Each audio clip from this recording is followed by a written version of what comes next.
Chapter 81. The Past of the Master. King Lijian, the Qing entrusted the three individuals and hastened onward. Jiang Yining and the others also received word from Guanjia Peak that the disciples were returning to the mountain. Along the journey, none of them uttered a word, perhaps due to the weight of the news or the exhaustion accrued over the past month. Jiang Yining, for his part, inclined towards the latter, attributing it to excessive drinking. As they parted ways in Yang village, Jiang Yining took back the pearl.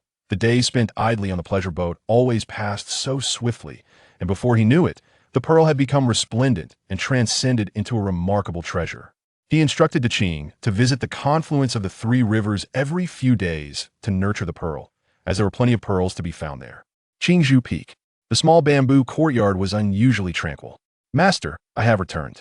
Esteemed sect master. Jiang Yining discovered the sect master standing in the courtyard, wearing a look of helplessness. The young girls had actually returned to the mountain even before him. The city they guarded was quite close to Qingyan. However, the creatures in the courtyard, one and all, were trembling in fear. Upon seeing Jiang Yining's return, the young girl hurried over and whispered, "Master is furious. Just a moment ago, he was radiating flames." Sect Master Chang shook his head in resignation. "Look at all these little ones in your courtyard. Should anything happen to you, who would look after them? At the very least, let them grow a few more years, lest they be bullied and have nowhere to cry." After speaking, he soared into the air. Yet, Jiang Yining's mind echoed with his voice. "Young man, come out and accompany the sect master for a stroll." Jiang Yining chuckled awkwardly and addressed everything in the courtyard. "You all go about your business. Do not provoke master's anger." He then hurriedly departed from Qingzhou Peak. On a certain wild peak, Chang Xingyan gazed at the 3,000 mountains, seemingly lost in thought.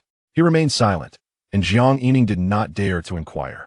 Finally, he snapped back to reality and smiled. "Young man, do you know why I called you out?" Jiang Yining, with a hint of reverence, replied, "If the sect master has any matters to discuss, please do not hesitate. I surmise it pertains to master?" Chang Xingyan nodded, seemingly deep in reminiscence. "The sect master is 3,000 years older than your master. Your master and I share a bond akin to that between you and the young girl in the courtyard. The sect master also imparts knowledge on behalf of the master." Jiang Yining nodded. "Are you implying that the Grand Master is also quite lazy? Not adept at teaching?" Sect Master Chang playfully smacked Jiang Yining on the head. "You rascal! Your Grand Master was not lazy. When he took your master as a disciple, he was already nearing the end of his life." As he spoke, he seemed to fall into memory. Over 3,000 years ago, during the turmoil of the Great Qing's predecessor dynasty, the Celestial Palace was behind the chaos. Your Grand Master sought to intervene and battled the demonic sect, resulting in grievous injuries.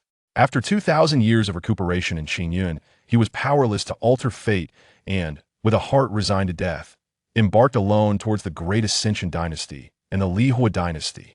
Jiang Yining questioned, "Aren't these two dynasties practically defunct?" Sect Master Chang nodded. Though referred to as dynasties, they are, in fact, mere hiding places for two major demonic sects, where evil is reborn. Combined, the population of the two dynasties is scarcely 2 billion. For years, the 10 great sects have endeavored to eradicate them with no success. It now appears that the two demonic sects are clearly not limited to the two dynasties. That digresses. Let's return to your Grand Master. Sect Master Chang sighed. Your Grand Master charged into the two dynasties but gained little, only worsening his injuries and nearing death. He decided to travel the world, preparing to conclude his life, but serendipitously encountered a young beggar in the Longfeng dynasty. Jiang Yining asked, "My master?" Sect Master Chang nodded. Then the young junior sister followed the master back to Qingyun. "Due to his injuries, your Grand Master entrusted me, the elder brother, to teach her." He seemed to reminisce with a tinge of sentimentality. The young junior sister endured the world's coldness and hardships from a young age. Upon ascending Qingyun, she was perpetually melancholic and cautious. Your Grand Master patiently accompanied her, treating her as if she were his own granddaughter, providing meticulous care for over a decade, ultimately dispelling the shadows of her childhood. Sect Master Chang paused momentarily. From that point onward, the young junior sister truly soared to the heavens, transforming from a beggar into a phoenix, her divine body, a golden crow of 9 flowers. Her bloodline surpassed even that of the true phoenix from the beast sect, possessing the bloodline of the legendary ancient divine beast, the golden crow. Jiang Yining was astonished. A bloodline stronger than that of the true phoenix. Was his master a bird? Sect Master Chong, with a hint of pride and satisfaction, continued. And the young junior sister did not disappoint her grandmaster. She overwhelmed her contemporaries, surpassing the previous generation and the one before that. Just as your generation's strongest, the great disciple of Kunlun Mountain, has merely entered the Yuanying stage. Your generation has yet to reach 30 years. It is impossible for anyone to step into the divine intent realm. Yet, the young junior sister, in her time, had already reached the pinnacle of divine intent, with one foot poised to enter the realm of heaven and earth. This is the true crushing of her contemporaries, with none able to rival her. At that time, the little junior sister and your cold master uncle were truly the twin prodigies of Qingyun. Jiang Yining inquired with confusion. Wasn't it the ice and fire fairy? Master Chong scoffed. What ice and fire fairy? Merely a whimsical tale among the immortal sects.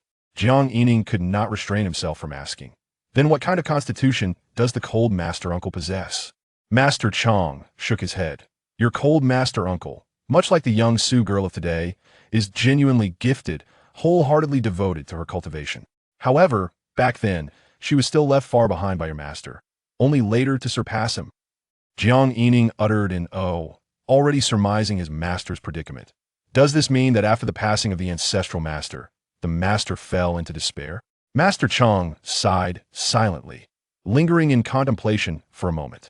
At that time, the little junior sister wept heart-wrenchingly. One can only imagine that the ancestral master was the true savior who pulled her from the mire of darkness. Hence, from that day forth, the little junior sister transformed into a different person, engaging in two pursuits: slaying demons while intoxicated and drinking while on the path of demon extermination. She employed this method to numb her heartache. Jiang Yining nodded. But what of you, Master Uncle? Do you not feel heartache? Master Chong delivered a light slap. I too feel heartache, but refrain from interrupting me. Allow me to finish. Jiang Yining promptly nodded obediently. Yes, yes, Master Uncle, please continue. Master Chong resumed. She traversed the world expelling demons without scruple. Thus along the way, she destroyed numerous things and offended many individuals.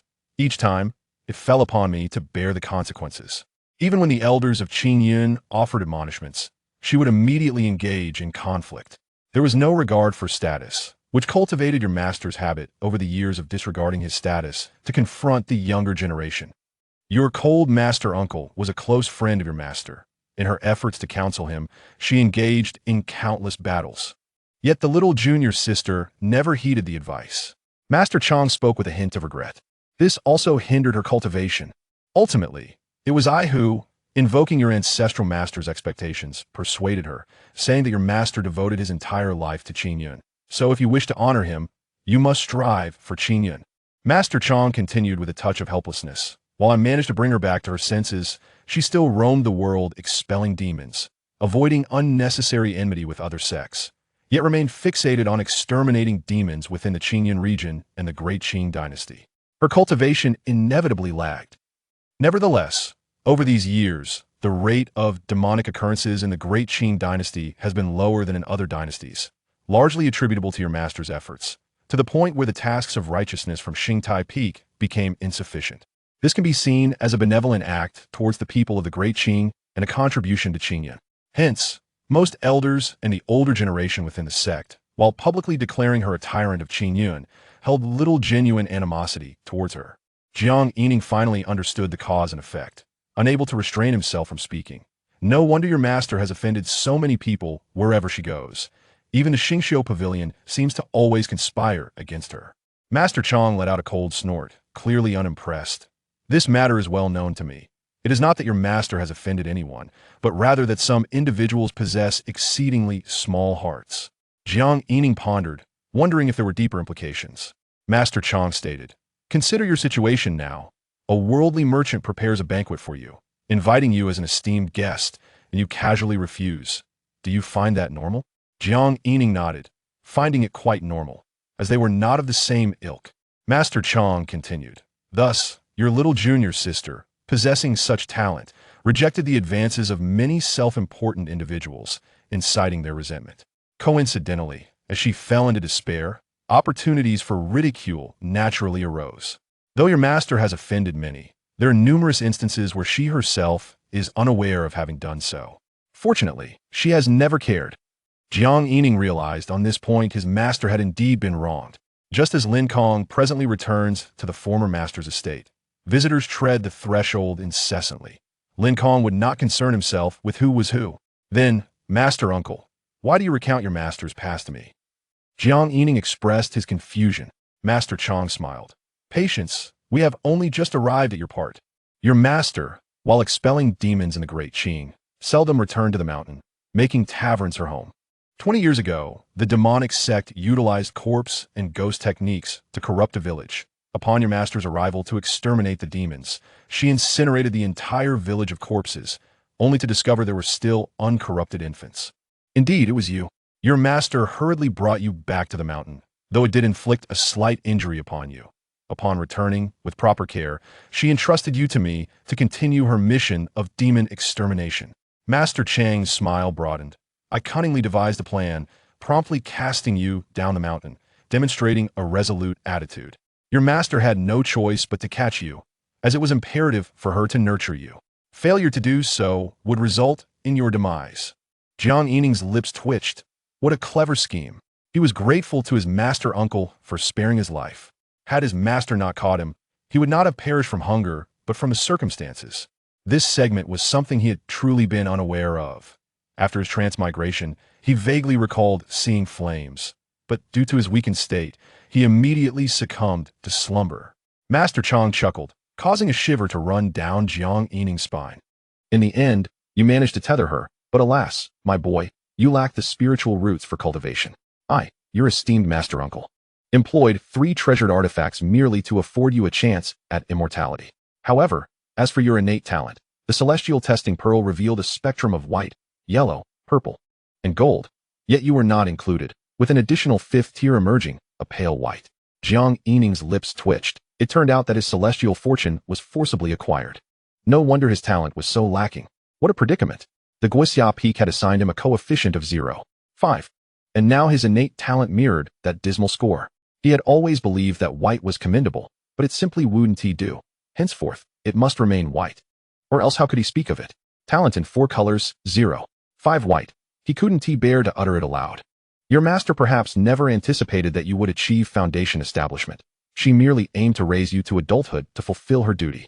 Master Chong continued to chuckle. Yet you, my boy, have striven for yourself, even managing to manifest the attribute of a treasure-seeking mouse, stubbornly accumulating your cultivation. Initially, I paid little heed, but soon realized that your thoughts were quite mature. At the tender age of 5, you ventured down the mountain in search of goats, aspiring to earn your own spirit stones. Jiang Yining, a child of the impoverished, learns to take charge early. Since my crossing over, I have been spiritually weakened, and my frail body could hardly support my own spirit, leading to frequent bouts of slumber. It was not until the age of 3 that I could begin practicing qi at the first layer. In retrospect, perhaps it was the benefits bestowed upon me by my master uncle through the use of treasured artifacts that fortified my celestial fortune. At that time, I immediately plotted my grand cultivation strategy, the first step being to ascend the alchemy peak, relying on my charm to coax old Wu into giving me a few inexpensive seeds to play with. It was then that I first glimpsed the progress bar of living seeds. However, without spirit stones, how could one purchase seeds or spirit fertilizer? At 5, I descended the mountain, acting as a chivalrous hero. Master Chong chuckled. Do not blame your master, regardless of her spirit stone situation, at least on your first descent. She followed you discreetly the whole way. Master uncle, however, could not fathom why you took a full 15 years to find those goats. Jiang Yining grimaced. This old schemer had been observing me all along, knowing me so well, while my master had rounded it off to 20 years of goat seeking. Master Chong sighed again. It was later discovered that you were tinkering with spiritual herbs at such a young age, seemingly aspiring to explore the breeding of spiritual medicines. Do you recall that at the age of 7, you stumbled upon seeds and spirit fertilizer, just the very spirit stones that master uncle had discarded? Jiang Yining was taken aback. At that time, he thought he had stumbled upon a windfall, only to realize it was the initial funding sponsored by master uncle. Thank you for your covert support, master uncle. Master Chong nodded. Your master simply cannot hold on to spirit stones. Besides, what child would be given spirit stones? Jiang Yining grasped the implication and promptly declared, rest assured. Master uncle, my master raised me to adulthood. How could I harbor grievances against her? He understood well. During his first attempt to buy seeds, Old Wu adamantly refused to sell to him, claiming he was a mischievous child who would pilfer his master's spirit stones, lest she come after him. He had to wait 6 months until Old Wu discovered that the spirit stones were still in his possession before he reluctantly sold him the seeds. It was a bittersweet memory, for the little girl now, Lin Yuan, was so fortunate. He must tell them about such a magnificent senior brother. Master Chang continued. Master Uncle did not expect you to have such fortuitous circumstances. A 5th-tier talent is likely a rarity in the celestial realm, and you have even established a core. Strive harder to elevate your cultivation, aiming to extend your years and keep your master tethered. Jiang Yining. So it turns out I am merely a noose. Master Chang, enough. I jest with you. Jiang Yining silently scoffed. Who could tell if it was jest or truth? All was laid bare. Master Chang continued. Do not be misled by the lack of supervision from your master over the years. Ever since you arrived on the mountain, your master has spent less time descending, preferring to nestle in her wooden cabin, idling away. However, you have indeed shown remarkable aptitude. Since your breakthrough in foundation establishment, you have compelled your master to venture to the Black Sea Thunder Marsh, even acting as her muscle. I heard from your cold master uncle that you even let your master take the blame. The situation is improving, indicating she is gradually moving on from her past. Jiang Yining nodded in agreement, surprised that master uncle was so well informed. My master did give me a good beating. Master Chang dismissed this. Had it been anyone else, they would be bettered in for at least 3 months. Thus, when your cold master uncle previously suggested you compete with that little girl Sue, it was also to provide your master with some engagement to teach her disciples. Jiang Yining smiled ruefully. You may not know, but my master was merely after free elixirs. Master Chang pondered for a moment, then regarded Jiang Yining earnestly. Now, do you understand why master uncle speaks to you about these matters? To encourage your master to take on more disciples, to keep her busy and lively, to instill within her a sense of connection, to rekindle her affections, and to prevent her from drowning in wine, perpetually reliving the past. He then sighed. Although it is impossible to erase the hatred from my little junior sister's heart, at the very least, do not let her remain in conflict with herself. This time, hearing that the great Ascension Heavenly Palace had appeared, launching an assault on Kunlun Mountain, she insisted on going. Master Uncle stopped her. Even the Kunlun mirror of Kunlun Mountain was damaged. If she did indeed track it down, what would it lead to? But death? Thus, Master Uncle has but one request. After all, she is your master, so please take more care of her. Jiang Yining responded earnestly. Rest assured, Master Uncle. I will certainly care for my master. Having learned of his master's past, he now fully comprehended Master Uncle's intentions. In truth, his master had a somewhat pitiable side. Yet there were indeed many who genuinely cared for her. Chapter 82. Filial Piety. After parting with Master Chang, Jiang Yining resolved to make a trip to the Alchemy Peak first. In the Alchemy Hall, upon seeing Old Wu, he exclaimed joyfully, Old Wu, I finally found you.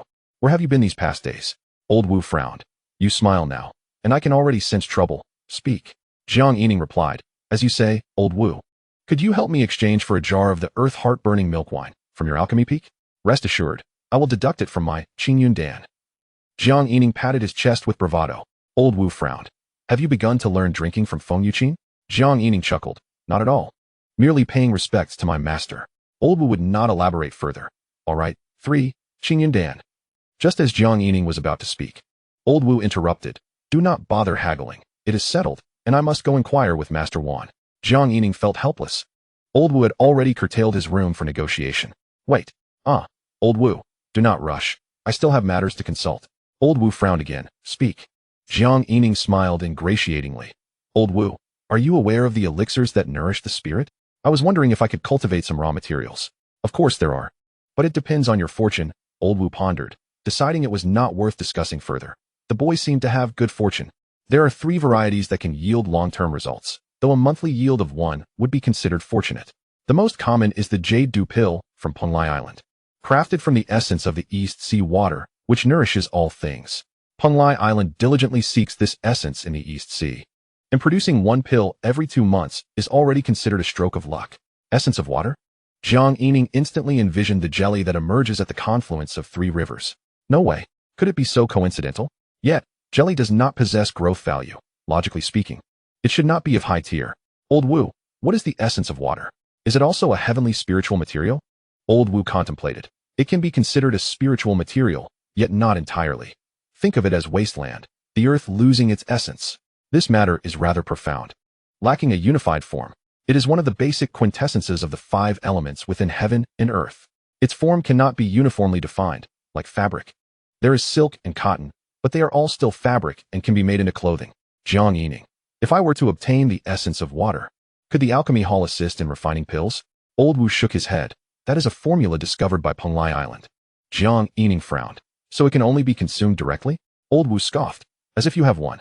Jiang Yining chuckled awkwardly. I was merely speculating. What if I encounter it in the future? After all, our Qingyan alchemy peak does not refine pills. Alas, what can be done? What do you mean our alchemy peak does not refine pills? Do you understand nothing? Old Wu fumed. Isn't the Qingyan Dan produced from the alchemy peak? Jiang Yining quickly offered a smile. I merely spoke too hastily, just a slip of the tongue. Old Wu retorted. Furthermore, what we possess, others may not. Do you know about the spirit beast peak of the 3,000 Great Mountains? Penglai Island possesses its own unique ways, just as Qingyan has its own distinct methods. Jiang Yining promptly nodded. Elder Wu, do you mean that the spirit beast peak is related to the elixir that nurtures the spirit? The spirit monkeys of the spirit beast peak are adept at brewing monkey fruit wine, which has a subtle nurturing effect on the mind. Jiang Yining expressed skepticism. Monkey fruit wine? By your reasoning, it seems unrelated to the alchemy peak? Humph, the old man scoffed. I have no desire to converse with you. You rotten wood. With that, Elder Wu took his leave. Elder Wu, please don't go. There's more to discuss. You rotten wood. Jiang Yining stood awkwardly, slapping himself twice, wondering who had bestowed such a tongue upon him. Before long, Elder Wu returned. Here, take this, earth fire milk wine, and 4 Qingyan pills. Hurry and be gone. Your presence vexes me. Elder Wu, weren't we supposed to agree on 3 pills? Elder Wu cast a cold glance, dismissing him. Do you want them or not? Yes. Jiang Yining nodded vigorously, bowing deeply. Elder Wu, did you mean that the monkey fruit wine requires some kind of cultivation? I do not know. The alchemy peak is unfamiliar with such matters. Jiang Yining felt embarrassed. Elder Wu, I truly deserve a slap for my tongue. Elder Wu, indifferent, merely averted his gaze, watching the spectacle unfold. With a sense of urgency, Jiang Yining felt his mouth was becoming quite the sausage. Yet Elder Wu showed no sign of speaking. With a cold snort, Elder Wu commanded, continue. Why have you stopped? Jiang Yining forced a smile and changed his approach. By the way, Elder Wu, where have you been recently? I've been quite anxious. Elder Wu replied, curtly, none of your business. Ultimately, Jiang Yining gleaned nothing from the encounter. Elder Wu was resolute in imparting a lesson. However, it was not entirely fruitless. As he resolved to visit the spirit beast peak himself, Jiang Yining did not return directly to Qingzhou Peak. Instead, he descended the mountain to procure ingredients for a hot pot, hoping to soothe his master's spirits, as his uncle had advised that one should express concern. In the little bamboo garden, the hot pot was set upon the table. Jiang Yining knocked on his master's wooden door. Master, I have prepared a grand feast. I invite you to partake. Tap, tap, tap. Still, there was no response. Master, I have also brought you some earth fire milk wine from the alchemy peak. At last, the door opened. Feng Yuqin stretched lazily and ambled over to the hot pot. Jiang Yining hurriedly followed, ready to serve her. Feng Yuqin grasped the wine gourd. Fixing her gaze on Jiang Yining, speak. Jiang Yining offered a sheepish grin. Does it have to be a matter of importance? Cannot a disciple simply pay respects to their master? Feng Yuqin eyed him suspiciously. Are you attempting to intoxicate me? Let me inform you, should I become inebriated, any promises made will be rendered null and void. Jiang Yining sighed in resignation. Master, I truly wish to honor you. Feng Yuqin huffed. Speak as you will. But let me remind you, I shall drink, yet no tasks will be accomplished. Indeed, indeed. Jiang Yining exclaimed. The meat slices are already cooked. Do indulge. Without needing further encouragement, Feng Yuqin began to feast. Jiang Yining then produced a pearl. Master, I came down the mountain and did not bring you anything. So I present this to you. With a resounding clap, Feng Yuqin slammed her chopsticks onto the table, glaring at Jiang Yining. Another offering of wine and treasures? Is this a matter of great importance? Jiang Yining was taken aback, quickly waving his hands. As you say, master, I merely heard Uncle Zhang mention how you painstakingly raised me. Now that I have grown, I wish to express my filial piety. As he spoke, he unconsciously glanced at his master's bosom. Feng Yuqin's voice turned icy as she reprimanded. What are you looking at? You were raised on goat's milk. Upon uttering this, she realized the inappropriateness of her words, her gaze becoming perilous. Jiang Yining, feeling awkward, wondered how he had no recollection of such a thing. Seeing the intensity in his master's eyes, he immediately nodded. Yes, yes, yes. That explains my affinity for Goat Village. Master, this pearl is unnecessary for you. Feng Yuqin huffed again, resuming her hearty meal. Jiang Yining smiled. I understand that you do not desire it. but I simply wish to express my filial heart. Feng Yuqin scrutinized Jiang Yining once more, letting out another cold snort as she casually stored the pearl in her bracelet. Jiang Yining hastily sat down, joining her in the feast. Master, there hasn't been any city slaughter in our Qingyun region, has there? Feng Yuqin replied. News from Yunjiang City has been quite prompt. The mighty of Qingyun have descended and vanquished several strongholds of the demonic sect. I heard from your uncle Lung that there have been some troubles in Xiaoya's area, where a great city in the north of Daqing has suffered tens of thousands of casualties among the common folk. Fortunately, the mighty arrived just in time. Jiang Yining's expression twisted with concern as he quickly inquired. Sister Su is unharmed, right? Feng Yuqin frowned. Your expression is quite complex. Do you wish for her to be in trouble or not? Of course, I wish for her to be safe. Feng Yuqin nodded. The most tragic fate befell the 10,000 Beasts sect, which was decimated across 11 cities. Jiang Yining furrowed his brow. That shouldn't be. They were the first to alert the other sections. Feng Yuqin snorted coldly. The 10,000 Beasts sect has shown no initiative. Why should that be surprising? Jiang Yining chuckled awkwardly, sensing that perhaps his master had endured some hardships in her youth, leading to her unfavorable view of the Dragon and Phoenix dynasty. How did the demonic sect manage to infiltrate Kunlun Mountain? Feng Yuqin let out a cold snort, angrily gulping down 2 mouthfuls of wine before furrowing her brow to explain. The 2 major demonic sects formed an alliance. Initially, the Kunlun Mountain region and the Daliang dynasty suffered the massacre of 13 cities, prompting the Kunlun disciples to emerge. Yet they fell into a trap. It is suspected that the demonic sects secretly began laying the blood-devouring array at that time. This time, they continued their slaughter, instilling fear in all the sects, who hastily mobilized to defend their cities, taking advantage of Kunlun Mountain's weakened defenses to launch a surprise attack. The next day, Jiang Yining first ascended to the mountain peak, where the pine trees grew rather haphazardly. 33 years. He then made a trip to Goat Village, requesting Daqing to help him bring the jelly gathered from the 3 rivers every 7 days. In exchange for his assistance, he filled a basket with the century-old Xianling immortal nether grass, cultivated by Old Bear, who expressed his joy on the spot. Jiang Yining believed in the value of long-term relationships. Empathy dictates that he would not wish to work for free. Daqing also affirmed, trembling with excitement, I will ensure the jelly is carefully wrapped, without a single piece stolen. Regardless, Jiang Yining's intention was clear. Whether or not he could ultimately concoct a spirit-nurturing elixir, he could certainly cultivate pearls himself, as Daqing had an abundance of them. Next, he devised a plan. There were many matters that could not be neglected. The battle in Jiangyin City had exposed his subpar combat skills. The treasures of the predecessors should be cultivated to match the prowess of Qianjian Gang, striving to reach the divine realm. Before the activation of the spiritual resonance, Qianjian Gang relied on sheer numbers, aiming for formations of 300 and 500 swords. He also needed to pay more attention to Old Luo's 8 extremes suppressing heaven. He was determined not to remain at the bottom among his 3rd senior brothers, especially now that the Sect's star report had proclaimed him one of the contemporary 3 swords of Qingyun. He could not afford to let himself down. Regardless of whether he descended the mountain unarmed or remained with a sword in hand, the implications were vastly different. Afterward, Jiang Yining returned to the mountain, intending to assess the cultivation levels of his junior disciples. To his surprise, the little girl had achieved a breakthrough right then and there, reaching the 9th layer of qi refinement. This prompted Jiang Yining to exclaim repeatedly, Excellent, excellent. Your progress surpasses even that of your sister Su. Keep it up, and you'll be able to establish your foundation in no time.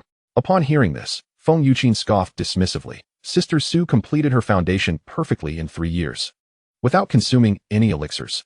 Jiang Yining raised an eyebrow. Master, are you not just boosting her reputation? This only serves to elevate our Qingzhou peak. We have plenty of Qingyun pills. Feng Yuqin snorted. Do you think your Uncle Lung cannot afford to raise a girl like Su? I am merely concerned that her foundation may be too weak, affecting her future. Otherwise, that illusory spirit golden pill would have been yours as well. She then instructed the 2 juniors. Little girl, Lin Yuan, you 2 broke through 5 layers together last time. You are to refrain from consuming elixirs for the next 3 years. Understood, Master. Jiang Yining raised an eyebrow. But you are here, Master. Let us burn it. Burn it fiercely. Without hardship, how can one become a strong warrior? Feng Yuqin shot Jiang Yining a glance. That is only after establishing the foundation. They cannot endure it now. Furthermore, once a month of burning is already the limit. Jiang Yining questioned. But Master, haven't I've been burning for several days straight? Feng Yuqin seemed somewhat irritable, raising her voice. You have perfectly established your foundation over a millennium. Do you truly believe there are no benefits from that? Bamboo species, revered for their resilient attributes, prompted Su Yadu to seek the legendary Wanyin mountain bamboo. Jiang Yining, with a hasty smile, remarked, "Does the master imply that my physique is formidable?" Feng Yuqin scoffed, "Formidable? Merely possessing slightly higher resilience in meridians, qi, and internal organs than an ordinary cultivator does not equate to true physical mastery." Jiang Yining responded with a thoughtful "oh," adding, "Did you hear that? You must rely on yourself to break through to the foundation establishment stage, and then the master can refine you once a month. At that point, paired with the Qingyun pill, your cultivation will soar." The two youngsters nodded in silence, their hearts fluttering at the exchange between the senior brother and the master. After the admonition, Jiang Yining summoned Bear Air. "Come, Air, let us venture outside. We shall visit the Spirit Beast Peak. After all, you are of the same kind. So let us engage in some meaningful discourse." Suddenly, the pumpkin monster leapt forth. "Air, I must make an appearance. Do not hesitate to speak. Off you go. Find a cool place to linger." Jiang Yining retorted, exasperated, warning that a mere servant would be chased away from the Spirit Beast Peak. With a flourish, he conjured a sword aura. "Come aboard, Air. Right away, senior brother." Bear Air leaped up, causing the sword aura to quiver. Jiang Yining regarded him. "Did you descend the mountain and devour an entire city? You've gained quite a bit of weight. Senior brother, you jest." The Spirit Beast Peak is not a singular mountain but a segment of the 3,000 Great Mountains, designated by Qingyun to provide habitat for the spirit beasts that once resided in the area, ensuring the seclusion of the Qingyun hermits. Jiang Yining was aware that the most renowned was the Qingyun falcon, once ridden by Su Baiwei. As he spiraled downward, he observed a peak bustling with spirit monkeys, claiming dominion over the land, prompting him to descend upon his sword. "Monkey Lord, visitors have arrived," cried a small monkey, dashing toward the cave at the sight of Jiang Yining. Jiang Yining bowed to the onlookers. "I am Jiang Yining, a disciple of Qingzhou Peak, and I greet you. My esteemed monkey brethren. Qingzhou Peak, aren't you from the Alchemy Peak, here to barter for monkey fruit wine? We have none to trade." "What? This black bear is a monster." The gathered monkeys scrutinized the duo, unfazed by Qingyun's presence. Soon, an elderly silver-haired monkey, leaning on a cane, approached. Indeed, it was the monkey elder. "Little Taoist, I have recently heard you do not belong to the Alchemy Peak. May I inquire about your purpose here?" he asked courteously. Bear Air, brimming with bravado, interjected, "Old monkey, this is my senior brother, and we are here." Jiang Yining swiftly interrupted, "Step back. Senior brother, what is there to fear? In Qingyun, who would dare disregard our esteemed master?" "Silence." Jiang Yining kicked Bear Air, exasperated at his inflated bravado, seemingly learning the survival rules of Qingyun after a beating from Lao Luo. Jiang Yining quickly offered a respectful smile to the old monkey. "Monkey elder, I have heard that monkey fruit wine nurtures the spirit." He succinctly explained his intentions. The elder chuckled, "Little Taoist, you may not be aware, but monkey fruit wine takes 2 months to brew a small vat, and it only suffices to exchange for a few spirit beast pills with the Alchemy Peak." Jiang Yining recognized the spirit beast pills, specially crafted for spirit beasts, akin to the qi gathering pills, but imbued with a more ferocious and abundant spiritual essence, boasting double the potency. Given that spirit beasts possess superior physiques, the refinement requirements are not as stringent. It is akin to Bear Air consuming the Xianling immortal grass. While the spirit beast pills are indeed more easily absorbed and digested than mere herbs. Jiang Yining smiled. "Monkey elder, you may not be aware, but I have developed a unique breeding theory that has garnered praise from both Elder Wu and the master of the Alchemy Peak. I wish to inquire why the yield of monkey fruit wine is so low. Could it be due to breeding difficulties? Perhaps I can offer a solution. If I can resolve this, it would be mutually beneficial." He adopted a humble demeanor, prioritizing the matter of cultivation above all else. The old monkey, wrinkled and contemplative, took a moment before responding. "Little Taoist, allow me to report to our great king first. This matter is beyond my authority." Just then, a booming voice echoed, "Monkey elder, do we have guests today?" A magnificent golden-furred monkey, towering at the height of Jiang Yining, strode forth, exuding an imposing presence.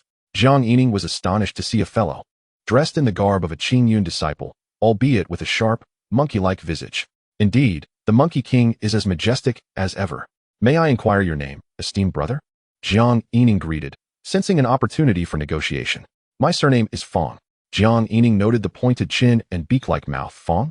Yet, he refrained from expressing his thoughts. "I am honored, Brother Fong." This disciple extends his greetings. He swiftly reiterated his previous statements. However, the Monkey King interrupted. "I do not have enough monkey fruit wine for myself, let alone for the tribe. I have no desire to exchange spirit beast pills with the Alchemy Peak.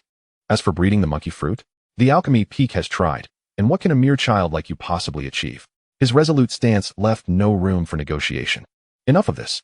Bear Air, fueled by indignation, surged forward, ready to retaliate. The Monkey King coldly huffed, a brazen bear demon. His massive golden fist collided with Bear Air. The impact reverberated, and Jiang Yining's gaze sharpened as he witnessed the Monkey King effortlessly overpower Bear Air, sending him crashing to the ground. Oh no, senior brother. Quickly informed the master. He dared strike the bear of our master. Alas, my hand is broken. Jiang Yining's lips twitched at Bear Air's exaggerated wails. Realizing that this creature had seemingly uncovered the survival rules of Qingyun after being bested by Lao Luo, Jiang Yining, feeling helpless, recalled his intention of fostering camaraderie among kindred spirits. Was his expression truly so flawed? He forced a smile. Very well, Air, it was your disrespect that led to this. Quickly apologized to the Monkey King. Monkey King, I am Jiang Yining from Qingzhou Peak. Please hear me out, for I possess a breeding theory. He hastily extolled his credentials once more. Yet, to his surprise, the Monkey King furrowed his brows, murmuring, Qingzhou Peak, that name rings a bell. Suddenly, his eyes widened in fury. You are that disciple who stole my monkey fruit wine. Begone, do not even think about it. Even Brother Fong interjected with a disdainful huff. Qingzhou Peak is unwelcome here. Leave at once. Jiang Yining frowned, thinking, what does this have to do with you? Simultaneously, he felt a sense of defeat. Initially considering the monkey fruit wine merely a beverage-related matter, he did not seek his master's assistance, yet he found himself ensnared nonetheless. Now that the situation had escalated, he had no choice but to adopt a firmer stance. Golden Fur, you are insufferable, leveraging your strength to bully others. He placed his hands on his hips, unconsciously mimicking the pumpkin monster's defiant posture. You must understand, this is still Qingyun's territory. If that is the case, I shall return to my master and discuss this matter with you. Turning to Bear Air, he inquired, Air, where are you hurt? Oh dear, senior brother, my arm hurts. My chest aches, and I feel dizzy. Jiang Yining waved his hand dismissively. Well then, you foolish monkey, you struck a bear nurtured by my master. You shall face the consequences. The Golden Monkey King trembled with rage. You halt. Jiang Yining chuckled inwardly, but turned to reveal a cold demeanor. Foolish monkey. What more do you intend to do? Do you wish to strike me as well? Come forth, for my master will not let you off easily. The Monkey King clenched his fists, remaining silent for a prolonged moment before finally speaking. Did you mean what you said earlier? Jiang Yining scoffed. What are you babbling about? The Monkey King retorted, about breeding monkey fruit. I currently lack the motivation to engage in breeding, Jiang Yining replied. Without discussing terms first, how can one proceed?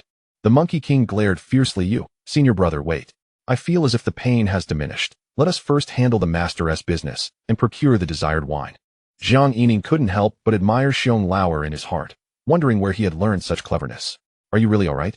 Xiong Lauer hesitated. Whether I am fine or not may still depend on the circumstances. The Monkey King's fists cracked ominously. Jiang Yining deliberately furrowed his brow and said, Monkey, if it weren't for the matter concerning my master, I would certainly not pay you any heed. Breeding monkey fruit isn't out of the question, but if it succeeds, I demand half of the monkey fruit wine. The Monkey King snorted coldly, remaining silent, yet his fists tightened even more. He glared at Jiang Yining and suddenly inhaled sharply, declaring, fine, but you, a mere child, must duel with my brother. Don't say I bullied you. The Monkey King couldn't swallow this grievance. In the end, it felt as though he were the one begging for the breeding, even if the truth was somewhat aligned with that notion. Jiang Yining frowned. This sharp-tongued senior brother of the monkey was likely not simple. The Monkey King continued, rest assured, Brother Fong is only at the mid-stage of the golden core. Regardless of the outcome, this king agrees to your breeding of the monkey fruit. Oh, mid-stage of the golden core, then I have nothing to fear. Jiang Yining glanced at Brother Fong, who had already assumed a stance. Chaoyang Peak, Fong Jingqi. Jiang Yining was taken aback. Chaoyang Peak was one of the 13 peaks where his master had once sought justice for him. No wonder the attitude from Qingzhou Peak was unfriendly. He scanned between the monkey and the person. Could it be that the enemy of my enemy is my friend? Jiang Yining smiled. Then I humbly request Brother Fong to enlighten me. Fong Jingqi snorted, don't say I bullied you. You go first, otherwise you won't get a chance. I've heard of the disciples from Qingzhou Peak. Haha. His laughter dripped with disdain. Jiang Yining remained unperturbed. Thank you, Brother Fong. After saying this, he conjured a talisman out of thin air. In an instant, 108 Thunder Sword talismans merged into the sword formation, and the image of a giant peak emerged, imbued with the essence of thunder. Wait. Fong Jingqi, who had been poised with a single palm, now raised his hand vertically. Fingers spread wide in a gesture of obstruction. I am a disciple of the previous generation. I won't take advantage of you. Let us not use techniques. Let us brawl. Oh, Jiang Yining was perplexed. He was indeed an elder disciple. There were only two forms of address for such disciples, senior brother and predecessor, depending on strength. Unless closely related to the master, one would refer to them as uncle or granduncle. The previous generation was not necessarily stronger than the current one. Moreover, some from the previous generation joined when it coincided with the last year of their contemporary cohort, so their entry time might simply match that of the current generation. To borrow the words of the sage Ru, even if you were born in 99, a 00 wouldn't acknowledge you. Jiang Yining observed Brother Fong for a moment and felt that he at least did not possess the aura of decline. He should still be considered a junior in the realm of cultivation. All right, I will follow your lead, brother. After all, he had tasted treasures and endured several refinements at the hands of his master. They were both sword wielders. And a brawl was merely a matter of throwing tantrums and acting tough. Who was afraid of whom? Fang Jingqi generously declared, "You go first. Brother, don't hesitate. Let us settle this swiftly." Humph. With a cold snort, Fang Jingqi lunged forward, seemingly feigning generosity. But in truth, he could barely contain himself. Bang, bang. The sounds of their tussle echoed. When they finally ceased, Jiang Yining stood up from the ground, utterly astonished. He clutched his face, incredulous that this fellow was practicing physical cultivation. A distinguished sword sect was not wielding flying swords, but engaging in physical combat. A rather ignoble pursuit akin to the likes of the Little Qian Temple, creating true self-golden bodies. No wonder he associated closely with the Monkey King, who was quite strong. Although Xiong Lauer had put on a show, "Junior brother, I concede." Fang Jingqi dusted off his sleeves, infuriating Jiang Yining to no end. Damn it. He had been duped by this rascal. However, he had to admit that Fang Jingqi had shown some restraint. Jiang Yining glared, deciding not to hold a grudge. He would let the Monkey King vent his frustration, as he had originally come for the monkey fruit wine. "Monkey, the fight is over. Take me to see the monkey fruit." The Monkey King snorted, "Follow me." The monkey fruit was not difficult to find. Half the mountain was teeming with it. Small saplings, half a person tall, bore hundreds of fruit the size of cherry tomatoes. Most were green, with very few red ones. The Monkey King pointed at the fruit and said, 2 jars of monkey fruit are needed to brew 1 jar of monkey fruit wine. The green ones won't do. They are not ripe yet. Only the fully red ones will suffice." Jiang Yining had already focused his energy on the progress bar. With a progress bar, he felt reassured. But it was not the progress of the fruit tree. Rather, each fruit had its own progress bar. He searched carefully, spotting a few red fruits with values of 2 or 3. In contrast, the green fruits had a much broader range, nearly all at 199. Jiang Yining laughed. "Remember, I want half of the monkey fruit wine." The Monkey King coldly huffed. "That also depends on whether you can breed it. I want to simply give you half now. It's a promise." This king isn't hiding anything. The Alchemy Peak has tried breeding, with results so negligible that if breeding fails, it's your own lack of skill. Don't say this king deceived you. He turned and left. The Monkey King did not believe that the Alchemy Peak had made no progress. How could a mere brat possess such capabilities? Senior brother Fong also departed with him. Chapter 85, Monkey Mountain. For 5 consecutive days, Jiang Yining remained on Monkey Mountain. He was at his wit's end. The Monkey King had indeed not come to check on him. However, as for the breeding results, just as the Monkey King had said, they were akin to the results at the Alchemy Peak, with negligible effects. A few saplings that had been sprinkled with spiritual fertilizer yielded monkey fruits that barely increased by less than 1 on average. Jiang Yining began to suspect that this might be the natural growth increase, unrelated to his fertilization. This was undeniably disheartening. He could see the progress bar, yet he could not breed. This was quite frustrating. Jiang Yining, refusing to be obstinate, decided to return and consult with Old Wu. He first returned to Qingzhou Peak, where he harvested a full 8 stalks of 1,000-year-old Baiwei boneflower grass from 2 pieces of spiritual fields. In the Dan Hall, he said, "Old Wu, the kid has come to see you, still angry, huh?" Old Wu merely snorted coldly. "Who are you? Do I need to be angry with you?" "Oh yes, yes, yes." Old Wu has watched this kid grow up. How could he be angry at a child? "Well, it's good that you know." Jiang Yining smiled even more fawningly. "I happen to be idle and helped you harvest some 1,000-year-old herbs in your spiritual fields." Old Wu glanced at him. "Humph, still remember my spiritual fields." As he spoke, he stored the Baiwei boneflower grass. "Speak, have you been to Spirit Beast Mountain? Any results?" He was actually somewhat hopeful, wishing Jiang Yining could breed monkey fruits in abundance, which would also be beneficial for Qingyun. Jiang Yining chuckled awkwardly. As expected, nothing can be hidden from Old Wu. "I just wanted to ask if there were any discoveries regarding the monkey fruit breeding at the Alchemy Peak." Old Wu expressed some regret. "So you found nothing?" "Humph. Still seeking treasures for Qingyun." After this, he continued, "What discoveries could there be?" but it is highly probable that it is related to the spirit monkeys themselves. The monkey tribe has lived on Monkey Mountain for years, and only Monkey Mountain bears monkey fruit, yet the specifics remain unclear. Jiang Yining jested. Could it be that monkey fertilizer is superior to human fertilizer, and spiritual fertilizer is even better? Old Wu, however, did not smile, his demeanor serious. Who can truly comprehend the workings of nature? Perhaps it is the aura of the monkey tribe that allows Monkey Mountain to nurture monkey fruit. Jiang Yining had not anticipated such a perspective and dared not joke about Old Wu's remarks this time. Old Wu's insights are profound. Old Wu snorted coldly. Can't you discern anything? Can't you see the vitality levels? Is there no effect? Jiang Yining awkwardly chuckled. He then asked, Old Wu, you didn't finish your previous statement. Are there any other spiritual herbs? Old Wu replied irately, the wish fruit from the 10,000 Buddha temple. It is also something that can be produced in small batches. Other than that, don't think about it. The raw materials are rare and hard to come by. Jiang Yining quickly inquired, wish fruit? The name doesn't sound like it can be bred. Old Wu nodded. It is a special means of collecting the incense wishes of the common folk. Jiang Yining furrowed his brow, realizing the futility of the conversation. By the way, Old Wu, you previously mentioned that if we cannot refine the essence of water ourselves, it is possible to directly consume it. Isn't it? Old Wu scoffed. You still have your sights set on the essence of water. Of course, it can be consumed. But the effects are questionable. Otherwise, there would be no need for Punlai Island to concoct elixirs. Jiang Yining nodded, recognizing this as a stalemate. He would have to consult the esteemed elders. Li Lao had retained a specimen of the 7 radiant plum blossom spirit. Before long, Jiang Yining took his leave from Old Wu and returned to Qingzhou Peak. Xiong Lao Air was tending to the spiritual fields, and Jiang Yining joined him, primarily to assist with the newly uprooted white moon boneflower grass that needed to be cultivated anew. Determining the optimal fertilization amount and intervals, these tasks could not be substituted. The pumpkin creature lingered nearby, occasionally dipping its delicate feet into the fertilizer barrel. This feels rather pleasant for soaking. Xiong Pu, prepare a basin for me and place it in the courtyard. I wish to soak my feet. This earned the pumpkin creature a slap from Xiong Lao Air, sending it flying. Yikes! How audacious, Xiong Pu. I shall have you crushed. Jiang Yining promptly intervened in the guise of air. Cease the noise. Go away. Just then, a celestial crane bearing the news from the celestial sect swooped into the courtyard. Jiang Yining clapped his hands and retrieved the newspaper, while the pumpkin creature pointed at the crane, exclaiming, Crane's servant, why do you not bow before me? The crane glanced down briefly before taking flight. Infuriating. Infuriating.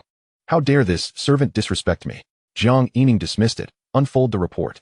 With a flourish, he dashed into the small wooden cabin, and 2 flying letters were dispatched. Moments later, 2 figures descended into the courtyard. It was Li Shai and Lin Kong. Jiang Yining slammed the celestial news report onto the table. Look at this. It's undoubtedly the mischief of the Taoists and monks. The 2 turned to examine the headline. Front page. The 3 swords of Qing Yuan. After severing the nascent soul with the golden elixir within a month, they have boarded 101 flower boats in Yunjiang City. Such deeds warrant the title of the 3 gentlemen of Qing Yuan, according to insider revelations. The identities of the 3 gentlemen are Li from Jujian Peak, Lin from Luoyuan Peak, and Jiang from Qingzhou Peak. Truly, Qing Yuan has an abundance of talent. Their faces shifted between pale and flushed. Ultimately, Li Shai sighed. A true man must act boldly and bear the consequences. Should we not be upright and enjoy a drink without fear of gossip? Lin Kong wholeheartedly agreed. What you say is indeed correct. Suddenly, the wooden door creaked open, and Feng Yuqin stretched lazily. I have heard there is wine to be had. Jiang Yining hastily concealed the newspaper, while Li Shai and Lin Kong averted their gazes. Feng Yuqin squinted. Are you hiding something from me? What about your filial piety? Jiang Yining, feeling helpless, waved the newspaper. Master, as you say, we were merely reading the news. We were just discussing the aftermath of the Monkey Mountain's fruit wine. Feng Yuqin yawned, seemingly unconcerned. Do you have any news about me? Jiang Yining quickly shook his head. None at all. Well then, I shall take a stroll. With that, she ambled out of the bamboo courtyard. Jiang Yining exhaled in relief, feeling as though he had almost been caught misbehaving by a parent. Suddenly, Feng Yuqin turned back, and Jiang Yining immediately straightened up. You just mentioned monkey fruit wine. What of it? Master, it's nothing. I merely wondered if I could cultivate monkey fruit. Feng Yuqin's eyes sparkled. Excellent idea. I fully support you. With that, she truly went for her walk. Once their master had departed, Jiang Yining turned to the 2. It was evident that they were the ones who leaked the information. Otherwise, how could they know such specifics? 101 boats, not one more nor one less. He then moderated his tone. In truth, this matter isn't significant. The courtesans and singers sell their talents, not their bodies. enjoying music, dancing, and drinking isn't a grave issue, but the revelation of their identities is somewhat excessive. Fame brings its own burdens, much like a pig fears becoming fat. Li Shai and Lin Kong looked at Jiang Yining with seriousness. Li Shai hesitated. Junior brother, could it be that you harbor a hidden ailment? Jiang Yining was taken aback. What does this have to do with a hidden ailment? Are you suggesting that the wine you drink differs from mine? Lin Kong interjected. Jiang brother, are you serious? Jiang Yining replied earnestly, let us address the matter at hand. I suspect this scheme originated from the Taoists. Not necessarily. Lin Kong pondered. Monks are quite particular about wealth. Perhaps it was he who leaked the information in exchange for spiritual stones. Li Shai nodded. This cannot simply be dismissed. A true man distinguishes between grace and grievance. We should expose them as well. I am curious to see how much the Tianji Temple's current cultivators and the little Xianxia's disciples pay for such disclosures. Lin Kong chuckled wryly. I fear it won't be much. Previously, rumors circulated about a Taoist and a monk engaging in petty theft. The regular dealings between Little Xianxi and Tianji Temple are well known among the sections. Their deeds likely won't fetch a high price. Li Shai urged. Let us not waste time. We need to act swiftly. The nearest major city to the east of Daqing is less than 1,000 miles from Qingyun, and there must be disciples from the Starry Pavilion there. Who will go? He looked at the two. I've been busy recently refining my great sword. Jiang Yining quickly interjected. I just mentioned that I need to cultivate monkey fruit. I cannot leave. He then turned to Lin Kong. I'll leave this task to you, as you often descend the mountain to gain experience in the mortal realm. Lin Kong readily agreed. Very well, I shall take care of this. Chapter 86. Cultivating Monkey Fruit. 2 leisurely days passed. Jiang Yining followed the old man Luo to learn the sword talisman, 8 extreme steadfastness, and finally grasped a glimpse of its essence. The next day, Jiang Yining recalled that 7 days had passed, and Daqing should have brought him the essence of water. He promptly made his way to Yang village, bringing along a basket of Xianling immortal nethergrass for Daqing. Daqing trembled with excitement, immediately shedding tears of gratitude, vowing to complete the task entrusted by the immortal with his very life. Jiang Yining chuckled, holding a jelly-like substance the size of a quail egg as he returned to the mountain. He took out some spiritual fertilizer. Conceiving an idea, Old Wu mentioned that the essence of water nurtures all things. What if I incorporate it into the fertilizer? Would it have any effect on cultivating monkey fruit? However, before that, he decided to consume half of it himself, reasoning that it could also be ingested directly, albeit with weaker effects. It was worth a try. As expected, it was slippery. Very slippery indeed. Soon after, he felt a gentle coolness spreading throughout his body. But this sensation did not reach his head, it dissipated instead.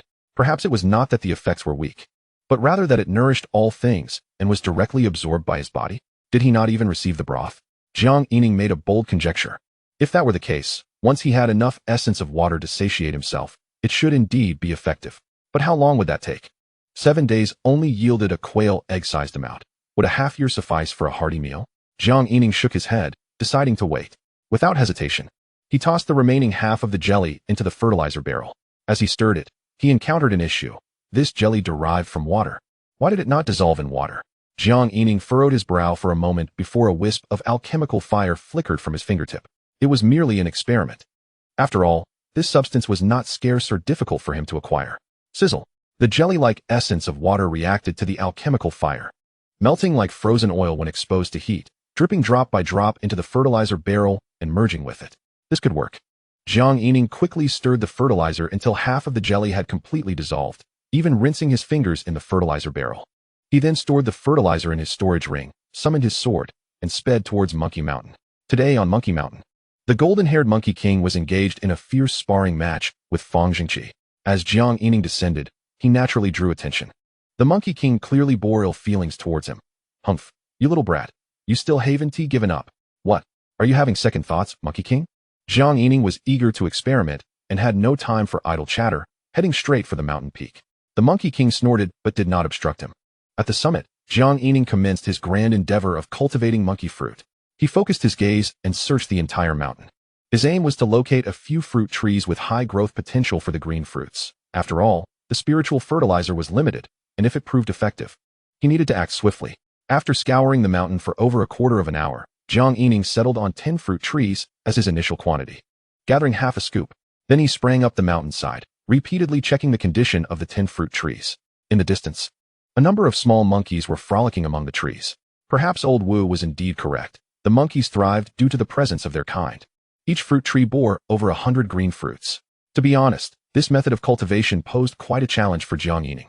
Unlike his previous endeavors with spiritual herbs, where each herb had its own progress bar allowing for meticulous care, the fruit trees lacked such a feature.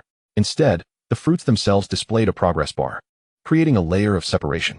Perhaps this was the very conundrum faced during the initial cultivation on the alchemy peak.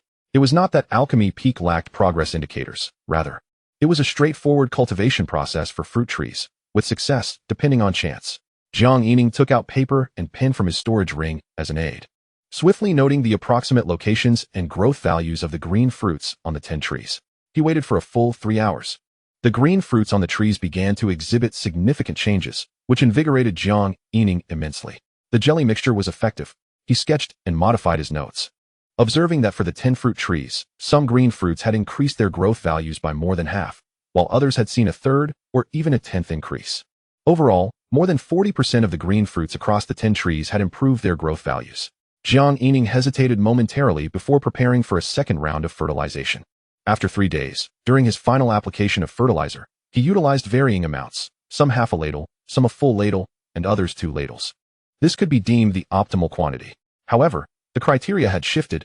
It was no longer solely based on growth values, but rather on the number of fruits that showed growth value changes after fertilization.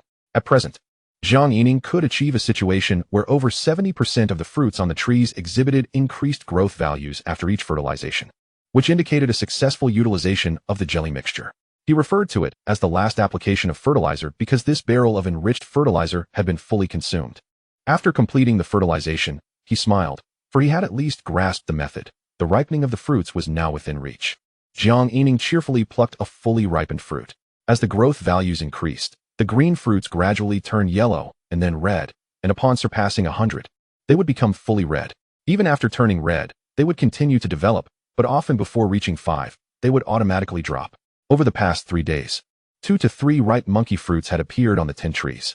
Jiang Yining had initially planned to continue the cultivation, but they all fell off, as further ripening would lead to rotting. Little Qing, come here. Jiang Yining beckoned to a small monkey in the distance. Normally, the spiritual monkeys had gray fur. The Lord had silver, and the Monkey King had golden fur. This little monkey, however, possessed a hint of bluish-gray fur, prompting Jiang Yining to call him Little Qing. He had made this friend during his few days at Monkey Mountain, having spent idle time together. The little monkey scampered over. Jiang Yining handed him a monkey fruit, saying, "Here, this monkey fruit is ripe." The little monkey eagerly snatched it and stuffed it into his mouth. "Big guy, can you really grow monkey fruits?" The little monkey's voice was youthful, reminiscent of a little boy. "We spend every day on Monkey Mountain, and even after a month, we hardly find many. And they all go to the Lord for brewing wine. I've eaten 4 of the fruits from the few trees you've grown in just these days." He indeed had a good memory. Jiang Yining tapped his empty bucket and laughed. "Little Qing, Big Brother has run out of fertilizer. I'm going back to the mountain to prepare more.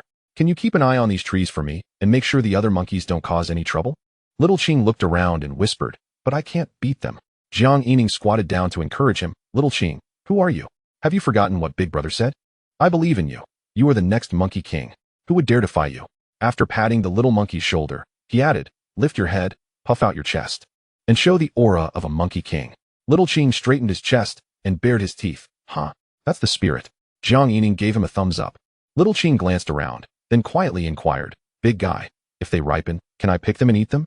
Jiang Yining encouraged, louder, "Show that Monkey King spirit." "Yes. Big guy, can I pick the ripe fruits and eat them?" Jiang Yining chuckled. "Of course, just make sure the other monkeys don't shake the green fruits down." Little Qing grinned. "Big guy, no problem. I'll make sure they don't cause any destruction.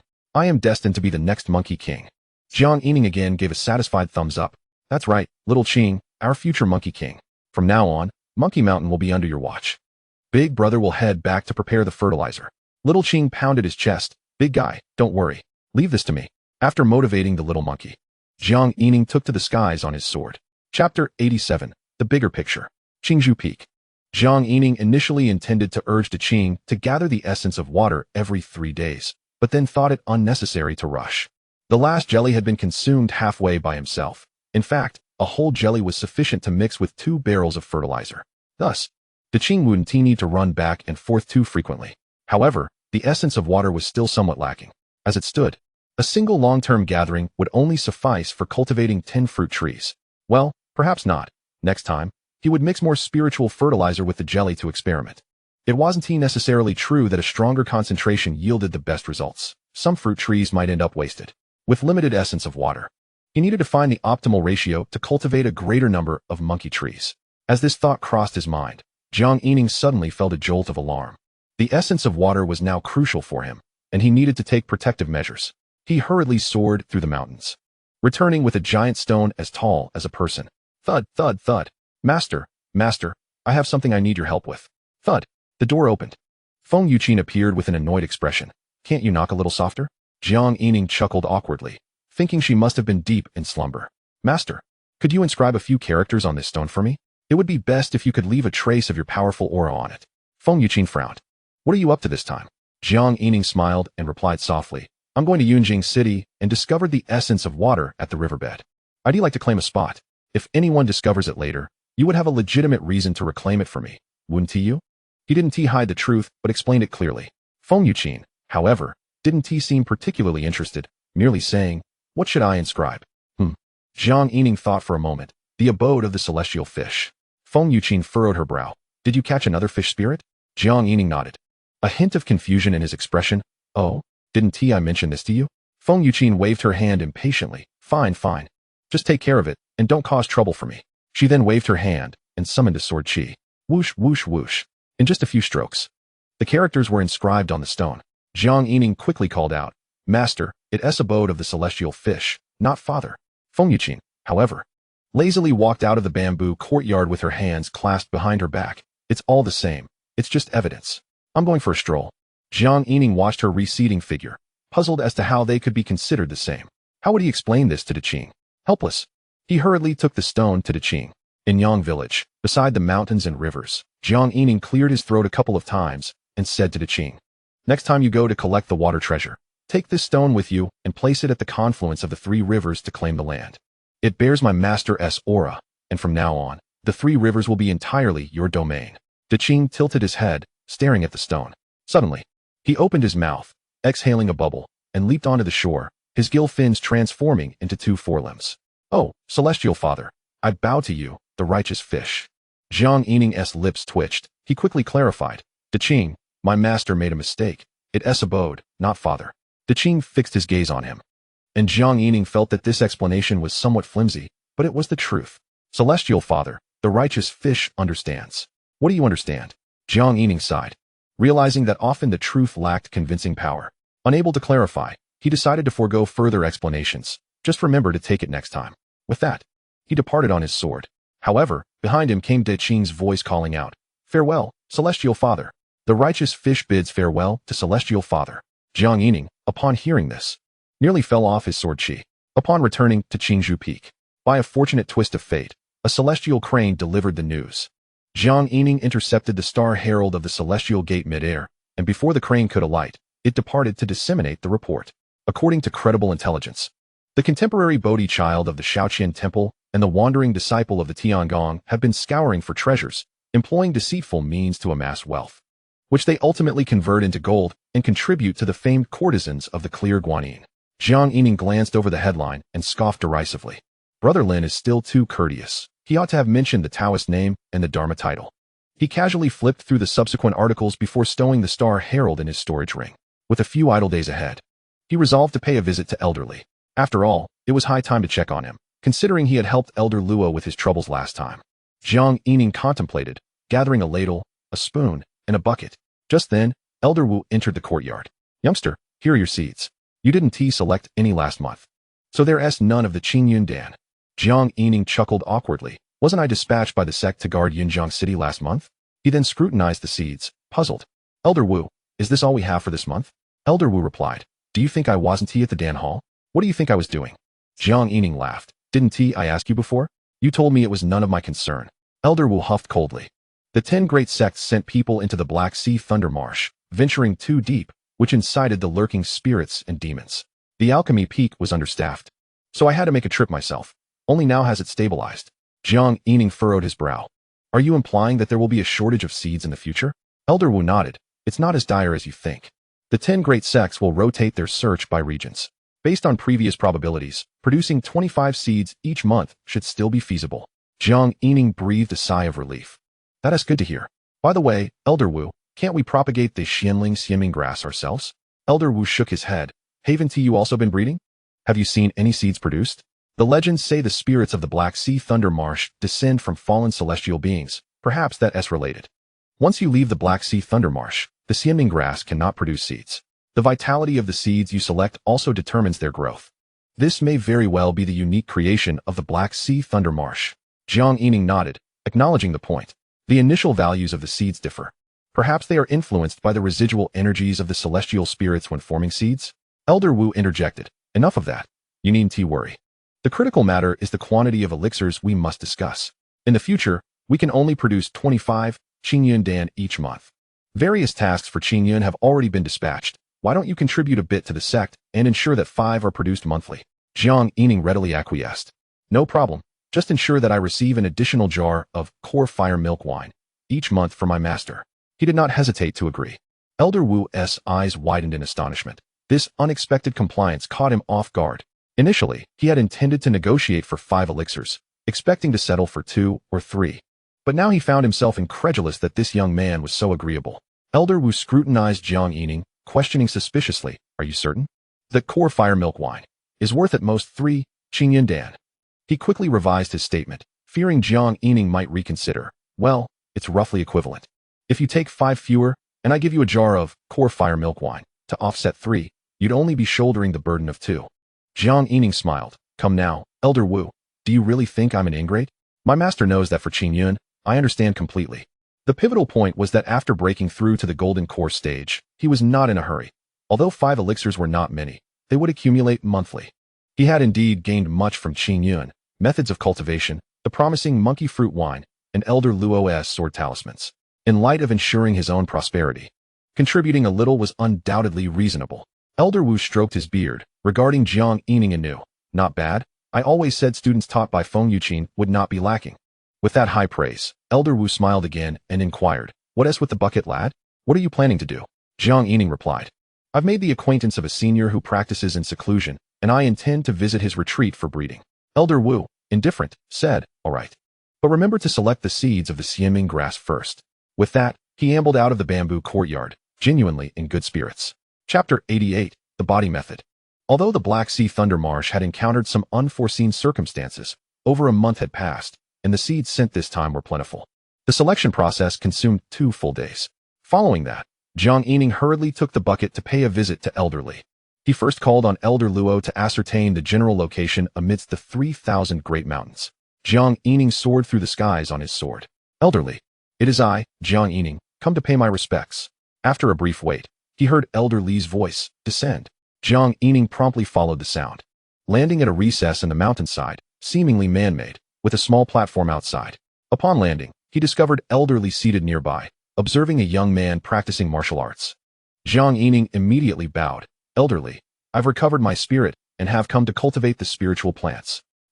Ancestor, do not be deceived by him." Jiang Yining then realized that the young martial artist was an acquaintance. "Oh, Brother Fong, you are here too?" Fong Jingqi glared. "This is my ancestor. Why shouldn't I be here? You deceived the Monkey King, and now you wish to fool my ancestor too." Elderly looked on with interest. "Oh? You two know each other?" Fong Jingqi respectfully bowed. "Ancestor, he came to Monkey Mountain before." He quickly recounted the events, omitting the details of their confrontation. Elderly, upon hearing this, turned to Jiang Yining with a smirk. "What was that you just said?" Jiang Yining chuckled awkwardly. "Oh? Brother Fong, you are here too?" Elderly pressed. The previous statement. Jiang Yining, caught off guard, was embarrassed. Elderly continued to jest. "Old Luo was right. You truly don't speak a single word of truth. At least Feng Yuqin is straightforward, without so many convolutions. It's no wonder old Luo claims you have made her take the blame." Jiang Yining flattered. "Elderly, it's all due to my master's indulgence. Otherwise, I would not dare to act so audaciously." He refrained from defending himself. Realizing that doing so would only lower his standing in the eyes of the elder, it was better to graciously acknowledge it and earn goodwill. But the critical point was that Elderly belonged to Chuyang Peak, which took Jiang Yining by surprise. He had anticipated that Elderly was from Chuyang Peak. Elderly seemed to read his thoughts, interrupting, "Rest assured, focus on cultivating the spiritual plants. Your master's matters belong to the older generation. Besides, it is not I who engages in conflict." Jiang Yining paused momentarily, feeling reassured. It appeared that the sect master's senior had spoken true.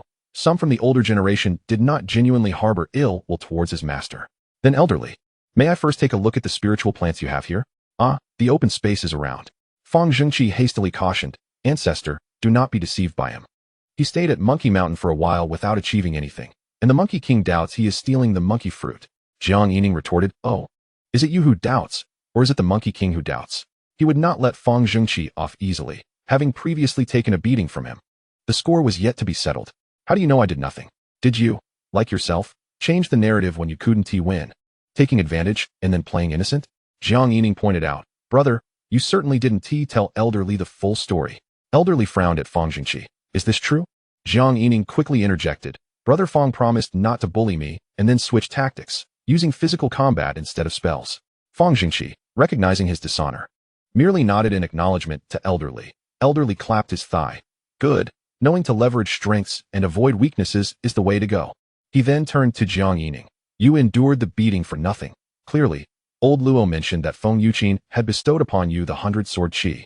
Yet you squandered your advantage. You deserve it. Jiang Yining's smile froze on his face. Clearly, they were a pair of disciples of the sect. And he had thought to play tricks on Elderly. What a miscalculation. Elderly, let us proceed to examine the spiritual plants. Jiang Yining said, moving toward the open space. Elderly stood and followed, introducing, I have been in seclusion here for over 400 years. Apart from this 7 luminaries plum blossom soul, which has only existed for a little over 120 years, both the frosty demon orchid and the lotus divine fruit have surpassed 3 centuries. Jiang Yining nodded. Oldly, I will take a closer look. As he spoke, he focused his energy in his eyes. The 3 spiritual plants were situated on small platforms to the left, right, and front. The 7 luminaries plum blossom soul boasted a growth value of 36. The frosty demon orchid had a growth value of 57. The lotus divine fruit achieved a growth value of 89. Jiang Yining was not merely observing these 3 spiritual plants. He meticulously scanned the surrounding weeds as well. Orange vine had a growth value of 2. Oh, is this going to provide a 7-colored binding belt for myself? Speaking of which, with the crimson dragon severed in 2, I have yet to seek my junior brothering for repairs. Perhaps it would be more appropriate to refer to it as Radiant Dragon? Unfortunately, the black vine at Uncle Lung's retreat has stagnated at 1,000 years and 99, and there has been no word of any movement. After surveying the area, he found only this orange vine, which belonged to the category of weeds with a broken fate enhancement. Oldly glanced at Jiang Yining. So what do you think? I heard from Elder Luo that you possess a knack for identifying spiritual plants. Have you discovered any other flora? Jiang Yining nodded and walked directly to the side of the orange vine. This matter could neither be concealed nor needed to be hidden. Oldly immediately examined it closely. Indeed, this vine seemed to exhibit some mutations. Well done, lad. You truly have a talent. Fang Zhengqi's expression shifted from disdain to suspicion. How could his own master, in deep meditation here, not have recognized this boy's true abilities? Oldly released the orange vine and chuckled. Then, as Elder Luo suggested, shall we split the difference at 55? Jiang Yining's face instantly fell, expressing his dilemma. Oldly, it's not that I'm unwilling to be fair. Elder Luo agreed to that because of some misunderstandings with the master, leading to a confrontation. Besides, Elder Luo also taught me 8 extremes to suppress heaven. So you know he has his reasons. Cultivating spiritual plants is not an easy task to turn into treasures. Furthermore, even though I did not visit you at the first opportunity, I have indeed been preoccupied and have only recently recovered for a month or so. Oldly frowned. The old man can also impart some techniques to you. Oh, having witnessed senior brother Li's sword concealment, Jiang Yining dared not underestimate anyone, especially these elders. They might just be treasure troves themselves. Yet he put on a wry smile and declined. I wish to unify sword energy, sword talismans, and sword formations. There are too many techniques for me to learn all at once, and my master has instructed me to specialize without distraction. Oldly interrupted. Do not be so quick to refuse. Since you have sparred with my disciple, you should know that I am researching body cultivation techniques. Are you not interested? Upon hearing body cultivation, Jiang Yining immediately lost interest. Having witnessed senior brother Fang's prowess in body cultivation, to be honest, it was rather unimpressive. Even though he had not gone all out last time, perhaps having seen the monk's true self-golden body was too overwhelming. He looked down upon other methods of physical enhancement. Oldly, I truly do not have that much energy. Oldly continued. Listen, lad. True body cultivation is not merely about increasing physical strength incrementally with the enhancement of cultivation. Jiang Yining understood and quickly responded. I am aware. I have a friend from the small Qian temple who practices the true self golden body. He only spoke half of his thoughts. Meaning, if you possess body techniques of such caliber, I would certainly consider them. No, I would prostrate myself in veneration immediately. Old Li cast a sidelong glance at Jiang Yining. Indeed, many celestial sects primarily focus on qi cultivation. Body cultivation is arduous, and it is challenging to develop the body's functions to their utmost potential. Most so-called body techniques rely fundamentally on true energy, not genuine physical sanctification. Aside from the small Qian temple's physical Buddhist methods and the which ancient sect's body sorcery, there are few true body cultivators. Jiang Yining was somewhat puzzled by this point and inquired, Old Li, isn't demon cultivation primarily focused on body refinement? Why are human cultivators so scarce in this aspect? Old Li chuckled. Actually, it is not so rare. All major sects have methods for body cultivation. However, compared to the path of qi cultivation, achieving significant accomplishments is much more difficult, so generally speaking, most people do not pursue it. In this respect, demon beasts are inherently advantaged, making it easier for them to progress further in the physical realm. He seemed to grow animated as he spoke. But what allows humanity to dominate the world? On the surface, it appears to be powerful cultivators, but fundamentally, it is wisdom. Even in the physical realm, where we are at a natural disadvantage compared to demon cultivators, have we not still forged the small Qian temple's physical Buddhist methods and the which ancient sect's body sorcery? In the domain of physical cultivation, the two sects even surpass demon cultivators. Conversely, in this vast world, it seems that only the demon Saint Mountain has established a wise order. Old Li shook his head. I digress. Are you truly not interested in learning? Although my methods for body cultivation cannot compare to the true self-golden body or the body sorcery, they are certainly superior to the generalized methods within the sect. Moreover, having a robust physique has its advantages. It aids in stabilizing the divine soul and strengthening the spirit. Jiang Yining was perplexed. Stabilizing the divine soul and strengthening the spirit? Is there such a notion? Only auxiliary effects? How significant is that assistance? He hesitated for a moment, not rushing to refuse. Old Li should not be deceiving him. Old Li, how formidable is your body cultivation technique? Please elaborate for me. Old Li smiled, his hands weaving intricate gestures. This body cultivation technique of mine is called Vast Treasure Glazed Body. As he spoke, the gestures took form, and a radiant glaze shimmered upon his skin. Lad, unleash your sword energy at full force. Jiang Yining did not hesitate, sending forth a powerful sword energy. Clang. It left merely a white mark upon his skin. Old Li chuckled. Observe, old man does not utilize any cultivation. He then grabbed a rock from the mountainside and crushed it into powder with his hands, proudly declaring, in my early years, I studied demon cultivation and the path of spiritual beasts, collaborating with brethren from 100 Refinements Peak to create this technique. It can refine and devour the spiritual treasures of heaven and earth, achieving a formidable physique. In an ideal scenario, it may even rival the true self-golden body. Jiang Yining remained silent, gauging whether he should believe it. With such a level, it would be sufficient to establish one of the top 10 immortal sections. However, witnessing him pulverize the stone, it seemed plausible. Old Li chuckled awkwardly. Of course, that is in an ideal state, but I am confident that under normal circumstances, it is at least not inferior to the small Qian temple's Arhat copper body. Jiang Yining silently scolded himself, having seen the copper body before. It was far inferior to the golden body. Nevertheless, there was still something that intrigued him. Old Li, you mentioned that devouring the spiritual treasures achieves the physique. What constitutes an ideal state? Yes, the point of interest was indeed the devouring of spiritual treasures to enhance the body. He happened to have a slight advantage in this regard. Old Li responded, just like heavenly star sand and true gold of white clouds. As long as you devour enough spiritual treasures to strengthen your body, over time, you will surely surpass the true self-golden body. Jiang Yining replied, well, you yourself are uncertain. Are you relying on treasures to accumulate strength? There is no end to that. True gold of white clouds, I know that it is a treasure. If I have sufficient treasures to strengthen myself, shouldn't I first refine a myriad of sword energies? Perhaps not necessarily, as sword energy only requires the spiritual resonance contained within the treasures. Old Li, will the vast treasure glazed body absorb the spiritual resonance of the treasures? No. Jiang Yining instantly became interested. So, this body cultivation technique aligned somewhat with his own goals. He truly encountered a treasure trove of knowledge in Old Li. Old Li, does it have any requirements regarding the attributes of the spiritual treasures? Old Li replied, it is best if they are earth or metal attributes. Jiang Yining frowned. That seemed a bit difficult to come by, but he still decided to learn it. Moreover, he thought of something. Could the golden pearl left by the pumpkin monster be used for body refinement? He would find out when the time came. Surely. The pumpkin head had some unique properties, as even his master said it held opportunities. Old Li, then it is settled. If I help you cultivate 2 treasures, you will teach me the vast treasure-glazed body. Old Li smiled. No problem. Following this, Jiang Yining began to busy himself. He fetched a large half-bucket of water from the mountain stream, mixed in spiritual fertilizer, and got to work. Suddenly, he recalled another question. What if he mixed in some jelly sauce? Would the spiritual plants grow even faster? No rush. He would wait until the monkey fruit wine stabilized before trying it out. There would be plenty of opportunities in the future. Fang Zhengxi watched him laboring and couldn't help but whisper, Master, are you really going to pass this on to him just like that? Old Li seemed to harbor a hint of melancholy.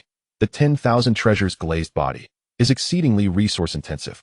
If I were truly destined to cultivate it to great perfection, I would be most eager to witness the extent of its power. Chapter 89. The initial results of the monkey fruit. In the realm of enlightenment for the mighty, the journey begins with 3 ladles of spiritual fertilizer. Several spiritual plants grew rapidly. The 7 luminaries plum blossom soul had only been born for a little over 120 years, and its growth rate had decelerated at the 100-year mark to 86. The blue frost demon orchid and lotus blossom divine fruit had both smoothly surpassed the 1,000-year threshold. However, the blue frost demon orchid came to a halt at the 1,000-year 6 mark, while the lotus blossom divine fruit also ceased its vigorous growth at 1,000-year 11. Witnessing this, Old Li felt a surge of anxiety.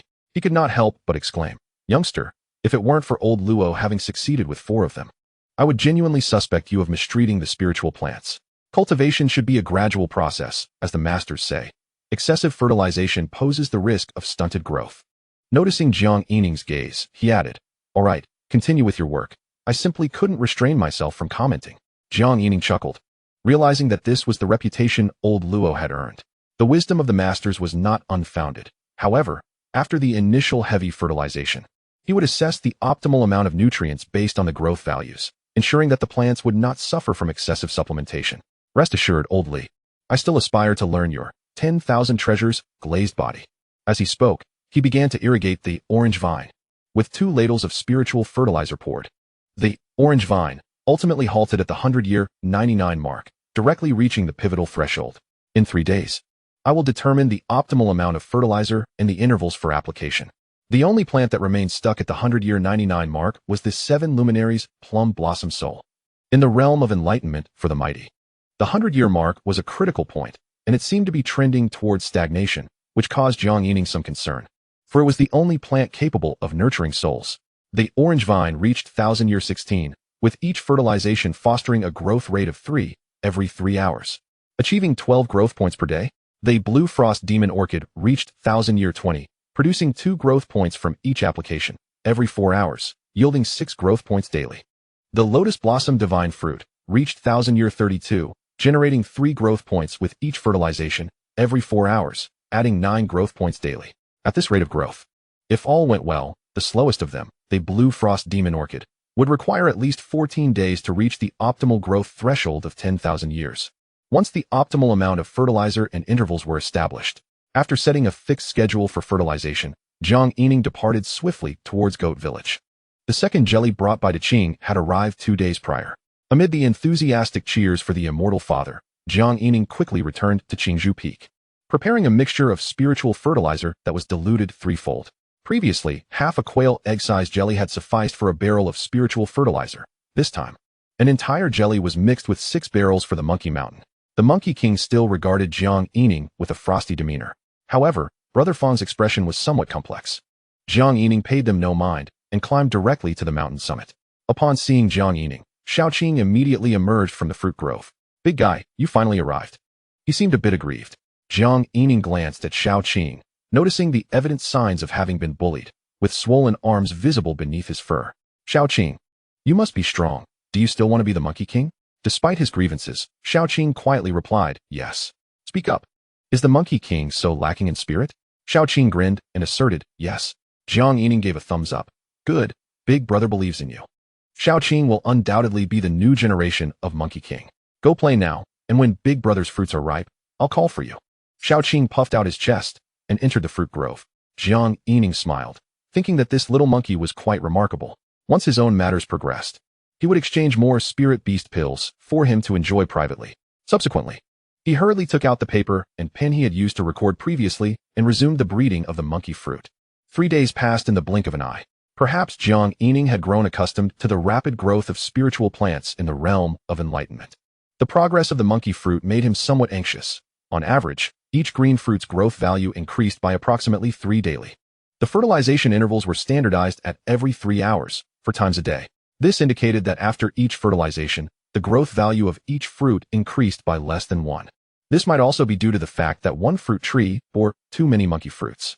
Jiang Yining did not blindly expand the cultivation of monkey fruit trees, but focused on managing the 10 trees he had previously cultivated. He also discovered that the jelly spiritual fertilizer had been overly diluted. With 5 or 6 fruit trees, the quantity of fertilizer had begun to increase, even doubling from before. In order to achieve a growth value increase of 70 for the fruits on the trees after fertilization. In the future, perhaps diluting one jelly with 3 barrels of spiritual fertilizer would be more appropriate. Every day, aside from going to Old Li's place for fertilization at designated times, Jiang Yining spent the rest of his time on Monkey Mountain. Whenever he felt bored, he would play with Xiaoqing. Under his encouragement, Xiaoqing's resolve to become the Monkey King grew ever stronger. As time passed, another 5 days went by. Jiang Yining had visited Goat Village once to retrieve the 3rd jelly brought by Qing. Currently, the jelly spiritual fertilizer was keeping pace. However, today, Jiang Yining was stationed at Old Li's meditation area. The reason was simple. Both the orange vine and lotus blossom divine fruit had reached the 1,000-year 99 threshold. Today was the day of waiting. Based on past experience, the probability of breaking through was highest within the first 3 days after hitting a threshold. If no breakthrough occurred, stagnation could become a permanent state. The 7 luminaries plum blossom soul had already hit a 100-year 99 mark, which was somewhat disheartening. The blue frost demon orchid was at 1,000-year 68, producing 6 growth points daily. If all went smoothly, it would only require 6 days to reach the 10,000-year mark. Old Li expressed his doubts. Youngster, are you certain that both the orange vine and lotus blossom divine fruit will break through to the treasure level today? Jiang Yining shook his head. I cannot be certain, but their growth is exceptionally robust, and the likelihood of a breakthrough is quite high. Perhaps today, perhaps tomorrow, or perhaps the day after. He could not explain the intricacies of the progress bars in detail. Old Li retorted with annoyance. Perhaps they will never break through in their lifetime. Is this not akin to the words of a charlatan? You, young fellow, seem to be finding breeding quite effortless, unlike what you previously claimed to old Luo, adjusting according to growth rates at every moment. Jiang Yining was momentarily taken aback. He had been so focused on the monkey fruit that he had forgotten this detail. Old Li, one must not judge a situation solely by its surface. Just consider the first 3 days. Was I not constantly monitoring and adjusting the amount of fertilizer? Moreover, the 7 luminaries plum blossom soul was fertilized only once a day, while the lotus blossom divine fruit and blue frost demon orchid were fertilized every 4 hours, and the orange vine every 3 hours. These decisions were all made after careful consideration. Old Li nodded but furrowed his brow. And what about the future? Jiang Yining quickly improvised. In the future, every time I come to fertilize, it may seem that I am casual, but in truth, I have observed closely and made swift calculations. For instance, the 7 luminaries plum blossom soul. Didn't you say it has now been changed to once every 2 days? Old Li still frowned but chose not to pursue the matter further. Forget it. As long as you can cultivate to the treasure level, everything you say is justified. Jiang Yining smiled and ceased further explanations. As they waited, 3 hours passed swiftly. Jiang Yining hurriedly stood and set off for Monkey Mountain to apply fertilizer. Upon returning, he found that Old Li had already welcomed guests. Old Luo, Old O, and Old Sun were among them. Jiang Yining smiled, and a glance revealed the results. The orange vine had successfully broken through. Just as he had deduced, this weedy plant had an easier time breaking through. It likely received little of the heavenly spiritual essence, probably within 5 levels. After a brief wait, the crowd dispersed. However, Old Luo, Old O, and Old Sun remained behind.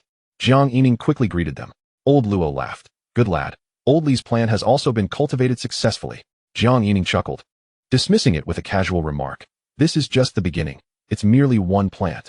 Such audacious claims were made, yet none felt he was being overly boastful. Old Li wore a smile of satisfaction. Youngster, you truly have an eye for breeding spiritual plants. You predicted a high probability of breakthrough today, and it indeed broke through. Let us see if the lotus blossom divine fruit can also rise to the treasure level as you suggested. Elder Sun and Old O exchanged astonished glances upon hearing this. Then we shall stay today to witness this. Very well, let us all bear witness together. Li Lao promptly removed the stone tables and chairs from the sunken cave within the mountain. Jiang Yining, with a smile, inquired, Li Lao, how many celestial ethereal auras just descended? 4. Jiang Yining nodded, appreciating the accuracy of his self-derived patterns. Chapter 90, Emphasis. He ventured once more to the Monkey Mountain. On his return, he fortuitously encountered a breakthrough of the lotus-flowered divine substance, resulting in the descent of 9 ethereal auras, seemingly corresponding to 9 petals. Jiang Yining chuckled, noting that at least 2 plants had reached the level of treasures, and he could certainly acquire the all-treasure glazed body. Without a doubt, he was met with yet another round of praise. Sun Lao and O Lao gazed at him with newfound fervor. After the validations from Luo Lao and Li Lao, their apprehensions had entirely dissipated. O Lao's wife prepared to speak, but Sun Lao interjected, Young Jiang, next time, do allow me to cultivate some, as I have a few specimens myself. Jiang Yining eagerly agreed, bowing respectfully. Senior Sun, Senior O, once I recover, I shall make a visit. Having previously committed to overcoming his mental strain, he was determined to follow through. Upon returning to Qingzhou Peak, it was already evening. He had successfully mastered the all-treasure glazed body. This particular method of physical cultivation was not inherently difficult. The challenge lay, as Li Lao had articulated, in locating and devouring various spiritual treasures. At the small bamboo courtyard, Jiang Yining was always greeted by the pumpkin monster. You've returned. Jiang Yining beamed at it. Sen Yi, in a couple of days, I may borrow 2 of your teeth again, perhaps? Upon hearing this, the pumpkin monster turned and dashed into the spirit field. Jiang Yining chuckled to himself, run? Where can you flee to? He intended to utilize the all-treasure glazed body to absorb the golden beads previously refined from its teeth. If successful, it would be quite delightful. As he pondered, he glanced upward at the roof of the small room. The ghost lady, adorned in a phoenix crown and flowing robes, was seated in meditation atop the roof. Under the moonlight, she emanated a faint glow. Was she absorbing lunar essence? Jiang Yining's thoughts suddenly sparked with vitality. Logically, ghostly cultivators exist with their souls intertwined with the cosmos. Does this not pertain to the realm of spirit? If he sought to strengthen his spirit, could he not draw upon the techniques of ghostly cultivation? Just as he became engrossed in thought, the ghost lady, seemingly sensing his focus, transformed into a wisp of red smoke and appeared before him. She bowed to Jiang Yining. Immortal Master, do you have any instructions? Jiang Yining pondered for a moment and replied, wait a moment. He then knocked on his master's wooden door. Master, I have a matter to consult. The door opened, revealing Feng Yuqin, her expression one of impatience. Your matters are increasing. You've disturbed my peace all night. Jiang Yining hastily smiled. Master, I have an idea. As he spoke, he reached back. Look, the ghost lady lacks a physical form. Strictly speaking, she could be considered a wisp of spirit, but wait, why is she so soft?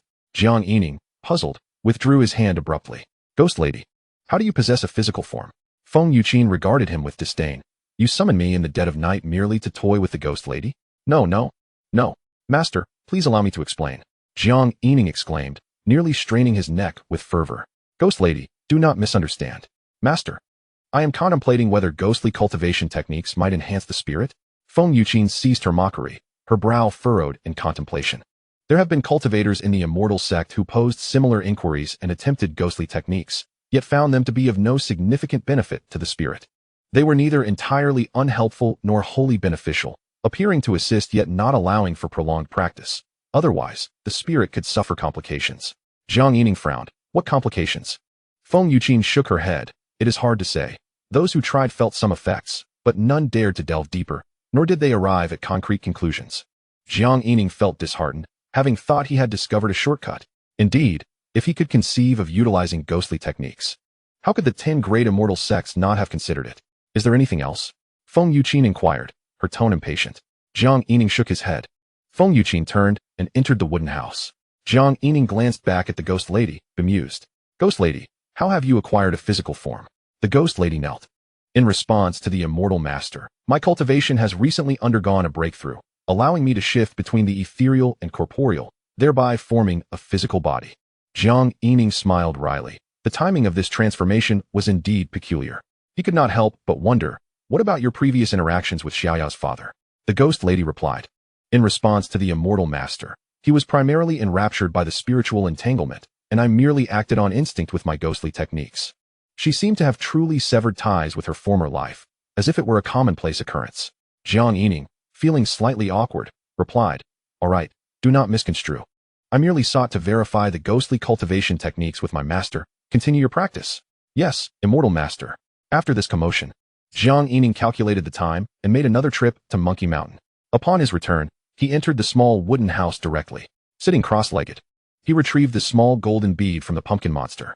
So solid, this should qualify as a treasure, Jiang Yining mused, beginning to operate the all-treasure glazed body to absorb the golden bead. Uncertain of how much time passed, when he finally opened his eyes, a smile of delight illuminated his face. Indeed, it was effective. His skin exhibited a change akin to the radiant shine following an all-night session at the package machine. Although it still did not quite match the glaze-like texture of Li Lao, Jiang Yining condensed a sword aura and gently sliced through the air. Zzzt. It produced a faint scraping sound. With some force, puffed, a line of blood erupted instantly. Damn it, I overestimated. Yet, Jiang Yining felt a sense of reassurance. Ordinary attacks below the third level of foundation should not be able to breach his physical defenses. This was indeed terrifying, if he continued down this path. Uncertain whether it was the prowess of the physical cultivation method or the influence of the small golden bead, a comparison could not yet be made. However, Jiang Yining leaned towards the latter, for the pumpkin monster was remarkably resilient. If this were the case, if he could refine the entire head of the pumpkin monster, surely there would be hundreds of golden beads to harvest. As time passed, a week had elapsed. Jiang Yining did not directly extract the teeth from the pumpkin monster, but instead busied himself at Monkey Mountain with Li Lao. The 10 monkey fruit trees had been meticulously selected, and the majority of the green fruits had surpassed a growth value of 40. After days of nurturing, half of the green fruits had now reached a growth level of 90. At Li Lao's location, the final spiritual plant, the blue frost demon orchid, successfully reached the milestone of 99 years yesterday. Jiang Yining stood guard there. As soon as the blue frost demon orchid broke through, his task would be complete, and he could rightfully take the orange vine. Although the celestial ethereal auras were slightly fewer, they should still be the most suitable for restoring the crimson dragon. The only treasure he possessed must be cultivated, as he had previously established some merit. Li Lao, what state is my all-treasure glazed body in now? Jiang Yining inquired, gripping a stone in his hand, exerting pressure. All right, I cannot grind it into powder like Li Lao. Li Lao expressed astonishment. You've swiftly found a suitable spiritual object to consume? You truly are affluent, at least equivalent to devouring a treasure or a special rarity. Jiang Yining smiled. It is all thanks to my master's favor. Nevertheless, he had a general assessment in his heart. That pumpkin monster was quite remarkable. Feng Yuqin seems to regard you highly as a disciple, Li Lao remarked as the sky darkened ominously. Here it comes. Celestial ethereal auras. A total of 11 appeared. Jiang Yining had grown accustomed to this. This time, for plants materialized instead of 3, an exceptionally fortunate outcome. Li Lao, as per our agreement, I shall take the orange vine, he declared as he swiftly moved into action. Li Lao's gaze softened slightly. Young man, you are quite particular. He did not anticipate Jiang Yining would choose the least favorable vine. It is only right. I am eternally grateful for your teachings, Li Lao. To acquire a treasure is already sufficient, regardless of the purpose behind it. Flattering words must be spoken. Well, Feng Yuqin may not have the most agreeable temperament, but her judgment is commendable. She has taken in a disciple with great integrity and respect. Jiang Yining offered a few compliments before swiftly departing, disinterested in accompanying Li Lao to entertain guests. Chapter 91, A Great Treasure. Monkey Mountain. As Jiang Yining alighted upon the mountaintop, he found Jin Mao, Yin Mao, and even Fang Jingqi present. Due to the breeding of 10 fruit trees, approximately 1/10 of the monkey fruits have ripened. Xiaoqing has worked tirelessly for this, causing quite a commotion that even the Monkey King and Monkey Elder are aware of. Jiang Yining, with a nonchalant demeanor, remarked, Oh, golden monkey. What do you mean by this? My breeding efforts are finally showing results. You wouldn't dare to go back on your word, would you? He certainly understood that they would not retract their promises, as their excitement was evident from their expressions. However, if now is not the time to feign ignorance, when would it be? After enduring a humiliating episode, he needed to reclaim his dignity. With 10 fruit trees, each bearing over 100 monkey fruits, nearly 500 in total, around 150 of them had matured. Upon seeing Jiang Yining, Xiaoqing limped over to his side, seemingly having found his anchor of support. Standing tall and gazing at the surrounding little monkeys, Jiang Yining glanced at the little monkeys, noting that their monkey king, Lord Ho, was still present. Young friend, can you truly breed monkey fruits? The monkey elder's voice quivered with excitement, still somewhat skeptical. Jiang Yining chuckled as he cleared his ears. Haven't you all seen? This is merely the beginning. There will be even more to come. Lord Ho bowed respectfully, proclaiming, Young friend, You are a noble of our clan. Jiang Yining tilted his head, avoiding the gazes of the monkeys. Whether I am noble or not, I cannot say, but that beating I received was certainly quite valuable. Lord Ho hastily bowed to the Monkey King. Sire, please say a few words. The Monkey King scoffed. What is there to say? He already demands half of the monkey fruit wine. Oh, this fellow is surprisingly audacious. Jiang Yining sneered. Fine, I shall only breed 2 fruit trees henceforth. That should suffice to satisfy my master's cravings. Whether you wish to cultivate or not is of no concern. The Monkey King, in a fit of anger, turned to leave. Jiang Yining had not anticipated such a reaction, but it was indeed spirited.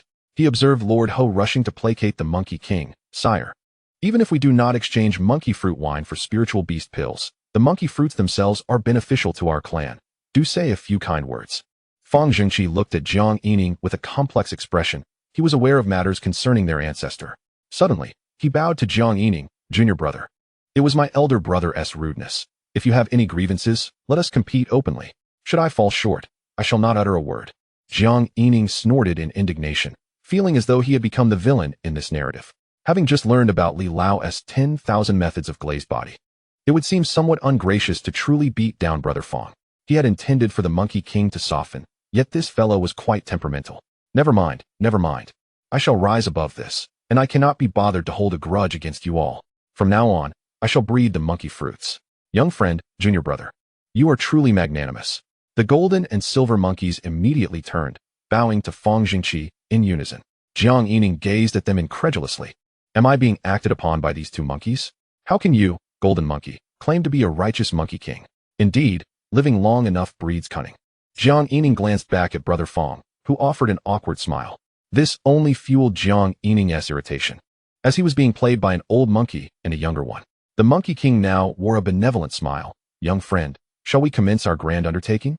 Do not hesitate to express your needs. I shall lead our clan to cooperate wholeheartedly. Jiang Yining gritted his teeth. Are you not just a mere child? The Monkey King patted his chest. Young friend, we are not strangers. If you require anything in the future, do not hesitate to approach me, and I shall comply without question. After a moment of fuming, Jiang Yining finally exhaled, deciding to let it slide for the sake of the monkey fruit wine. He asked with feigned indifference, how many monkey fruits are needed to brew a barrel of monkey fruit wine? Lord Ho quickly replied, about 200 fruits. Jiang Yining calculated swiftly. Based on his recent experiences and the yield of water essence, maintaining a steady supply of spiritual fertilizer could allow him to breed about 20 monkey fruit trees, ensuring that 70 of the fruits would grow within a day. Even without selecting specifically high-growth fruit trees, he could mature a batch within a month. With 20 fruit trees, approximately 3,000 monkey fruits, and a ripening rate of 70 in a month, that would yield around 100 fruits, equating to nearly 10 barrels of monkey fruit wine. A month's yield of 10 barrels is a significant improvement compared to the previous 2 months trading for a single barrel with the alchemy peak. Alright, the cost I would incur is also considerable. I can breed a maximum of 20 fruit trees a month, capable of ripening 70 of the fruits. Lord Ho's eyes sparkled as he calculated quickly, exclaiming, that's plenty, sufficient for brewing 10 barrels in a month. Jiang Yining retorted, do not forget my 5 barrels. The Monkey King waved his hand grandly. Rest assured, young friend, once I have made a promise, I shall never go back on it. Jiang Yining patted Xiaoqing on the head. Xiaoqing, you shall assist me in this endeavor. Xiaoqing instinctively lifted his head, standing tall, though he knew little else. At least being with the big fellow meant there would be monkey fruits to eat in the future. The days that followed were quite leisurely. The fertilization schedule for the batch of monkey fruit trees was 4 hours. Jiang Yining merely needed to find the best fertilizer and began to gradually teach Xiaoqing how to apply it, how much to use on each tree. This was the reason he had Xiaoqing assist him. Once Xiaoqing became familiar with the process, he could occasionally slack off. Delivering spiritual fertilizer just once a day was sufficient. Xiaoqing had evidently become the king among the little monkeys. The reason was simple. He had received the permission of the big fellow to pluck and eat the ripe monkey fruits. However, he had been instructed by Lord Ho and the Monkey King not to cause trouble for Jiang Yining, or he would face punishment. Occasionally, when in a good mood, Xiaoqing would share a couple of fruits with the other little monkeys. Jiang Yining's life returned to a state of tranquility as he awaited the arrival of the monkey fruit wine. He delivered the orange vine and the severed red dragon to Ingwentai. As per usual, Ingwentai kept a portion for himself. Ingwentai stated that this time would take a bit longer. Jiang Yining was indifferent and instead inquired about the pumpkin monster's teeth, asking if any conclusions had been drawn. Ingwentai replied that they were indeed excellent materials for refining. And then, There was no further information. Well, Jiang Yining then borrowed a flying sword, preparing to return to Qingzhou Peak to deal with the pumpkin monster. In the small bamboo courtyard, the pumpkin monster was screeching incessantly. Stop screaming. I am not a villain. Jiang Yining comforted. You have the chance to become a spirit. I will not sever your spirit essence. If I leave you with a stem, perhaps you can regrow in the future. He bound the pumpkin monster while continuously sawing beneath its large head with the flying sword. You wicked creature. You wicked creature. Stop. I will tell you a secret. The reason I am so tough has a secret. Oh. Jiang Yining paused his sawing motion. The pumpkin monster quickly added. I will tell you. The place where I was born surely has great treasures. Jiang Yining, puzzled, asked what treasures. The pumpkin monster had its own opportunities, which the master had mentioned before. Listening to the pumpkin monster's words, it seemed that this opportunity was still present. The pumpkin monster squirmed. Let me go. Only I know the way. After contemplating, Jiang Yining decided to release it. The pumpkin monster immediately flipped over. Let us go.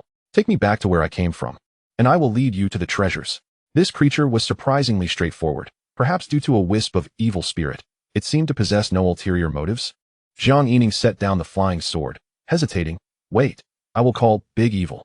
Saying this, he approached his master's door to knock. However, before he could knock, Feng Yuqin had already opened the door. I heard you. I'm not interested. Jiang Yining chuckled awkwardly. Master, don't you feel bored staying in the wooden house every day? I thought it would be nice for you to take a stroll. Bored? So I am going for a walk now, looking for some wine, she remarked as she walked out of the courtyard with her hands clasped behind her back, leaving Jiang Yining and the pumpkin monster staring at each other, bewildered. Yet the pumpkin monster did not care.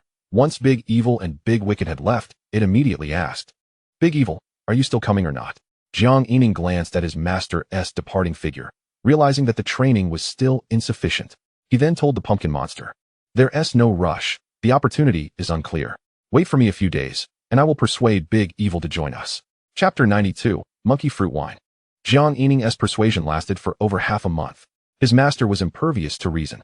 During this time, Jiang Yining did not remain idle, following old Luo daily to learn the 8 extremes heaven suppression. Having consumed all 5, Qingyundan, a series of 5 rolling exercises unfolded at the small bamboo courtyard. The only thing that left Jiang Yining perplexed was that he remained at the initial stage of the golden core. He could not fathom how many more pills he would need to reach the mid-stage. While there was no urgency, it felt akin to being burned white 5 times without any reward. On this particular day, he poured several bowls of monkey fruit wine. The 10 monkey fruit trees that had been cultivated first yielded their entire harvest. In a gesture of goodwill, the Monkey King, eager to signify their successful cooperation, presented 3 jars of the coveted monkey fruit wine to Xiaoqing before the brewing process could even commence. He instructed Xiaoqing to convey that starting next month, there would be a regular supply of 5 jars each month. Jiang Yining, elated, beckoned everyone, insisting that Xiaoqing stay and join them. Whether human, ghost, demon, or monster, each was handed a bowl. The jars were indeed quite small, and after distributing them, one was already nearly empty. Jiang Yining cradled a jar, and his master unabashedly seized another, indicating that they would likely finish off 3 jars today. Cheers, cried the little girl, her joy amplified by the absence of scrutiny from her elder brother in cultivation today. Great master, I borrow this wine from my elder brother to toast you. The elder brother, nonchalant, replied, I'm downing it. Look at you, bear. Who do you think you're looking down on? Feng Yuqin's enthusiasm for drinking sparked as she planted a foot on the wooden stool. Lin Yuan, ghost lady, cheers. Jiang Yining chuckled, also taking hearty swigs from his jar. The southern pumpkin monster turned to Xiaoqing, monkey servant. Let's have a drink together. After a few gulps, Jiang Yining also glanced at Xiaoqing, saying, Big brother toasts you, the future Monkey King. Show us your royal demeanor and savor this. Xiaoqing grinned. Haha, big guy. Cheers. Jiang Yining laughed. Pumpkin monster, drink up. What's with the ghostly howling? In that moment, the little courtyard was filled with a lively atmosphere. Elder brother, bring me another bowl. I still owe the great master a toast. Jiang Yining, unfazed, filled another bowl. Bear second raised his bowl, gazing at Feng Yuqin with admiration. Great master, I've never revered anyone, not even the monks from the little Qian temple. My respect for you is as boundless as the flowing rivers. Feng Yuqin scoffed. Enough of your nonsense, drink. Jiang Yining chuckled as he watched his fellow disciples indulge, considering it a part of the camaraderie. Unbeknownst to him, at another location, the headmaster Chong watched this scene with a smile before departing. At a certain moment, Jiang Yining began to feel a warm, soothing sensation enveloping his spirit, so comfortable. The monkey fruit wine was indeed unlike the flowery wines he had consumed before. It felt as though his spirit was being gently warmed, lulling him toward slumber. Ultimately, Jiang Yining could only recall that at some point, Bear Second had come to him for yet another bowl of wine. The next day, upon awakening, Jiang Yining felt refreshed. It seemed as if all the fatigue from his spirit had dissipated. He had no idea who had moved him into the wooden house, likely his master? For Bear Second was snoring soundly in the spiritual field. The pumpkin monster lay atop his belly, while Xiao Qing rested on the table in the courtyard. Jiang Yining turned around and noticed Lin Yuan and the little girl had returned to the wooden house. It appeared that it must have been the master's doing, as he was indeed very considerate of his disciples. Jiang Yining nudged Xiao Qing, who rubbed his eyes and hurriedly stood up. Big guy, I need to check on the mountain. The monkey fruit can't be left unattended. Xiao Qing stood tall, chest out. Don't worry, I'll head back now. Wait, I'll take you with me. As Jiang Yining spoke, he summoned his sword and flew with Xiao Qing to Monkey Mountain. After depositing the spiritual fertilizer with Xiao Qing, Jiang Yining rushed directly to the sheep village. Today was the day to collect jelly. As he approached the riverbank, the moment Jiang Yining appeared, De Qing hastily emerged. Immortal father, trouble is brewing. The clear Willow River has been invaded by an evil serpent. Thankfully, my adoptive son fled quickly, otherwise, you wouldn't be seeing him now. That son is trembling in fear. Jiang Yining glared furiously. How dare you disregard my master's face? Just wait. Saying this, he soared back to Qingzhou Peak. How dare they touch his belongings? At the small bamboo courtyard, the wooden door finally reached the end of its life. Feng Yuqin lay sprawled on the wooden bed, suddenly jolted awake. Initially still drowsy, she instantly transformed into a figure of danger. You increasingly disregard my authority. It seems I must teach you a lesson. Jiang Yining quickly smiled ingratiatingly. Master, trouble is brewing. Previously, I had you inscribe words. And the birthplace of the water essence has been occupied by the evil serpent, showing no respect for you. Feng Yuqin retorted irritably. So what if it's occupied? You tore down my door for this. Master, this concerns the monkey fruit wine. The monkey fruit wine is made with water from. What? Feng Yuqin's eyes widened in anger. Where is it? Yunjiang City. Jiang Yining had barely finished speaking when he noticed his master had transformed into a streak of light. Vanishing into the horizon, Jiang Yining opened his mouth, gazing at the treasure the pumpkin monster had mentioned, which was not as enticing as the monkey fruit wine. He chuckled to himself, realizing he must quickly repair the door. He couldn't let his master return to find the wooden door still in disrepair. Just as Jiang Yining prepared to leave the courtyard in search of large timber, a figure suddenly landed in the small courtyard. The newcomer extended their tongue. Leaning against the courtyard door, panting heavily, Jiang Yining scrutinized the individual. Has this senior brother turned into a dog? But it was indeed Jiang Shixiao. Jiang Yining nodded. The other's attire seemed somewhat familiar. Subai West seeks help. Shimei City, Yuchan Villa. The person simultaneously tossed out a Qingyun jade token. Jiang Yining was taken aback, suddenly realizing that the individual was a disciple of the Fian sect. Without hesitation, Jiang Yining summoned his sword and rushed out. With his master absent, he needed to seek out Cold Shirshu. His mind remained clear. At the 3,000 Great Mountains, a certain peak, Jiang Yining exhaled in relief. Cold Shirshu was present, and he descended directly on his sword. Cold Shirshu, Su Shiji is in trouble. Where? Jiang Yining felt a swirl of motion. Upon regaining his senses, he found himself being whisked away by Cold Shirshu, hastening outside the 3,000 Great Mountains. Shimei City, Yuchan Villa.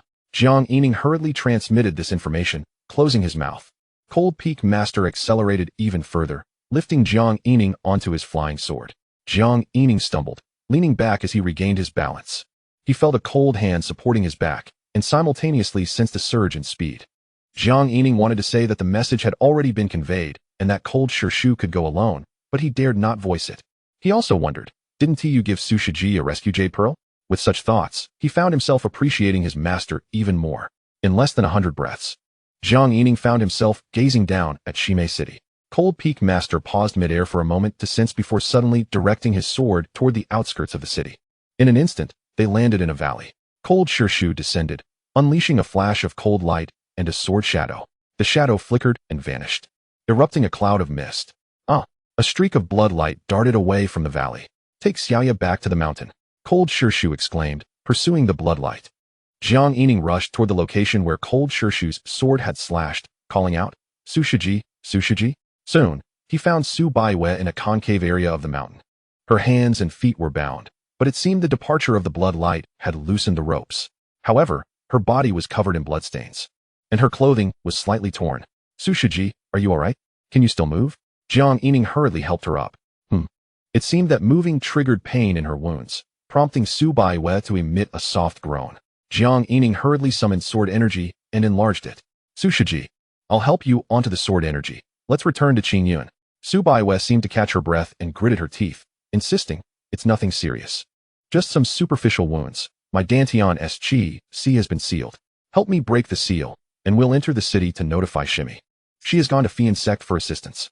Jiang Yining examined her closely, confirming that it appeared to be merely superficial wounds, and he let out a sigh of relief, saying, let's wait until we return to the mountain and let cold Shu help you unseal it. I'm worried about harming your Qi Si. Su Baiwei said nothing more, merely nodding. Jiang Yining supported her shoulders. I'll help you onto the sword energy. Su Baiwei had just prepared to rise when a pained groan escaped her lips, causing her to collapse onto the ground.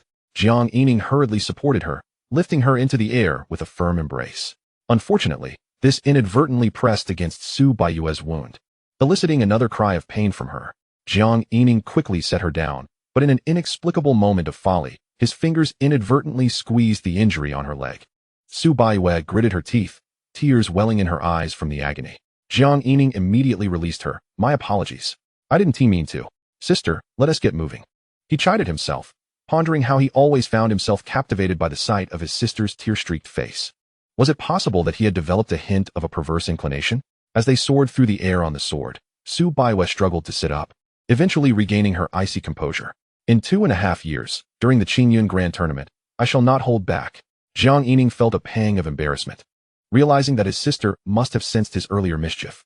However, he mused that given another 2 years, he might find it difficult to restrain himself and might induce tears from her once again. Turning her head, Su Baiwei queried, Junior brother, what are you smiling about? Jiang Yining snapped back to reality and swiftly changed the subject. Sister, did Master Lung not leave you a life-saving pearl? Su Baiwei replied, she did. But it was captured by a demonic cultivator, leaving me no chance to use it. Oh, Jiang Yining nodded, continuing to inquire. Then how did you come to Shimei City to exterminate demons? Su Baiwei let out a cold snort, a hint of anger evident in her tone. Originally, I was stationed at a major northern city when the demon lord slaughtered countless inhabitants, resulting in the deaths of tens of thousands. Those valiant warriors and righteous scholars rushed in like moths to a flame. Thankfully, powerful beings arrived in time to prevent a complete tragedy. As she spoke, she turned back. I heard it was you and senior brother Li who first detected the demon lord's movements while stationed in Yunjing City. Qingyun responded promptly, dispatching powerful cultivators to patrol the city. Jiang Yining nodded. It was merely luck. So, sister, you have been relentlessly pursuing the demon lord, ultimately arriving at Shimei City? Su Baiwei affirmed. Indeed, these demons are truly vile, hiding in plain sight while operating legitimate jade businesses in the mortal realm to mask their heinous acts of slaughter. Their conversation gradually alleviated the earlier awkwardness. After locating their fellow disciples within the city, they set off together toward Qingyun. As for the Jade Changqing Manor, there was no doubt the demon would not escape Master Lung's pursuit. The rest would be left to Qingyun Pavilion to handle. Chapter 93. Delivering treasures on the green bamboo peak. Jiang Yining gazed out at the horizon upon returning from old Luo's place. Why hasn't Master returned yet? The spiritual fertilizer has been out of stock for 3 days. A mere vile serpent surely shouldn't pose much of a challenge for Master. Could it be that he has gone off somewhere to indulge in drunken revelry again? He was still waiting for the treasure that the pumpkin monster spoke of to entice Master to go take a look. After what happened with Sister Su, Jiang Yining became more resolute about the dangers lurking below the mountain. One could easily encounter someone masquerading as a demon. His recent string of breakthroughs had led to a slight swell of confidence, which he needed to reflect upon. Suddenly, a celestial crane descended into the courtyard. Jiang Yining smiled. Brother Crane, you are the most reliable. You arrive on time. Even Master cannot compare. He accepted the celestial news report as the crane tilted its head to observe him before soaring away. The report read, in Qingyun, a phoenix has been causing chaos in the South Sea, generating monstrous waves that have devastated nearby fishing villages. Such behavior is utterly despicable. Oh, Master has gone on a rampage in the South Sea? No wonder he hasn't returned. As for whether the vile serpent had fled to the South Sea, Jiang Yining deemed that possibility quite slim. While perusing the celestial report, he suddenly looked up and chuckled. Brother Crane, what brings you back today? The crane landed in the courtyard, tilted its head, and spoke with a melodious voice. I am not Brother Crane. Jiang Yining was taken aback and quickly rose. Congratulations, congratulations. Sister Crane has made a breakthrough and can now speak human language. The crane tilted its head in confusion. Why am I not Sister Crane? Jiang Yining smiled. Well, you see, You only learned to speak after me, right? The crane seemed to hesitate for a moment before nodding. Jiang Yining grinned. I have been speaking for decades. Technically, you should address me as elder. The crane flapped its wings. Do you think I am foolish? Jiang Yining chuckled, no longer jesting, but instead asked, Sister, have you come to find me for something? Could I not be looking for someone else? Jiang Yining smiled gently. Oh, with your skills. You would need another 20 years to catch up. This place is under my jurisdiction, so anyone you seek must heed my authority. Now, what is it that you require? He was genuinely curious about the purpose of this bird's visit. The crane maiden surveyed the courtyard once more, and after a moment, declared, In my clan's home on Crane Mountain, there exists a divine herb. I noticed you are also involved in farming, so I hoped you could assist me. Oh, a spiritual plant offered on a silver platter.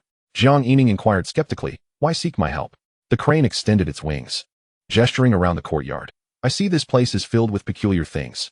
You must be a good person. Jiang Yining was surprised to find he had unexpectedly received a good person card. Indeed, you have a keen eye. It's impressive that you noticed. The crane maiden chirped dismissively, as if her insight was effortless. Jiang Yining feigned indifference. But if I help you cultivate the divine herb, what do I stand to gain? The crane tilted its head questioningly. Jiang Yining continued. For example, you help deliver reports for Qingyun, and Qingyun provides you with spirit beast pills, right? If I assist you, surely you would give me something in return? He pointed toward the bear. You are different from them. They are my companions, so I help them unconditionally. Perhaps you could join me as well? Jiang Yining found this idea quite appealing. If Sister Su had a Qingyun falcon, he could become a celestial crane rider in the future. The speed was secondary. At least he would exude an aura of elegance. The crane maiden seemed to waver, suddenly flapping her wings as if to leave. Jiang Yining, quick-witted, grasped her wing. Wait. You see how the lazy bear lounges around all day, enjoying life without a care? The crane glanced at the bear. Release me, Jiang Yining quickly added, and look at the pumpkin, always shouting and causing a ruckus. I've been quite tolerant of it. Only then did he gradually loosen his grip on her wing. The crane looked at the pumpkin monster, and Jiang Yining quickly elaborated. Also, ghost lady, could you step out for a moment? The door opened, and the ghost lady peeked out. The crane turned its gaze toward her as Jiang Yining reassured. All is well. You may continue your cultivation. Turning back to the crane, he remarked, See? The ghost only focuses on training in the wooden cabin, living quite leisurely. Just then, Xiaoqing dashed into the courtyard. Big brother, you haven't delivered spiritual fertilizer in days. Monkey King and Lord Ho sent me to inquire. Jiang Yining waved. Xiaoqing, just wait a couple of days. I'm busy, so go play with the pumpkin. After addressing Xiaoqing, Jiang Yining immediately turned to the crane maiden, implanting his persuasive ideas. Did you see that? This is a spirit monkey from Spirit Beast Peak. You should be familiar with him, as he calls me Big Brother. The crane looked at the little monkey. And down the mountain, there's a sheep village where I also have a green fish spirit. Every few days I feed it some spiritual herbs, allowing it to thrive without any work. Jiang Yining was surprised to realize how many spirits and creatures had gathered around him without his notice. You will miss this opportunity. You want to find another kind-hearted celestial being like me in all of Qingyun. He coaxed, Come on, join me. It's far better than working for Qingyun. The crane maiden tilted her head, puzzled. What does working mean? Jiang Yining smiled even more warmly. It means labor. If you follow me, you won't have to lift a finger, you'll eat and drink well. The crane surveyed the courtyard, seemingly tempted. I will think about it. Seizing the moment, Jiang Yining pressed on. Such a fantastic opportunity is rare to find.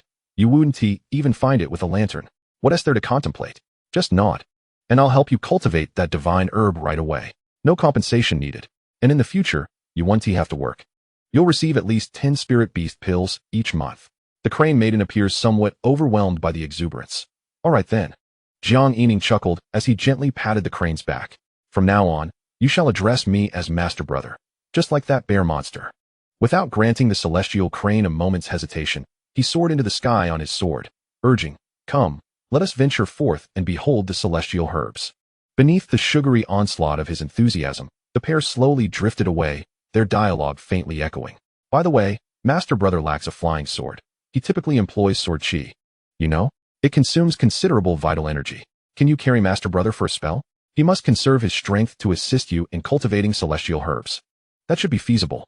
Soon, one could discern a figure seated upon the crane's back. Oh, although you will no longer toil in Qingyun, you still need to fetch newspapers for Master Brother, understand? Didn't I say I wouldn't have to work? It's not the same. We are now allies. Shouldn't Master Brother save spirit stones to procure spirit beast pills for you? We ought to economize when necessary and spend when required. Crane Mountain was not situated within the spirit beast peak. To the south of the 3,000 great mountains lay a range that extended for hundreds of miles, resembling a tail from a high vantage point. At the edge of a cliff on a certain peak, a multitude of cranes congregated, preening their feathers in the sun. One celestial crane descended among them, gasping heavily, and a figure leapt off its back. The timid cranes fluttered their wings and retreated, their cries piercing the air. Jiang Yining chuckled, still unable to speak. Are we? Master brother, you should fly back on your own. Xiao Bai, you must exert yourself. It's barely a distance. And you're already panting from carrying master brother. Suddenly, a bald-headed crane ambled over leisurely. Xiao Bai, you have returned. And you've brought a celestial being. The bald crane immediately bowed respectfully. Welcome to Crane Mountain, celestial being. Please allow this little crane to pay its respects. Xiao Bai hurriedly flapped her wings beside the bald crane. Grandpa Crane, this is my master brother. There's no need for such formality. The bald-headed crane cocked its head, its voice tinged with excitement. A celestial being has taken you as a disciple? How splendid. Xiao Bai must diligently follow the celestial being in her cultivation. Then, it turned its gaze to Jiang Yining. Since you are Xiao Bai's master brother, I must not be remiss. Jiang Yining hastily replied, rest assured, Grandpa Crane. I shall take good care of Xiao Bai. His demeanor was amiable, reflecting the respect due to elders. Having encountered the likes of the Monkey King and the Marquis, Jiang Yining had come to recognize that these ancient beings, having lived long lives, possessed far more cunning than their years would suggest. In contrast to the likes of Xiao Bai and Xiao Qing, who were more straightforward.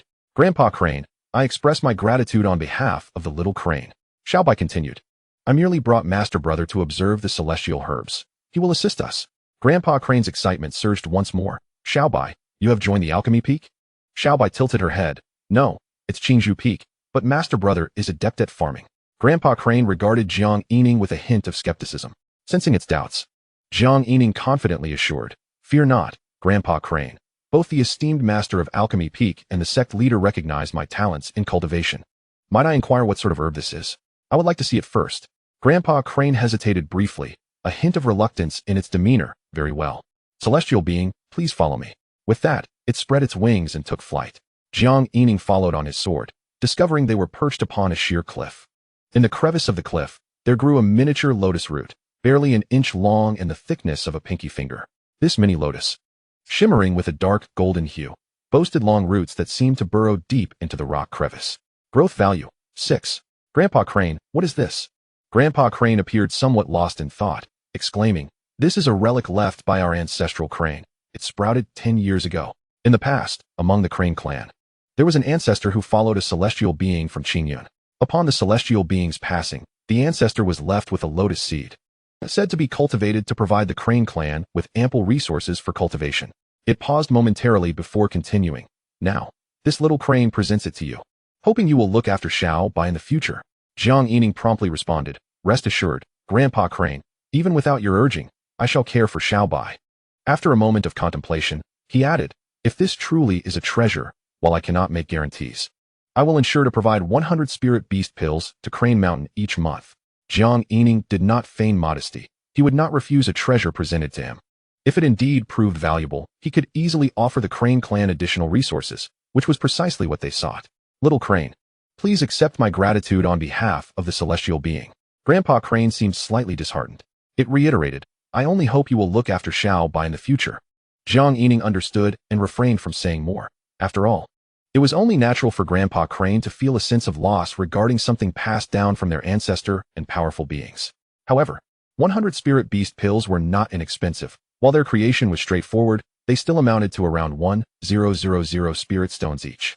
Nevertheless, he would provide them monthly. Jiang Yining retrieved the record of celestial treasures from his storage ring and began to skim through it rapidly. After an hour, Jiang Yining once again regarded the golden mini lotus root. According to the records, there were two likely candidates, both golden lotus roots, the Vajra essence lotus, a treasure heralded as a boon for body cultivators, possessing the ability to enhance divine marrow, and the heaven-seizing golden lotus, a Taoist treasure rumored to allow the refinement of a lotus root avatar, equivalent in power to its original form, making it a growth-type magical item. Chapter 94, A Comprehensive Harvest. At Qingzhou Peak, Jiang Yining, in order to avoid damaging the mini lotus root's roots, excavated the entire rock. Xiao Bai flapped her wings, tilting her head and blinking. This girl is pondering that I must continue fetching reports to aid in cultivating celestial herbs, while also ensuring Grandpa Crane sends Master Brother along. Something feels amiss. their essay discordance. Jiang Yining endeavored to maintain a smile as warm as a spring breeze. Xiaobai, why ponder over such matters? Master Brother will assist you. First and foremost, you have become a disciple of a celestial being, correct? No longer just a wild crane with no one to claim you. Secondly, it's merely fetching reports for Master Brother. Once done, you may rest without any endless deliveries, right? Lastly, your request for Master Brother to aid in cultivating celestial herbs is precisely to resolve the crane flock's cultivation resource needs. Though Master Brother only promises 100 spirit beast pills monthly, over time, it is the steady stream that ensures the crane flock's cultivation resources are safeguarded. Think carefully. Is that not the case? Xiaobai hesitantly nodded, seemingly grasping the essence of his words. Then, she extended one of her wings, pointing towards Bear No. 2. Then why don't they have to work? Who said that? Jiang Yining shouted. Old 2. Rise and quickly clear another plot of land, sowing it with white moonbone flower seeds. We need to earn more spirit stones to support Crane Mountain. All right, Master Brother. Bear No. 2 rubbed his eyes and promptly got to work. Jiang Yining continued. Would you like some spirit beast pills as well? If so, make the spirit field larger. No, I find the immortal nether grass quite to my liking. After speaking, Jiang Yining turned to Xiaobai. See, even the pumpkin is busying itself. You've just entered Qingzhou Peak, and everyone has already started working for the cultivation resources of Crane Mountain. Thus, remember, do not dwell on trivial matters. We are comrades. You must contribute to the team. Understand? Your mindset needs to shift. Don't always think of yourself. When the community thrives, only then will your own family prosper. Do you comprehend? Xiaobai, appearing somewhat enlightened, nodded at her companions laboring for Crane Mountain. Then I shall go and help. No rush. First, practice your flying skills. Jiang Yining quickly interjected. Look, everyone else lacks wings, but you possess them. If, when others require your assistance, you become winded like today after carrying Master Brother for a short distance, it won't do. Xiaobai's voice grew resolute. All right, Master Brother, I understand. I am now part of Qingzhou Peak and will strive for everyone. Jiang Yining regarded her with approving eyes. Excellent. Though you are still young, your awareness and understanding surpass that of the others. All right, go play now and familiarize yourself with Qingzhou Peak. After imparting his lesson, Jiang Yining climbed to the mountain's summit. The growth value of the pine trees had finally reached 40.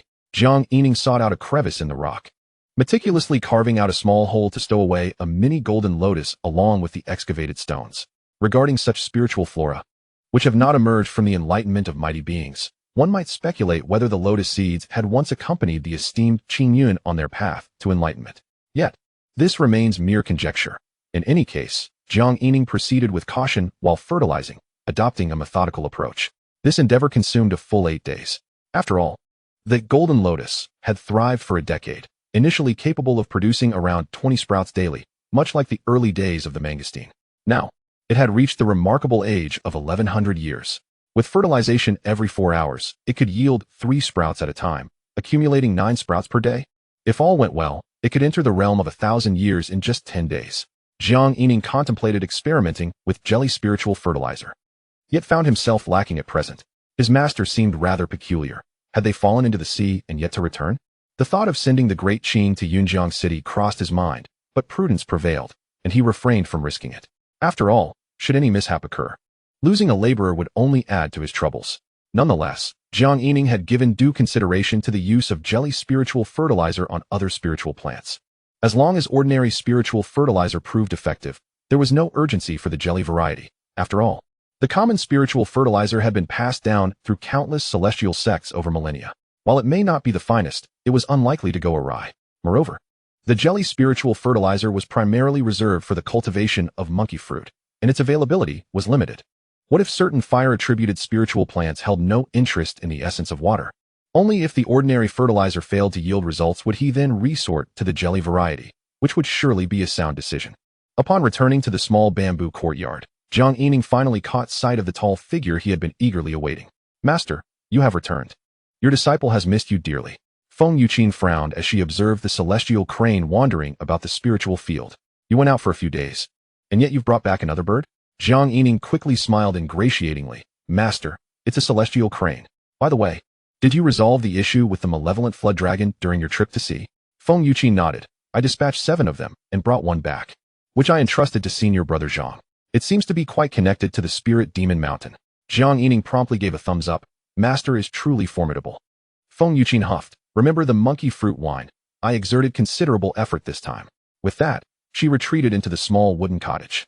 Jiang Yining chuckled. Anyone who dared to interfere with his master's progress on the monkey fruit wine would surely face dire consequences. No wonder she had been gone for so long.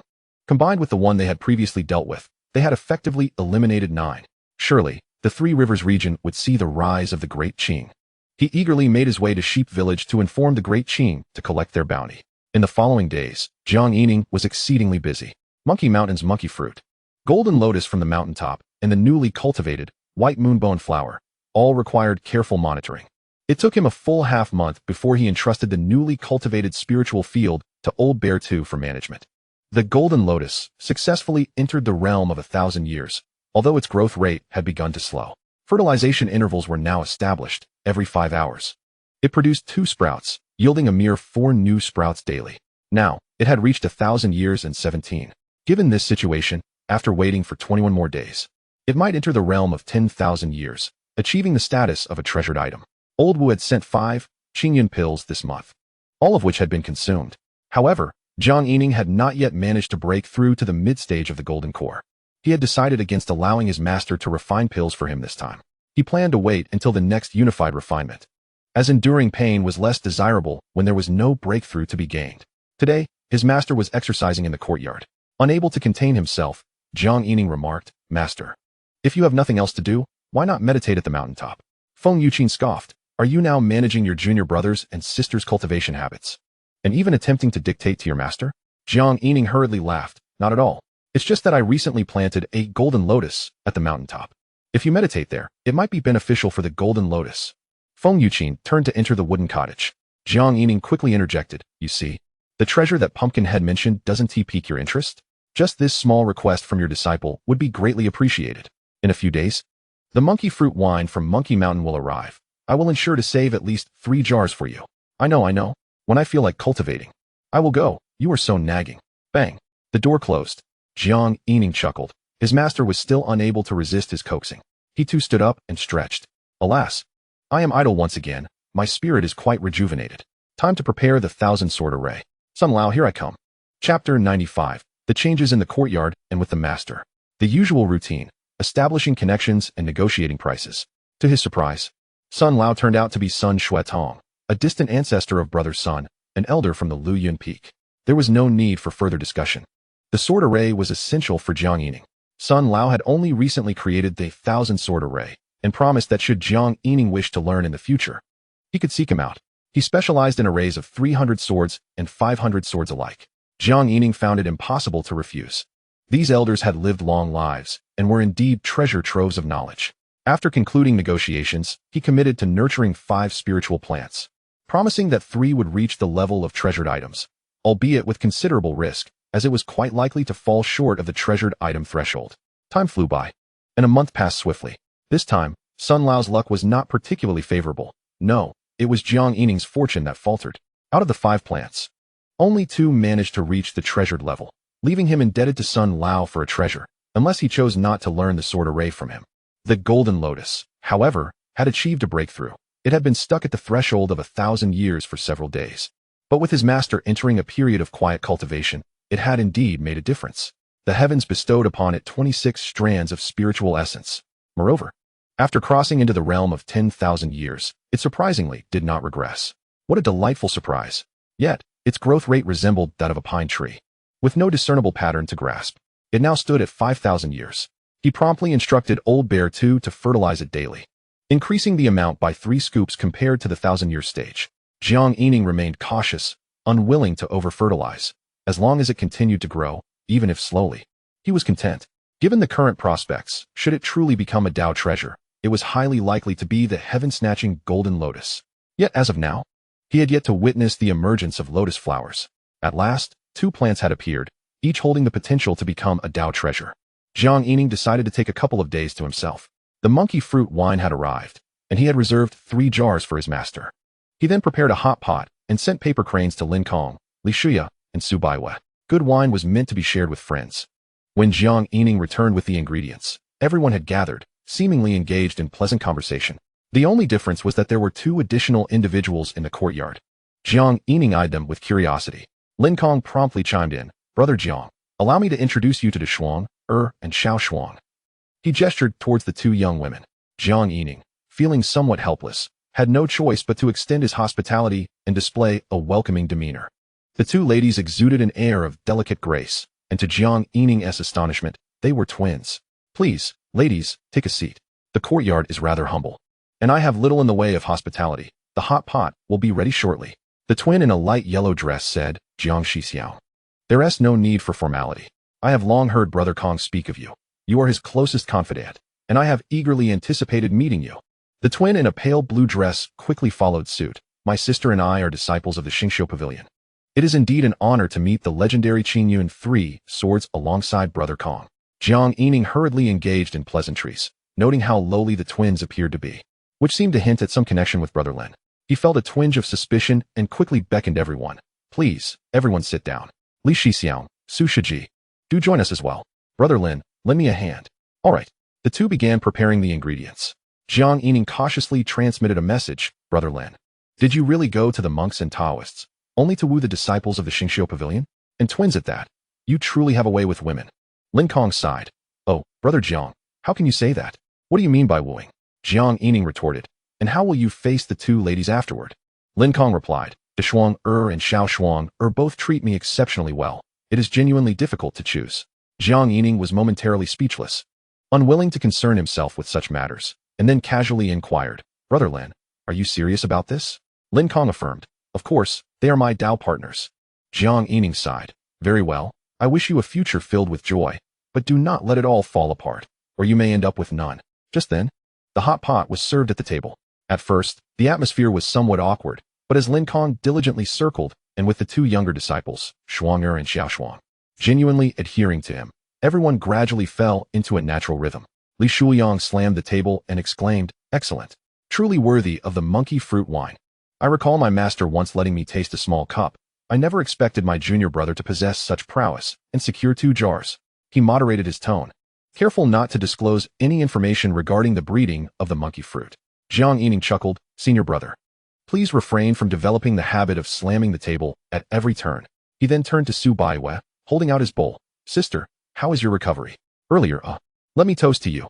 He intended to express his apologies, yet he found it difficult to articulate his sentiments. Li Shuyang inquired, puzzled, Sister Su, were you injured?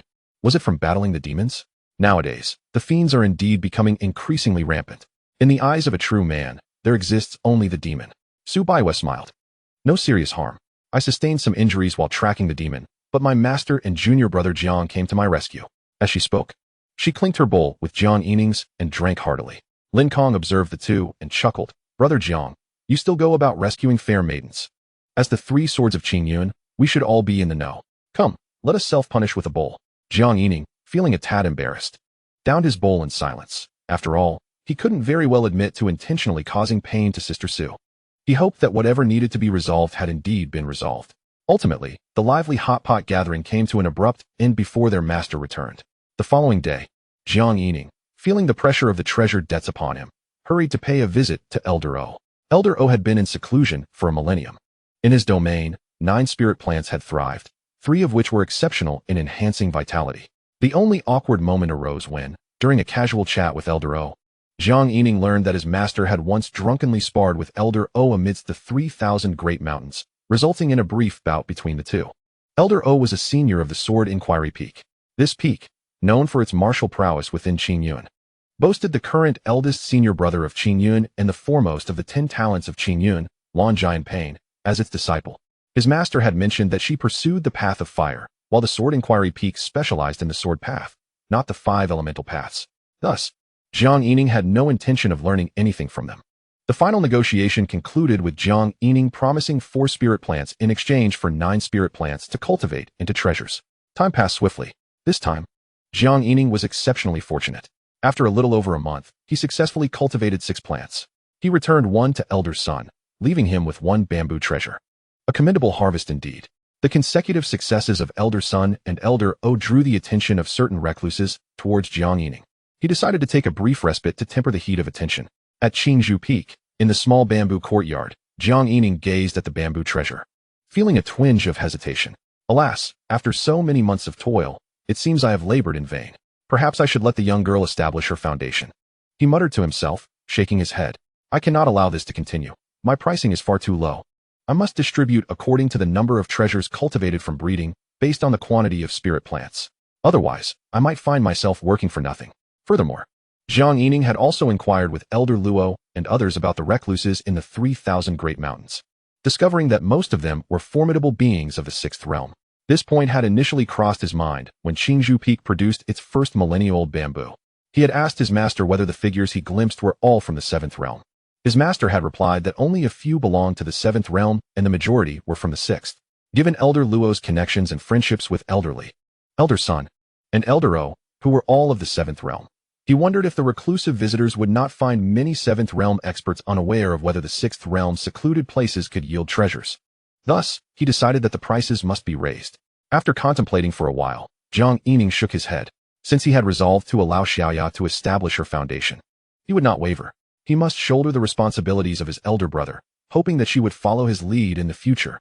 His choice of this bamboo treasure had indeed been motivated by the desire for her to achieve a flawless foundation. After all, his master had said that bamboo-type spirit treasures possess resilient properties. Knock, knock, knock. Master. Upon opening the door, Feng Yuqin directly asked, have you made a decision? She had. Of course, overheard Jiang Yining lamenting in the courtyard. Jiang Yining chuckled self-deprecatingly. Well, who else would manage the finances of Qingzhou Peak but me? Feng Yuqin scrutinized him for several breaths. Jiang Yining felt somewhat bashful under her gaze and touched his face. Master, is there something on my face? Feng Yuqin snorted lightly and stepped out of the house, casually remarking, your grandmaster was the same way. Jiang Yining was taken aback. His master had never mentioned his grandmaster in front of him before. He quickly followed her, asking, Master, what was your grandmaster like? Was she also in charge of finances like me? Was she as generous or as handsome as I am? Feng Yuqin reprimanded, get lost. Jiang Yining, undeterred, persisted, Master. Just tell me, am I not someone to make you proud? Surely I am. He quickly added, never mind, Master, I'll be quiet. Feng Yuqin snorted again and finally lowered her foot. Jiang Yining turned and called out, Xiaoya, Xiaoya, big brother Daxian, I'm coming, I'm coming. The little girl happily ran over. Jiang Yining admonished, girls should be more refined. Don't imitate that boisterous Oh, big brother Daxian, I understand. Jiang Yining, feeling helpless, quickly explained the situation to her. To his surprise, the little girl appeared somewhat conflicted. She whispered, Master, after I establish my foundation, are you really going to roast me? Jiang Yining was instantly taken aback. Roast you? How dare you be so ungrateful? Your sister Sue wanted to, but she never got the chance. He reminisced about his arduous journey, feeling a pang of bitterness. The little girl was nearly in tears. Master, big brother Daxian, perhaps we should let second senior brother come first. Jiang Yining firmly rejected. No way. Today, you must be roasted. The little girl burst into tears. Feng Yuqin snorted lightly, saying, all right, your elder brother is just teasing you. Jiang Yining, having experienced the process once, chose not to watch anymore. However, the little girl looked at him with gratitude, about to bow, but he quickly stopped her. Enough, Xiaoya is my little sister. She's talented and may be of help to me in the future. 3 days swiftly passed. The little girl rose from the ground, exclaiming, big brother Daxian, I've established my foundation. I can learn sword control technique. Now, she jumped for joy, only to notice her master behind her and immediately deflated. Thank you, Master, for your protection. Master, you've worked hard. Please do rest. Feng Yuqin waved her hand dismissively. The little girl continued, Master, I just broke through and feel a bit unwell, so I'll head back to the wooden house to rest. Jiang Yining raised an eyebrow. Oh, the little one is feigning illness. This is a classic case of a child pretending to be unwell, not focusing on her studies. Are you worried your master will roast you or something? With her intentions revealed, the little girl turned anxiously to her master. Feng Yuqin waved her hand again. The little girl instantly brightened. Thank you, Master. Jiang Yining looked at his master in astonishment, his mouth twitching involuntarily. She always caught others off guard with her sudden remarks. Ghost lady, quickly take the little girl to the wooden house. Amidst the little girl's cries, she was carried off. Jiang Yining chuckled wryly, Master. The little girl hasn't even taken the Qingyun pill after her breakthrough. He was not worried about her inability to endure. His master was well aware. However, would the effects be felt without taking it? Would it all have been for naught? He noticed his master pause momentarily before responding. The little girl has excellent talent. We cannot allow her to slack off. It's good for her to familiarize herself first. After she finished speaking, she rose and returned to the wooden house. Jiang Yining opened his mouth. Master, could you please clarify what you mean by familiarizing herself first? Nonetheless, it was a relief. At least his master was increasingly concerned about her disciples' cultivation. He felt he had taken a significant step in fulfilling the task entrusted to him by the sect leader. The next day, the little girl bounced over to Jiang Yining. Big brother Daxian, hurry and teach me sword control technique. Jiang Yining smiled. Very well. But before teaching you the sword control technique, let us start with some basics. First, swing your left arm in a circle. Yes, that's it. Now your right arm. Swing it in a circle. Good, very good. Little Yu was having a splendid time, attracting the attention of Bear Lao Air, Little Bai, and Pumpkin Monster, who all gathered to watch. Suddenly, Little Yu recalled, Senior Daxian, how does this relate to sword control technique? Jiang Yining replied, fly steadily. Oh, understood. Moments later, Little Yu officially began her sword control. Jiang Yining reminded her, focus on your feet, stand firm, and go. Eagerly, Little Yu dashed out. As she ascended, her body began to wobble, and her hands flailed in erratic circles. Alas, Senior Daxian, I can't maintain my balance. Jiang Yining shouted, recite with me, hey. Draw a dragon on the left, and a rainbow on the right. He enthusiastically exclaimed a few phrases before muttering to himself. If only some talented ladies could accompany us to play a tune on the mountain. Gui Nyang, standing aside, stifled her laughter. Jiang Yining suddenly glanced at her, struck by a whimsical thought that perhaps Gui Nyang could learn, adding a touch of music to the bamboo courtyard. No, Master would think I am not diligent enough.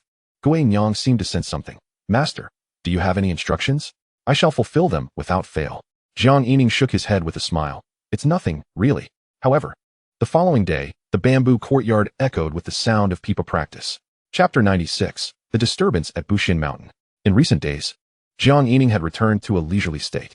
The pinewood atop the mountain had reached an age of 48, and the future looked promising. The golden lotus had reached an age of 9. Suddenly, Little Bai swooped into the courtyard. Master brother, I have brought your newspaper. Jiang Yining took the paper. By the way, please return the 100 spirit beast pills to He Mountain this month. Little Bai was overjoyed. Thank you, Master brother. I will not let everyone down. Yes, do your best. But take it step by step. It's already commendable to be able to carry Master brother. Little Bai nodded and took off towards He Mountain. Jiang Yining chuckled, unfolding the newspaper. The headlines were astonishing. 2 major demonic sects unite to assault the ceiling of Bushin Mountain. Fortunately, they were repelled by the 10 great sects. Kunlun Mountain states that one of the main tasks of the Kunlun Mirror is to monitor Bushin Mountain. The demonic cult's destruction of the Kunlun Mirror's objective is clear. Kunlun Mountain calls upon all sects to protect the periphery of Bushin Mountain and to detect the movements of the demonic sect in advance. Jiang Yining swallowed hard. He had previously discussed with his master why the demonic sect aimed to destroy the Kunlun Mirror, believing it to be a threat to their hideout. Yet, he never expected they would target Bushin Mountain. If they destroyed the seal of Bushin Mountain, provoking celestial beings and ghosts, how could they profit? Wouldn't they just invite slaughter upon themselves? Jiang Yining felt restless, overwhelmed by the gravity of the situation, realizing his own insignificance. After all, he was merely at the Golden Course stage.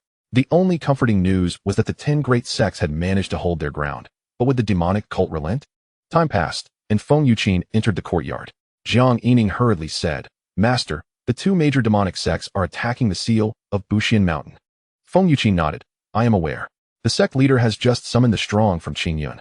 Each of the 10 great sects will send 30 cultivators above the 6th realm, with at least one 8th-realm expert leading the charge to Bushin Mountain's periphery. I have come to inform you that I have decided to head out. Jiang Yining felt a pang of anxiety. In such circumstances, his master's absence brought less security. Master, what shall we do? Feng Yuqin scoffed dismissively. Why are you afraid hiding in Qingyun? Rest assured, the seal of Bushin Mountain is not so easily breached. The situation is not that dire. If it were truly critical, would the Xianxiao report have the audacity to announce it to the world? Previously, when the demonic sect had damaged the Kunlun Mirror, the 10 great sects had held discussions and remained vigilant. He had not anticipated they would dare to set their sights on Bushin Mountain. Is it a small matter or a big meeting? Jiang Yining felt somewhat reassured. Then why are so many powerful figures from the 10 great sects going? Feng Yuqin explained. Although Bushin Mountain has only one main peak, its area is vast, even broader than the expanse of the 3,000 mountains of Qingyun. Since the demonic sect has shown interest, the 10 great sects must remain on guard and patrol the area. This is also why the Xianxiao report has called upon all sects to protect the outskirts of Bushin Mountain. Soon, various sects will encourage their disciples to head to the periphery of Bushin Mountain, not to seek out and slay demons, but to detect their movements and prevent them from approaching Bushin Mountain. Jiang Yining nodded in understanding and hurriedly asked, Master, How long will you be patrolling? Feng Yuqin shook her head. I do not know. There is no news from the demonic sect. Perhaps soon there will be a change of personnel. And the 10 great sects will also conduct inspections across various locations. There is no such thing as a 1,000-day defense against thieves. Even if we cannot eradicate the 2 major demonic sects this time, we must still deal them a heavy blow so they cannot rise again. Jiang Yining nodded in agreement. Indeed, if the sky were to fall, there would be someone tall to hold it up, and he need not worry. With that, he felt much more at ease. Then, Master, please go with confidence.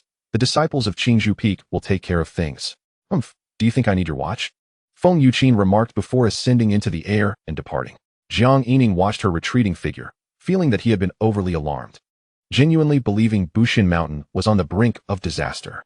Moments later, 4 figures descended into the courtyard. Junior brother, have you seen the latest Xianxia report? Guanxiao Peak has issued a mission to eradicate demons and protect the Dao. Would you like to join us? The speaker was Li Shuyi, accompanied by Lin Kong, Su Baiwei, and an unfamiliar woman.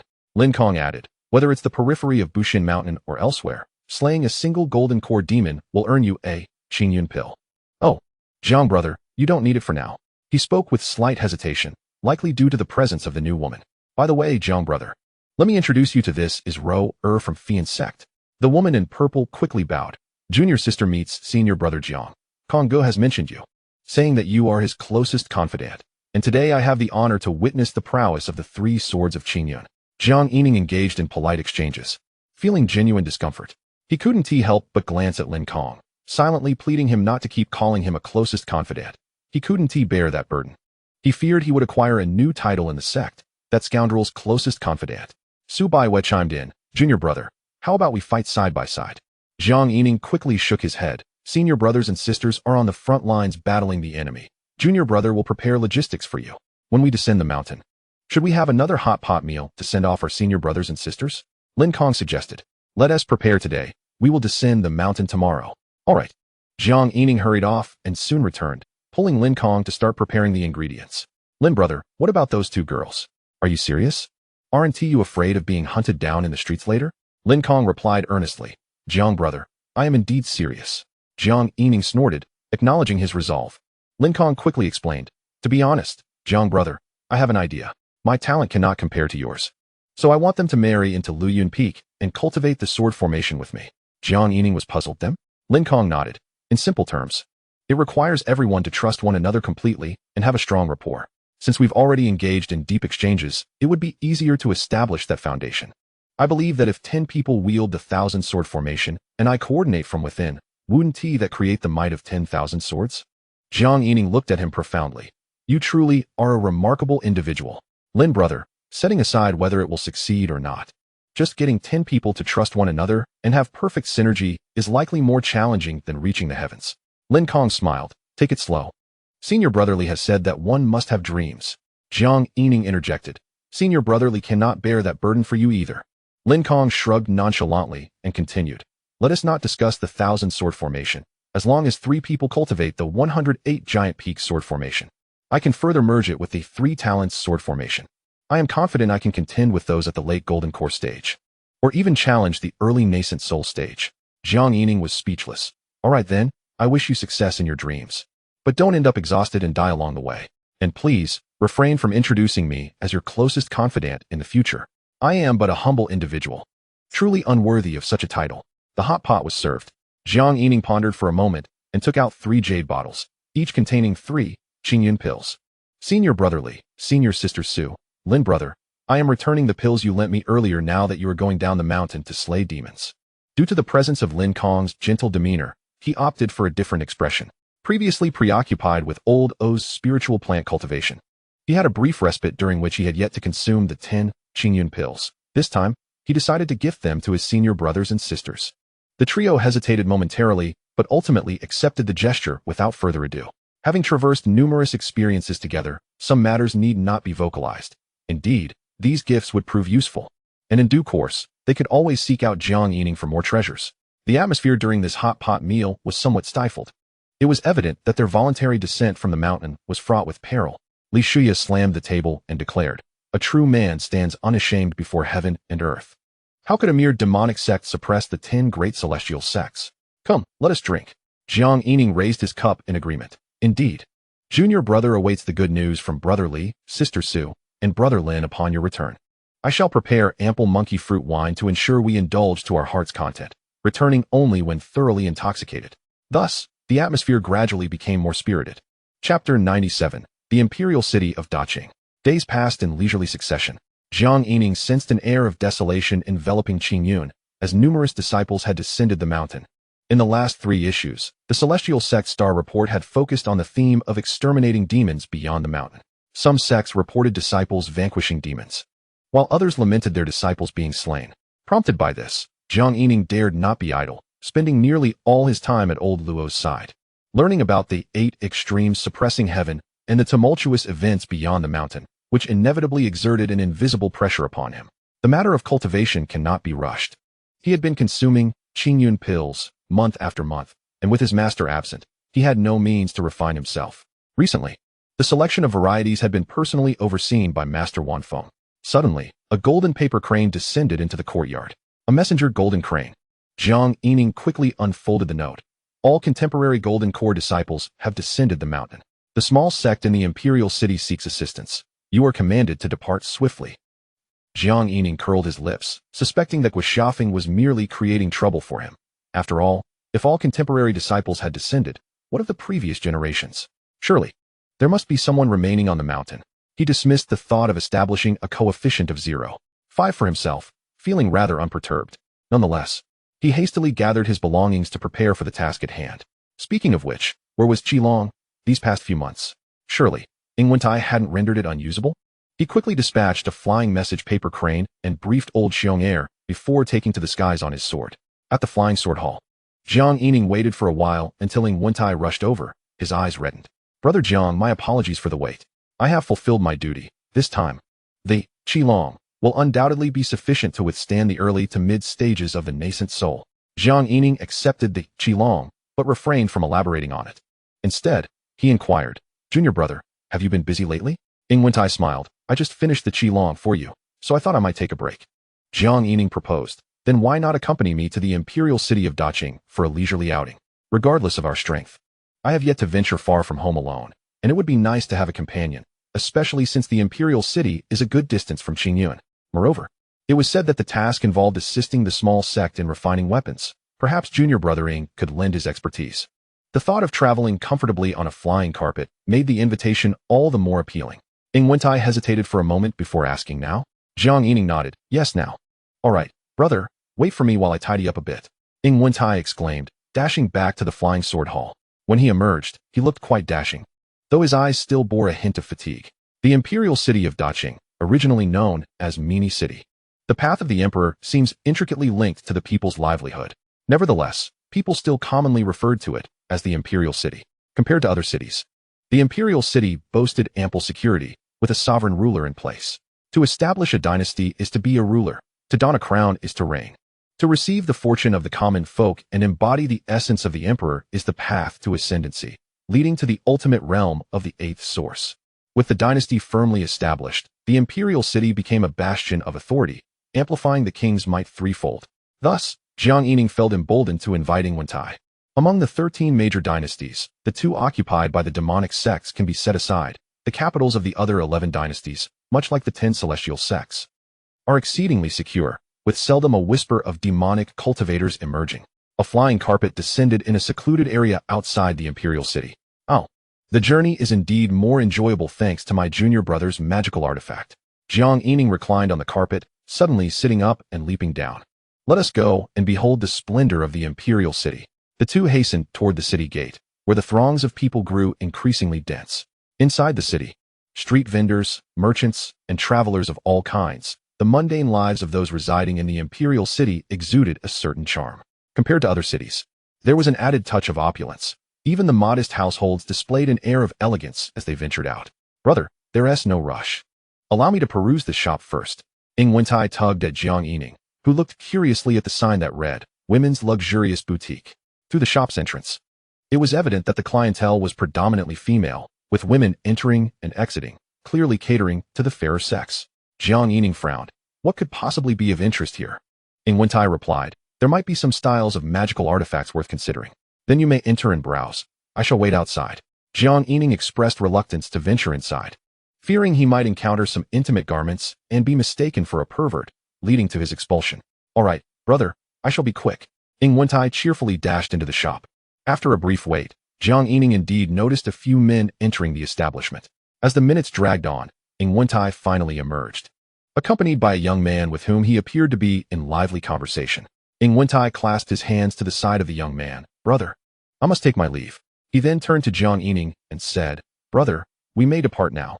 The design of the imperial city is quite remarkable, with some styles being particularly economical in fabric usage, which may inspire me. Ying Wentai seemed quite pleased. Unable to resist, Jiang Yining asked, Junior brother, do you only craft magical artifacts for the senior and junior sisters? Ying Wentai shook his head, not exclusively. However, the magical artifacts for the senior and junior sisters constitute a significant portion of my clientele, with styles being updated annually. Unlike your qilong or flying swords, which may be utilized for a long time. Jiang Yining was momentarily taken aback, realizing that even in the realm of cultivation, certain truths remain unaltered. It is easier to earn a woman's money. Junior brother, perhaps you would be better off with the surname Ma? Brother, why do you say that? Ying Wentai inquired. I merely speak in jest. Let us be off, for we still need to inquire about the location of the weapon refining sect. Jiang Yining pulled him away. To their surprise, the young man who had accompanied Ying Wentai hurriedly approached. Gentlemen, where do you intend to go? There is no place in the imperial city that I am unaware of. I found great rapport with this young man, and if it suits you, I would be delighted to act as your guide. Ying Wentai hesitated for a moment before responding. Thank you very much. Your ideas resonate with mine. May I ask for your name? Jiang Yining scrutinized the young man, noting his opulent attire, which suggested he hailed from a wealthy family. My surname is Qin Shoyu. To be frank, this establishment is mine. What is your honorable surname? It is rare to encounter a kindred spirit. Ying Wentai quickly introduced himself. I am Ying Wentai, and this is my senior brother, Jiang. Oh, brother Ying, brother Jiang. Might you both be disciples of the celestial sect? Qin Shoyu inquired with heightened enthusiasm. Jiang Yining, however, scrutinized him closely. It was unusual for a man to run a women's clothing store in this era. Ying Wentai did not deny it, but rather directly asked, Brother Qin, do you happen to know of any celestial sect within the imperial city renowned for its weapon refining? The imperial city of Daqing was not lacking in disciples from celestial sects, especially those from smaller sects, who found safety in establishing themselves within the city. The celestial sect system, particularly in the case of the Daqing dynasty, revered Qingyun, and it was especially preferred for several sects to establish themselves in the imperial city, as long as they did not disturb the mundane populace, thus avoiding the constraints of Daqing while enjoying the protection afforded by the sovereign ruler's presence. Therefore, the major imperial capitals are favored sites for many small sections. Qin Shoyu furrowed his brow, contemplating for a moment. The alchemy sect is an establishment I am aware of, proficient in crafting artifacts, and has connections with the royal family. They have long been engaged in forging armor for the martial warriors of destiny and inscribing the texts for the scholars of the Haoki. I wonder if this is the place. I shall take my two brothers to have a look. The texts? Jiang Yining, hearing this for the first time, cast a thoughtful glance at Qin Shoyu, sensing that this individual was not merely an ordinary young master. Chapter 98, The Black Sword with Growth Value. Gongsun's Weapon Shop. An exceedingly simple name. Upon revealing his Qingyun identity, Jiang Yining realized it was indeed a minor sect of alchemy, almost akin to a cultivation family. The clan leader cordially led the group to the back hall. Please, two young friends, take a seat, he urged. To their surprise, the second prince had also accompanied them. Please, be seated. Jiang Yining looked at Qin Shoyu with curiosity. It must be Qin Shoyu, as the royal family of Daqing indeed bears the surname Qing. It was no wonder he appeared so knowledgeable about the armor for the martial warriors of destiny. Yet, this prince seemed rather unorthodox, running a women's clothing store. Qin Shoyu quickly bowed to the two. I did not expect to meet the esteemed masters of Qingyun. I often present myself as Qin to avoid drawing attention. I hope you will not hold it against me. Jiang Yining refrained from further comment, turning his gaze to the elder, directly addressing the matter. Clan leader Gongsun. May I inquire why you have sent a message to Qingyun? The clan leader first performed a grand salute. Two young friends. Are you aware that a 7th-tier demon cultivator infiltrated the imperial city 2 days ago? Jiang Yining was taken aback. In the imperial city, there exists a demon cultivator daring enough to lurk within? Does he not fear the Daqing emperor? He felt an urge to turn and leave. Gongsun clan leader sighed with a wry smile. It is precisely because of the presence of the Daqing emperor that I managed to survive. Jiang Yining hesitated. Has the demon cultivator engaged in battle with the Daqing emperor? The second prince, Qin Shoyu, spoke with a hint of pride, not merely a skirmish. He has already been slain by my father. Jiang Yining breathed a sigh of relief. If a 7th-tier demon cultivator were lurking, fleeing as far as possible would be prudent. May I ask, clan leader Gong's son, what specific matter do you wish to discuss? The elder retrieved several tomes from his storage bag. I have an item to present to Qing Yun. Jiang Yining did not take it immediately, but regarded the clan leader, who smiled wryly. There is no need for concern. Young friend, these are merely some insights on alchemy and techniques. The Gong Sun lineage can trace its origins back to the 10 great immortal sects. The sacred sect of alchemy. After the sealing of the immortal mountain, the sacred sect fell from grace, ultimately vanishing. The ancestors left behind some records of alchemical practices, which have endured through the ages, now reduced to these remnants. It seems a demon from the Great Ascension Heavenly Palace had somehow learned of the Gong Sun family's heritage and came knocking. Fortunately, the Qing Emperor intervened in time, or the Gong Sun family would have faced annihilation. As an elder of the Golden Core realm, I realize I cannot preserve my ancestral legacy after this event. So I presented to Qing Yun in hopes of securing the survival of the Gong Sun family. Only then did Jiang Yining accept the tomes, casually flipping through them before handing them to Ingwentai. He then remarked with a smile, Clan leader Gong Sun, I presume you have also provided a copy of this alchemical record to the Qing Emperor? The elder chuckled awkwardly. Young friend, you possess keen insight. Jiang Yining thought to himself that the elder was indeed clever. After all, reproducing several copies would not require much effort, providing additional safeguards. Clearly, longevity bestows one with wisdom. And he directly inquired, Clan leader Gong Sun, what exactly do you seek from Qing Yun in terms of preservation? Please share your thoughts. I will relay them to the elders. Though I cannot guarantee results. The clan leader replied respectfully, it is simple. Qing Yun merely needs to announce that it has acquired the legacy of the Gong Sun family. I believe the demon cultivators would then refrain from attempting to seize anything from Qing Yun. Additionally, if possible, select a member of the Gong Sun family to join Qing Yun. Jiang Yining cast a glance at Ingwentai, who appeared quite excited while perusing the tomes, indicating they held some value. However, he refrained from asking his junior brother and addressed the clan leader. Very well, I understand the situation. I will take the items back, and I will also convey your request. The value and outcomes of these items will be determined by the sect. What does clan leader Gong Sun think? The elder quickly bowed in gratitude. I hope for your kind words. Jiang Yining waved his hand dismissively. I have no authority, but rest assured. I will convey your intentions faithfully. He relished the experience of being in a position of authority typical of the 10 great immortal sects, not intending to create unnecessary difficulties. Suddenly, a boy of about 6 or 7 burst into the room. Great-grandfather, great-grandfather, is it true that the Qing Yun immortal master has arrived? Am I able to join Qing Yun? The clan leader smiled awkwardly at the assembled company. This great-grandson of mine is utterly enamored with Qing Yun, constantly expressing his desire to join. He affectionately ruffled the boy's hair. The boy then looked at Jiang Yining and his companions. Are you the immortal masters of Qing Yun? Jiang Yining nodded with a smile. To his surprise, the boy immediately knelt down. Immortal master, I wish to join Qing Yun. Please accept me as your disciple. Jiang Yining lifted him up, laughing as he asked, why do you wish to join Qing Yun? I want to become the most powerful immortal. Jiang Yining replied, excellent. If you join Qing Yun, you must diligently cultivate, understand? As he spoke, he produced a celestial testing pearl to assess the child's aptitude, catching the clan leader off guard. Jiang Yining mused that children were wonderful, easily molded, and obedient, unlike those old fellows who carried with them 1,000 layers of caution. Had not the sect master asked him to help his master recruit a few students? This was fortuitous. Crucially, it would not require much effort on his part. He could have Gui Nyang oversee the training, while he merely supervised. As for the child's talent, had he not also reached the Golden Core stage at level 5? Once he attained the nascent soul stage, King Xufeng would not lack for Qing Yun pills. As expected, the celestial testing pearl emitted a white light, and after the initial excitement, the elder's expression shifted to disappointment, believing Jiang Yining's acceptance of the boy would only result in him becoming a mere servant disciple, perhaps even reverting to an outer disciple in the future. Jiang Yining smiled. Very well, what is your name? I shall be your eldest brother from now on, understood? Eldest brother? Will the immortal not accept me as a disciple? The little boy appeared puzzled. Jiang Yining replied, do you not wish to become the most powerful immortal? Our master is exceptionally formidable. With a wave of his hand, he conjured 100 sword auras. See?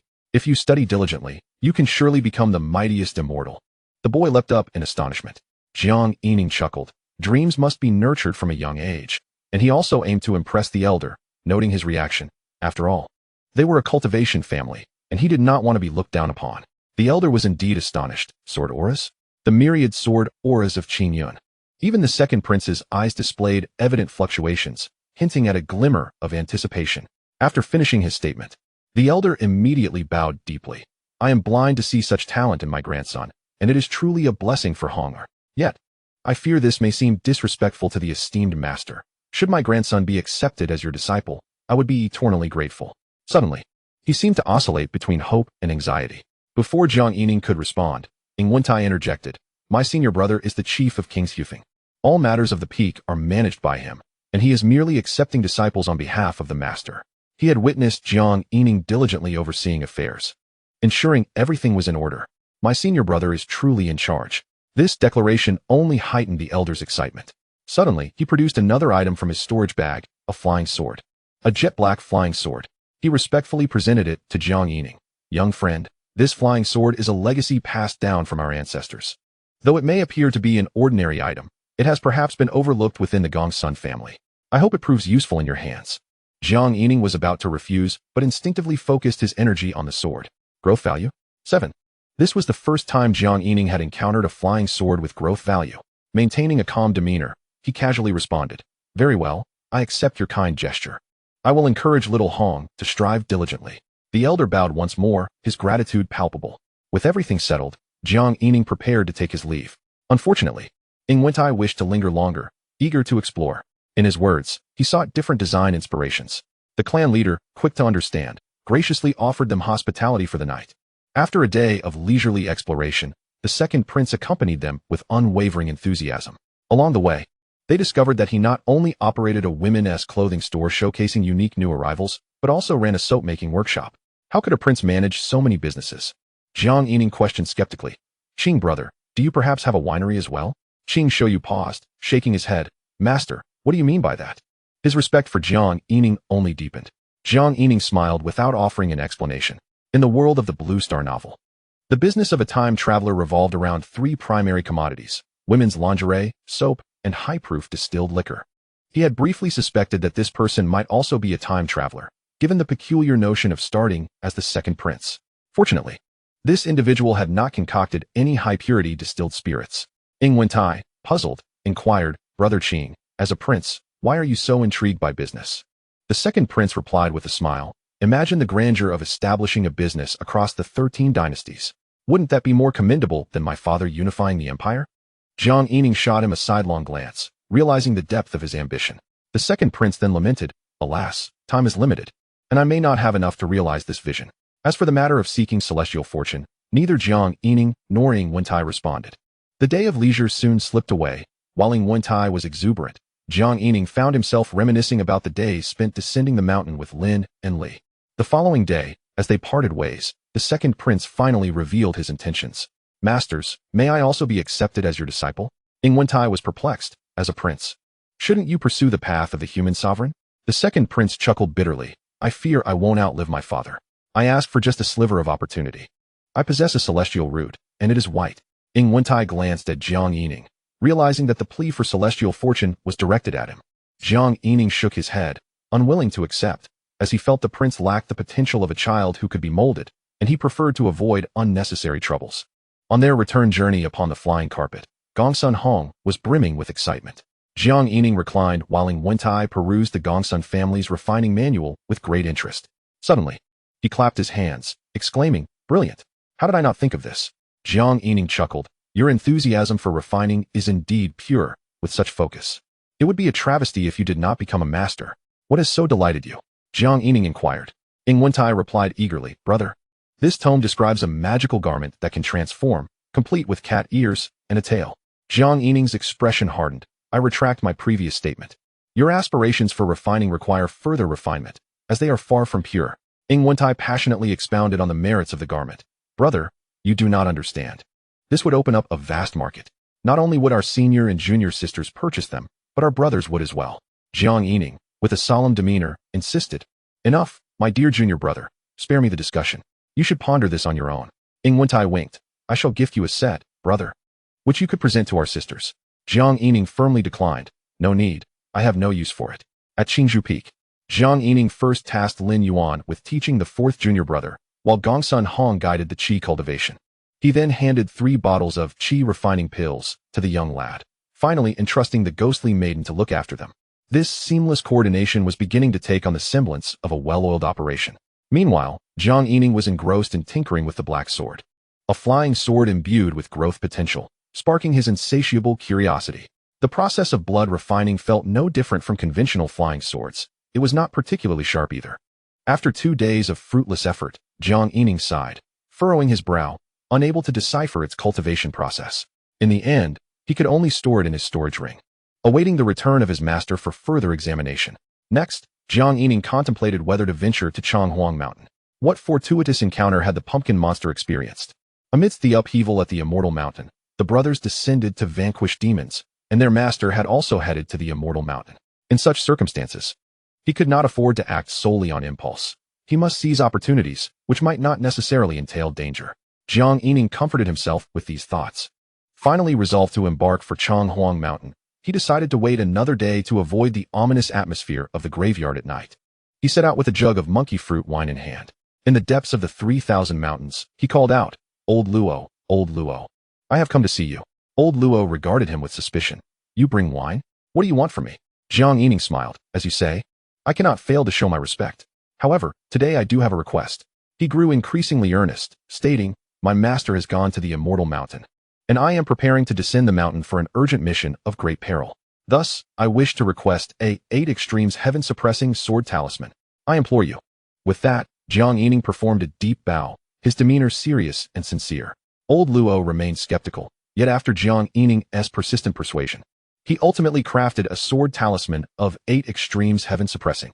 The following morning, Jiang Yining set off with the pumpkin monster, departing Qingzhou Peak. Changhuang Mountain was merely 1,000 miles away, and with Jiang Yining's current sword-flying speed, he arrived in just over half an hour. He landed at the spot where he previously discovered the pumpkin monster.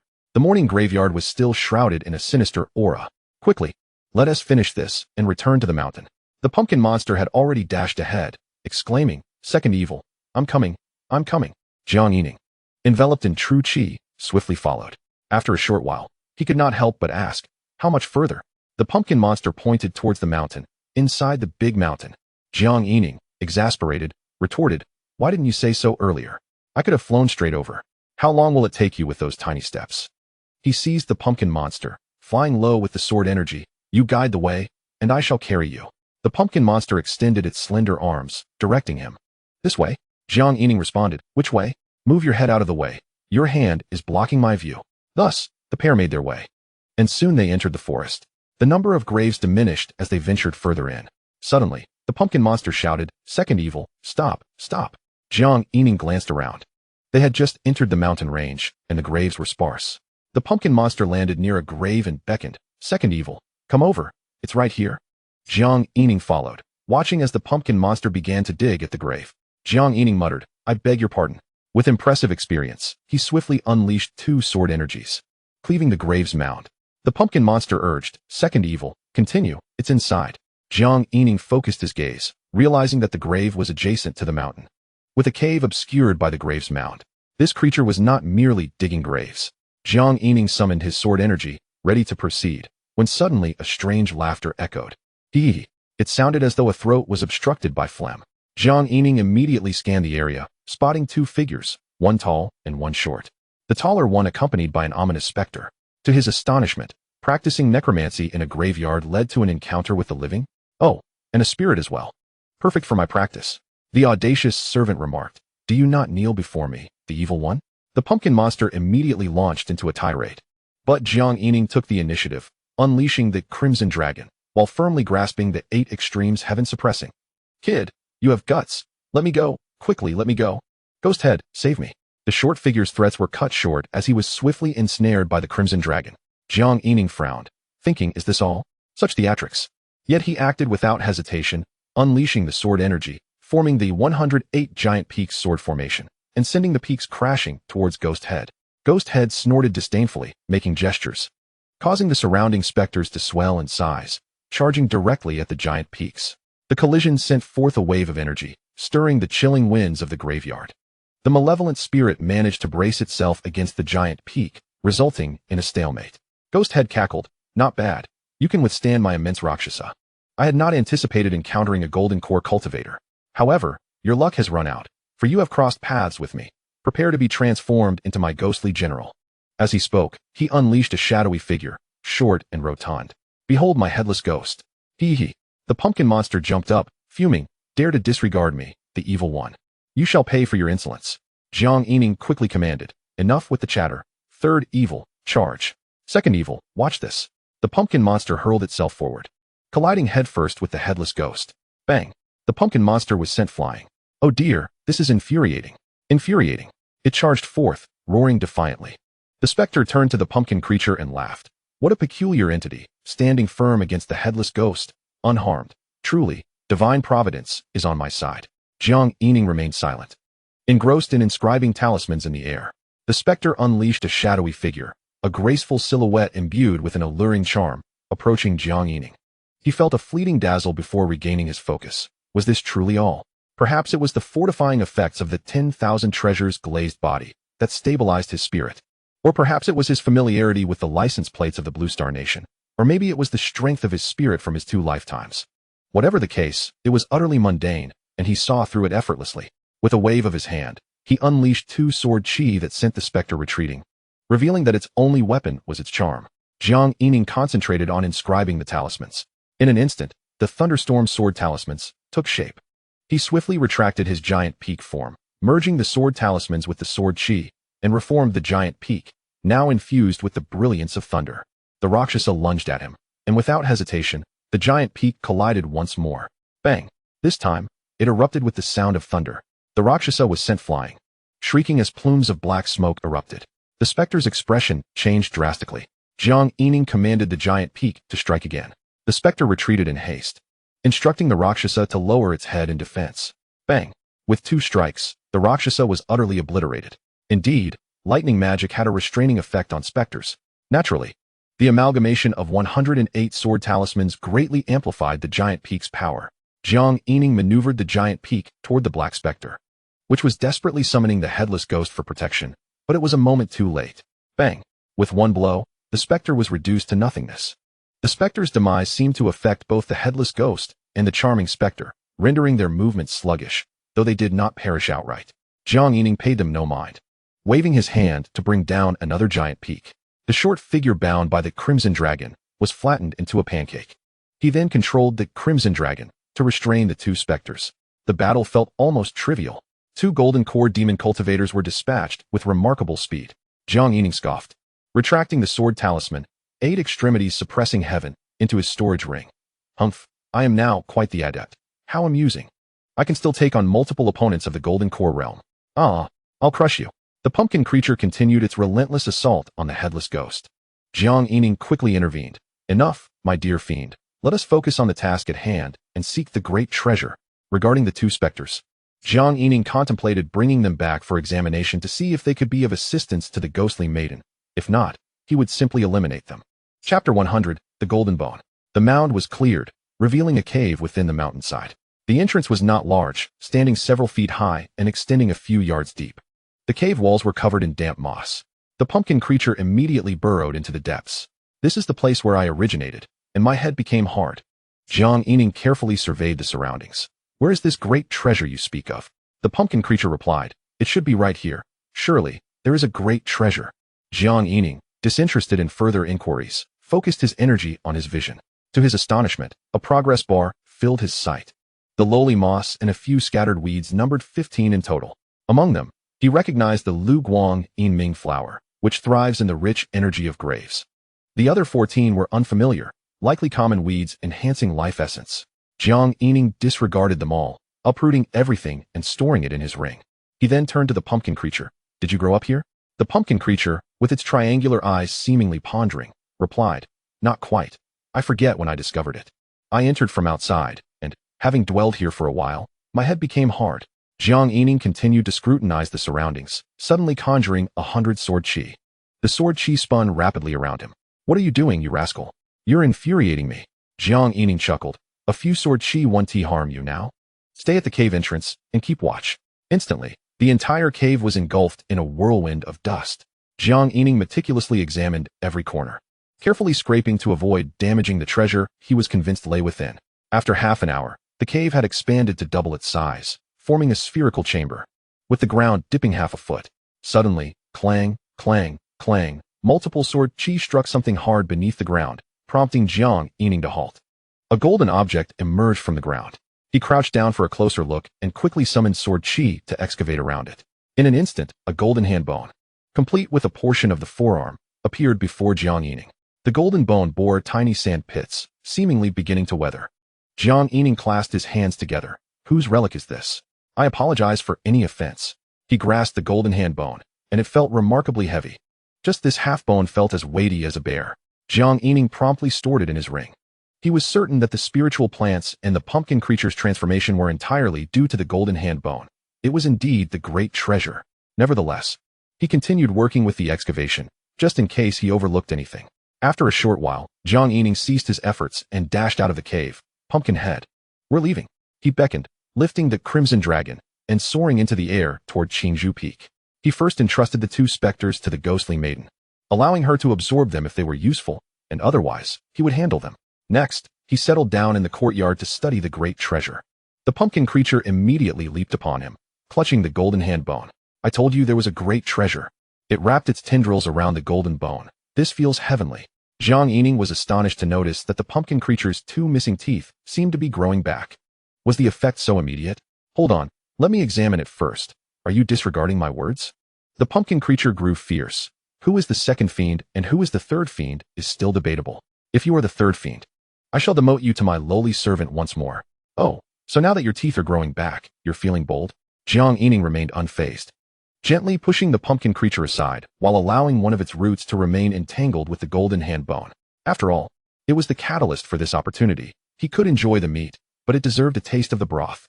The pumpkin creature ceased its raucousness, unknowingly drifting into a comfortable slumber with its eyes closed. Jiang Yining wasted no time, promptly seated himself to cultivate, lest this creature feast on meat while he merely savored the broth. He had previously surmised that the great treasure the pumpkin creature spoke of was suitable for physical cultivation, and without hesitation, he activated the 10,000 treasures glazed body. In an instant, Jiang Yining felt a tingling sensation coursing through his entire being. His physical form grew stronger, radiating an aura of unparalleled might, as if the world could not withstand a single punch from him. Jiang Yining understood that this was the overwhelming surge in his physical strength, a mere illusion bestowed upon him. As night passed, the next day Jiang Yining opened his eyes to find his skin gleaming with a lustrous glaze, surpassing even old Li's polished sheen. He quickly summoned his sword chi. Clang. Not a single mark was left on his skin. Jiang Yining shifted his sword, and the form of a swimming fish materialized, its tail striking against his chest. Bang! Jiang Yining felt a gentle tremor, glanced at his chest, and found it unscathed. After a moment's hesitation, he rose and dashed outside. The 108 giant peaks sword array descended from the heavens. Jiang Yining raised his palms to brace himself. Bang! The ground shook, and half of Jiang Yining's body was embedded into the earth. He revealed a look of delight, waving his hand to inscribe talismans in the air. The 100-sword talismans merged with the 100-sword array, and the giant peak form re-emerged, now brimming with thunderous radiance. Jiang Yining swallowed hard, gritting his teeth, and plunged forward. The giant peak crashed down from above. Bang! In the aftermath, Jiang Yining vanished, leaving only a deep pit in the ground. Suddenly, a pair of hands emerged from the pit as Jiang Yining climbed out, dusting himself off with a triumphant smile adorning his face.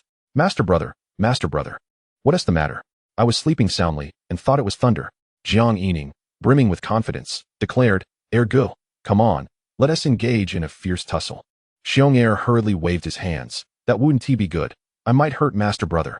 Jiang Yining retorted dismissively. If I ask you to come, just come. Your smile has already betrayed your intentions. Don't say I didn't give you a chance. Come on, hit me hard. He slapped his face loudly. Come on. Right here. Xianxiaer protested. No. I've never thought of that. I wouldn't fight with master brother. Jiang Yining insisted. If you want strike, then I will. Xianxiaer hesitated. If I hurt master brother, he wouldn't be angry, would he? You coward, stop stammering.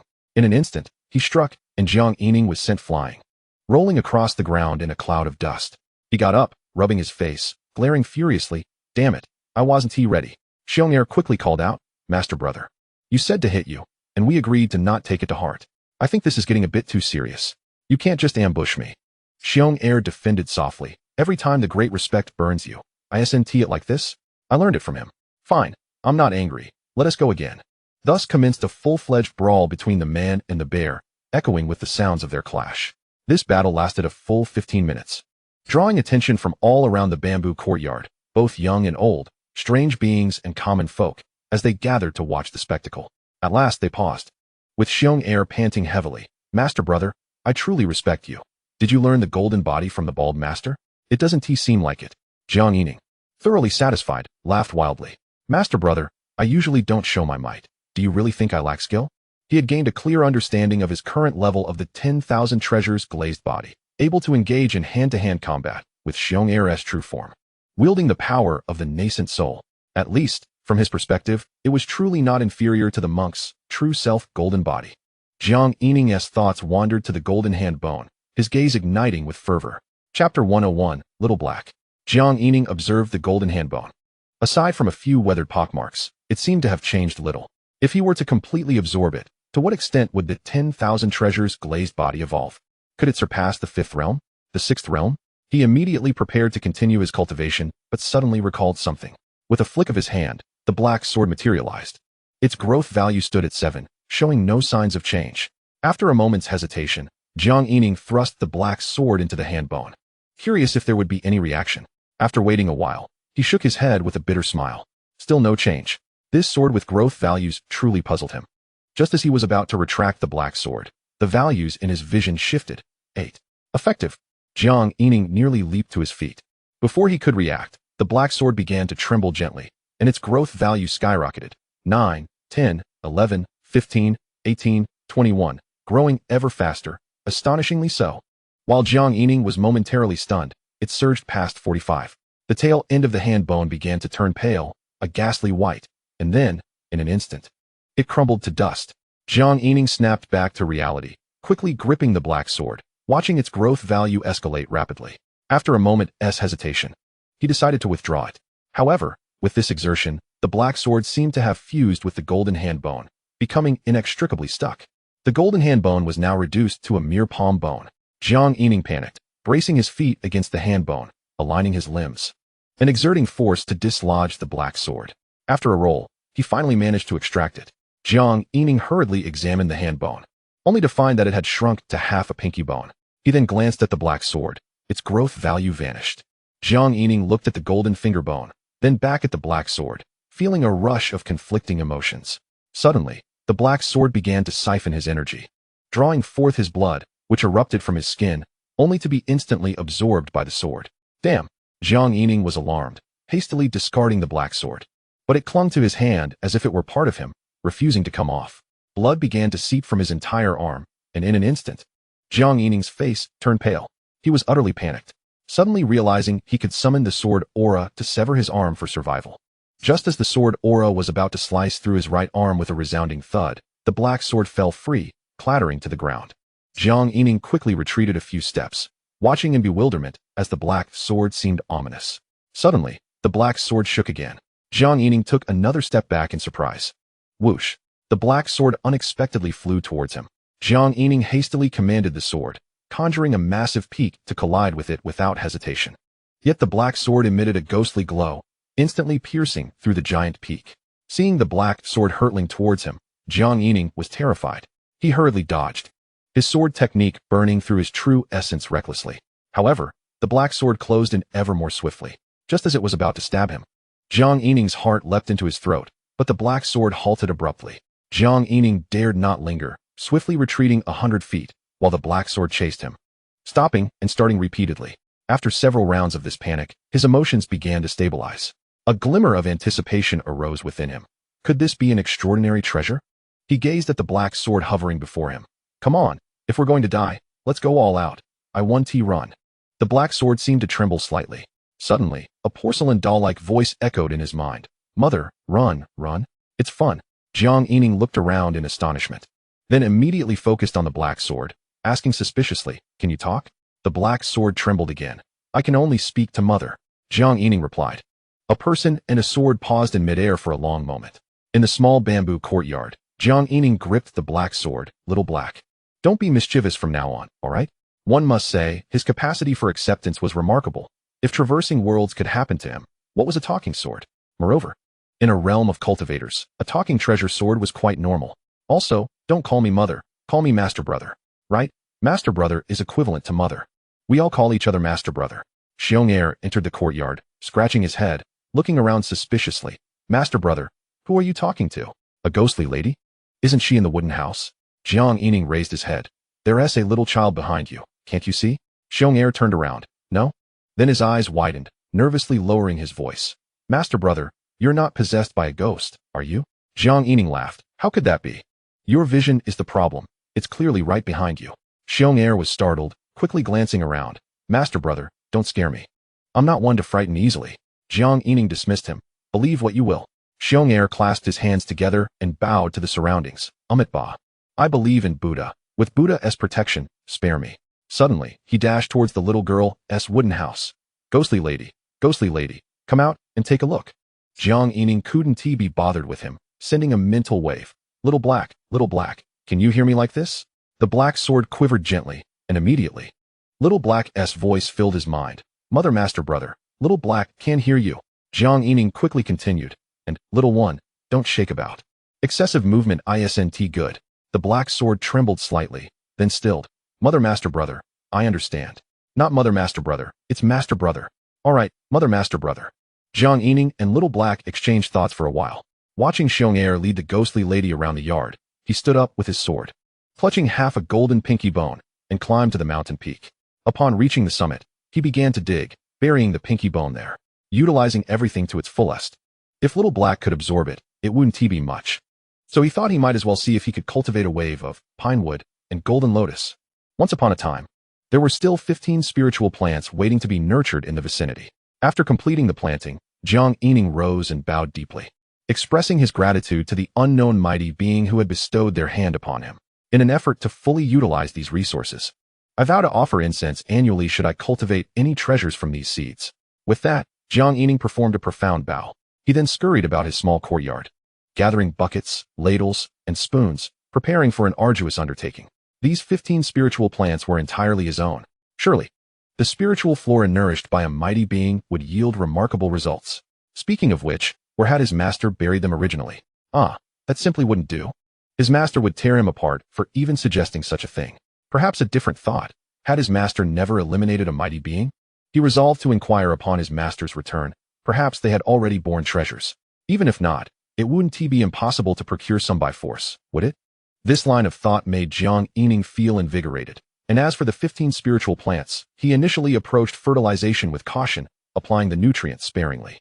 However, it didn't take long for Jiang Yining to realize that these plants rivaled the spiritual entities born in the realms of the enlightened. Gradually, he switched from using a dropper to a spoon, and soon thereafter, to a ladle. Chapter 102, The Sea Demon.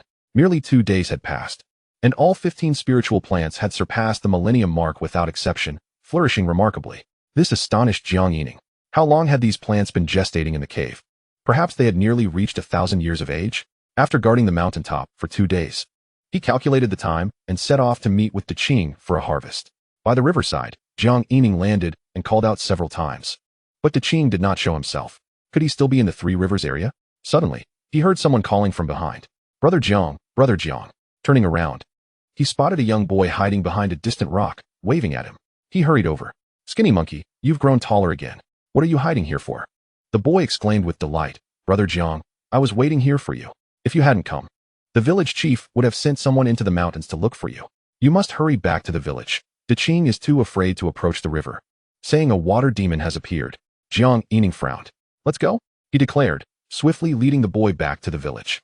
Upon their arrival, they found the villagers lined up, digging a small ditch that seemed intended to connect the river. Jiangwazi, you're finally here. Qing said there's a water demon in the river. You must help us drive it away. Everyone is being extremely cautious fetching water now, using ropes thrown far away, fearing being dragged under by the demon. The villagers surrounded Jiang Yining, clamoring for his attention. Quickly, Jiang Yining grasped the situation and addressed them. Uncle Chong, Uncle Deng, everyone, please remain calm. I will handle this. First, I need to see Qing. With that, he rushed toward the village and soon encountered Qing. The villagers had dug a large pit just deep enough to accommodate Qing, filled with shallow, murky water. Master, you finally came to find the righteous fish. Qing exclaimed upon seeing Jiang Yining. promptly expelling a bubble that enveloped a water essence and presented it to him. Jiang Yining deftly collected it into his storage ring and hastily inquired, "Qing, what exactly transpired?"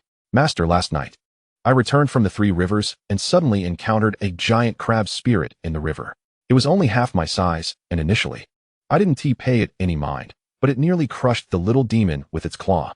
The righteous fish is trembling in fear." Qing replied, raising its tail, which was half severed. Jiang Yining frowned. "A crab spirit? It has been following you?" Qing rolled its fishy eyes. "No. I only noticed it after returning to the river. It arrived before the righteous fish, which hurried back to the sheep village and quickly made it to shore. It seems to have swum upstream, but the righteous fish cannot be sure, so it has been too scared to enter the river." Jiang Yining was puzzled. "Upstream? The upstream leads to the 3,000 mountain range. Could it be a mountain crab spirit born within the Qingyan territory? Perhaps it is returning to breed?" Qing rolled its eyes again, clearly bewildered. Jiang Yining continued, "Have you ever encountered a large crab in the river before?" Qing shook its head. "No. And I have never seen such a large crab in the Three Rivers area. This crab spirit may have come from elsewhere." Jiang Yining nodded. "All right. I'll go take a look." Qing promptly waved its white fishy eyes. "Master, please be cautious. The righteous fish is very worried." Jiang Yining took to the skies on his sword. He first returned to Qingzhou Peak to bring along xianxiaaudiobooks. Fishing in the river was not something to do without him, and given his formidable demon realm toughness, a pinch wouldn't hurt him. By the riverside, xianxiaaudiobooks was brimming with excitement. "Big brother, are we going to catch fish again?" Jiang Yining nodded. "If we catch them this time, we shall truly feast on a grand fish." "All right," xianxiaaudiobooks exclaimed, transforming into his true form, eager to leap into the water. Jiang Yining quickly stopped him. "Not yet. Let us move a bit downstream. We don't know where the crab spirit might be." "I understand," xianxiaaudiobooks replied, darting downstream as Jiang Yining soared closely behind him. After running for about 5 or 6 miles, Jiang Yining called out, "Old air, this should be good. Let us start from here." They couldn't search the entire river. Perhaps the crab spirit had retreated to the 3,000 mountains? xianxiaaudiobooks was already excitedly entering the water, ready to begin fishing. He glanced at Jiang Yining. "Big brother, aren't you going to stay behind and seal the river?" Jiang Yining chuckled, following closely behind. "Old air, if a fish bites, just throw it onto the shore." xianxiaaudiobooks turned back to Jiang Yining, his bare eyes wide with caution. "Big brother, what fish bites?" His expression was filled with trepidation, already having second thoughts. Jiang Yining quickly reassured him, "It's nothing. It's just a bit aggressive. Qing can handle it." "Hey, with such a big bear, are you afraid of fish?" "That would be embarrassing for a bear. Qing has fought it several times. Why would you be scared?" xianxiaaudiobooks regained his confidence. "If the blue fish brother can fight it, how could I be afraid? Watch me catch it for big brother. Just focus on catching it. I will ensure it doesn't escape." With that, the duo slowly made their way upstream. 1 incense stick, 2 incense sticks, 3 incense sticks passed, and they had traveled far past the sheep village. With the water now only reaching xianxiaaudiobooks' chest, xianxiaaudiobooks felt no pressure at all. "Big brother, the fish won't have escaped, right?" Jiang Yining was uncertain. "Let us move further upstream." Qing said it was only half its size, so it could still be ahead. xianxiaaudiobooks scoffed. "The blue fish brother is so small, and it couldn't handle it? That would be embarrassing for Qingyun's fish. Tomorrow, if I have time, I must teach it a lesson." Thus, after another 2 incense sticks worth of time passed, the water only reached xianxiaaudiobooks' waist. "Big brother, it may have long since fled. The water is so shallow now." Jiang Yining glanced upstream. Could it truly have entered the mountains? "Old air, hold on a little longer. We must press on and move quickly upstream." All right. xianxiaaudiobooks' voice began to carry a hint of defeatism, but not far into their journey. He suddenly exclaimed, "Big brother, I've caught something." Jiang Yining quickly urged, "Hurry, get to shore." Without needing to say more, xianxiaaudiobooks was already racing to the bank, revealing a massive black crab with a shell the width of a zhang. Its claws tightly clamped around xianxiaaudiobooks' arm. Once on shore, xianxiaaudiobooks was hopping up and down, but blood was flowing from his arm as one claw punctured his flesh. The other claw clamped down on his remaining limb. "Big brother, help me. It's pinching down to the bone. Its legs are piercing my skin." Jiang Yining hastily employed a technique. 10,000 treasures, glazed body. He launched a punch. Boom. The impact sent ripples through the air, yet the crab shell was as hard as iron, and his Yuaning strength left no mark on it whatsoever. "Big brother, hurry." Jiang Yining leaped into the air, unleashing a flurry of punches at the crab's eyes. Boom, boom, boom. "Big brother, it's loosened a bit." Jiang Yining exerted himself even further, but the crab claw remained stubbornly tight. Jiang Yining's mind swiftly turned, and with a flick of his wrist, he summoned the little black sword, transmitting a message in haste. A faint glow seemed to emanate from the black blade, prompting Jiang Yining to slice towards the crab's pincers with urgency. With a sharp clang, the pincers were severed. "Spare me, O immortal!" A shrill voice emanated from the crab's mouth. Jiang Yining scoffed coldly. "Where were you earlier? Did you not rely on your own strength?" With that, he brought down his sword, cleaving the giant crab in two. The creature emitted a piercing croak, only managing to utter half a plea as its long, slender legs twitched erratically, a testament to its former vitality. Xianxiaaudiobooks inhaled deeply. "Senior brother, quickly, help me remove it." With the crab demon now lifeless, Jiang Yining effortlessly pried the pincers off Xianxiaaudiobooks' arm. "Oh, the pain is unbearable." Xianxiaaudiobooks cast a resentful glance at Jiang Yining. "Is this what you called fish?" Jiang Yining shrugged, feigning seriousness. "Not my fault. It was Qing who misidentified it. It claimed to be fish. And I too was curious as to how a creature smaller than itself could not prevail. I chastised it for its uselessness." Internally, he mused. "Was that punch on my face from the last time I let you off the hook? All right. I'll prepare a seafood feast for you upon our return. A little bloodshed can be mended, can't it?" As he spoke, Jiang Yining prepared to retract the little black sword. However, the blade trembled gently, its voice echoing in his mind. "Master brother, I do not wish to remain cooped up inside any longer. I might cry from the confinement." The little black sword sounded quite aggrieved. Jiang Yining hesitated for a moment before gripping the sword firmly, soothing it with gentle words. Xianxiaaudiobooks observed Jiang Yining, entranced by the sword. "Senior brother, where did you acquire this treasure? Such a fine blade. Truly sharp." Jiang Yining chose to ignore him. Chapter 103, 1800 Hard Eyes. Upon returning to Qingzhou Peak, Jiang Yining merely exchanged a fleeting encounter with Qing, offering no opportunity for pleasantries with Xianxiaaudiobooks. He secured the black sword with a cloth strip behind his back, akin to Li Shixiao. However, upon inspection, he found it awkwardly positioned. Thus, he opted to bind it around his waist instead. Indeed, he must admit, it did lend him a certain air of delight. Jiang Yining unsheathed the sword, demonstrating a few elegant moves. "Death, like the wind, shall ever accompany me." After returning Xianxiaaudiobooks, he took to the skies once more on his sword. The seafood feast was about to commence. After sending a paper crane with a message to Invincible, a flying carpet soon descended upon the small bamboo courtyard. As Jiang Yining busied himself, he glanced over. "Junior brother Ing, your eyes appear even redder. You ought to rest." However, Invincible wore an expression of excitement. "After submitting the refining manual, I have meticulously reviewed it again and have gained immense insights. Recently, I have conducted numerous experiments." Jiang Yining responded affirmatively. "By the way, junior brother, take a look at this crab demon. Its shell can withstand attacks from the nascent soul stage. Could it serve as a material for refining?"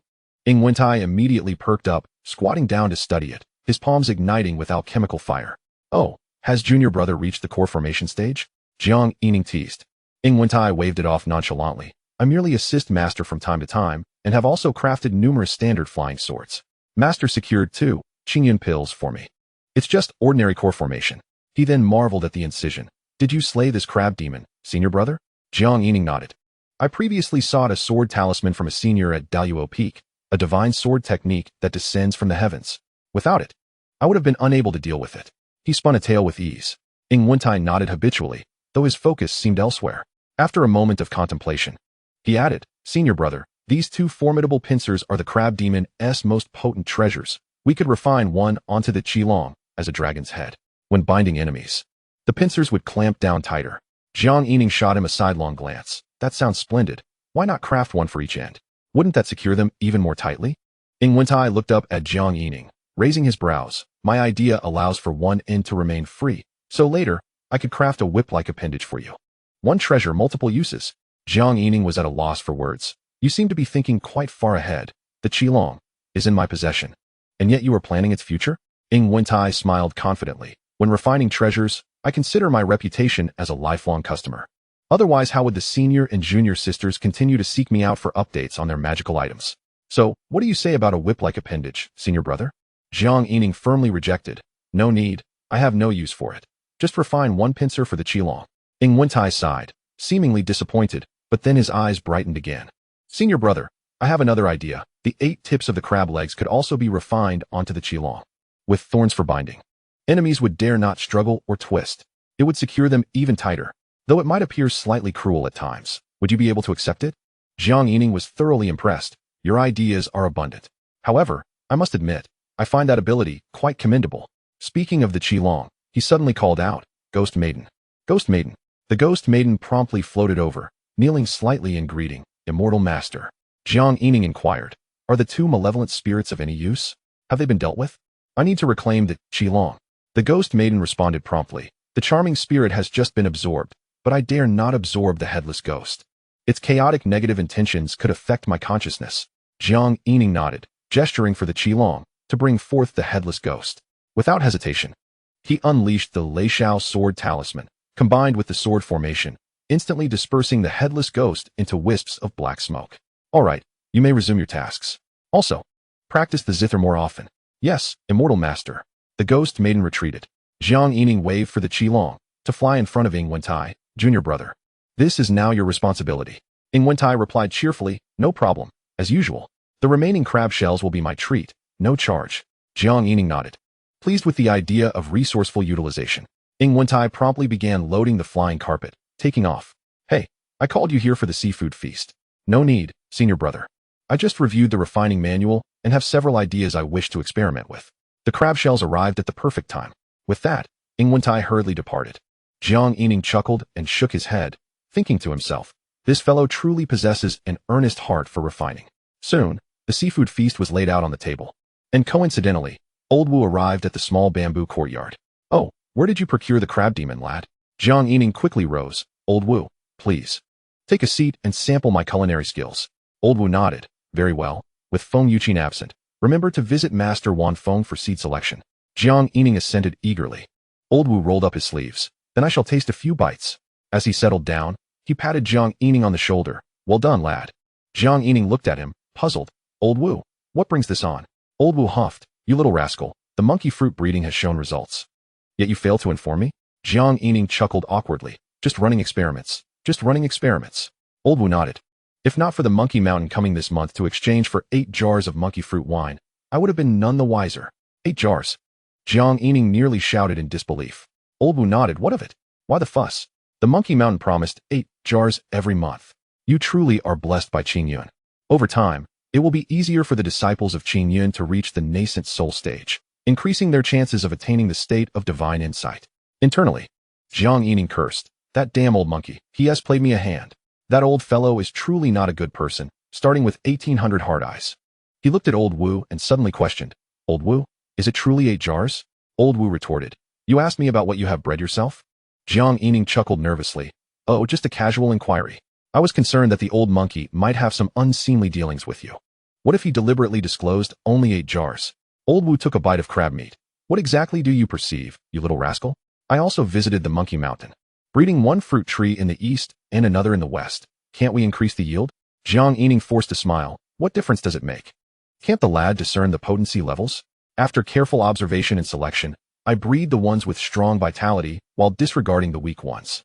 Of course, that's merely a facade. In reality, it's due to a lack of elemental essence, so I strive to select those with a naturally high growth rate. Old Wu nodded. Can't you select a few more? Jiang Yining shook his head. The lad has limited energy. I still need to cultivate. Old Wu chuckled, but did not press the matter. Qingyun treasure-seeking mouse. Keep it up. I have high hopes for you. Jiang Yining took a couple of bites, but felt unsatisfied, a bit vexed as the Monkey Mountain had been overshadowed 3 times in a row. Old Wu, you eat first. I'll be back shortly. Soaring on his sword, Jiang Yining returned with 2 jars of monkey fruit wine, having negotiated to receive 6 jars monthly for himself, which was not excessive. After all, the Monkey Mountain would exchange them with Qingyun, thus indirectly contributing to Qingyun. Old Wu laughed. You hurried back just for the monkey fruit wine? Jiang Yining flattered, of course. Thanks to your reminder, Old Wu. He adeptly shifted the topic. If it weren't for your prompt, I wouldn't have ventured into breeding monkey fruit. Therefore, since you graced me with your presence for a meal, I must treat you well. I immediately thought of bringing 2 jars of monkey fruit wine to show my filial respect. Old Wu stroked his beard. You still have a bit of conscience. Jiang Yining eagerly poured him some monkey fruit wine. Old Wu, may I inquire if there are any particularly close juniors in the Alchemy Peak? Perhaps an elder meditating in the 3,000 mountains? Old Wu took a sip of the monkey fruit wine. Phew. In our Qingyun, aside from the Guanyin Peak, no? Guanyin Peak has many matters relying on outer sect disciples. Our Alchemy Peak is the busiest, hence few meditate. Jiang Yining raised an eyebrow. So there are still some. Indeed. The next step in targeting powerful breeding has been identified. Old Wu lamented. Currently, there are none. Since you began selecting strains, Master Wanfeng has had little time to meditate. I even visited the Black Sea Thunder Marsh recently. It's a matter of insufficient manpower. Jiang Yining was surprised by this outcome. Ultimately, a grand feast was provided by old Xianxiaer, and Jiang Yining generously offered him 2 jars of monkey fruit wine, which made him exceedingly happy. Chapter 104. A series of requests for help. Days passed, and Jiang Yining remained vigilant atop the mountain, tending to the spiritual plants. Their growth was indeed gratifying. 3 of them had already reached the critical threshold of 1,000 years at 99 points. Jiang Yining chuckled, unable to restrain himself from bowing again to this unknown mighty being. One must acknowledge their substantial contributions. He patted the pumpkin-headed creature, which, for some reason, had started to climb to the mountaintop, its thin legs eagerly wriggling into rock crevices, an expression of sheer delight. A half-finger bone had indeed shown remarkable effects. Within merely a few days, it had grown to 1,000 years at 59 points. The golden lotus had reached 19 points. In just a few days, the growth values of these 2 spiritual treasures had increased significantly, clearly exhibiting a stimulating effect. Suddenly, Xiaobai swooped in swiftly. Elder brother, elder brother. Over a dozen little cranes have gone missing from Crane Mountain. You must help find them. Its voice was laced with urgency. Jiang Yining felt it was an overreaction. Where could they have flown off to? That can't be.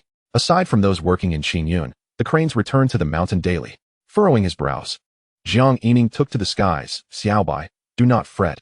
Come, elder brother will accompany you to investigate. At Crane Mountain, the bald-headed crane elder bowed repeatedly before Jiang Yining. Immortal, you must assist in the search. All right, I will first scout the surroundings. Jiang Yining was already aware of the situation. 13 cranes had gone missing and had not returned for several days. The flock had called out in the surrounding mountains, but found nothing. Xiaobai's voice trembled with tears. Elder brother, Jiang Yining quickly reassured, there shouldn't be any major issues. Although this mountain range is on the outskirts of the 3,000 mountains, it is still within Qingyun territory. If you fear any anomalies, take the flock to Qingzhou Peak. I will search along the mountain range. As he spoke, Jiang Yining summoned 100 sword auras. Following an S-shaped path along the mountain range, he glided close to the ground, deploying the sword auras to weave through the woods within a range of 300 zhang. He had no better approach and speculated that the most likely scenario was that wild demons had captured the cranes. Therefore, he utilized the sword auras in a carpet-like manner, hoping to flush out any lurking wild demons. Jiang Yining searched along the mountain range for nearly an hour when suddenly, he spotted a flicker of fire on a mountainside. He quickly approached, gripping his small black sword. There was a shallow cave, littered with crane feathers. 2 shadowy figures sat beside a fire, clad in black robes with blood-red masks. The Swallowing Heaven Demon Sect. 2 demons had indeed taken refuge here. As Jiang Yining discovered them, they simultaneously noticed him. Instantly, combat erupted. One of the black-robed figures unleashed a blood palm strike, swelling in the wind, aimed at Jiang Yining. He hurriedly condensed his sword aura, colliding with the massive force. Bang! The immense force dissipated instantly, failing to provide even a hint of resistance. Jiang Yining retreated rapidly, his hand movements swift as he activated the 10,000 treasures glazed body. Yet, the blood-red palm strike had already struck him. Boom! Jiang Yining was hurled against the mountainside. Amidst the rubble, he rose, his expression drastically altered. The opponent was at least a 5th-grade demon cultivator. If it were a 6th grade, the 10,000 treasures glazed body would undoubtedly not withstand it. Oh, Qingyun still has a physical cultivator? The 2 black-robed figures sneered, charging at him once more. Coughing, Jiang Yining spat out a mouthful of blood. 8 extremes suppressing heaven was already grasped tightly in his hand. As the demons approached, he unleashed the sword talisman. Instantly, 8 massive peaks descended, suppressing the demons from the 8 extremes position. The expressions of the 2 demons changed drastically. They turned to flee, but alas, after just 2 steps, their speed began to wane until they could not move at all. Jiang Yining, however, coldly laughed. Even his master had been suppressed by old Luo for a brief moment. And these 2 insignificant demons dared to aspire for greatness? The 2 demons gazed in horror as the 8 extremes giant peaks slowly descended. Puff! With merely a soft sound, they transformed into 2 clouds of blood mist, not even allowing their nascent souls to escape. Jiang Yining wiped his mouth and spat. Damn it, hiding in the shadows? You've even come to lurk near Crane Mountain. Though Crane Mountain was part of the 3,000 mountains, it lay on the outer fringes. Not precisely the place where cranes would go missing. Who would have thought that demon cultivators would dare to conceal themselves here? Indeed, the more perilous the place, the more secure it seems. After the Kunlun mirror was damaged, demon cultivators had grown increasingly rampant. There were reports of them infiltrating the Daqing royal city and practicing dark arts on Changhuang Mountain. Now, even Crane Mountain bore traces of demon activity. Jiang Yining cautiously inspected the cave once more, memorizing the location, then soared away on his sword, for he was also a 5th-grade cultivator. In due time, he would see if any spiritual plants would sprout here.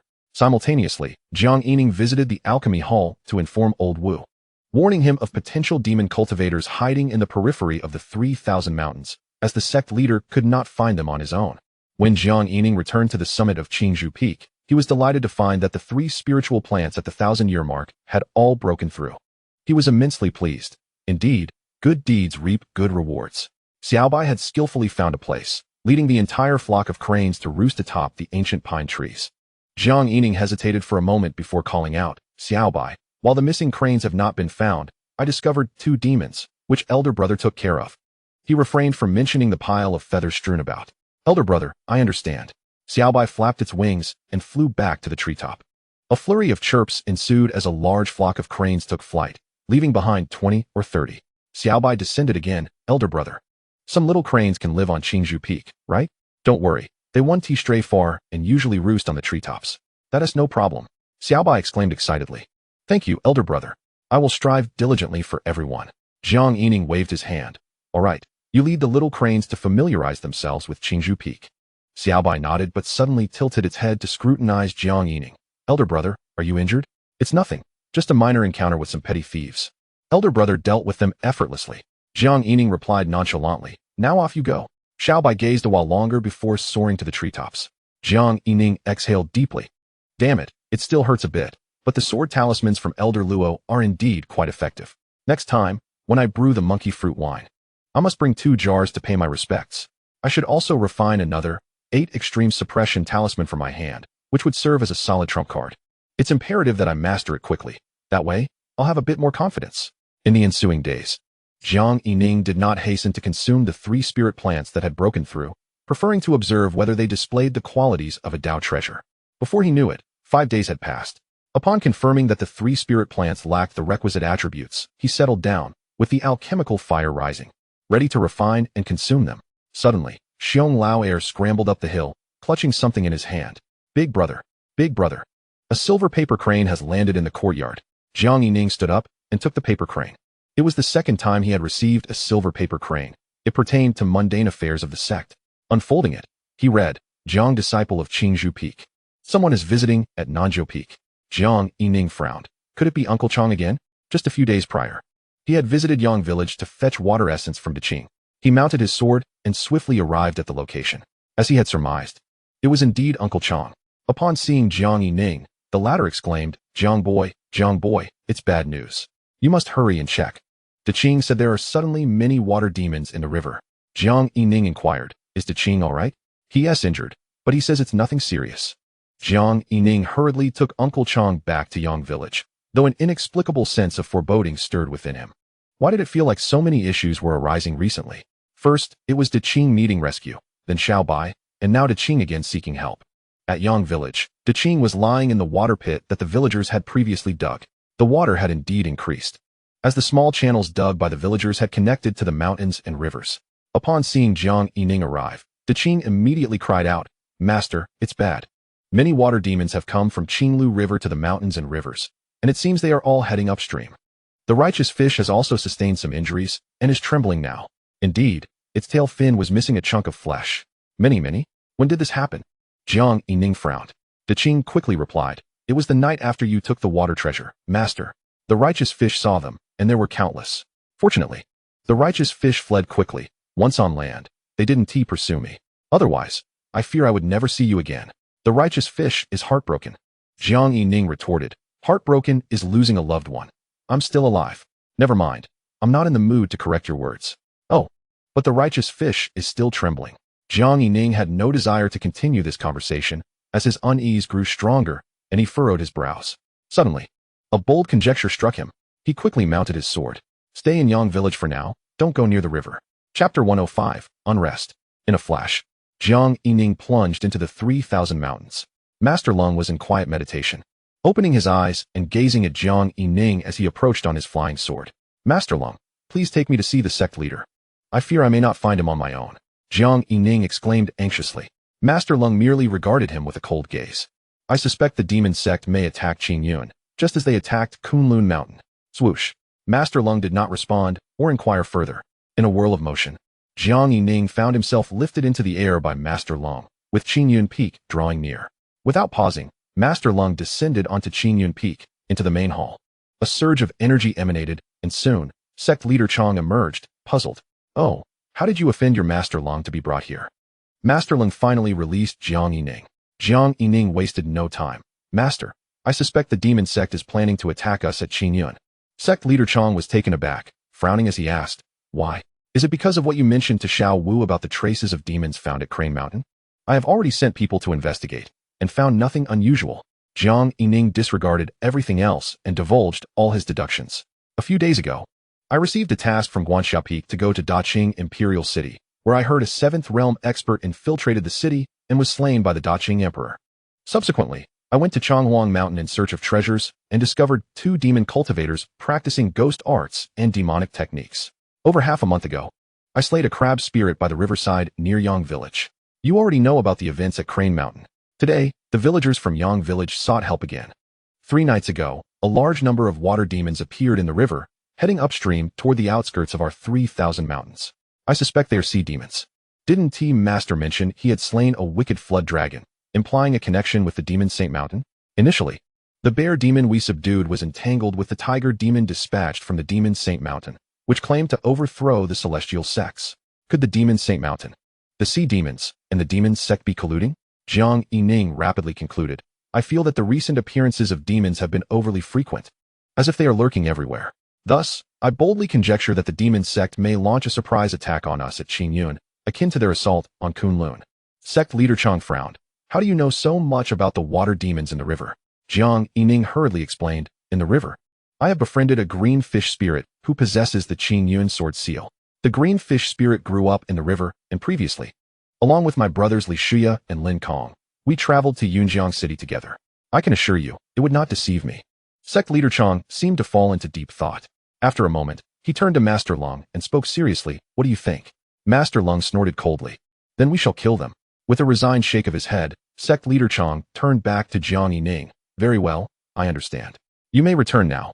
Jiang Yining nodded, reassured that he had conveyed all he knew and thought to his master. What Qinyun would do next was no longer his concern, nor was it something he could influence. After departing Qinyun Peak, Master Lung did not accompany him. Upon returning to Qingzhou Peak, Jiang Yining settled on the mountaintop. No longer hesitating, he began the process of refining and consuming the treasures, which took a full 6 days. After devouring the 3 treasures, he also acquired 2 pearls worth 1,000 years each, rated at 99 points. He descended to the bamboo garden. For this month's monkey fruit, wine should have arrived courtesy of Xiaoqing. Sure enough, upon entering the courtyard, he spotted Xiaoqing and Xiong Lao'er together. Xiong Lao'er was imparting wisdom to Xiaoqing. Little monkey, let me tell you, I was once a king bear. You must recognize your older brothers. And take in the younger brothers you should. When it comes time for righteous indignation, do not hesitate. Back then, I even swore fealty to a tiger brother who wronged the celestial sect. I immediately severed ties and went my own way. Old 2, don't lead Xiaoqing astray. Hee, big brother, I'm just teaching the little monkey some principles of kingship. Jiang Yining shook his head, too lazy to engage further. As he hefted 2 jars of wine and stepped out, he intended to pay his respects to Elder Luo and seek another sword talisman. In case something truly occurred at Qinyun, it might come in handy. Jiang Yining still harbored a lingering concern regarding his previous conjectures. He mounted his sword, but soon returned to Qingzhou Peak, only to find that Elder Luo was not in his usual place of meditation. Jiang Yining frowned, pondered for a moment, then set down 1 jar of wine and took another to visit Elderly. Yet, Elderly was also absent. Jiang Yining's unease deepened. Had the reclusive figures been dispatched by sect leader Chang to patrol the 3,000 mountains? Returning to Qingzhou Peak, he summoned all creatures, great and small, to gather together. From today onward, none shall leave. Remain here in the courtyard obediently. Lilia pouted. Big brother, why? Second brother was planning to take us to Jianfeng for some fun. Jiang Yining did not conceal his thoughts. I fear something significant is about to happen. So everyone should stay put at Qingzhou Peak. He cast a serious gaze over the crowd. Did you hear me? Xiong Lao'er promptly declared. Big brother, don't worry. I listen to you the most. I just love sleeping in the spirit field. It mattered little to him. Jiang Yining looked at Lilia, seeing his serious demeanor. She replied, oh, understood, big brother. As for the others, Jiang Yining felt reassured. Xiao Er Lin Yuan was always engrossed in cultivation. while Xiao Si was steadfast and earnest. He then turned to Xiao Qing. Hurry back to Monkey Mountain and refrain from wandering around for a while. Inform the Monkey King and Monkey Lord that the breeding of monkey fruits should be postponed for the time being. Xiao Qing straightened her back and replied, Understood, big guy. It was unclear when it had happened, but he had started to hold Jiang Yining's words in high regard. Jiang Yining nodded and looked toward Xiao Bai. You should make a trip to Crane Mountain. The crane flock is welcome to come. But they should first stay at Qingzhou Peak for a while, as Crane Mountain is too remote. Xiao Bai immediately nodded and took flight. In her opinion, coming to Qingzhou Peak could only be beneficial. Finally, Jiang Yining instructed Guanyang. Guanyang, please keep an eye on Xiaoya.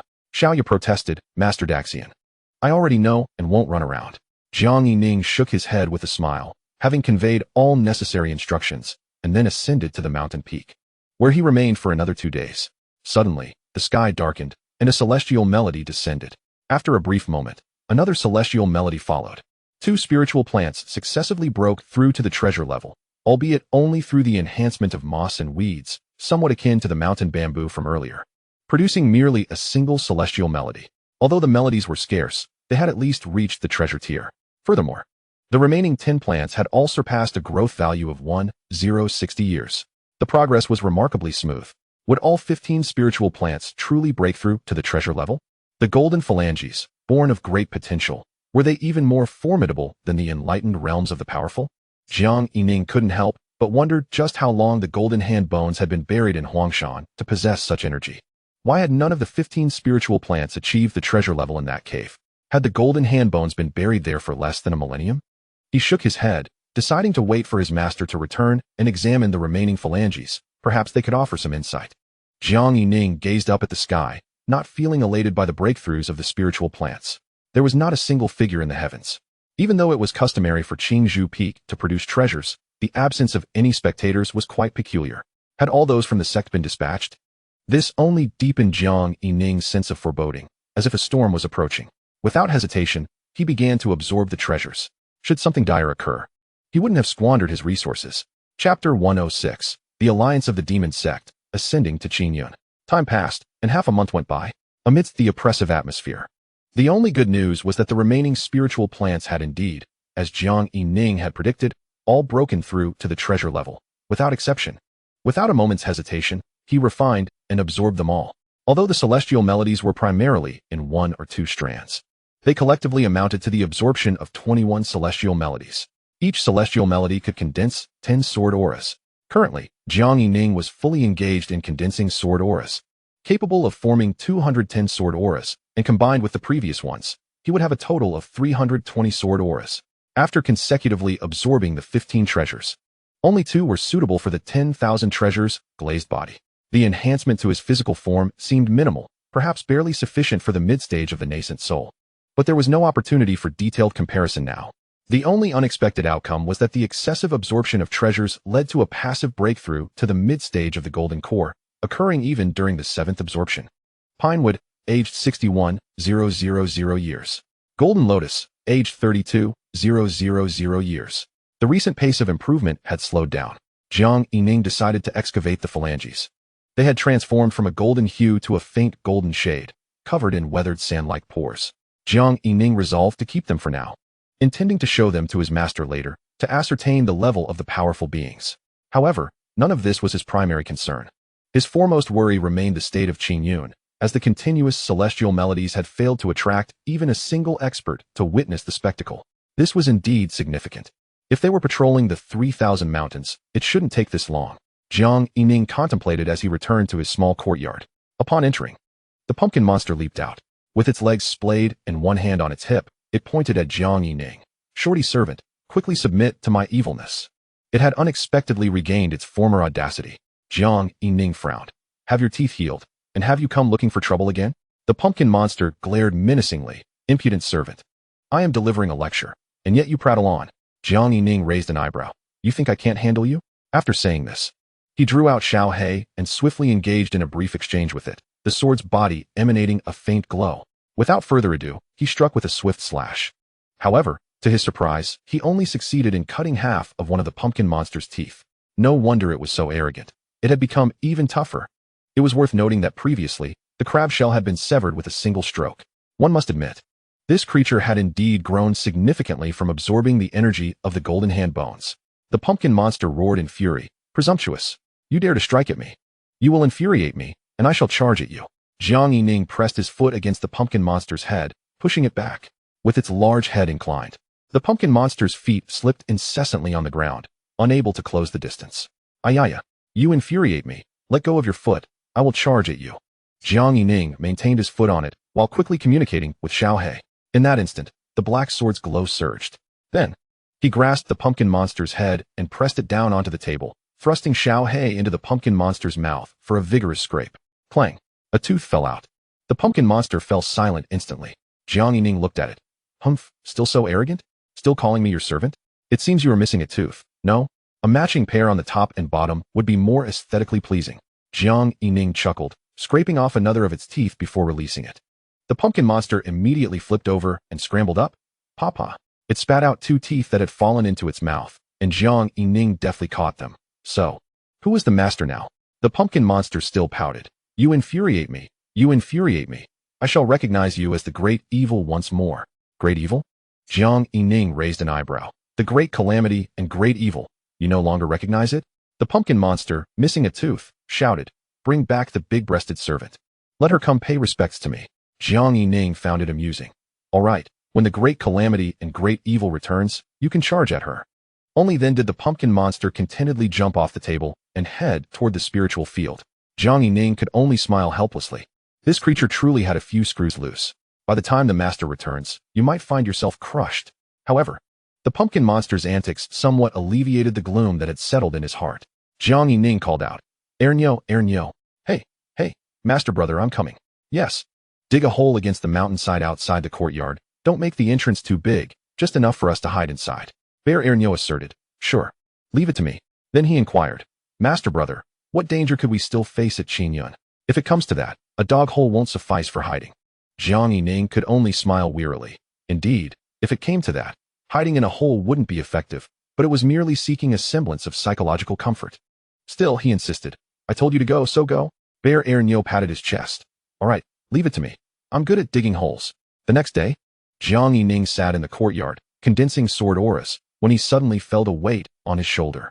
He opened his eyes, and his pupils constricted. In the distance, several towering blood pillars pierced the sky. Jiang Yining quickly scanned his surroundings. There were 12 blood pillars reaching into the heavens. The blood-devouring sky array. His master had mentioned this formation, identical to the one from Kunlun Mountain. The demon sect had truly come to Qinyun.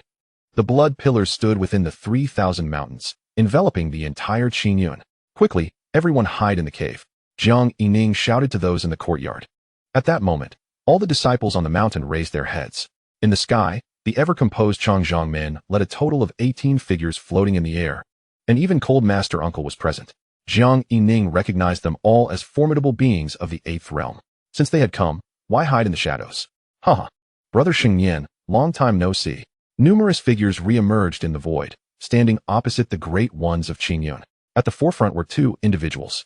One was seated on a golden throne in the void, appearing as a refined middle-aged gentleman, exuding an air of calmness. The other was clad in blood-red robes, with blood-colored hair and a mask. Behind them were a total of 31 figures. The esteemed Master Chang let out a cold snort. It appears that the 2 demon lords hold Qinyun in high regard, with the master of the Swallowing Sky Demon sect, the left and right protectors, and the 12 heavenly ranked saint demons all present, from the Great Ascension Palace, the principal and deputy palace masters, the 4 palace lords, and the 8 envoys. A total of 29 formidable demons have gathered, which is indeed a rare sight to behold. The other 4 unfamiliar figures appear to be sea demons. In total, there are 33 entities with an 8th realm combat capability. The palace master of the Great Ascension sat upon his throne, his voice devoid of any trace of anger. Qinyun, being one of the 10 great sects, how could we not exert ourselves to the fullest? Brother Xingyan, I have also prepared 12 blood dragons, each capable of delivering a strike of 8th realm power. Does this still not show our respect for Qinyun? Master Chang's expression turned grave, and he let out a cold huff. Before he could speak, a figure stepped forward beside him. I would like to see where the demon dares to tread upon Qinyun. The speaker was an elderly man with white hair, who waved his hand. Sword, come forth. A torrent of flying swords erupted from Luyan Peak. Jiang Yining crouched at the cave's entrance, swallowing hard as he quickly counted, over 7,000 flying swords. The identity of the elder was self-evident. He was the peak Master Lu of Luyun. Master Lu waved his sword again. The multitude of flying swords coalesced into a massive purple thunder sword, slicing towards the demons. The blood-robed figure with crimson hair let out a cold snort, summoning a blood-red palm print that swelled in the wind, striking toward the purple thunder sword. Master Lu scoffed. Old demon swallowing sky, this is hardly sufficient. Indeed. As the purple thunder sword descended, the blood-colored palm print shattered. The blood-haired figure swiftly formed a dark, bony hand, softly uttering, Dizong palm of heaven. He struck again. The dark palm bones swelling in the wind, shrouded in black mist, swiftly transforming into a colossal dark hand, its palm lines distinctly visible. The enormous dark hand reached out to grasp the purple thunder sword. A momentary stalemate was followed by a resounding crash. Boom. The giant sword was crushed to pieces. Master Lu hurriedly gestured for the multitude of flying swords to return, though several hundred had clearly been lost. The dark hand continued its descent towards the gathering of Qingyun. Master Chong made a hand gesture, and the ancient sword of the pine pattern flew forth. Ding! Seemingly effortless, the enormous hand disintegrated, and the dark palm bone was repelled. Flying back to the blood-haired figure. Well, the palace master of the Great Ascension clapped his hands while seated upon the throne. Brother Xingyan, you truly possess remarkable talent, having integrated 4 techniques. However, this is still insufficient. This minor skirmish is merely a prelude, Brother Xingyan. Show your prowess and allow this palace to witness the 7 stars replenishing heaven sword formation, or you shall find no chance to escape. Master Chong coldly snorted. Indeed. You are intent on the 7 stars replenishing heaven sword formation. No wonder the sounds of thunder from the immortal mountain are loud, but the rain is scant. There is not a single demon cultivator above the 5th realm present. The palace master of the Great Ascension chuckled. Since Brother Xingyan has guessed our intentions, I shall not conceal them any longer. If we exhaust ourselves to break through a corner of the immortal mountain seal, only to have the 7 stars replenishing heaven sword formation mended, would that not be a fruitless endeavor? It is said that the 7 swords of Qingyun have been passed down since ancient times, forming the very foundation of our sect. Today, I shall see how they compare to the Kunlun mirror. As he spoke, he rose from his throne, his previously carefree demeanor suddenly transformed. Master Chang's eyes blazed with fury. Over 3,000 years ago, during the chaos of the Huo dynasty, your true intent was to target the 7 stars replenishing heaven sword formation. The palace master of the Great Ascension did not shy away. Indeed. Yet I did not anticipate that the old master of Qingyun would be so decisive, self-destructing his foundation. I did not even get to see the 7 swords of Qingyun. Scoundrel! I shall see just what abilities this demon possesses. A buzz-cut elder scolded. Sword, come forth. Boom, boom, boom. The giant sword peak erupted in a cacophony, suddenly reducing the mountain's height by half. A true giant sword, one that could block the sky. The buzz-cut elder leapt and stood atop the giant sword. With this sword, let us see if I can cleave down this demon. The palace master of the Great Ascension's expression grew grave. The giant sword peak nurtures a single sword throughout its life. I have long wished to test it and see how you can contend with me. As he spoke, his throne began to levitate, swiftly transforming into a golden ancient armor that enveloped him. Simultaneously, he wielded a silver spear. Indeed, he presented the appearance of a jade-faced general. The palace master of the Great Ascension, his demeanor cautious, gestured, and 12 blood pillars began to twist, morphing into blood-colored dragons. The dragon's head roared to life. Hovering above him, the dragon's tail remained in place, enveloping the 3,000 mountains in a 12-cornered cage. The buzz-cut elder's gaze turned sharp. Good. Today, I shall slay this demon. He was truly prepared to shatter the sword. Master Chong immediately intervened. Master Ma, do not be hasty. Suddenly, a smile appeared on his face as he looked at the assembled demons. Do you truly believe victory is assured? Formation, arise. Following the blood pillars, another grand formation emerged, inverting all within. Knowing you aimed for the immortal mountain, do you think we were unprepared? Today, with the demons gathered, I shall take you all down in one fell swoop. The palace master of the Great Ascension frowned as he surveyed the surroundings, letting out a cold snort. This is hardly sufficient. No sooner had he spoken than a shadow of overwhelming power cleaved through the blood-devouring heaven formation, causing the 12 blood dragons to tremble slightly. A figure emerged, adorned in a dragon robe. Humph, the great Qing Emperor. Is this your plan? The blood-haired figure snorted coldly. Is this your scheme? Master Chong smiled. Why not observe further? In the northern sky, 6 figures suddenly materialized, led by a monk clad in golden lacquer. May the Buddha's compassion embrace all. Esteemed patrons, prepare to meet your demise. From the little Qin temple, in the southern sky, another 6 figures appeared, led by an elderly woman, her serpent-headed cane poised in the void, producing a glassy chime. Today, I shall see whether my heavenly seizing gu can sever the two demon lords. From the Wu Gu sect. In the western sky, 6 figures, a stern man leading. Uttered not a word. From Huashan. In the eastern sky, 6 figures, led by a middle-aged man with a single-word brow, appeared disheveled. Digging in his nose. I shall strike once, and then rest, to slay a minor demon. The rest shall be up to you, fellow Taoists. From the Wujia sword sect. With 24 8th realm entities, alongside Qingyun's 18, and the great Qing emperor, that totals 43 against 33. In terms of numbers, an absolute advantage. Yet the 12 blood dragons are only capable of a single strike of 8th realm power. The palace master of the great ascension's expression darkened. Well, you have indeed expended considerable effort to lay out a spatial displacement array in advance. Withdraw, he decisively commanded, and the demons coordinated their eastward retreat. The disheveled Taoist roared. Am I so easily bullied? At the same time, black and white energies sliced forth. The sword Taoist blocked. The palace master of the great ascension let out a cold snort. Explode. Without hesitation, the 12 blood dragons self-destructed, instantly filling the sky with a blood-red mist. Obscuring the sun, Jiang Yining crouched at the cave's entrance, dazedly gazing at the sky, unable to see clearly through the blood haze, but the thunderous crashes resonated endlessly. Chapter 107. Xiao sees masculinity.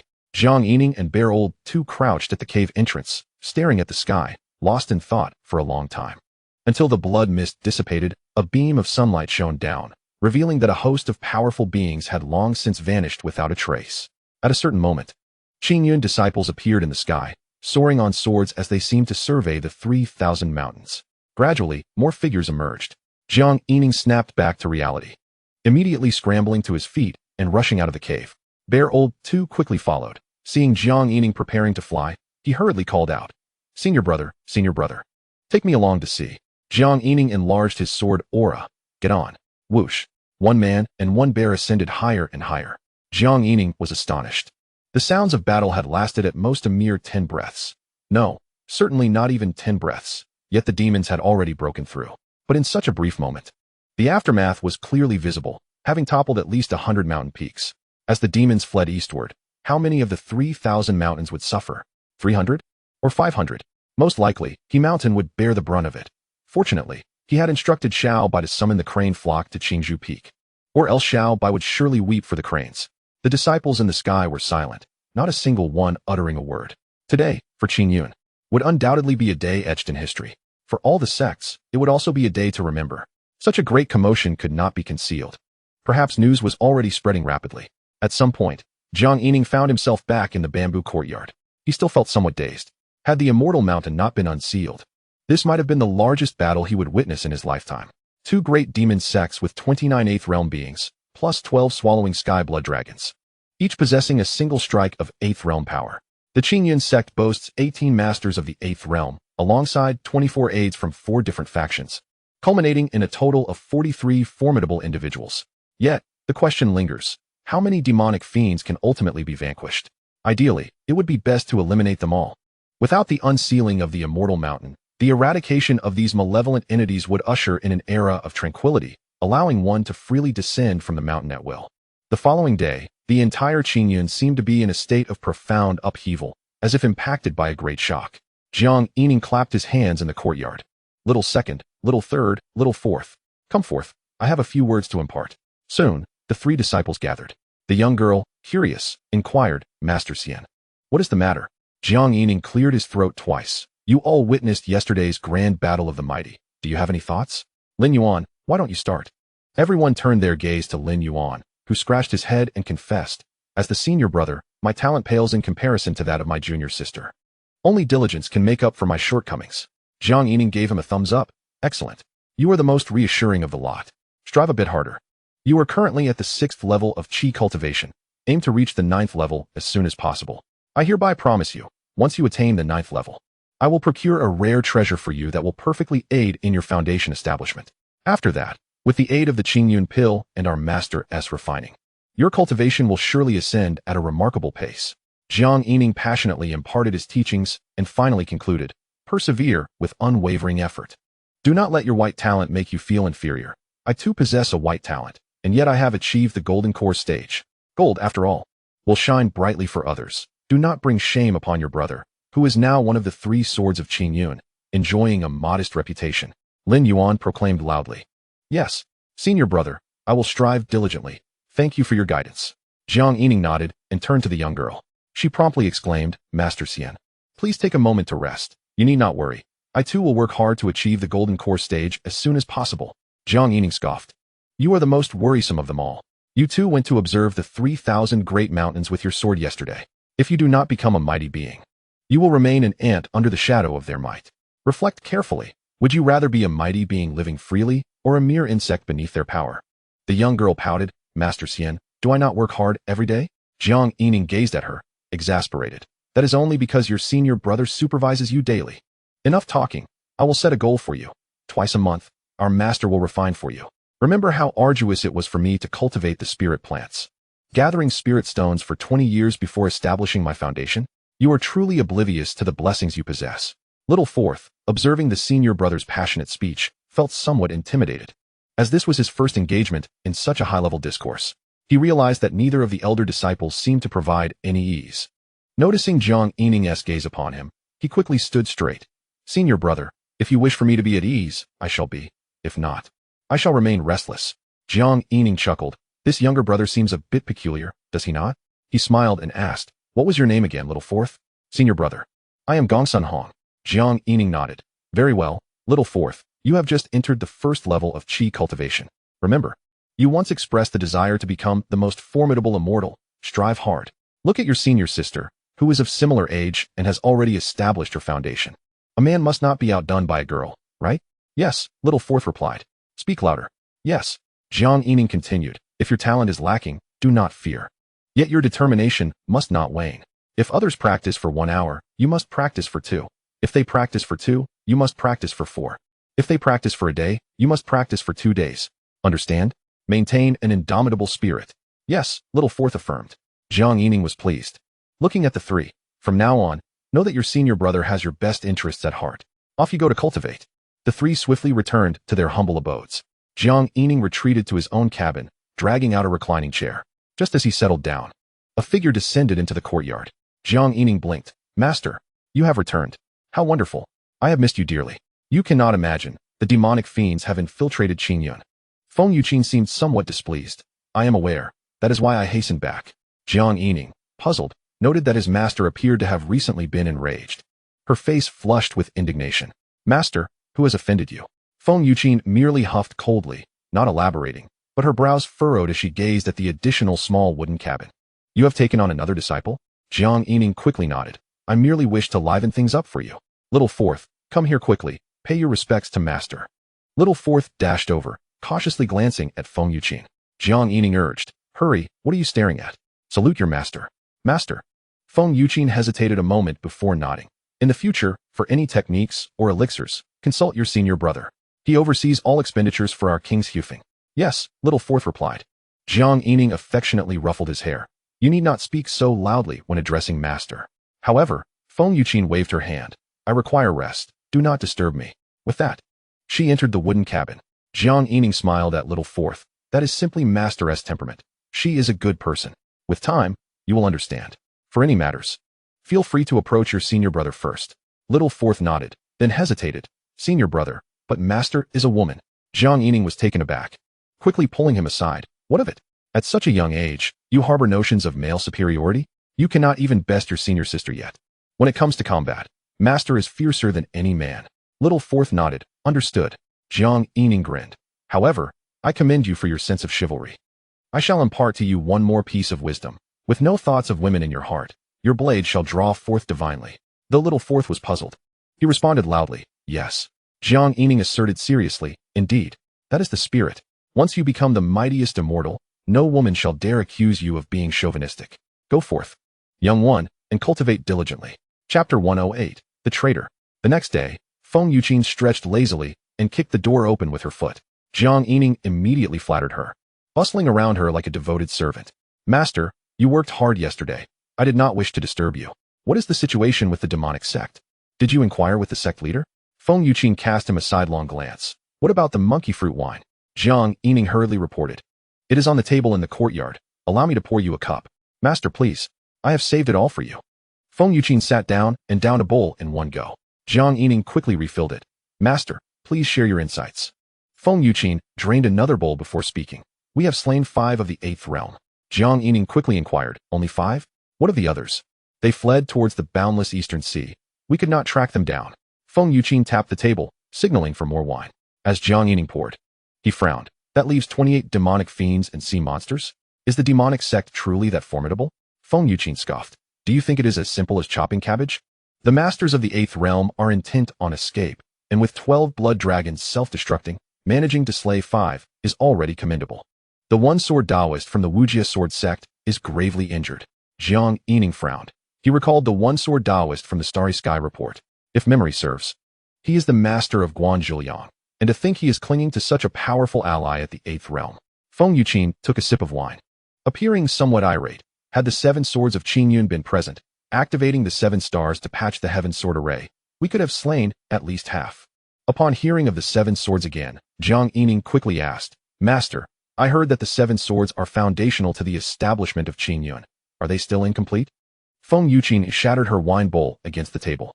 It is due to that traitor. Your ancestor had high hopes for him, yet he was injured. Cursed be he. If I encounter him, I shall cleanse the sect. Oh, how come I have not heard of this before? The sect leader never mentioned it. Jiang Yining hastily retrieved another bowl. Feng Yuqin seized the wine jar and took several swigs. Jiang Yining quickly interjected, Master, do not be angered. It is harmful to your health. Once I attain unparalleled prowess, I shall avenge your ancestor. Feng Yuqin set down the wine jar, gazing at him. This time, she did not display her usual disdain. She calmed her anger slightly before speaking. He is the second disciple of your master's grandmaster, Humph.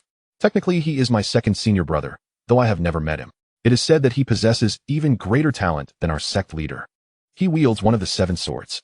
Jiang Yining, perplexed, asked, then why did he betray Qingyun? Feng Yuqin paused in contemplation before taking another hearty drink from the wine jar. Alas, my robes are soaked. Jiang Yining hastily offered her a cloth. Feng Yuqin set down the wine jar and wiped her red lips with the back of her hand. A dynasty that remains divided for too long must eventually unite. And one that is united for too long must eventually fragment. Internal strife has always been intermittent. Over 3,000 years ago, during the reign of the great Qing's previous dynasty, he was the monarch of that dynasty, and Qingyun sought to exchange a unique advantage through him. Long before that, he was arranged to descend the mountain to govern the dynasty. Jiang Yining grew more confused. It said that those who rule cannot submit to the way of the human emperor. The path of emperors is dictated by fate. It cannot be yielded to, nor can one become directly affiliated with the celestial sect. Feng Yuqin nodded. Indeed. I recall mentioning before that your cold master uncle wishes to merge the paths of ice and fire. His talent is exceptional, which is why your grandmaster wanted him to give it a try. If he were to merge the path of emperors, the dynasty would be assured, and perhaps Qingyun could gain another top-tier powerhouse. However, the outcome was a disintegration of the dynasty, and he was further seduced by the great Ascension Celestial Palace, leading to his betrayal of Qingyun. Jiang Yining interjected, then why does the great Ascension Celestial Palace still attack Qingyun? It said that they aim to destroy the 7 stars repairing the heaven's sword array. If one of the 7 swords is in their possession, there would be no need for a surprise attack on Qingyun. Feng Yuqin shook her head. I am not entirely sure. Although he betrayed Qingyun, he did not enter the great Ascension Celestial Palace. They likely do not know that one of the 7 swords is in his grasp, but with this assault on Qingyun, they must have realized that the 7 swords are not complete. Jiang Yining hurriedly inquired, where is he then? Feng Yuqin paused, taking several more gulps. Qingyun has made numerous attempts to infiltrate the 2 chaotic dynasties of the demon sect to retrieve his sword, but to no avail. He may not necessarily be within the tumultuous realms of the demon sect, but given the vastness of the world, if he has mingled among the common folk, finding him would be akin to searching for a needle in a haystack. Qingyun has even consulted the old diviner from the Tianshu Observatory, yet he could not discern his location. At this juncture, both master and disciple fell into a brief silence. This truly was a conundrum, with the 8 realms concealed. Their search relied solely on luck, otherwise the demon sect would not have remained unable to eradicate him. Suddenly, the pumpkin monster jumped out from an unknown location. With legs splayed, it pointed at Feng Yuqin. Big-breasted servant, you return and do not pay your respects to me. The wicked. Feng Yuqin coldly snorted, rising to her feet and promptly stepping on it. Crunch. The pumpkin monster instantly fell silent, a crack appearing on its head. Jiang Yining sighed. This creature truly lacked intelligence. Has it turned rigid? Feng Yuqin scoffed, preparing to exert force. Jiang Yining quickly shouted, "Master, spare its life, leave it intact." Feng Yuqin then coldly snorted, flicking her toe to kick the pumpkin monster out of the courtyard. This time, the pumpkin monster quietly went to the spiritual field to find bare air, no longer crashing in with shouts. After its ruckus, the master and disciple shifted away from their previous topic. Feng Yuqin scrutinized Jiang Yining. "During my absence, did you dare to lay hands on the ghost lady? You appear pale and emaciated." Jiang Yining smiled wryly, hastily drawing the black sword from his waist, explaining, "Master, please take a look at this sword. It has consumed a great deal of my blood." Simultaneously, he hoped to astonish his master with the impressive sword that had birthed a spirit. Heh. Feng Yuqin grasped the small black sword, and instantly, a radiant phoenix flame ignited, engulfing the black sword. Her phoenix eyes scrutinized it carefully. "Mother, senior sister, it's hot." Suddenly, the voice of the little black sword echoed in Jiang Yining's mind. Jiang Yining quickly exclaimed, "Master, do not burn it." Feng Yuqin paid no heed, continuing her examination for a while before extinguishing the true fire and tossing it back to Jiang Yining. "No issues, rest assured. What do you intend to forge a flying sword for?" She was not surprised that Jiang Yining had found excellent materials for weapon forging. Yet this question left Jiang Yining somewhat exasperated. As a proud disciple of the Qingyun sword sect, why would she ask him about the purpose of a flying sword? "Master, you do not use swords, but I do. It would be most fitting for me to wield the main sword in future sword formations," he said, raising his eyebrows playfully. "Master, I did not mention this for no reason. Haven't you noticed anything particularly special?" Feng Yuqin frowned at him. "The material is decent, but ultimately, it still relies on your own cultivation. With your current cultivation level, even if I were to give you a perfect Kunlun mirror, you would not be able to wield much power." Jiang Yining felt anxious. His master was missing the point. "Forget it. No need to pretend any longer. Time to lay it all bare. Master, this sword has birthed intelligence." Feng Yuqin first frowned, then let out a cold laugh, appearing quite disdainful. "Do you know what it means for a flying sword to give birth to intelligence? It signifies that it is a true celestial treasure. If it is not sealed by the immortal mountains, it cannot ascend to immortality. Since the dawn of time, no true celestial treasure has ever been birthed. If humans cannot enter the realm of immortals, how could a crafted magical item?" Jiang Yining countered. "But what if it were something left behind from 1,000,000 years ago?" Feng Yuqin scoffed even more. "Would it still be your turn? In today's world, aside from the celestial artifacts not sealed by the immortal mountains, the only celestial artifact is the Kunlun mirror. Why is the Kunlun mirror able to oversee the world? It is precisely because it possesses true spirit. While celestial artifacts may not be within reach, the little black sword was something he had cultivated himself." Jiang Yining presented his case. "Little black, shake a bit." The black sword trembled gently. Jiang Yining raised an eyebrow at his master, brimming with pride. "What do you think?" Feng Yuqin was even more dismissive. Removing her storage bracelet, shake a bit." The bracelet trembled lightly. Jiang Yining's mouth twitched. "Master, you are controlling that yourself. Little black is different." "I haven't controlled it," Feng Yuqin casually remarked. "You noticed that I was controlling it?" Jiang Yining opened his mouth, feeling that even the facts he stated were losing their persuasive power. Since when did this situation arise? He glanced at his master, hesitating. "Master, do you perhaps have a misunderstanding of your disciple? Do you not trust my words?" Feng Yuqin, Jiang Yining, indignant, replied, "Master, you have truly disheartened me. Although I have occasionally teased old Wu, Shao Qing, and the other junior brothers, you should only know of these three. But when have I ever spoken a falsehood to you? Old Luo deceived you into using cold master uncle as a pawn and made you bear the blame, gossiping behind your back and deceiving you to excavate the alchemy peak's treasures." Feng Yuqin, while speaking, walked toward the wooden house. "I need to take a nap. Don't want to argue with you. Master, you cannot define me by a single incident." Jiang Yining looked on as his master entered the wooden house, waiting eagerly, thinking that one day she would be astounded. After dawdling in the small courtyard for a while, Jiang Yining promptly went to Goat Village, asking De Qing to retrieve the monkey fruit seeds that had been left dormant for a long time. Upon returning to the courtyard, he pondered for a moment before knocking on his master's door. "Is this ever going to end?" Feng Yuqin scolded irritably. "Master, I have one more important matter to discuss. The treasure the pumpkin monster spoke of, I have retrieved it." No response. Jiang Yining peered through the crack of the door and saw his master had covered her head and was sleeping. Jiang Yining chuckled. His master had become much easier to communicate with lately. It seemed his persuasion had borne fruit. "Master, if you want to come out, I shall enter myself." Through the crack of the door, he saw his master impatiently throwing off her blanket and rising to open the door. I've got you." His master was someone who needed a bit of coaxing. Her heart was still soft. The more one asked, the more one received. Everything must be initiated actively. Just as the Sumi ring had come to be, the door swung open. A long leg shot out like a lightning kick. Bang! Jiang Yining shot forth from the Qingzhou Peak's airspace like a missile. He faintly heard his master's furious shout. You give a little sunshine, and you truly blossom. Chapter 109, The Heart of the Tao. The next day, Jiang Yining was perusing the Celestial Sect's star report. The front page headline: The two major demonic sects unite. 45 powerful 8th Realm experts launch a surprise attack on the Qingyun Sword Sect, aiming to destroy the foundational 7 stars repairing the Heaven Sword Array. Yet Qingyun anticipated this, joining forces with Shaoqian Temple, Wujian Sect, Wugu Sect, and Huashan to fend off the assault. The result was a resounding victory, with the 5 celestial sects slaying 17 8th Realm demon heads. They dealt a heavy blow to the demonic sect, showcasing the prestige of the celestial sects, proving that the light of righteousness ultimately shines back upon the earth. According to rumors, the esteemed leader of Qingyun, Changmen, revealed that even during the demonic sect's surprise assault on Kunlun, he discerned their intentions. Thus, he devised a cunning plan to turn the tables, preparing to eliminate the 2 major demonic sects in one fell swoop, as the world has long suffered under their tyranny. He hopes that those with noble aspirations will join Qingyun in the noble endeavor of vanquishing evil and safeguarding the realm.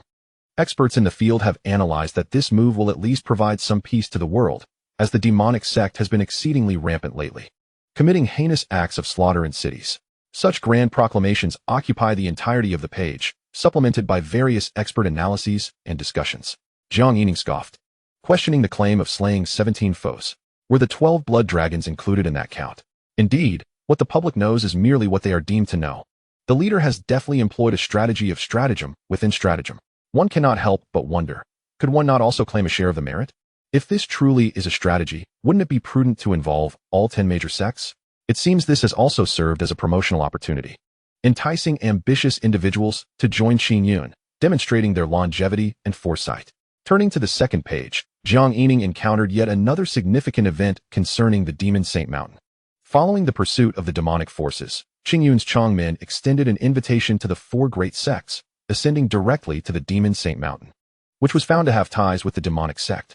The 3 chief figures of the Demon Saint Mountain are from the Bird Clan, Beast Clan, and River and Lake Clan.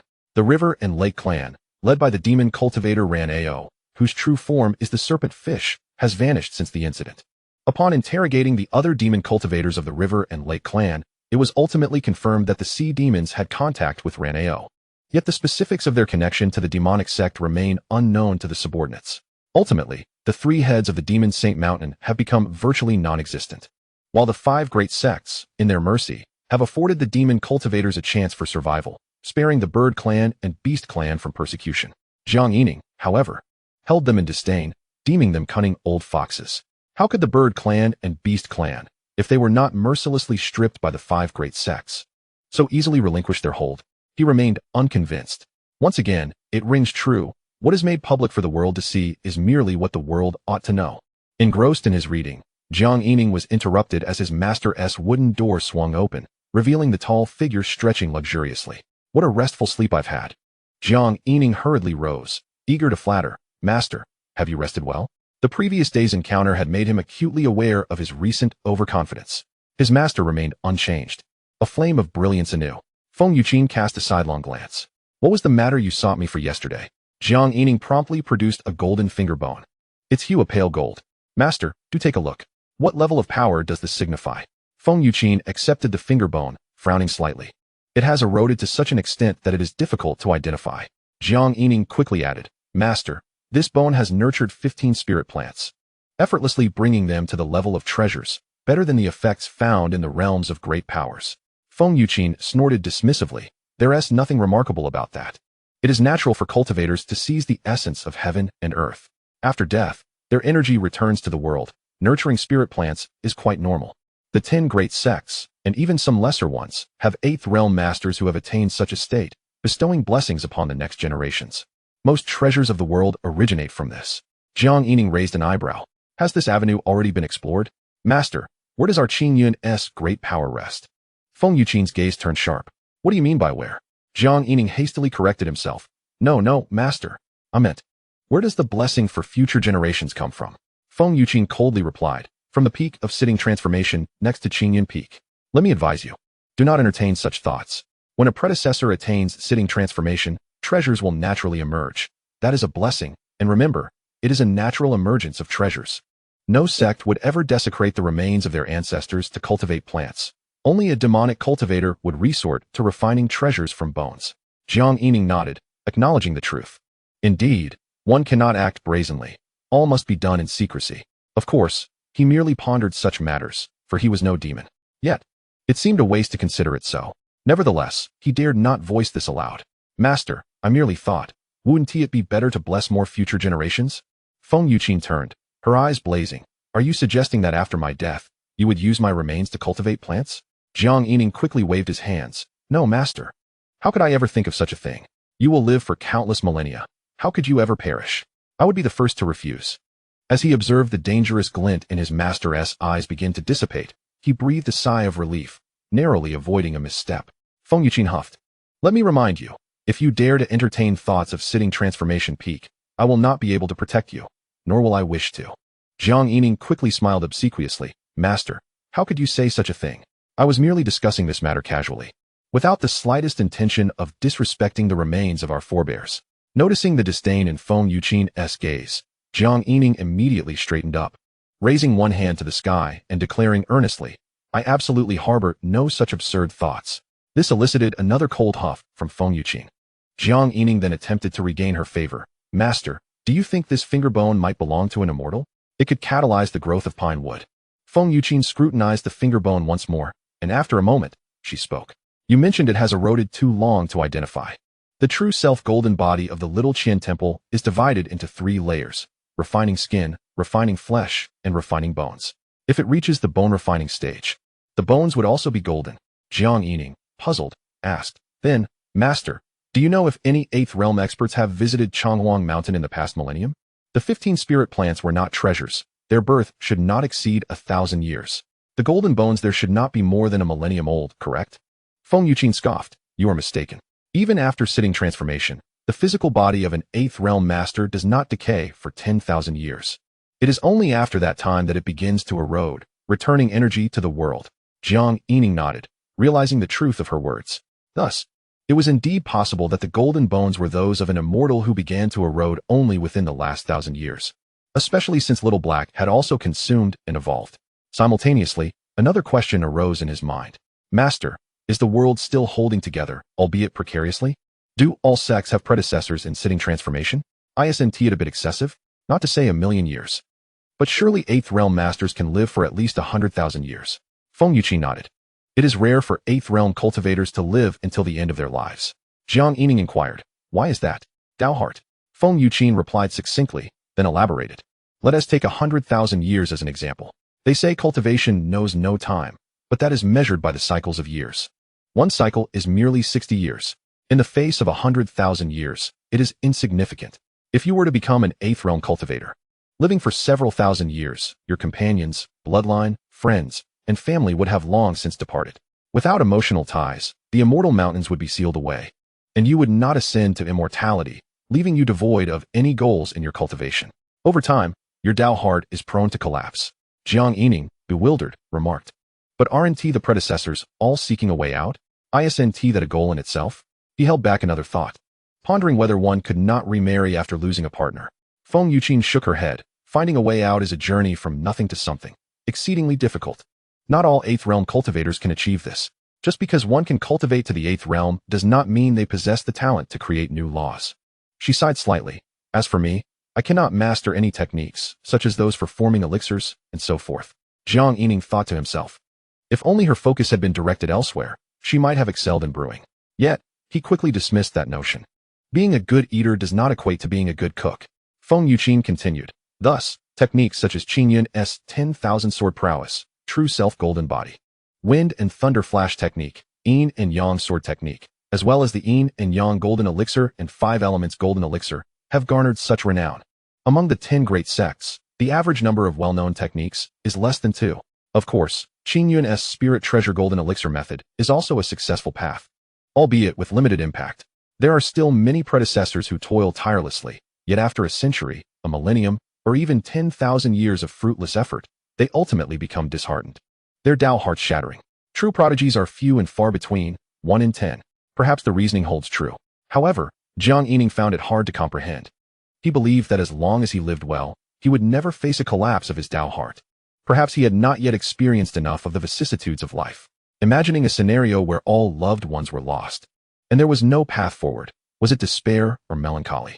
Whatever it was, he could not fully empathize with such feelings at present. Jiang Yining couldn't help but gaze at his master, pondering if this was the reason the leader urged him to seek out more disciples for her, perhaps to forge some connections? Feng Yuqin cast a sidelong glance. Why are you staring at your master like that? Jiang Yining quickly forced a smile. Disciple believes that master must attain immortality. Feng Yuqin snorted coldly. In truth, perhaps the old seer of the heavenly machine temple had seen through this matter long ago. The various sects of immortals only spoke of one Tao and one Buddha, engaging in petty tricks, yet is this not a method in itself? From the very beginning, wandering the world, indulging in the mundane, and embracing the earthly smoke and fire, all to maintain the stability of one's Tao heart. Jiang Yining was taken aback. Was there such a deeper meaning?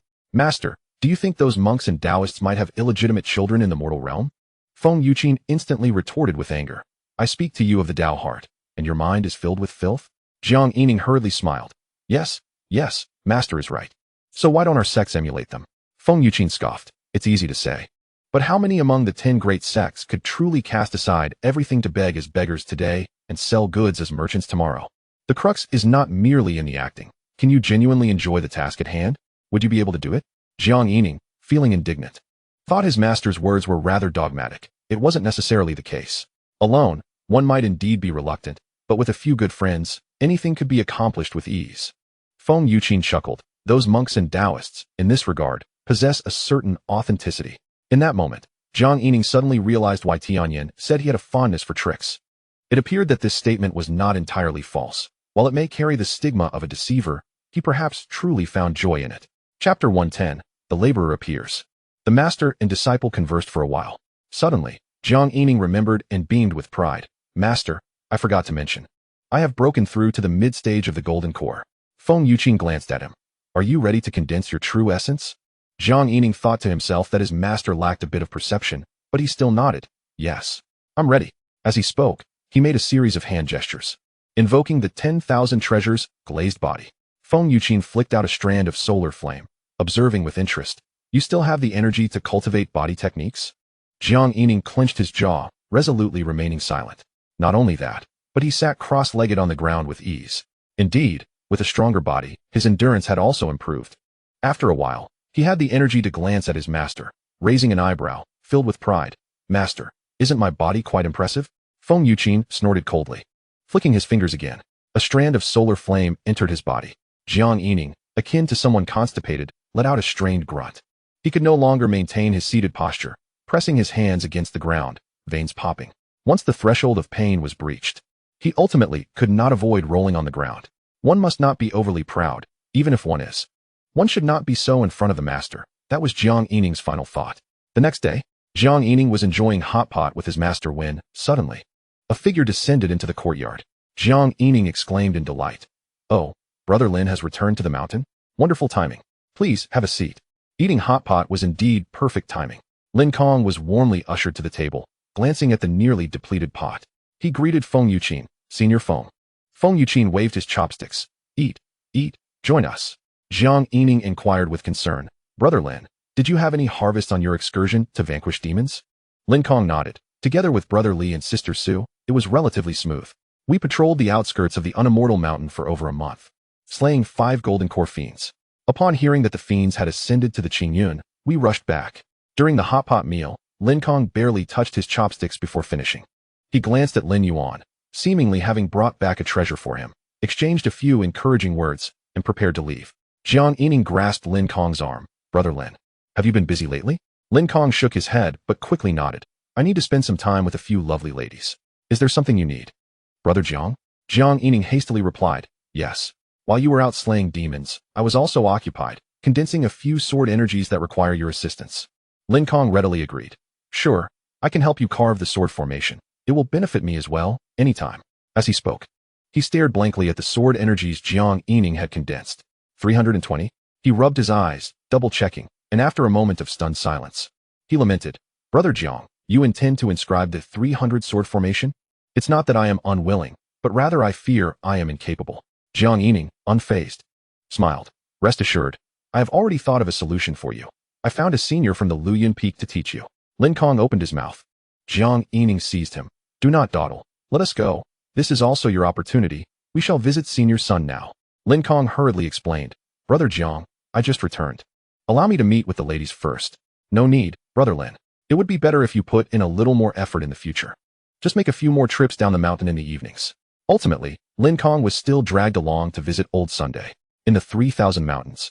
Old Sun's secluded dwelling seemed to have been affected by the previous incident with the demonic cultivators. The mountain peak had diminished somewhat, but overall, the impact was minimal. Jiang Yining carried a jar of monkey fruit wine. Old Sun, the lad has come to see you, bringing a jar of wine to express my sentiments. Old Sun opened his eyes. Oh, you little rascal, it's rare for you to visit. I haven't birthed any treasures here yet. Jiang Yining chuckled. Old Sun, I have come to learn about sword formations.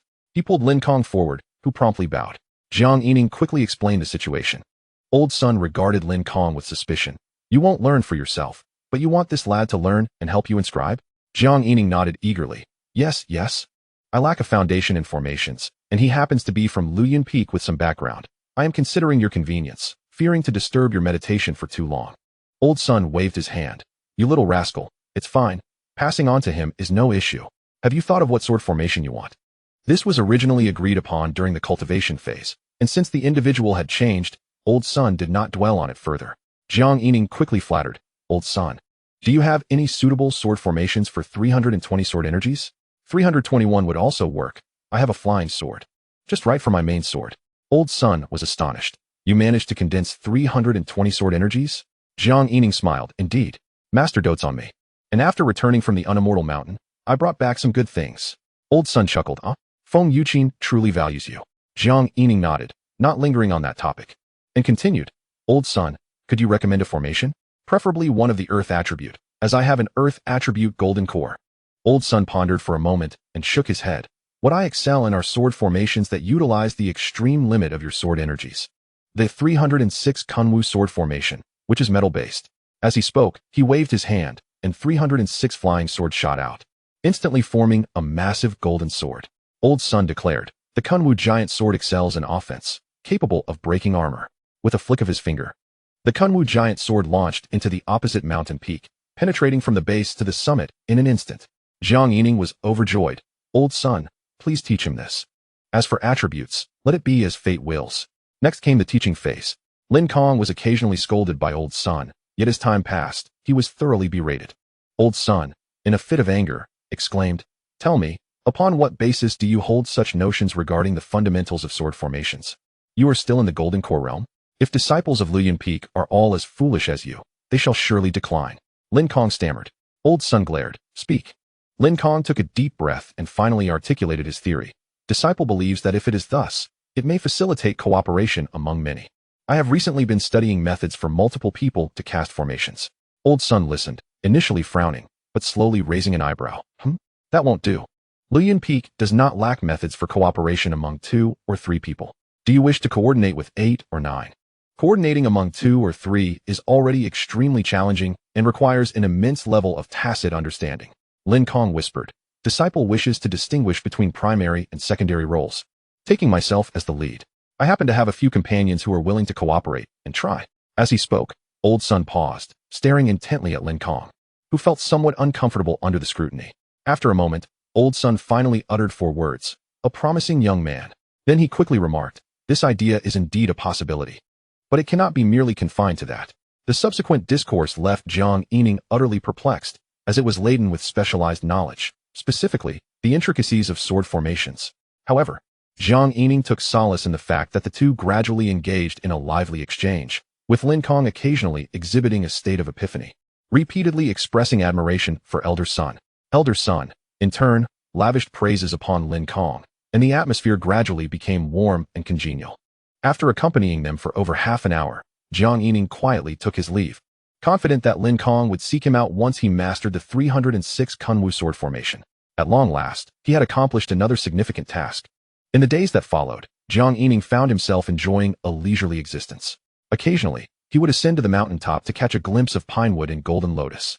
The remainder of his time was primarily spent in the company of old Luo, for Lin Kong had relinquished his burdens, preferring to dedicate time to his beloved. And Jiang Yining, too, could not afford to be idle.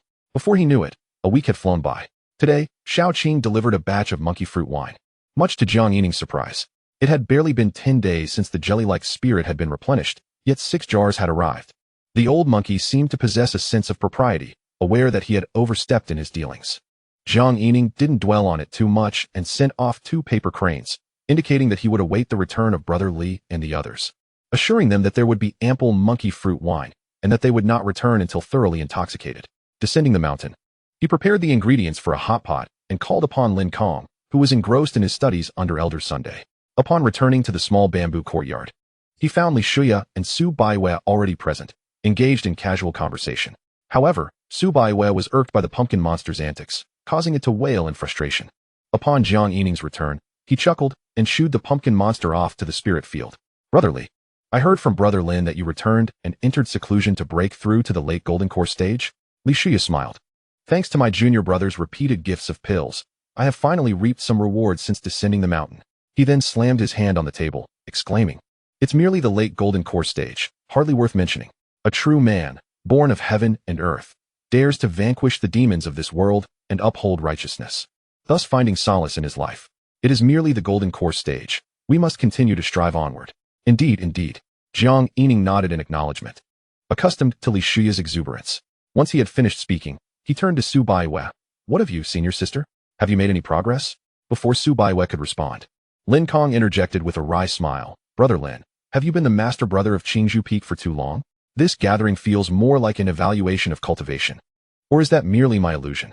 Upon my return, I too was summoned to study sword formations. Jiang Yining chuckled. It's just a habit, a concern for everyone. Yet, he continued to gaze at Su Baiwei. Senior sister, would you care to share a few words? Su Baiwei rolled her eyes. The mid-Golden Core stage. The late stage may take a bit longer. Jiang Yining pondered that the so-called challenge was likely within his grasp. He then smiled and inquired, Senior sister, 3 years for foundation building, 10 years for Golden Core. Will you reach the nascent soul stage in 20 years? If I may be so bold, how old are you? Su Baiwei huffed, too lazy to respond this time. Jiang Yining chuckled to himself as he prepared the hot pot, thinking, do you think I can consume age like food? Still keeping it a secret. I am 21 this year. If anyone asks, I will promptly declare that I am a mid-Golden Core cultivator at 21. Practicing for the nascent soul. Before long, the hot pot was served, accompanied by all 6 jars of monkey fruit wine. Thankfully, their master was absent. Otherwise, they might not have enough. Just as Jiang Yining took his seat, he snapped his fingers twice, calling out, Ghost Mistress, Ghost Mistress. The ethereal figure appeared. Master. Jiang Yining continued, It is time to celebrate the safe return of my brothers and sisters. Understood, Master. The others looked on in confusion as the ghost mistress retreated to the wooden house. In an instant, the sound of the guqin filled the courtyard, and singing resonated throughout the small yard. The azure sky awaits the rain. Jiang Yining laughed. Come, each of you take a jar. Let us start with one. Lin Kong clapped his hands. Brother Jiang truly understands how to enjoy life. Li Shuya, puzzled, remarked, I've never heard this tune before. It shouldn't be. Could it be that junior brother has an ear for music? Knowing the ghost mistress's origins, he doubted she had composed the piece. Jiang Yining smiled without elaborating. Then turned to Su Baiwei. What about you, Baiyu? Don't hold back your composure. Grab a jar. Su Baiwei huffed in response, raising her wine jar to clink glasses with everyone. After a few hearty gulps, Li Shuya queried with intrigue, Junior brother, what is this white moonlight you speak of? Do you and junior sister have a private nickname? Jiang Yining laughed. Brotherly, you jest. White moonlight is merely a term of endearment, expressing purity akin to moonlight. Li Shuya pondered this, though his thoughts faltered. Su Baiwei, hearing the explanation, nodded in satisfaction, her modesty fading in light of the compliment. Suddenly, Li Shuya slammed the table with enthusiasm. Excellent. Junior brother, you are indeed poetic and talented, with an understanding of music. Remember the poem from our journey to Yunjiang City. Indeed, the scenery of Jiangnan is delightful, meeting you again amidst the falling blossoms. Why not compose a verse in this spirit? His suggestion piqued the curiosity of Lin Kong and Su Baiwei. Jiang Yining quickly waved his hands. No. Those were merely verses I overheard from someone in my hometown. Lin Kong, bewildered, asked, how come I didn't know about this? Were you two collaborating on private matters? Li Shuya retorted, you were too exhausted at the time. Weren't you meditating on the back of Deqing? Lin Kong nodded, ah. Then brother Jiang should not be so modest. It is rare for us to return smoothly. Shouldn't we compose a poem to celebrate? The others began encouraging him. Even Su Baiwei raised her wine jar, eagerly awaiting Jiang Yining's response. Jiang Yining sighed, rapidly recalling past verses. What did he remember? In his previous life, he had particularly enjoyed the Peach Blossom Temple song. Jiang Yining smiled and began. This too was sung by someone I heard. In the Peach Blossom Temple by the Peach Blossom Dock, beneath the temple, dwells the Peach Blossom Immortal. The Peach Blossom Immortal plants peach trees, plucking branches for wine money. Sober, I sit before the flowers. Drunk, I must sleep beneath them. Day after day, in and out among the flowers, the world laughs at my madness. While I laugh at the world for its inability to see through me. Remember the tomb of the gallant heroes in Wuling, where there are neither wine nor flowers. Only the hoe to till the fields. Xia leapt up again. What a peach blossom immortal. No wonder you enjoy the leisurely pursuit of farming. Lin Kong raised his cup. To you, peach blossom immortal. Jiang Yining, unable to refute, felt a strange resonance with his own fondness for farming on the mountain. The atmosphere grew lively as Xia downed a few cups, excitement coursing through him. I shall also recite a poem. He lifted his wine jar and began to pace. I have it. A poem about people. He gestured to himself and then to the others. One person, two people, 3 or 4. Oh no. Lin Kong and Jiang Yining exclaimed in unison, their eyes wide. Su Baiwa looked at the two, puzzled. Brotherly, have you composed this poem before? Xia chuckled. Never mind. It has been too long since I practiced. I am out of practice. In that moment, the courtyard was filled with a joyful atmosphere. After an unknown interval, Lin Kong, his face slightly flushed, patted Jiang Yining on the shoulder. Brother Jiang, I raise my cup to you. I must say, Elder Sun's insights into sword formations are indeed profound. Many times, they have enlightened me. This is all thanks to the opportunities you have provided. So without further ado, let us drink. Jiang Yining took a sip. It is good to hear that Brother Lin has gained from this. I too require your assistance in inscribing the sword energy. Lin Kong stood up and drank heartily. It is not merely gains. I managed to descend the mountain for a brief moment. Do you know what happened? I succeeded. Oh, Jiang Yining inquired eagerly. Have you made progress with your human formation? Lin Kong nodded vigorously. The twin sisters performed the 9-sword swimming fish formation, and I used 2 swimming fish as the foundation to execute the ice and fire duality sword formation. The 2 swimming fish intertwine like yin and yang, amplifying the power twofold. Brother Jiang, did you know?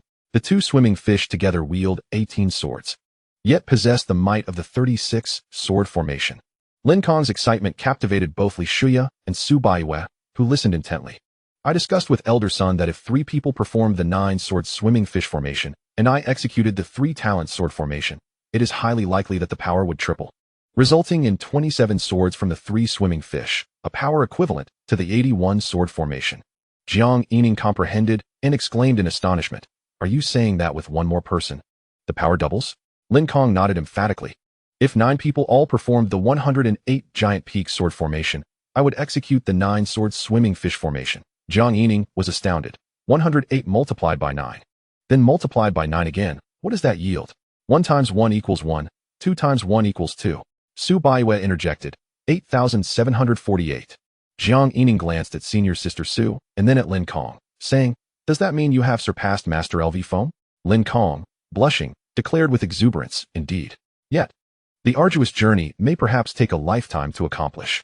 However, with Elder Sun's endorsement, I have at least forged a path. Jiang Yining nodded in agreement. Exactly. A crooked path is still a path. Come, let us celebrate, Brother Lin, for paving the way for the formation of the sword array. The group raised their cups once more in a toast. Jiang Yining pondered aloud. Brother Lin, you needn't overthink the partnership. If we allow the 2 young sisters to master the 1,000-sword array, and you then coordinate it with the 2-instrument sword array, wouldn't that yield the might of 4,000 swords? Lin Kong shook his head, a hint of a wry smile gracing his lips. The sword array is not so easily learned. At Luyan Peak, not only are few skilled in creating arrays, but even fewer have mastered the 1,000-sword array. The 100-sword array and the 1,000-sword array present significant hurdles. For them to master the 1,000-sword array may be a lifelong endeavor. Jiang Yining was perplexed by this assertion. As long as you know how to inscribe the sword array, they can wield it. Isn't that how I am doing it? Lin Kong explained. Brother Jiang, your proficiency with the sword essence allows you to wield the sword array without the need for deliberate control like that required for flying swords. Hence your execution of the sword array is relatively effortless. Jiang Yining nodded thoughtfully, realizing, indeed, flying swords require precise finger gestures and sword techniques. The essence of the sword manifests at the mere wave of my hand. Lin Kong continued. However, it will only become increasingly challenging, even with sword essence. Take the forthcoming 300 sword arrays as an example. Although you need not grasp the underlying principles, you must first learn to utilize them. Otherwise, even if I inscribe them perfectly, you would be incapable of wielding them. Jiang Yining questioned, is that so? Lin Kong affirmed. The sword array is akin to an army of mortals. As a general, managing 10 soldiers is feasible, 100 is manageable, but what of 1,000 or 10,000? Can you still command them with the same precision? This is merely a metaphor. The sword array is inherently more complex. The more foundational swords there are, the more difficult it becomes to comprehend and inscribe, and thus, the harder it is to execute. When the time comes for you to deploy the 306 Kunwu sword array, you will understand. This is why there exists the concept of a primary sword in the sword array. You are the general, and the primary sword serves as the lieutenants, facilitating your control over the sword array. Jiang Yining furrowed his brow. Does that not mean I have merely sought out laborers, leaving myself with no escape? Fortunately, he mused. He only needed to learn to wield it, without the burden of comprehension. As Lin Kong spoke, he suddenly rose and bowed to Jiang Yining. Jiang Yining hastily stood, exclaiming, "What are you doing, Brother Lin?" This drew the curiosity of Li Xia and Su Baiwei. Lin Kong replied, returning to the matter at hand. The trio sword array is still merely conjecture from Elder Sun and myself. Thus, I wish to invite you, Brother Jiang, and the two young sisters to collaborate and verify if the trio indeed possesses triple the power. Jiang Yining hesitated. What about the junior sister from Fian Pavilion? Lin Kong chuckled ruefully. She is yet to be convinced. Jiang Yining inquired suspiciously, Brother Lin, may I ask how much mutual understanding and trust you seek to achieve? Lin Kong, somewhat uncertain, responded, well, my bond with the two young sisters is one of mutual resonance and compatibility. Instantly, Jiang Yining's features contorted in disbelief, waving his hands repeatedly. Such a heavy responsibility. I fear I cannot comply with your expectations. Su Baiwei stifled a laugh. Lin Kong quickly clarified. There is no need for you to entrust your heart and soul entirely to me. Perhaps a mere admiration will suffice. Jiang Yining immediately shook his head. No. I currently harbor doubts in my heart. I am certainly unqualified. He then turned to Li Xia. Right, let us consult Brother Li, a man of stature, unencumbered by trivialities, should not harbor any grievances, and can engage in seamless collaboration. The others turned to look at Li Xia. He reclined slightly, responding gravely. While a man of stature may not be troubled by minutiae, he seeks harmony of spirit. As for admiration toward junior Brother Lin, that is entirely out of the question. If my thoughts are unclear, I fear my first action may be to strike junior Brother Lin with my sword. They all looked towards Su Baiwei once more. Her smile faltered, her hands forming a shadowy gesture. Chapter 112. Little Black knows how to play. A fortnight slipped by in haste. On this day, Jiang Yining was about to visit Elder Luo when Lin Kong arrived. Jiang Yining promptly inquired, Brother Lin, have you mastered the Kunwu sword array? Lin Kong nodded. I have not failed my mission. Starting today, I can assist you in inscribing the array. Jiang Yining waved his hand, sending forth a sword essence that flew into Lin Kong's humble abode. Brother Lin, please. Lin Kong raised a hand to halt him. Brother Jiang, I have come to inform you that I must descend the mountain again. I have been quite fatigued from my time with Elder Sun and need to adjust my mental state. Moreover, I must prepare. He looked at Jiang Yining. Tomorrow, I shall commence without delay. Jiang Yining nodded, retracting the sword essence, realizing that the people down the mountain must have been waiting for Brother Kong for quite some time. A few more days would be fine. After all, he was not in a hurry. Lin Kong smiled. Just tomorrow, prolonged adjustment would affect my state. With that, he took his leave, and as he soared away on his sword, Jiang Yining hastily called out, shall I have my second brother assist you in building a small dwelling? There is no need to crowd in Lin Kong's place. This time may take a while, and it might prove useful in the future. Lin Kong quickly declined. That is entirely unnecessary. I am quite confident. I have gained much from Elder Sun lately. And I believe this time I will finish even quicker than with the 108 Giant Peak sword array. I will complete it within a month. The next day, Lin Kong officially began his work. Jiang Yining reclined in a lounge chair, occasionally sending a sword essence into Lin Kong's wooden hut. It must be said, Lin Kong's sword array had indeed made significant progress. On the first day alone, he completed the inscription of 12 sword essences, and as his proficiency increased, the trial and error in inscribing diminished while the speed of inscription accelerated. Thus, Jiang Yining found himself with ample leisure, lounging in the chair alongside Lin Kong. Once he relaxed, the three little ones grew restless, especially the little girl, who, upon opening the door, found the great master staring at her intently, causing her to retreat back into her training. But retreating was futile. She was promptly called by Jiang Yining. Little girl, Come, it's time for your elixir. The little girl protested, Great Master, I have already taken it this month. With my master coming back, it hasn't even been a month. Jiang Yining turned over. Even if it hasn't been a month, it counts as a month. 2 doses in a month. The little girl pouted, her eyes suddenly sparkling as she dashed over to Jiang Yining's side. Great Master, give me the Qingyun pill. I'll go back to the hut and take it. Jiang Yining complied, handing her the elixir.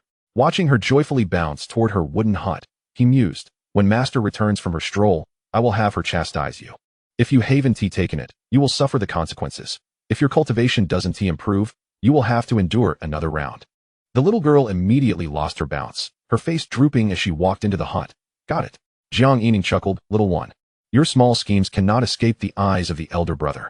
He then called out, Little four, have you finished your qi training pills yet? Such days passed swiftly for another fortnight. Little Bai entered the courtyard, a copy of the Immortal Gate Star Report in its beak. Report. The Shushan announcement. This year's Immortal Gate Exchange Summit is scheduled for 1 month later. We hope all immortal sects will not miss it and have arranged accommodations at Chuanhua City, located at the foot of Shushan, welcoming all immortal sects at any time.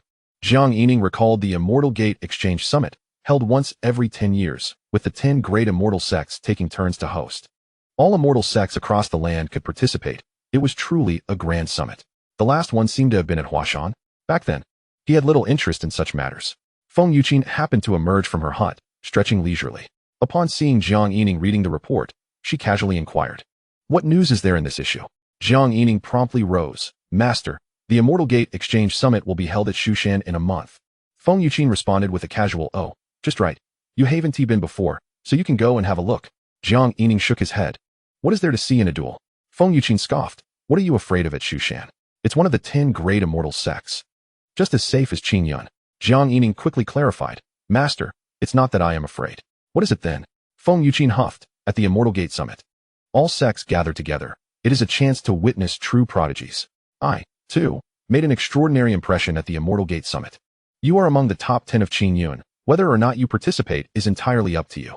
However, broadening your horizons can only be beneficial. Jiang Yining smiled ruefully.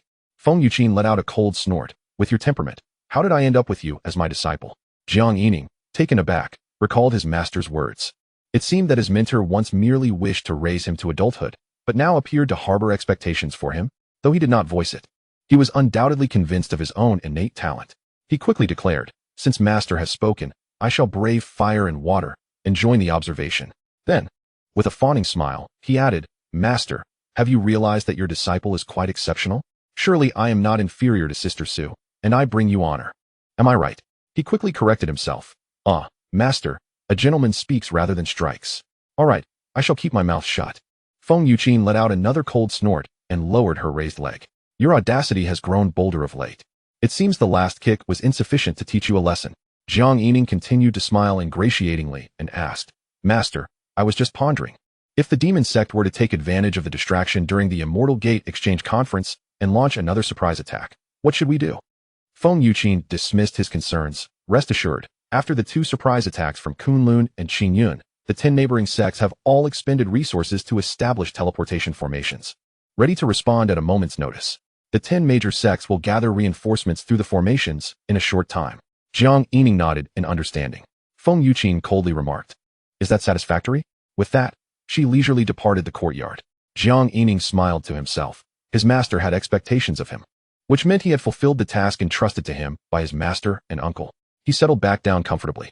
As the days passed, the speed at which he inscribed the array grew ever quicker. Occasionally, he would visit Elder Sun for a day and then return to diligently continue his work. Merely 8 days later, he completed the inscription of the 306 Kunwu sword array. In less than a month, on the 23rd and 24th, he had also visited Elder Sun. Once Lin Kong completed his task, he promptly left, claiming he needed to inscribe a set for himself. Meanwhile, Jiang Yining began to learn the deployment of the Kunwu sword array. In the small bamboo courtyard, Jiang Yining focused on manifesting the 306 sword energies. As Lin Kong had mentioned, the greater the number of swords in the array, the more challenging it became to control. After several attempts, the form of the Kunwu giant sword would shatter before fully materializing. After several hours of painstaking effort, he cautiously controlled the energies and, after a quarter of an hour, finally succeeded in manifesting it once. However, this was not a cause for pride. With such a slow formation speed, he would be vulnerable to countless deaths in actual combat. Yet, there was a discovery that delighted Jiang Yining. The golden Kunwu giant sword manifested with its tip glowing faintly, a result of Xiaowei acting as the main tip. Would this sword be capable of slaying a nascent soul? Jiang Yining quickly transmitted a message. Xiaowei, give it your all, and see what happens.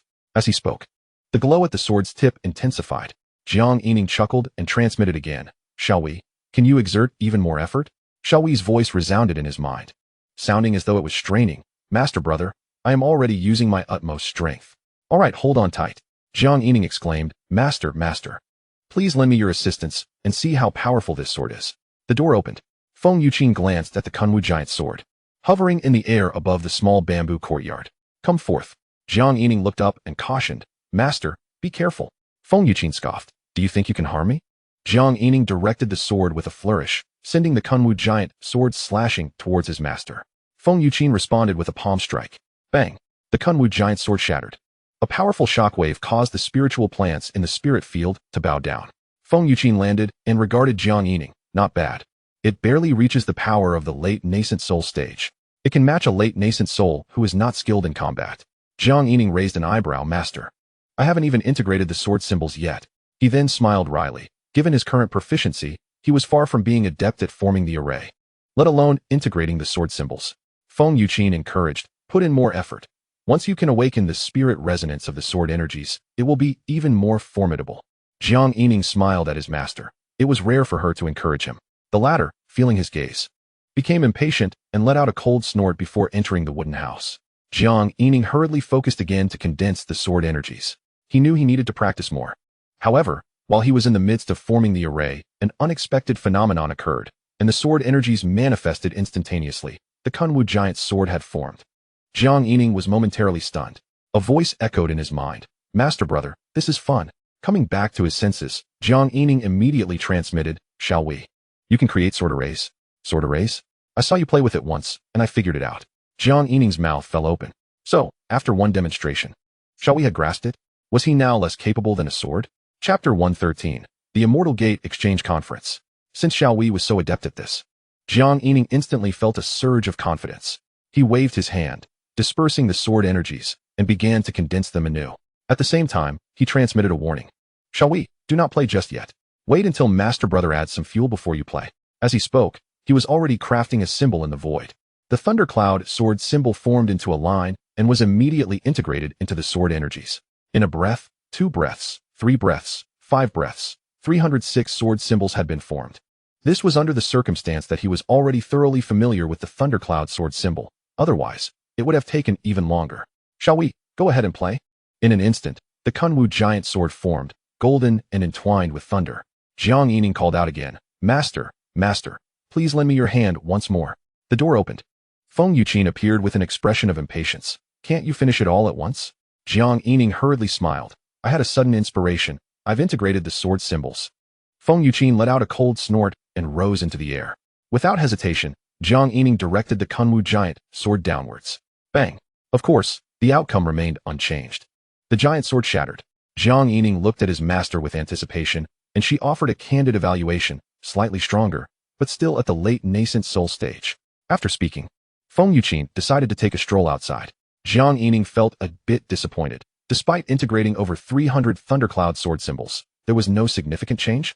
The foundation-level sword symbols seemed to be lacking. Jiang Yining transmitted a query. Xiaowei, did you exert yourself just now? I did. She burned me last time, so of course, I put in effort. Jiang Yining chuckled, not expecting Xiaowei to hold a grudge. Don't use any strength this time. Just play around, all right? Master Brother will give it another go. With that, Jiang Yining soared out of Qingzhou Peak, seeking an unoccupied mountain to experiment with the Kunwu giant sword, repeatedly intertwining the strikes, at times with the tip glowing faintly, varying in strength, until Xiaowei's voice rang out in his mind. Master Brother, I'm done playing. I'm out of energy and need to rest. Only then did Jiang Yining dismiss the aura. The once pristine mountain was now riddled with holes and cracks. A gentle breeze swept through, causing the peak to collapse. Jiang Yining hastily returned to Qingzhou Peak, mentally calculating the situation. The 306 Kunwu sword array, under Xiaowei's playful approach, barely grazed the power of the nascent soul. When integrated with the thundercloud sword symbols, Xiaowei playing casually, it reached the early nascent soul's power. Integrated and with Xiaowei exerting herself, it reached the late nascent soul's power. Upon returning to the small courtyard, Jiang Yining's excitement waned as he realized his energy had been completely drained. The consumption was quite significant. This was merely practicing against the mountain. Without the Kunwu giant sword collapsing, considering his master's 2 strikes that shattered the giant sword, he could barely form the array a dozen times. Fortunately, since he had built a solid foundation, his energy reservoir was 3 times that of an ordinary cultivator. What would happen if Lin came? Could he only form the array 4 or 5 times before being drained? In a tough battle, if 4 or 5 attempts did not resolve the conflict, the only option left would be to adopt a defensive posture. Moreover, once he drew sword symbols and integrated them, he would also expend true essence. Jiang Yining pondered a troubling question. Even if he mastered Elder Luo's 8 extreme suppression, would he be able to execute it with insufficient true essence? Yet, he knew he must continue learning. In the days that followed, Jiang Yining spent every day in Elder Luo's quiet cultivation chamber. Before he knew it, half a month had passed. Jiang Yining had not ventured outside since he had received a letter from Senior Brotherly. In 3 days, the Immortal Gate Exchange Conference would commence. One by one, Li Shuyu, Lin Kong, and Su Baiwei arrived at the small bamboo courtyard. Jiang Yining smiled and remarked, "Lin, your eyes are red. Have you completed the Kunwu sword array?"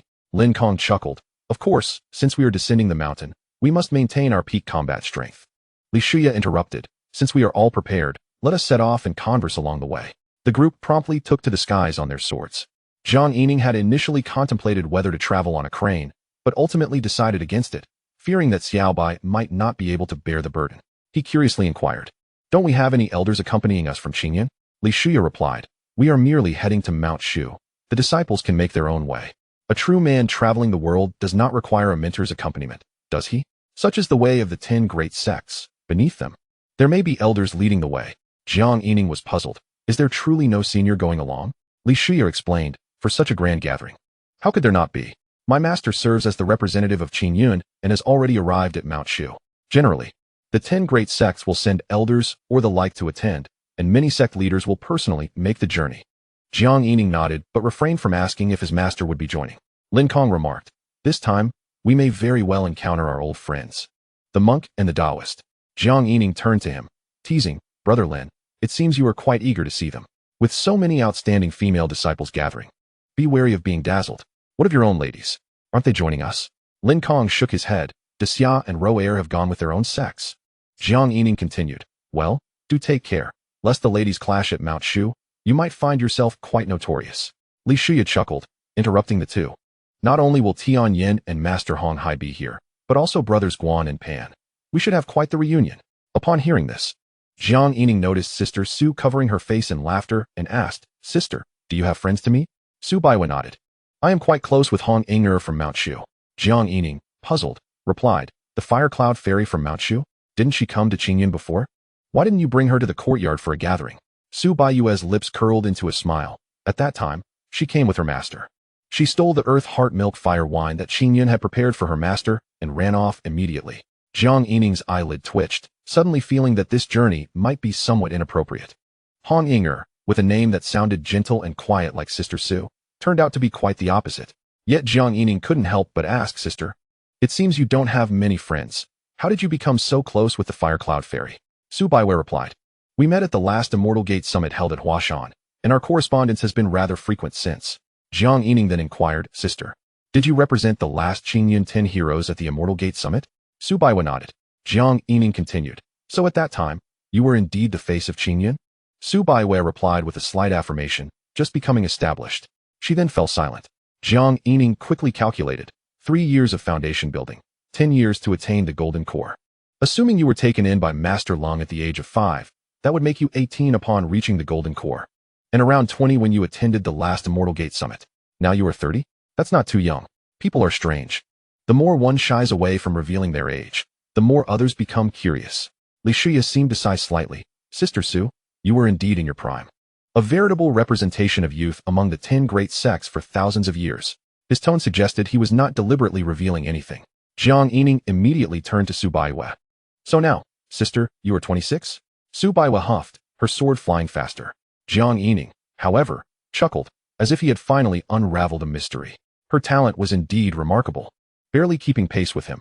After all, he was only 21. Chapter 114, Chuanhua City. The Western Capital Dynasty. Chuanhua City, nestled against the mountains of Mount Shu, It serves as the mundane city of the mountain. This aspect sets it apart from Qingyun, giving it a more down-to-earth feel, perhaps due to its proximity to Mount Shu. Chuanhua City boasts a vibrancy that rivals even the imperial city, its fame surpassing that of the Western capital's royal city. In the realm of the Western capital dynasty, regardless of whether one possesses celestial roots, people aspire to visit Chuanhua City, hoping to encounter benevolent immortals and perhaps gain a bit of fortune. The four of them descended directly at the city gates, without needing to present any identification, simply entering the city. There were no guards to be seen, for no demons dared to disturb this place, as one might encounter the might of Mount Shu wandering within the city. As Jiang Yining and the others surveyed the surroundings for directions to the Su Xian Pavilion, a sudden shout rang out, "Brother Jiang, Brother Li, over here, over here." They turned to see a man and a woman enthusiastically waving at them, rushing over. Li Shia frowned, not recognizing them. "I'm Pan Nanxing." The man introduced himself, pulling the woman beside him to the group. Li Shia suddenly realized, "Why are you in disguise, Brother Pan?" The woman beside him, without needing an introduction, was Yu Shuiyun, who was already beaming as she linked arms with Su Baiwe. Pan Nanxing explained, "As I am a castaway disciple, my master and the elders turned a blind eye. But I still need to save face. Come, come, let us head to the Su Xian Pavilion. Yinner and I have been waiting for you all. We'll chat on the way." The Su Xian Pavilion is the designated place for hosting the various immortal sects, where they all reside during the summit. Jiang Yining found this arrangement quite agreeable, much livelier than Qingyun. After settling in a separate courtyard with Pan Nanxing, they heard a commotion outside. A dragon, brothers in harmony. 3 stars shining, for happy fortunes, 5 top scholars, 666, 7 dexterous ones. "Drink, monk, drink." Pan Nanxing pushed the door open. "Come, come. We are finally gathered again." At the same time, Jiang Yining peeked inside. Goodness! Taoists, monks, Guan Zhiliang, Li Xiaoxiao, all present. And there was an additional woman in a red dress, her sleeves rolled up to her shoulders, one foot resting on a stool, fiercely competing in a drinking game with the monk. The loudest among them was none other than her, the fire cloud fairy, Hong Ying. Jiang Yining's last sliver of hope was dashed. Given the current situation, it was clear she was not the sort to be easily restrained. Li Xiaoxiao, who had been curiously observing from the side, rushed over to see what the Taoist was showing Guan Zhiliang. Upon noticing the group, they hurried over. "You're finally here." In an instant, the courtyard erupted into a flurry of greetings. "Brother Li, it's been a long time. Brother Jiang, it's been a while. Brother Guan, how have you been? Brother Tianyan, I've missed you dearly since our last parting. Brother Lin, hope all is well. Master, your forehead shines even brighter. Jiang Shizhu, you look even more handsome." A throng of people, all brimming with enthusiasm. The most extravagant was the fire cloud fairy, Hong Inger. "Yuer, my little Yuer, I've missed you to death." She wrapped her arms around Su Baiwe, showering her with affection. Su Baiwe coolly replied, "Let go, let go." After Hong Inger released her, she immediately began tickling her. "Don't act so aloof. Smile for me, just smile." Su Baiwe raised her hand and slapped Hong Inger's hand away. Yet, Hong Inger was relentless, continuing to tickle her. Jiang Yining suddenly felt a sense of déjà vu, reminiscent of his master and Uncle Lung. It certainly seemed that both ice and fire fairies had their legacies, albeit belonging to different sects, Qingyun and Mount Shu. After a round of pleasantries, Pan Nanxing clapped his hands. "Everyone is here. Come, come, since this is my territory, I must treat you all well." The group filed out into the street. They were quite a sight: Fire Cloud Fairy, Cold Moon Fairy, Gentle Cloud Fairy, and Bell Fairy. The 4 fairies of the current generation, alongside monks and Taoists, the prominent figures of Mount Shu, the leading senior brother of Wuji Sword sect, and the 3 swords of Qingyun. To say they were remarkable individuals would be an understatement, naturally drawing some attention. As Pan Nanxing described the specialties of Mount Shu, Jiang Yining glanced toward the roadside. "Haha, you too, hey? Give me spiritual stones. Hurry up with the stones. Little second, give me another serving of spicy." He couldn't help but ask, "Brother Pan, do disciples of Mount Shu often live in Chuanhua City?" Pan Nanxing nodded, "Of course. Many senior and junior brothers, even some elders, regularly reside here in Chuanhua City. After all, traveling up and down the mountain is not a hassle." "Where? How does this little chili pepper pendant look? I want to give it to you." Hong Inger had somehow purchased a chili-shaped pendant from the roadside, and, with an arm around Su Baiwe's shoulders, insisted on putting it on her. Su Baiwe dodged repeatedly, her eyes filled with exasperation. Jiang Yining was genuinely curious. How did these two, with such contrasting personalities, become such close friends? It is improbable that a mere encounter on Mount Hua would lack a tale of intrigue. He chuckled. "Sister Hong, how did you come to know Sister Su?" He directly inquired about Hong Inger, knowing that her character would likely yield swifter revelations than from Sister Su. Indeed, Hong Inger did not hesitate, recounting the incident with a hint of indignation. During the Mount Hua Exchange Summit, our accommodations were in proximity when a lecherous scoundrel infiltrated a junior sister's chamber. Yuer and I promptly pursued him. Alas, after chasing for over 100 miles, the rogue escaped. Thus, I became acquainted with Yuer, and we often rendezvous in various cities even after all these years. She succinctly narrated the genesis of their friendship. Li Shia furrowed his brow. Why was I not aware of this? It hardly circulated. How could someone be so audacious? Committing misdeeds, even with the assembly of the celestial sects?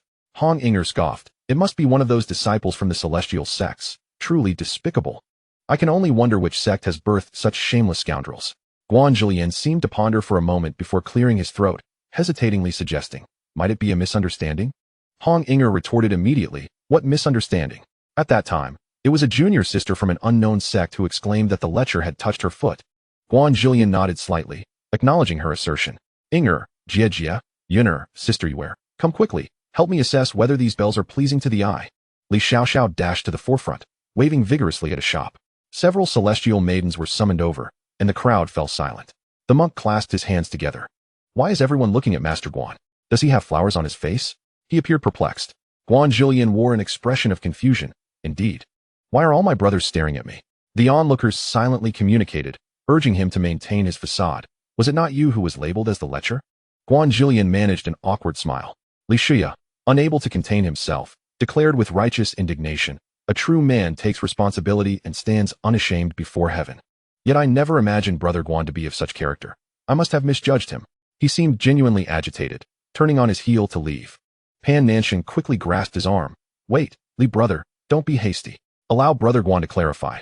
I believe in his integrity. It must be a misunderstanding. Guan Zhilian, acknowledging the gaze of the crowd, ceased to conceal the truth. Brother Li, there is indeed a misunderstanding. I am not the lecher. The monk, belatedly aware, queried, wait. Were the female disciples just now referring to Master Guan? Guan Zhilian offered a wry nod. Li Shia snorted coldly. I truly did not expect this. Guan Zhilian rushed to explain. Brother Li, please let me elucidate. During the Mount Hua summit, it was my grandmaster, Ai Ruxia, who was leading the group. Pan Nanxing interjected swiftly. Brother Guan, you might want to omit the title of grandmaster here. Guan Zhilian acquiesced. Yes, my Ai Ruxia was leading. Jiang Yining interjected. Let us stick to the matter at hand. Guan Zhilian continued. On the day of the summit's inauguration, my grandmaster encountered a friend and, as night fell, became thoroughly inebriated. Out of compassion, I intended to look after her, only to discover that she had switched rooms with her friend and spent the night chatting. The outcome was predictable. I ended up attending to the wrong person. The crowd murmured in disbelief. Li Shia responded. That does not hold. You mentioned touching. He quickly connected the dots. Guan Zhilian coughed lightly. I acted out of filial piety. Even the monk discerned the implication. Master Guan, even if it were your grandmaster.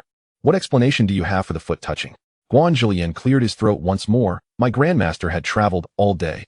After much contemplation, I deduced that she must have sore feet after a day of travel, and, being intoxicated, I merely wished to offer her a foot massage to alleviate her fatigue. The crowd shook their heads, murmuring disapproval. Pan Nanxing interjected. However, I must express my stance. I believe in Brother Guan's sincere and filial intentions. He is certainly no lecher. A Taoist chuckled. Who would have thought, Brother Guan, that you have endured such longing for so many years? It must have been quite a trial for you. I had assumed this began only after the last report. The atmosphere gradually lightened as they resumed their jovial banter. Come, let us indulge in the specialty of Mount Shu, skewers and hot pot. Ultimately, the group followed Pan Nanxing into a bustling establishment. Chapter 115, The Inauguration. Mount Shu. Today is exceptionally lively. The flying swords glimmer like ants on the ground. In a certain location, 5 peaks serve as pillars, forming a colossal golden cloud platform. A group arrives on their swords. Pan Nanxing is enthusiastically introducing. This is the treasured Tuatianjin Yin of Mount Shu, a temporary martial arts platform constructed for the summit. Upon landing, they find the cloud platform already teeming with people, the celestial sects from across the land. Even if not here to duel, find it worthwhile to witness such a grand event. 3 celestial maidens made their entrance together, naturally drawing considerable attention. There were bold discussions as well as hushed whispers. Unexpectedly, the Fire Cloud Fairy, Cold Moon Fairy, and Bell Fairy were acquaintances. Look, I particularly admire the Bell Fairy. She is petite and adorable. Is that what you call adorable? Naturally, the conversation shifted towards the companions of the celestial maidens. How could the fairies associate with monks and Taoists? Shouldn't the Buddhist and Taoist pairings be between the small Qian temple and the Tianji temple? It is said that they are nothing more than petty thieves and rogues. How could they be in the company of fairies? They might tarnish my dream lover. Isn't that the elder brother of the Wuji sword sect in the purple robe, Guanjilian? Why isn't he with the Wuji sword sect members? Haven't you read the celestial sect star report? Perhaps his fellow disciples disdain to associate with him. Keep your voice down. There's also Li Shuya from the 10 heroes of Qingyun. Isn't there? The others seemed unfamiliar. Li Shuya, along with 2 other Qingyun disciples. I suspect they are what they call the Qingyun 3 swords. What swords? He has long since become a mere mortal. How could the fairies be with such individuals? Truly, the heavens are blind. Jiang Yining felt helpless. He occasionally caught snippets of whispers, but seeing that the others ignored him, he opted for silence. Perhaps these heroes had long since grown accustomed to the scrutiny of public opinion. This was also due to Yu Shuiyun's disguise. Otherwise, with all 4 fairies together, wouldn't the few gentlemen attract even more disparagement? Jiang Yining smiled wryly, disregarding the gossip, and began to survey his surroundings. In the center of the cloud platform, there was a vast viewing platform, complete with cushions, tables, fruits, and wines, where several eminent figures had already taken their seats. Surrounding the viewing platform were 9 enormous circular platforms. Jiang Yining, uncertain of their purpose, directly inquired, "Are the 9 circular platforms for dueling?" Pan Nansheng, puzzled, responded, "Brother Jiang, have you never attended a previous summit?" Jiang Yining nodded, and at that moment, all eyes turned to him. Guanjilian asked, "Brother Jiang, could it be that your youthful visage belies your true age?" Li Shuya chuckled, "My junior brother is solely focused on becoming the peach blossom immortal, tending to his fields, seeking a leisurely life." "That makes sense." Pan Nansheng nodded. "Brother Jiang indeed seems indifferent to fame and fortune. I noticed back in the Qingyun bamboo courtyard that you lived a simple life, even having the leisure to raise spirits and bears." Jiang Yining actually wanted to say he simply felt that descending the mountain was perilous and unnecessary, but he deemed it unworthy of his demeanor and refrained from explaining. The Taoist, however, did not dwell on this topic and quickly clarified for Jiang Yining. The Celestial Sect Exchange Summit is traditionally a ceremony of observation by the Tianji Temple. They do not engage in dueling. Therefore, the 9 dual platforms are each designated for a sect. The top 10 disciples from the 9 major sects each take turns to duel, with any celestial sect having the right to challenge. That means there will be 30 duels over the course of 30 days? What will happen during the other time? Only 1 duel a day seems rather time-consuming. The Taoist chuckled. During the remaining time, any celestial sect wishing to duel can voluntarily ascend the platform or challenge by name. Naturally, if someone challenges you, you need not respond. The summit serves as a gathering for all celestial sects. Although the 90 individuals from the 9 major sects may be considered the pinnacle of the current generation, other sects also harbor talented individuals, making this an extraordinary opportunity for recognition. Thus, the daily duel among the 9 major sects serves as a prelude, allowing ample time for others to shine. Of course, all contemporary disciples from the 9 major sects can also ascend the platform to challenge. Jiang Yining finally grasped that this truly was a grand assembly of the celestial sects. But how could one ensure that those who took to the stage were indeed of the current generation? Guanjiliang suddenly raised his head with a proud demeanor and declared, "The 9 great sects are at least of the contemporary era. As for the other sects, they are inconsequential, at most merely representatives of the previous generation. Ultimately, cultivation is dictated by talent, not merely the passage of time. Even among the previous generation of the 9 great sects, I am confident I surpass nearly all." In this moment, he seemed to reveal the pride of the senior disciple of the Wujijian sect to those around him. As they conversed, the Bell Fairy, unable to remain idle, drew several other fairies along for a stroll. Guanjiliang suddenly chuckled. "All right, continue. My beloved Xia just glanced at me." To which the others responded. The Taoist laughed. "Brother Guan, has your master also arrived?"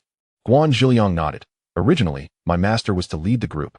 But when the demon ambushed you at Qingyun, my master was gravely injured while assisting and is now recuperating. Truly, I hope the heavens grant my master a swift recovery, lest I be plagued by worry." He spoke with a facade of sorrow. Pan Nansheng interjected with a grin. Enough, enough. There are no outsiders here, Brother Guan. Do not hold back. You just mentioned heavenly assistance. Does this mean there's progress in your romantic endeavors?" At this, Guanjiliang could not help but let a smile brighten his face, unable to suppress his urge to share. "Not exactly. It's just that my master urged me to claim the title of the foremost in the present generation. Thus, I shall challenge the senior brother Yang Qingsheng of Kunlun Mountain." Pan Nansheng extended his thumb in admiration, as expected of Brother Guan. "Has your master set forth conditions?" Guanjiliang chuckled and shook his head. "Not quite. My master did not agree to anything else. This left Jiang Yining utterly astonished, for it seemed this fellow truly had some progress.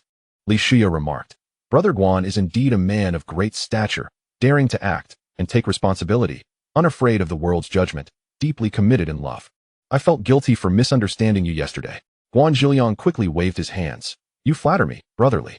Yet Jiang Yining gazed at Xianxia, mentally rolling his eyes, thinking, yesterday you were also bold and resolute, and today you remain so. He could not resist asking, brotherly, what exactly constitutes the great man you speak of? Who dares to act and take responsibility? Xianxia cast a glance at Jiang Yining, replying earnestly, every matter has its duality. Your enemy may be another's benefactor. This seemed to veer off topic. Jiang Yining nodded, and then Xianxia stood tall and declared, it is unrelated to black or white, good or bad, or even right or wrong.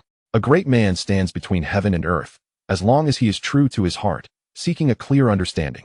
His words were delivered with unwavering conviction. The monk clasped his hands together. Le benefactor, what a fine sentiment of being true to oneself and seeking clarity. Resonating with the teachings of my Buddhist faith. Jiang Yining pondered this, realizing why brotherly could discern when to act and when to refrain, assess the situation, and understand the times. It seemed he sought only to be true to his heart. However, Xianxia turned to Guan Zhiliang. Since it appears your master has some regard for you, perhaps it is merely a matter of pride? If so, to alleviate my guilt from yesterday, should you require it, I will certainly ask my master to toast in your honor, providing you with support. Guan Zhiliang had been persistently waving his hands, but suddenly paused, quickly bowing. Thank you, brotherly, for your noble intentions. The Taoist laughed. Excellent, my master has also arrived. Count me in. The monk added, include me as well. Guan Zhiliang excitedly looked at Jiang Yining, who merely shrugged. My master did not come. I fear I am powerless to assist. Before he could finish, a faint sound of phoenix song echoed through the air. Jiang Yining looked up, his eyes twitching. If he was not mistaken, his master had come for the exquisite wine from Shushan. Clouds above, cloud attire. With resignation, he glanced at Guan Zhiliang. I suppose I can reluctantly count myself in, but I must clarify. I have no idea if my master has any grievances with your master.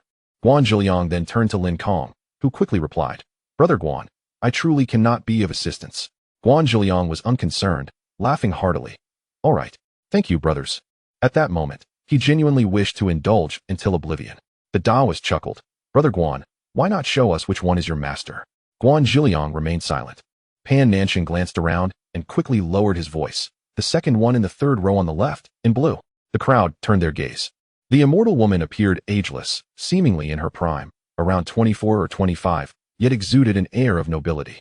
The Taoist remarked, your master must possess remarkable beauty-preserving techniques. It seems she was indeed a top talent back in the day. Guan Zhiliang smiled. My master was indeed a celestial figure in her time. Suddenly, the woman on the observation platform seemed to sense something and turned her head toward the group. The onlookers quickly lowered their heads. The monk muttered, Ba. My teachings forbid speaking ill of others behind their backs. Chapter 116, The Summit Begins. On the cloud platform, an elderly man recited rules. The disciples of each celestial sect listened attentively. Jiang Yining nodded, agreeing with the consensus that the 9 great sects' 10 prodigies would take turns battling daily, one at a time, over 3 rounds. During other times, free challenges could occur. Notably, the protective talisman granted by elders could not be used offensively. Everything else was unrestricted.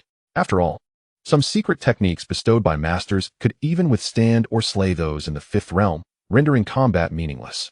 Additionally, if no one challenged the 10 prodigies of the 9 great sects within the duration of an incense stick, the battle platform would be relinquished. Soon, the elder concluded his speech without any lengthy discourse, announcing, the Shushan sect exchange summit officially begins.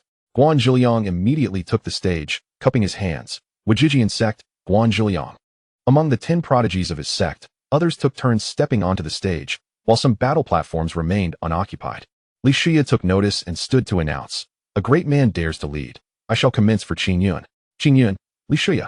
In no time, the distinguished representatives of the 9 great sects had taken their places on stage.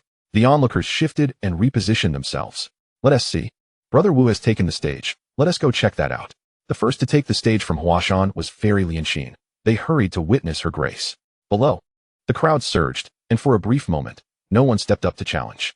Guan Zhiliang and Xianxia found themselves side by side. Jiang Yining and the others remained relatively still, observing closely. Brother Jiang, you've come too. Jiang Yining turned and smiled.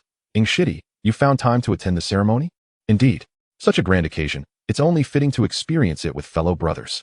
Ying Wentai was accompanied by 5 or 6 others, clearly there to support Qing Yun upon seeing Li Shuya on stage.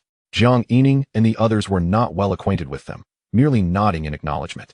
Yet another familiar voice chimed in. Brother Jiang, Brother Lin, you're indeed together. Brother Wang and Wang Xiu approached with a group of young men and women. Jiang Yining and Lin Kong greeted them with smiles. Brother Wang, are you once again playing caretaker? Jiang Yining remarked, eyeing the group of young Qing Yun disciples behind them. Wang Xiu sighed. Brother Jiang, Brother Lin have already reached Jin Dan. Please refrain from calling me brother, I don't deserve it. Jiang Yining inquired, puzzled. Brother Wang, haven't you reached Jin Dan yet? Lin Kong shot Jiang Yining a glance. Brother Wang has failed twice in achieving Jin Dan. He is preparing for his 3rd attempt. Wang Xiu's expression turned even more forlorn. Brother Lin, truly, do not call me brother. You are already the 3rd senior brother of Luyin Peak. Jiang Yining glanced at the young men and women behind him, swiftly handing Wang Xiu a jade vial. Brother Wang, do not refuse, otherwise, it would imply you look down on me. Wang Xiu examined the vial, his face a mix of excitement and melancholy. He silently accepted it, bowing slightly but saying little. Everything was conveyed without words. Jiang Yining mused that Wang Huda professional was indeed the one to select for the task of escorting Xiao Si down the mountain to uphold justice. As more Qingyun disciples gathered around, the chatter increased. What is taking so long over here? Has Fairy Lianxin finished everything? Li Xiao pulled several fairies back toward them. The trio naturally positioned themselves next to Jiang Yining, alongside the Taoist. This sparked whispers among the Qingyun disciples, particularly the disciples from Balian Peak, who tugged at Ying Wentai and whispered, Isn't Brother Jiang a disciple of Elder Feng? Ying Wentai nodded. Chief. No, I am aware of that. It is understandable that he is acquainted with Sister Su, but how does he know the other fairies? I suspect the other 2 fairies must be friends of Sister Su. Perhaps they are basking in the glory of Brother Li, who is famously known as one of the 3 swords of Qingyun. In that moment, many Qingyun disciples gathered around, sharing similar doubts. Eventually, after half a stick of incense had burned, someone stepped onto the stage to challenge Guan Zhiliang. I am Wang Shixing from Huashan, here to challenge Brother Guan. The challenger appeared as a dashing young man. Guan Zhiliang responded succinctly, Junior brother, please. However, Wang Shixing smiled and began to boast. Though I am not among the 10 talents of Huashan, I am nonetheless the foremost among those beneath them. I have heard that Brother Guan has deceived his masters and betrayed his ancestors, bringing shame upon all 10 great sections. Although I am unworthy, I wish to see what skills Brother Guan possesses as the eldest disciple of the Wajijian sect. Guan Zhiliang let out a cold snort and immediately launched an attack. With a flick of his hand, 2 flying swords emerged, exuding black and white energies that intertwined like twin dragons, assailing Wang Shixing with lethal precision. Wang Shixing hastily executed a spell, manifesting a folding fan before him, which unfurled to form a protective barrier. Bang! Alas, Wang Shixing was sent flying off the stage. Blood spewing from his mouth, Guan Zhiliang disdainfully snorted, preparing to issue another challenge to the current foremost figure, the eldest disciple of Kunlun. But then noticed someone from Li Shuya's side stepping up to challenge. He hesitated for a moment before leaping down to watch. Jiang Yining gave him a thumbs up. Brother Guan seems gentle and mild-mannered, yet when provoked, he is quite fearsome. Pan Nanqing laughed. Gentle? That depends on the person. Our playful banter does not mean he will take any jest lightly. Jiang Yining smiled, noting that there were still many righteous individuals who scorned the vile actions of those around them. The group chatted for a moment before turning their attention back to the fighting stage. A young, refined cultivator stepped forward. I, Zhuqing Wang of the 5 Elements sect, dare to challenge Brother Li. He bowed respectfully to Li Shuya's. The 5 Elements sect, while not as renowned as the Starry Lodge, the Flying Smoke sect, or the Spirit Treasure sect, was neither too small nor too large. Brother, please, Li Shuya's replied amiably. Zhuqing Wang continued, Brother Li, I have heard that before embarking on your path to immortality, you were a scholarly man of Daqing, and I, though lacking, tread the same path as you. Oh, Li Shuya's responded with a warmer demeanor. Indeed, in these tumultuous times, as scholars, we must traverse the world with our swords and books. Zhuqing Wang appeared somewhat excited. Brother, I have a sword technique. I seek your guidance. Jiang Yining chuckled, thinking, is Brother Li encountering a fan? Be careful, brother. Zhuqing Wang declared as he drew his sword and unleashed a strike, sending forth a crescent of azure light. Li Shuya's did not engage directly, but instead summoned the Wuliang Xian shield to brace against the attack. Bang! He slid back 3 steps. Zhuqing Wang looked expectantly at Li Shuya's. That was but a single strike. I wonder what insights brother might have. Li Shuya's frowned and inquired, what is the name of this technique? It seems somewhat akin to the methods of our Qingyun giant sword peak. Zhui Qingyuan replied, the lifelong intent. After pondering for a moment, Li Shuya exclaimed, what a splendid lifelong intent. It embodies the spirit of scholarly ambition, a touch of righteous qi, and the swiftness of the wind. Junior brother, now that you have entered the sect, your scholarly spirit remains lofty and unyielding, a quality I cannot match. Zhui Qingyuan nodded excitedly. Indeed, Brother Li understands me. Thus, the two engaged in a spirited exchange of techniques, and with a single sword strike. The duel concluded. Simultaneously, on the other side of the spectator area, three individuals conferred among themselves. Eldest brother, I believe second brother's suggestion is quite feasible. As the three tigers of Kunlun, we can seize this opportunity to ascend above the three swords of Qingyun. The eldest tiger responded, second brother, as our strategist. What is your perspective? The second tiger replied, eldest brother, I know that the Qingyun giant sword peak has a saying that one sword is concealed for a lifetime. It is highly likely that the three swords of Qingyun, which cut through the nascent soul, are merely the remnants of Brother Li's shattered sword. The other two, having never heard such a claim, nodded in agreement, believing it to be a reflection of Brother Li's influence. The second tiger continued, furthermore, during the exchange summit, the giant sword peak will not shatter swords, and since Li Shuya has previously shattered a sword, his usual techniques may be somewhat diminished. He added, last time, our master bestowed upon each of us a Qingyun pill, which we had all given to eldest brother, who is now in the late golden core stage. Judging from the recent battle, Brother Li should also be in the late golden core stage. As fellow members of the 10 talents of Kunlun, if we can just hold Brother Li back, I and the third brother can deal with the other two, then it will surely be our Kunlun three tigers moment to shine. The eldest tiger interjected, so, the advantage lies with us. The second tiger nodded. Indeed, the advantage is ours. The third tiger exclaimed, yes, the advantage is undoubtedly ours. With that, the three leaped onto the stage. Chapter 117, The Three Swords of Qingyun. The three tigers of Kunlun challenged the three swords of Qingyun. Does Li Shuya dare to fight? Just as Li Shuya stepped off the stage, still engaged in conversation with Zhui Qingyuan, he was suddenly called out for a duel. He turned to look at the three individuals, and then glanced at Jiang Yining and Lin Kong. Are they referring to us? Jiang Yining shrugged. You may choose to ignore it. Li Shuya declared. A true man does not shy away from battle. Whether you join or not is up to you. But I will fight alone. With that, he leaped onto the combat stage. Jiang Yining sighed. Wait, are we not advocating for the flexibility of a true man? Guan Zhiliang encouraged. Brother Jiang, go ahead and show us your skills. We are quite curious. Pan Nanxing quickly echoed his support. The eldest tiger taunted, what? Is it true that the three swords of Qingyun consist solely of you, Li Shuya? Li Shuya coldly snorted. Let's talk. Jiang Yining glanced at Lin Kong. Both leaped onto the stage, as it would not do to let Li Shuya bear the burden alone. Oh, there are three of you. The eldest tiger boasted. Clasping his hands in introduction, we are the three tigers of Kunlun, the mountain-moving tiger. The second tiger introduced himself. We are the three tigers of Kunlun. The scheming tiger. The third tiger added. We are the three tigers of Kunlun, the thunder tiger. Isn't that enough? Each of you needs a title? Jiang Yining scoffed, yet was taken aback when Li Shuya clasped his hands and proclaimed, we are the three swords of Qingyun, the righteous sword. Lin Kong, quick to react, also clasped his hands. We are the three swords of Qingyun, the mundane sword. Jiang Yining was momentarily flustered, glancing at the two. You both didn't even consult me? He clasped his hands and quickly thought, we are the three swords of Qingyun, the farming sword. The farming sword? This title not only puzzled the three tigers, but also left many spectators scratching their heads in confusion, leading to a flurry of whispers. Jiang Yining ignored them, rapidly communicating with Xiao He, urging him to play without restraint. After all, if Xiao He exerted too much force, it might raise suspicions of cheating.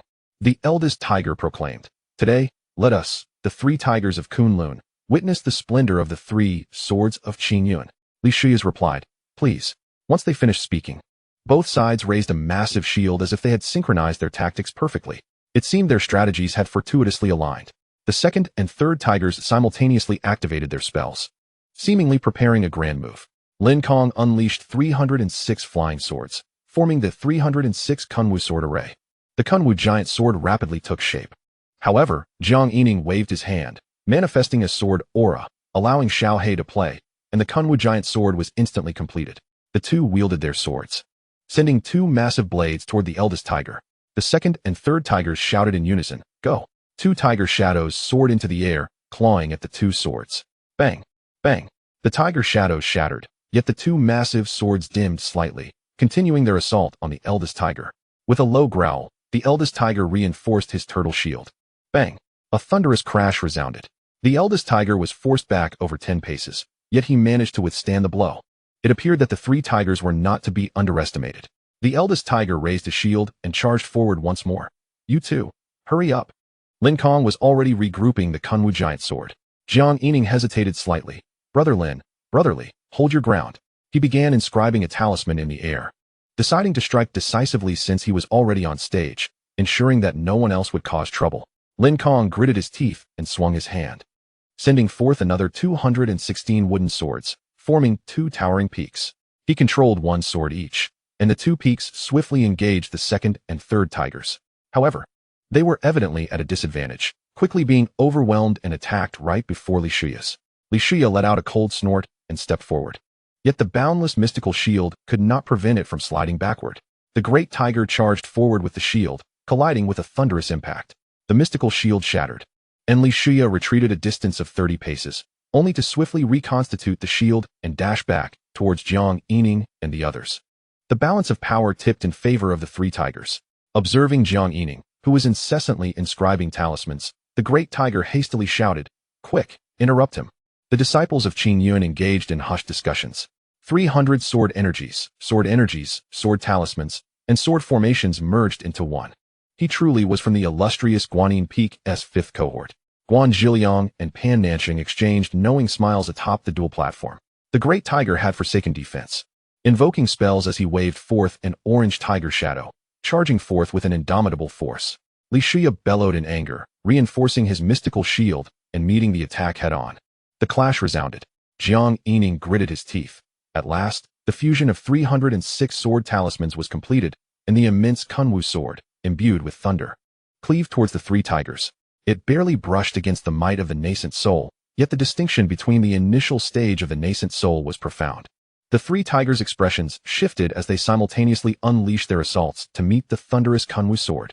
However, with a single strike, the three tiger shadows were annihilated, vanquished effortlessly. The colossal sword simultaneously bore down with formidable might upon the three tigers themselves. The great tiger swiftly raised his tortoise shield, channeling its utmost strength. The impact shattered the shield, sending the great tiger flying 100 paces.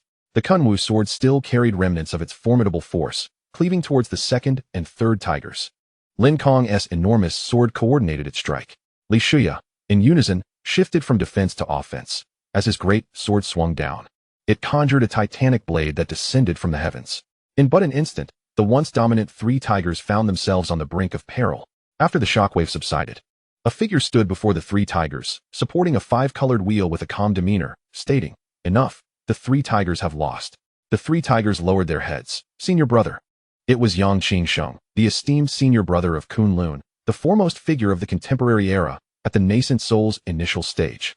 Yang Qingsheng had merely intervened to halt the trio's combined attack before soaring away once more. This left Jiang Yining and the others feeling somewhat disgruntled. What did he mean by enough? Acknowledging defeat was one thing, but adding enough felt unsettling. Nevertheless, Jiang Yining and the others could not voice their discontent. The great tiger turned to Jiang Yining, remarking, "What a splendid Zhongtian sword. Does it embody the essence of Zhongtian? Quite imposing. Previously, I thought it was a farming sword." He laughed heartily, seemingly unfazed by his failure to ascend, displaying a degree of nonchalance. The Zhongtian sword, the embodiment of Zhongtian's judgment. The onlookers nodded in understanding. Jiang Yining's lips twitched. He decided against offering an explanation. Pan Nanxing placed 2 fingers to his mouth and emitted a sharp whistle. "Well done, brother Jiang. Truly deserving of the title of the 3 swords of Qin Yuan." The great tiger once again clasped his hands in respect, acknowledging, "The 3 swords of Qin Yuan are indeed worthy of their reputation. Our 3 tigers have lost without grievance." Li Shuya returned the gesture, engaging in a flurry of pleasantries. On the observation platform, 2 elderly men sat across from one another at a certain table. "Hee, this generation has indeed produced several promising talents from Qin Yuan. Indeed, every sect boasts its 10 outstanding disciples. Not to mention, among the 3 swords of Qin Yuan, 2 of the juniors utilize flying swords, demonstrating exceptional talent in sword formations. If they reach the divine intent realm, they could attain 1,000 sword energies, 1,000 sword formations, and 1,000 sword talismans, marking yet another rising star." The elder who had spoken previously grunted, slightly displeased by the term outstanding. He cast a sidelong glance and noticed someone whistling, prompting a cold snort from him. The sword pointed subtly in the shadows. Pan Nansheng, while whistling, was suddenly struck by an air bullet to the face. He quickly covered his face, rubbing it, while blood trickled from his nostrils. Which scoundrel ambushed me? He was struck again, this time causing blood to gush from both nostrils. Nansheng, what happened? Yu Shuiyun immediately expressed concern. Pan Nansheng glanced towards the direction of the attack, hastily waved his hand. Yunner, it's nothing, nothing at all. My master is merely concerned for me. Another cold snort echoed from the observation platform. At a nearby table, a woman sat alone, reclining as she sipped wine. Listening to the discussions of the powerful, casting a glance at Jiang Yining, unable to suppress a smile. Below the observation platform, a group turned their attention to Jiang Yining. Brother Jiang, you truly are a man of hidden depths. Guan Zhiliang remarked, I had said from the start that the individuals Brother Jiang associates with are extraordinary, and indeed, you have proven to be exceptional. Jiang Yining smiled. All thanks to my master's favor and nurturing. Pan Nansheng, while wiping his nose, added, Brother Lin is also a person of great talent. It is no wonder you are collectively known as the Three Swords of Qingyun. At that moment, Pan and Guan regarded Lin Kong with newfound respect. After all, they shared the pride of being geniuses. Perhaps due to others' influence, they had previously regarded Lin Kong favorably, but now they genuinely acknowledged him. The Taoist smiled. Do not underestimate Brother Lin. Who knows, in the future, all of you may have much to learn from him. Oh, Brother Lin still has hidden talents? The Buddhist smiled silently, his eyes implying the camaraderie of their shared journey, which could not be spoken of lightly. Pan Nansheng glanced at several fairies, suddenly enlightened. Oh, I see, I see. Li Xiaoxiao immediately chimed in. Yunner, Jiejia, you must keep an eye on him. That smile of his seems rather impure. Her words prompted a flurry of playful banter from the fairies. Amidst the laughter, it was the disciples of Qingyun who felt the most impact. When Feng Yuqin ascended to Chaoyang Peak, Jiang Yining had gained a modicum of fame. Coupled with the 5th cohort of Guanyin Peak, Jiang Yining had been perceived as utterly unremarkable. Regarding the Three Swords of Qingyun, many believed they merely basked in the glory of brotherly. Yet today's reversal came abruptly, as they witnessed Jiang Yining's astounding prowess. Standing alongside a multitude of geniuses, evoking a surreal sensation. The name of the Three Swords of Qingyun, after this battle, truly began to resonate within the contemporary realm of the immortal sections. Chapter 118, The Preeminent Yang Qingsheng. As the crowd reveled in laughter, a voice of surprise broke through. Konggu. Everyone turned to look, and Lin Kong quickly smiled. Ruer, slightly shy under the gaze of the crowd, remarked, Konggu, why didn't you come find me? Thankfully, I spotted the duel of the Three Swords of Qingyun. Lin Kong nodded eagerly. Indeed. I was just about to look for you when I was challenged. He beckoned. Come, let me introduce everyone. This is Miss Ruer. You have already met Brother Li, Brother Jiang, and Sister Su. These are brothers Guan and Pan, Taoist Honghai, Master Lingdang, Miss Li Xiaoxiao, and Fairy Huyun. He introduced them one by one. The group warmly welcomed her, extending their cordial greetings. Suddenly, a voice drew everyone's attention. Esteemed guests, I apologize for my tardiness. A graceful figure, soaring on a sword, descended from the horizon to the observation platform within a breath. Welcome, Master Xiao. We have neglected to greet you from the distant Shushan. Please, take your seat. Hee. Master Xiao's unparalleled skill in sword flight is indeed remarkable. I must punish myself with 3 cups. A powerful figure chuckled. The newcomer was none other than the master of Fian sect, Xiao Xiaoxian, an adept of the 8th realm, clad in a flowing red dress. Her waist cinched and adorned with intricate embroidery, she radiated beauty akin to blooming peaches, her smile enchanting. The Fian sect's treasure delivery business spanned 11 kingdoms. Currently in a phase of rapid expansion, prompting most of the powerful figures on the observation platform to rise in welcome. Jiang Yining and his companions whispered amongst themselves. With the master of Fian sect present, I wonder if the leaders of Lingbao sect and Xingxiu Pavilion will make an appearance? Pan Nansheng remarked, by the way, Lin Go. Miss Ruer happens to be the future treasure deliverer for Fian sect. You must extend her some preferential treatment. Lin Kong, lost in thought, gazed blankly at the observation platform. Unresponsive. Konggu. Ruer tugged at Lin Kong. Oh, Lin Kong snapped back to attention, asking, Ruer, does your sect master Xiao have a partner? Ruer looked puzzled, not comprehending his intent. Yet, upon hearing this, Guan, Pan, Jiang, Li, and Taoist exchanged incredulous glances. Could he be harboring intentions towards Master Xiao, the leader of the Fian sect? Lin Kong, seemingly oblivious to their gazes, swiftly explained to Miss Ruer, I fear your master, being a woman, may not consent to our relationship. Ruer shyly replied, rest assured, Brother Kong. Although the sect leader has not sought a partner, He will not prohibit the disciples from pursuing relationships. Lin Kong nodded in agreement. That is indeed good to hear. Suddenly, two voices filled with surprise echoed, Brother Kong. The Shuang'er sisters from the Starry Pavilion have arrived. Jiang Yining quickly held his forehead and took a couple of steps back. The Taoist murmured in confusion, Brother Jiang. Are you unwell? Jiang Yining managed a wry smile, silently praying that there would be no conflict. As the Qingyun Three Swords had just begun to make a name for themselves, and he did not wish to bear any unwarranted blame. Indeed, upon seeing Ro'er in a familiar posture with Lin Kong, the Shuang'er sisters glared angrily. Lin Kong, you have us sisters, yet you still seek affection elsewhere. Lin Kong rushed over. Shuang'er, please let me explain. Brother Kong. Ro'er too rebuked him. Lin Kong halted, glancing left and right, caught in a dilemma. His pleading gaze sought help, but he found Jiang Yining and Li Shuya had already retreated into the crowd. The rapid turn of events left Pan and Guan somewhat at a loss. Pan Nansheng turned around, intending to inquire, where did everyone go? He searched around and hurried towards Li Shuya. Brother Li, what is Brother Lin up to? In the face of impending danger, the three young ladies, being well-mannered, refrained from immediate confrontation. They merely shot Lin Kong a hostile glare before turning away. Jiang, Li, Guan, Pan, and the others swiftly surrounded Lin Kong, expressing their concern. The Taoist chuckled, Brother Lin. Who would have thought that after parting ways with Yun Jiang, so much would have changed? The monk clasped his hands together, Ba. I sensed that Brother Lin was entangled in romantic troubles. Lin Kong smiled bitterly. Gentlemen, I must excuse myself to offer them some comfort. Pan Nansheng urged, hurry. The fair ones are important. Lin Kong nodded, taking a couple of steps before bowing to Guan Zhiliang. Brother Guan, I hope to seek your guidance in the future. I lack such experience, Guan Zhiliang said, suddenly pausing before adding, Brother Lin, are you referring to that lady? He cast a glance towards the stand. Lin Kong grew more earnest. I sincerely hope for your guidance, Brother Guan. Guan Zhiliang's face brightened, quickly helping Lin Kong to his feet. Well said. Indeed.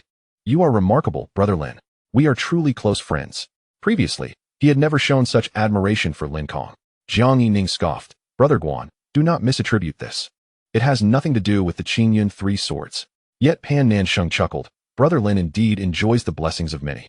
But your target is likely more difficult than Brother Guan's. At least Brother Guan has opportunities for encounters. Your path is fraught with challenges. Guan Zhiliang encouraged. In the realm of cultivation, even those separated by eons can find partners. What is so difficult about that? As long as Brother Lin is determined. Lin Kong nodded earnestly. Brother Guan, I must take my leave. I need to explain things to them. He bowed to the crowd and swiftly exited. Li Xiao interjected. He is undoubtedly an empty-headed big radish. Yuner Jiejia, you must keep an eye on him. I fear this group is not to be trusted. Yuer Jiejia and Inger Jiejia, you should also steer clear of them. Hong Inger, unfazed, wrapped an arm around Su Baiyu's waist. Yuer is mine. Do not covet her. If you wish to pursue someone, go after Xiao. She is all that remains. Li Xiao pouted. Inger Jiejia. Pan Nansheng stoked the flames, immediately proclaiming, Yuner, do not worry. Even without you, I would never consider this witch. Li Xiao, incensed, stamped her feet, causing the bells on her attire to jingle incessantly, drawing laughter from the crowd. Suddenly, Guan Zhiliang declared earnestly, brothers and sisters, for the sake of our master ancestor, I shall challenge Yang Qingsheng. Cheer for me. As he spoke, he leaped onto an empty fighting platform. Taking a deep breath, he proclaimed, from the Wujia sword sect, I, Guan Zhiliang, challenge brother Yang Qingsheng of Kunlun Mountain. Wow. A challenge to the contemporary number one. This declaration immediately shifted the spotlight onto Guan Zhiliang. Even amongst the powerful, conversations arose regarding the Wujia sword sect, Guan Zhiliang, and the challenge to brother Yang Qingsheng of Kunlun Mountain. Guan Zhiliang shouted again with vigor, directing his gaze towards his target. Yang Qingsheng, hands clasped behind his back, gracefully ascended the platform. His expression was indifferent as he spoke. To be honest, I disdain engaging in combat with someone of your caliber. Li Shuya shouted encouragingly, Go, Brother Guan. Overpowering Yang Qingsheng's words. Yang Qingsheng glanced at the crowd below, uninterested in further dialogue, and turned back to Guan Zhiliang. If you seek discomfort, then let us commence. He raised one hand, performing a gesture, summoning a five-colored wheel that began to rotate slowly. Guan Zhiliang's expression grew serious as he summoned his flying sword. Jiang Yining whispered, This fellow is quite arrogant. Pan Nansheng quickly added, Some belong to the gentleman's circle and look down upon those of us who deviate from norms. That is to be expected. We do not aspire to integrate into their circles. However, he has the capital to be proud, as he possesses the Kunlun Mountain's 5 elements golden elixir. paired with the 5 elements rotating sword technique, which is ceaseless. Even amongst those in the same nascent soul realm, if one cannot defeat him in a single surge, he alone can withstand 1,000 troops. Jiang Yining was astonished, realizing he was indeed a formidable character. Chapter 119, The 5 Elements Rotation. On the platform, the two men shared a brief silence. Yang Qing merely regarded Guan Zhiliang with indifference. Guan Zhiliang inhaled deeply, lightly saying, "Brother Yang, I seek your guidance." After speaking, he altered his hand gestures rapidly. One hand struck the air, causing an ethereal representation of the 8 trigrams to manifest. With a serious countenance, Guan Zhiliang waved his sword finger. From the eyes of the yin-yang fish, 2 flying swords surged forth, infused with black and white energies. Yet this time, the black energy shimmered with golden light, while the white energy sparkled with silver. In an instant, they transformed into a black dragon with golden patterns and a white dragon with silver patterns, intertwining. "Are you ready?" Yang Qing said coolly, stirring excitement among some female disciples. Brother Yang is truly the number 1 of this generation. He possesses such grace. Indeed, handsome, graceful, talented, and responsible. If only I could become his partner. Keep dreaming, Jiang Yining remarked, observing Yang Qing with an objective eye. He was the quintessential tall, rich, and handsome figure, strong in capability and dignified. Even when rescuing the 3 tigers, he displayed genuine concern, embodying the ideal gentleman and the perfect dream lover for many sisters and brothers. Guan Zhiliang regarded Yang Qing, recognizing the opportunity and resolved not to hold back. His face flushed, he rapidly altered his sword gestures. The black and white dragons roared as they merged into one. The black dragon with white scales took on the appearance of a true dragon, with 1 golden eye and 1 silver eye.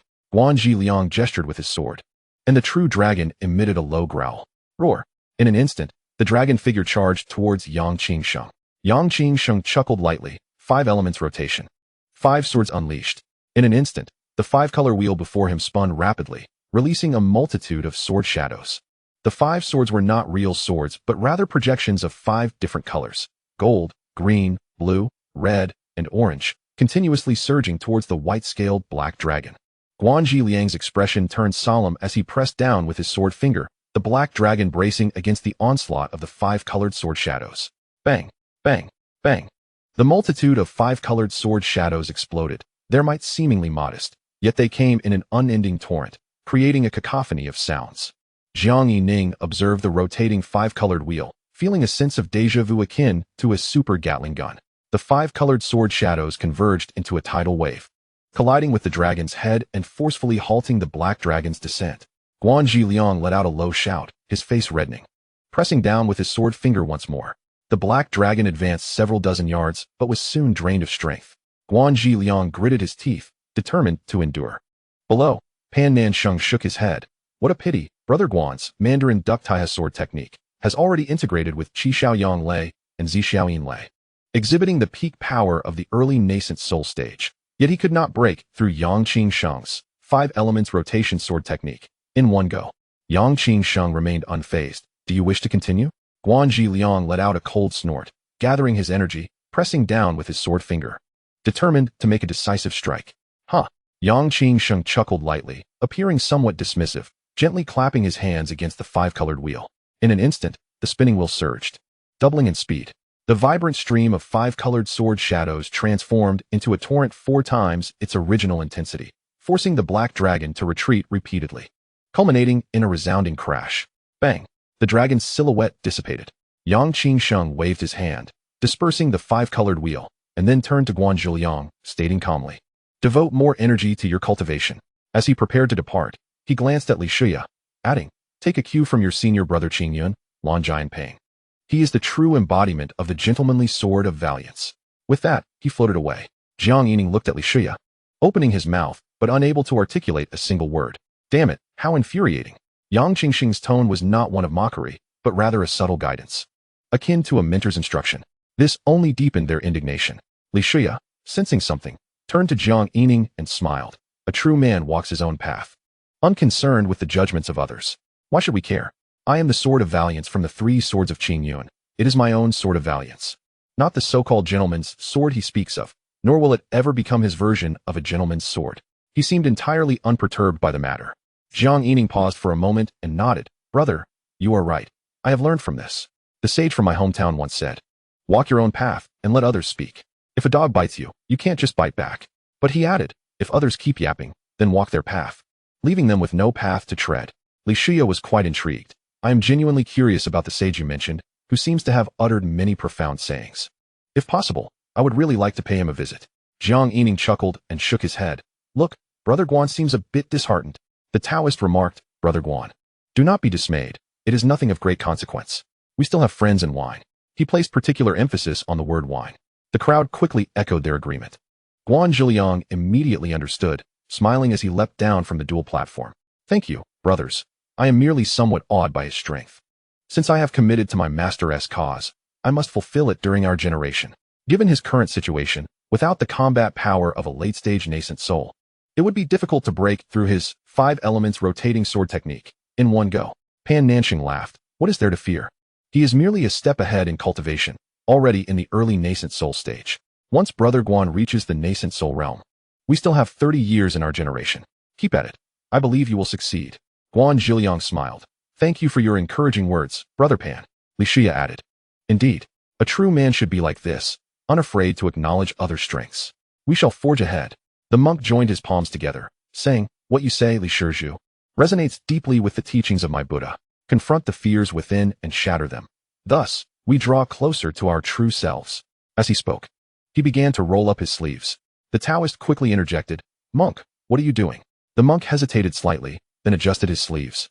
Though he still tightened his fists, "I was simply inspired and could not help but express my feelings." Jiang Yining teased, "Master, I have a strong feeling that your heart is not filled with fear, but rather, it is sealing away the true demons."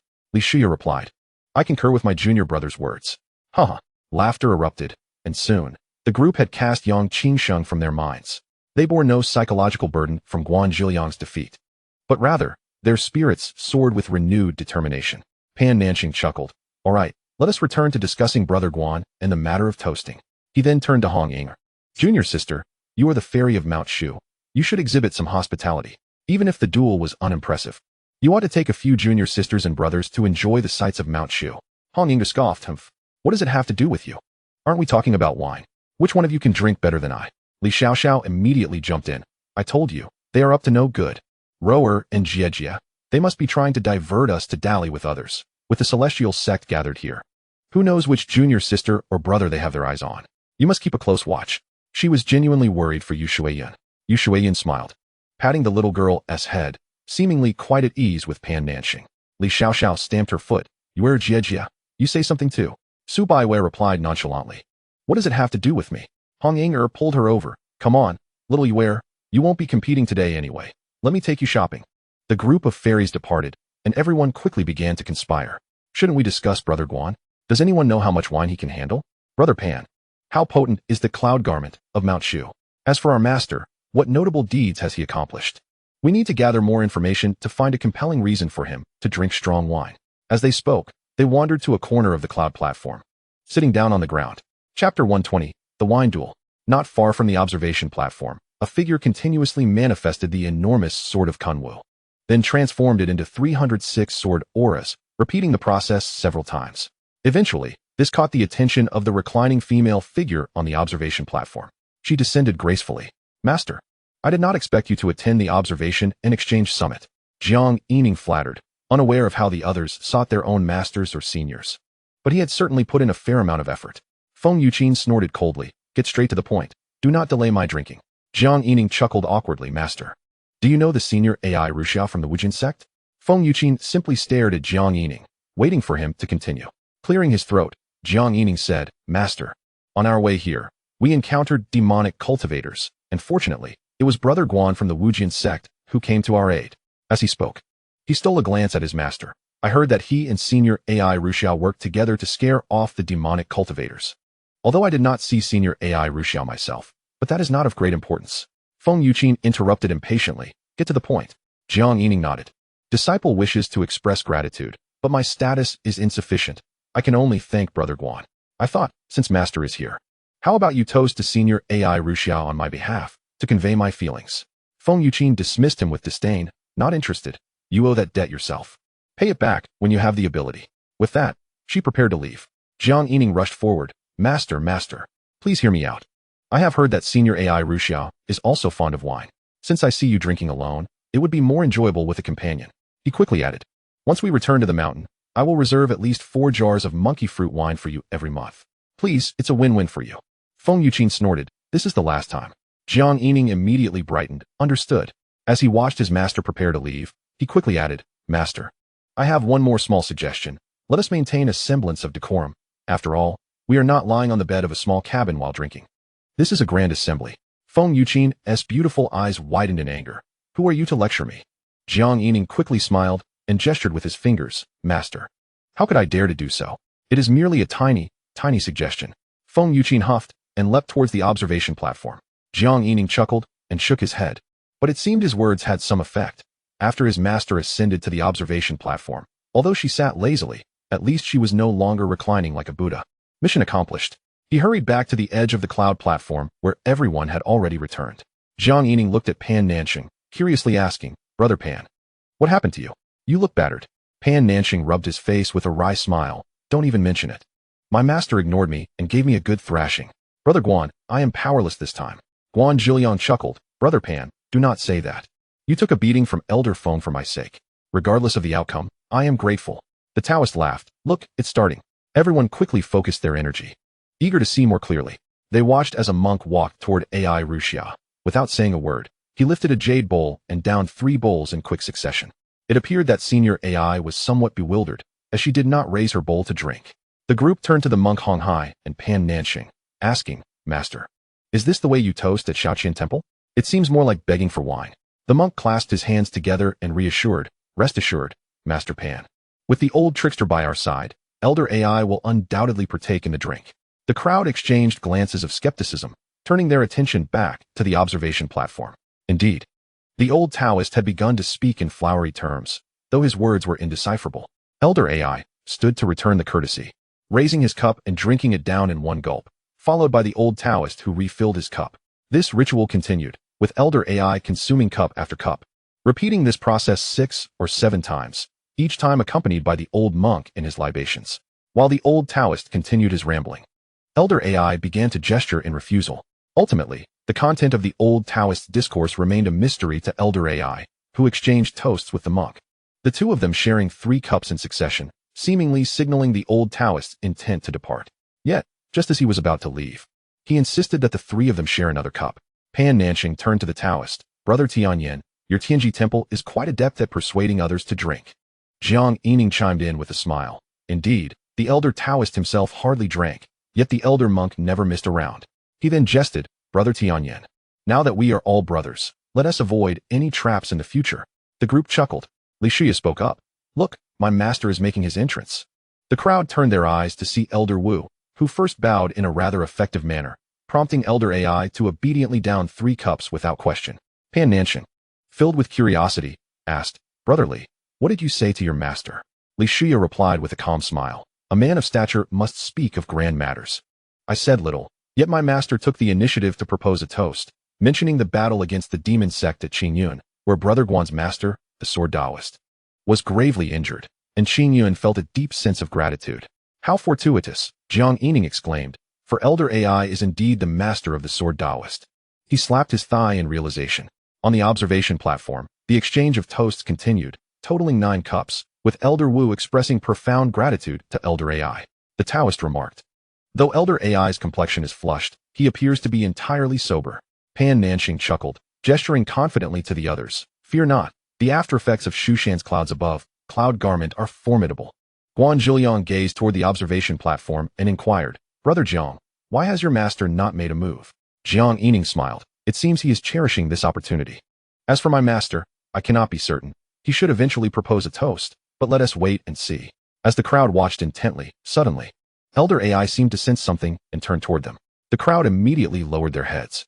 Pan Nanxing exclaimed, how strange. Are there ants on this cloud platform?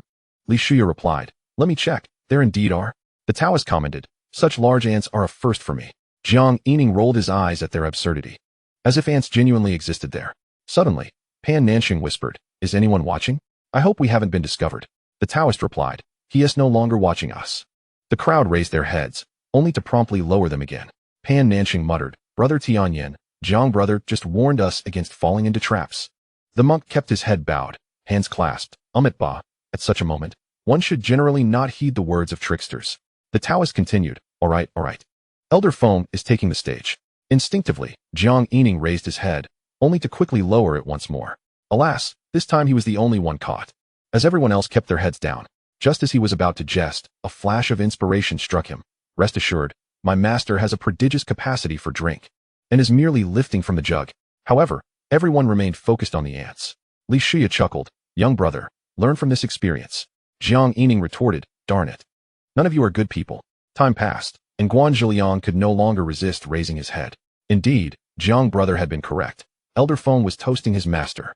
Jiang Yining exclaimed, Guan brother, don't tease us. It's becoming tedious. Guan Zhiliang laughed. Fear not. I have no mind to jest with my brothers at this moment. Finally, the crowd lifted their heads to behold the scene. Certainly, Feng Yuqin had seated herself opposite Ai Ruxia, lifting the jug to drink. And it was unclear what words were exchanged between them, as Elder Ai only sipped a cup in acknowledgement. Suddenly, they both turned their heads at once toward the crowd.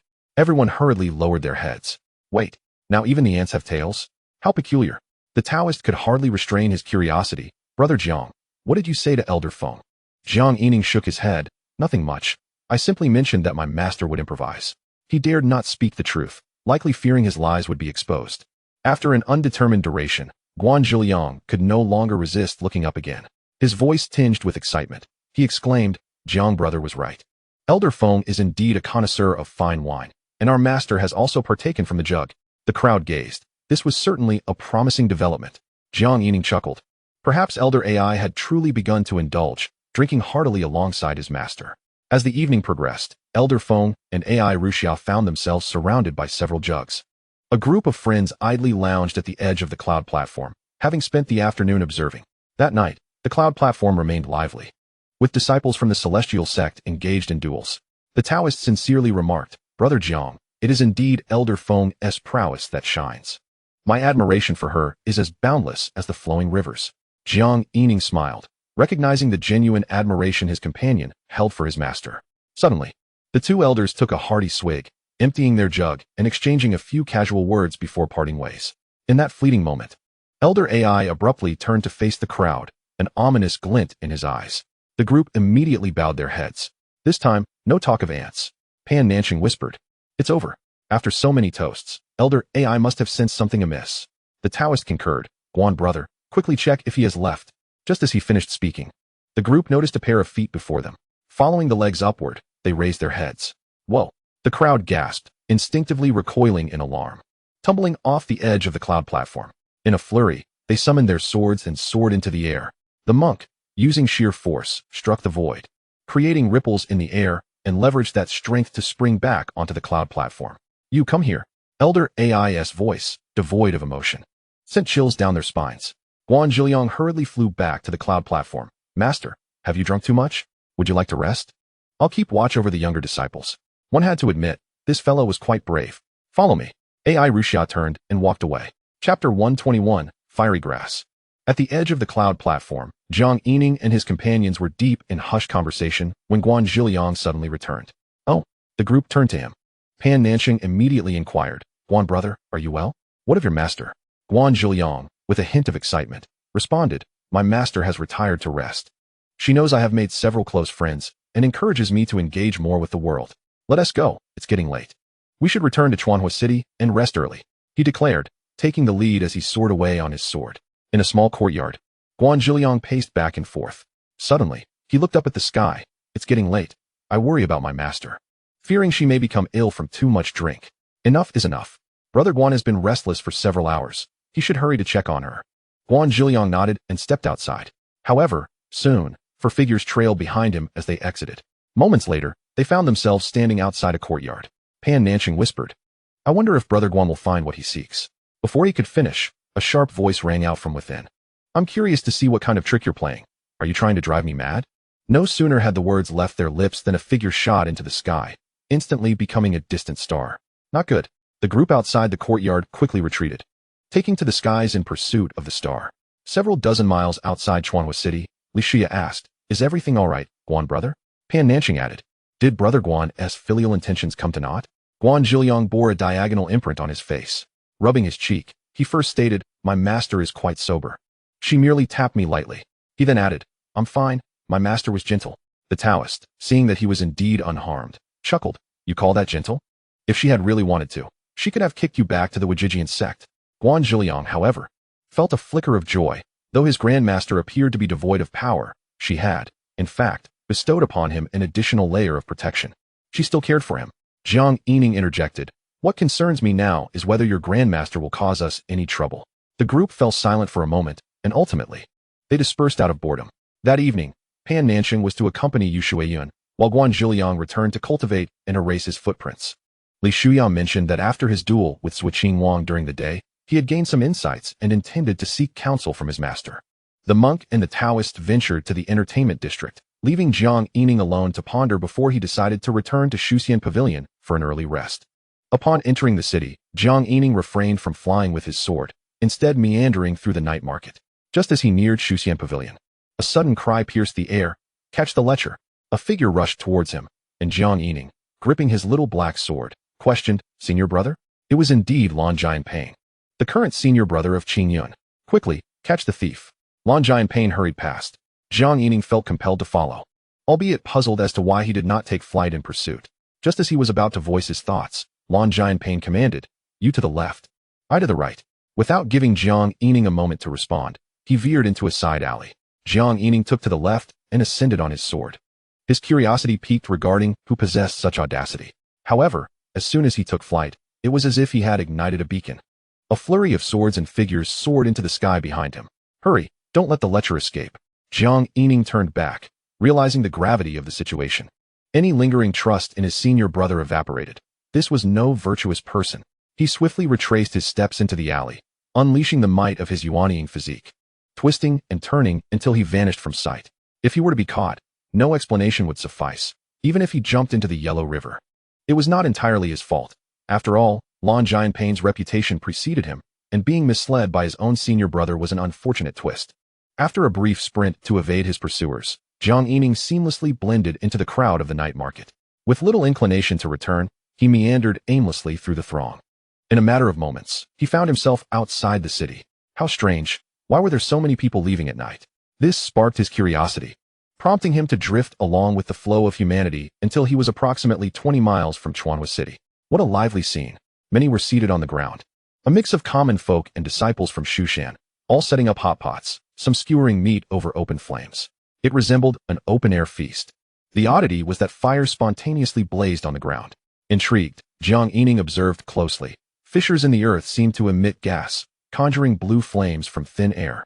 It was akin to the news he had seen before, regarding a certain village where underground fires had burned for decades. Here, they termed it earth fire leakage. Yet, the scale was far grander than that of the aforementioned village. Unable to contain his curiosity, Jiang Yining ascended into the air. The earth fire leakage formed 3 vertical lines, each stretching for miles. From above, they resembled a colossal character Chuan, positioned south of Chuanhua City. Jiang Yining speculated that the city's name might be derived from this earth fire leakage. As he rejoined the bustling crowd, he unexpectedly discovered a type of red grass, merely an inch high, thriving within the fire belt. Instinctively, he focused his energy on his eyes. Good heavens! Half of the red grass displayed growth value. This revelation ignited Jiang Yining's excitement. He approached a nearby man clad in Shushan attire, bowing respectfully. "Good sir, this is my first time here. Could you enlighten me on what this red grass is?" The man chuckled. "Ah, here to witness the duel, are we? This is fire grass, incredibly spicy. A local specialty of Shushan. It holds a unique flavor. Some eat it with grilled meat, while others pair it with hot pot." Jiang Yining then noticed that indeed, these folks were quite bold, plucking the grass and consuming it immediately. He continued to inquire, "Does it have no other purpose? Merely as a spice?" The man shook his head. "I am but an outer disciple of Shushan. I have heard that the inner sect possesses some additional uses, but I am not entirely sure." After finishing his explanation, the man excused himself, rejoining his friends, who had settled comfortably with their pots and provisions, ready for a feast. It must be said, these Shushan disciples certainly had a knack for culinary delights, choosing to picnic here at night. Jiang Yining plucked 2 stalks of fire grass, one with growth value and one without, examined them for a moment, then stored them in his storage ring. Intending to inquire further with Pan Nanxing the next day, He resolved to continue exploring for other specialties when he was suddenly interrupted by an excited voice. Jiang Shangshi, what a surprise to encounter you here. Jiang Yining turned, astonished to see Qing Shouyu, the second prince of Deqing. I heard from my father that the Shushan conference was taking place, so I hurried to Chuanhua City in hopes of encountering some celestial opportunity. I never expected to run into you, Jiang Shangshi. Jiang Yining inquired. Have you found any celestial opportunities yet, Qing brother? Qing Shouyu offered a wry smile and shook his head. It's merely a matter of luck. I heard that Lanhuachuan is also a notable scenic spot in Chuanhua City, so I came to take a look and see if fortune smiled upon me. As they walked and chatted after a cup of tea, Jiang Yining had not come across any other specialties and decided to take his leave. Qing brother, I shall not intrude upon your enjoyment any longer. I will return to rest. After taking a couple of steps, he turned back, deep in thought, but before he could speak, Qing Shouyu eagerly approached. Jiang Shangshi, if you have any requests, please let me know. Jiang Yining hesitated before saying, well, since you are indeed a person of Deqing, and have sought celestial opportunities to Shushan, I will inquire with my master later. If it is permissible, I shall adhere to the orders of my senior brother. Qing Shouyu exclaimed with excitement, already adjusting his wording.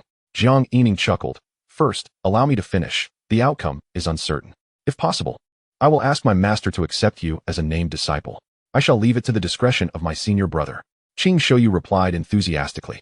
Jiang Yining smiled, not bothering to correct him. Let us meet here tomorrow evening, and I shall convey the result to you then. With that, he departed, while Qing Shouyu eagerly escorted him. Chapter 122. Thoughts on Cultivation. The following day, on the Yuntai, the group that had fallen yesterday gathered at the edge. Jiang Yining produced the 2 stalks of fire grass. Pan brother, does this grass have any particular significance? It seems to be a spiritual item. Pan Nanxing, with his arm around Yu Shuiyun's waist, remarked, oh, Jiang brother, did you go to Lanhuachuan after we dispersed yesterday? The Taoist chuckled. Jiang brother, when I invited you for a stroll, you declined. Were you planning to keep all the fun to yourself? The monk produced a gold ingot, saying, Jiang benefactor, were you worried that this poor monk lacked gold? These 2 jesters, did they not notice Yu Shuiyun was present? Jiang Yining hastily signaled with his eyes. Pan Nanxing laughed. Jiang brother, speak freely. Yun'er is quite considerate of me and won't speak out of turn. Yu Shuiyun smiled. While you chat, I shall wait for Xiao Xiao and the others. With that, she gracefully withdrew, embodying thoughtfulness and understanding. The Taoist exclaimed, TSK, Pan brother is indeed fortunate. I concur. Pan Nanxing turned his gaze back to Jiang Yining.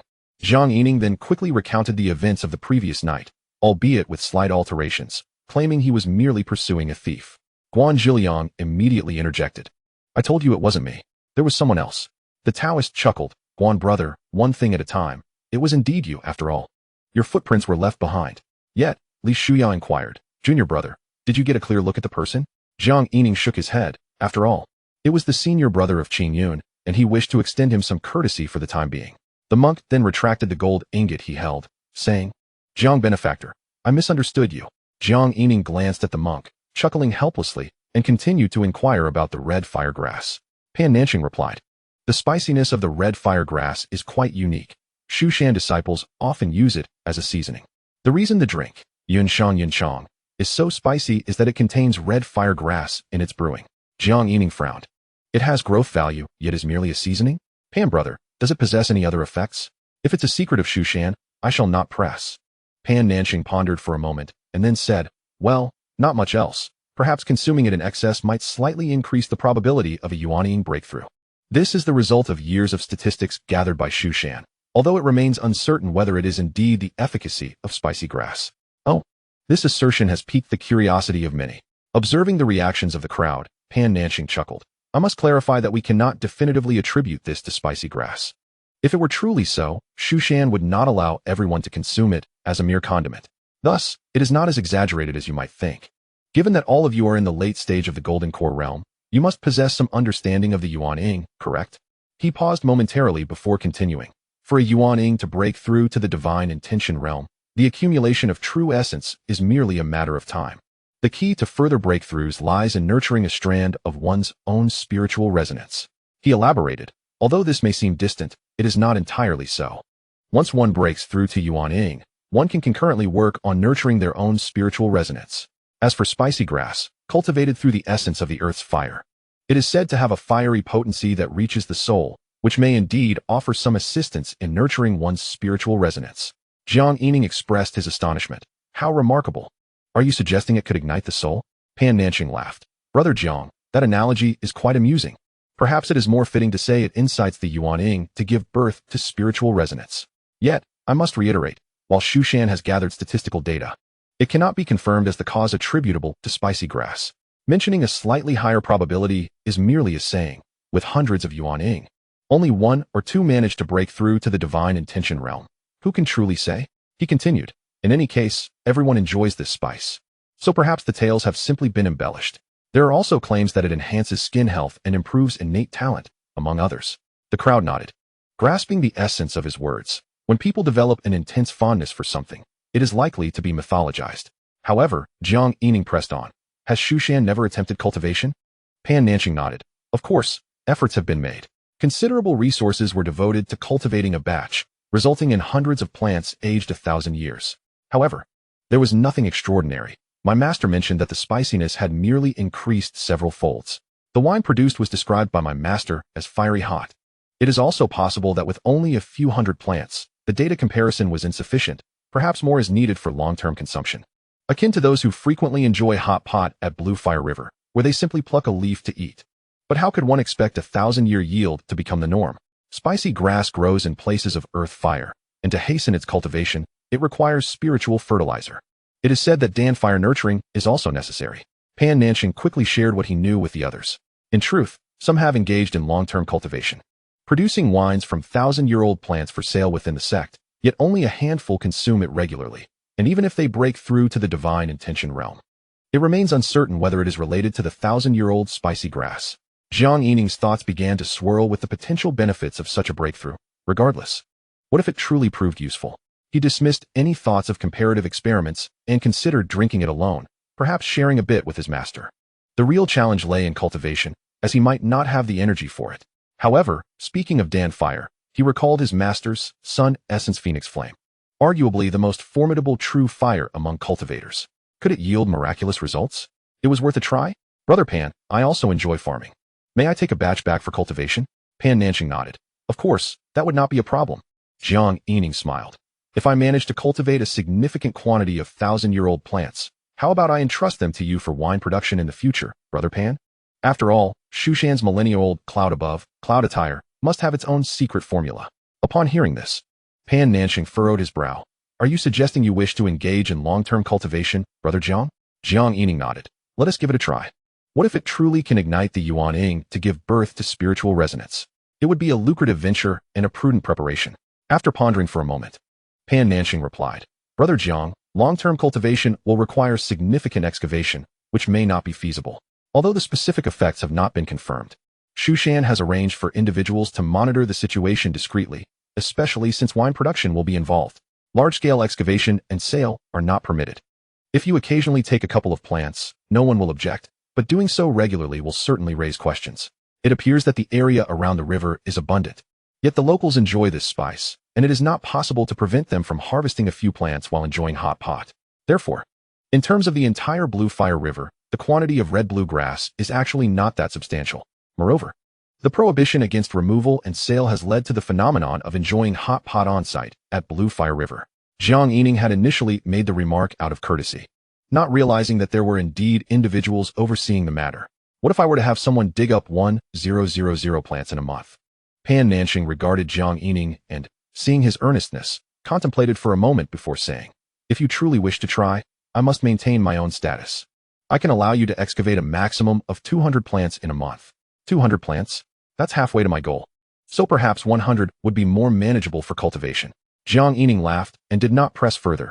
Thank you, Brother Pan. I simply cannot resist the allure of flowers and plants. I yearn to cultivate and experiment. But still, I reiterate, if I succeed in cultivating a significant number of 1,000-year-olds, I will send them to you through the Flying Smoke sect, Brother Pan. As for other raw materials, I shall not concern myself with them. We shall split the wine produced equally. Regardless of the outcome, let us agree on this in advance, shall we? Pan Nanqing waved his hand dismissively, clearly not overly concerned. As you wish, Brother Jiang. It is a minor issue. Jiang Yining continued with a smile. If it truly succeeds, I would only need you to deliver the harvested spicy grass to a shop in Blue Fire City. Very well, that is no problem. Pan Nanqing could not help but gaze at Jiang Yining. Brother Jiang, you truly have every intention of farming. And you have planned everything in advance. In just one night.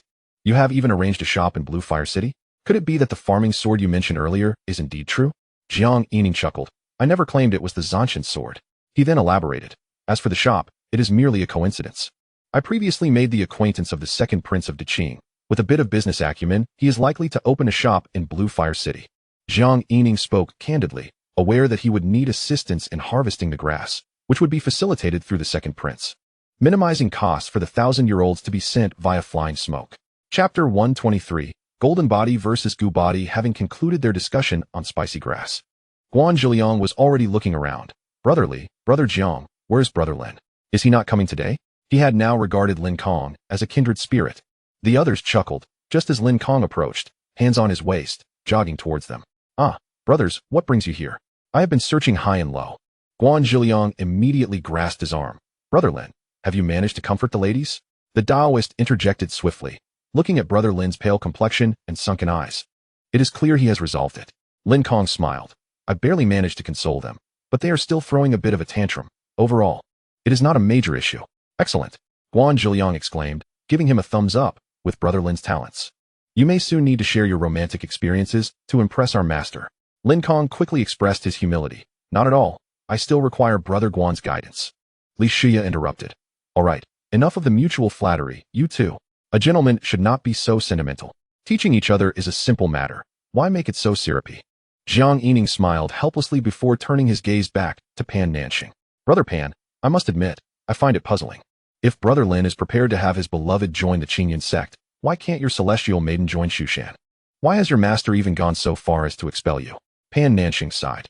It is primarily due to the poor reputation of the Hahuan sect, which is notorious for its licentiousness.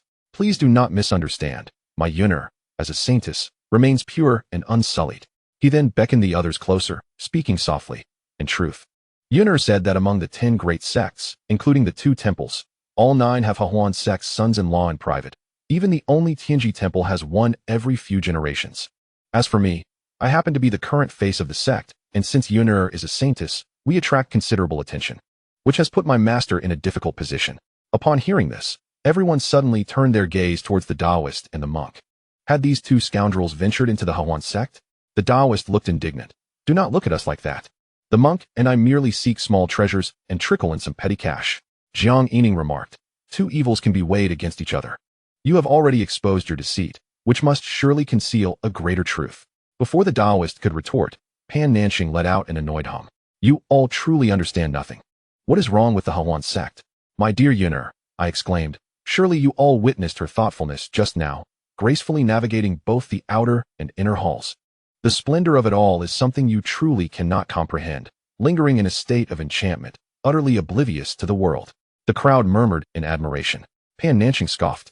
Humph, such prowess should not be spoken of lightly. Suffice it to say, you could never fathom it. As one who has experienced it, I advise you to explore the Hahuan sect. Otherwise, you shall face a considerable regret in life. Jiang Yining, perplexed, interjected, Brother Pan, if I may. While it is indeed magnificent, it also exudes an aura of purity. There seems to be a contradiction. Is this prowess merely learned from books?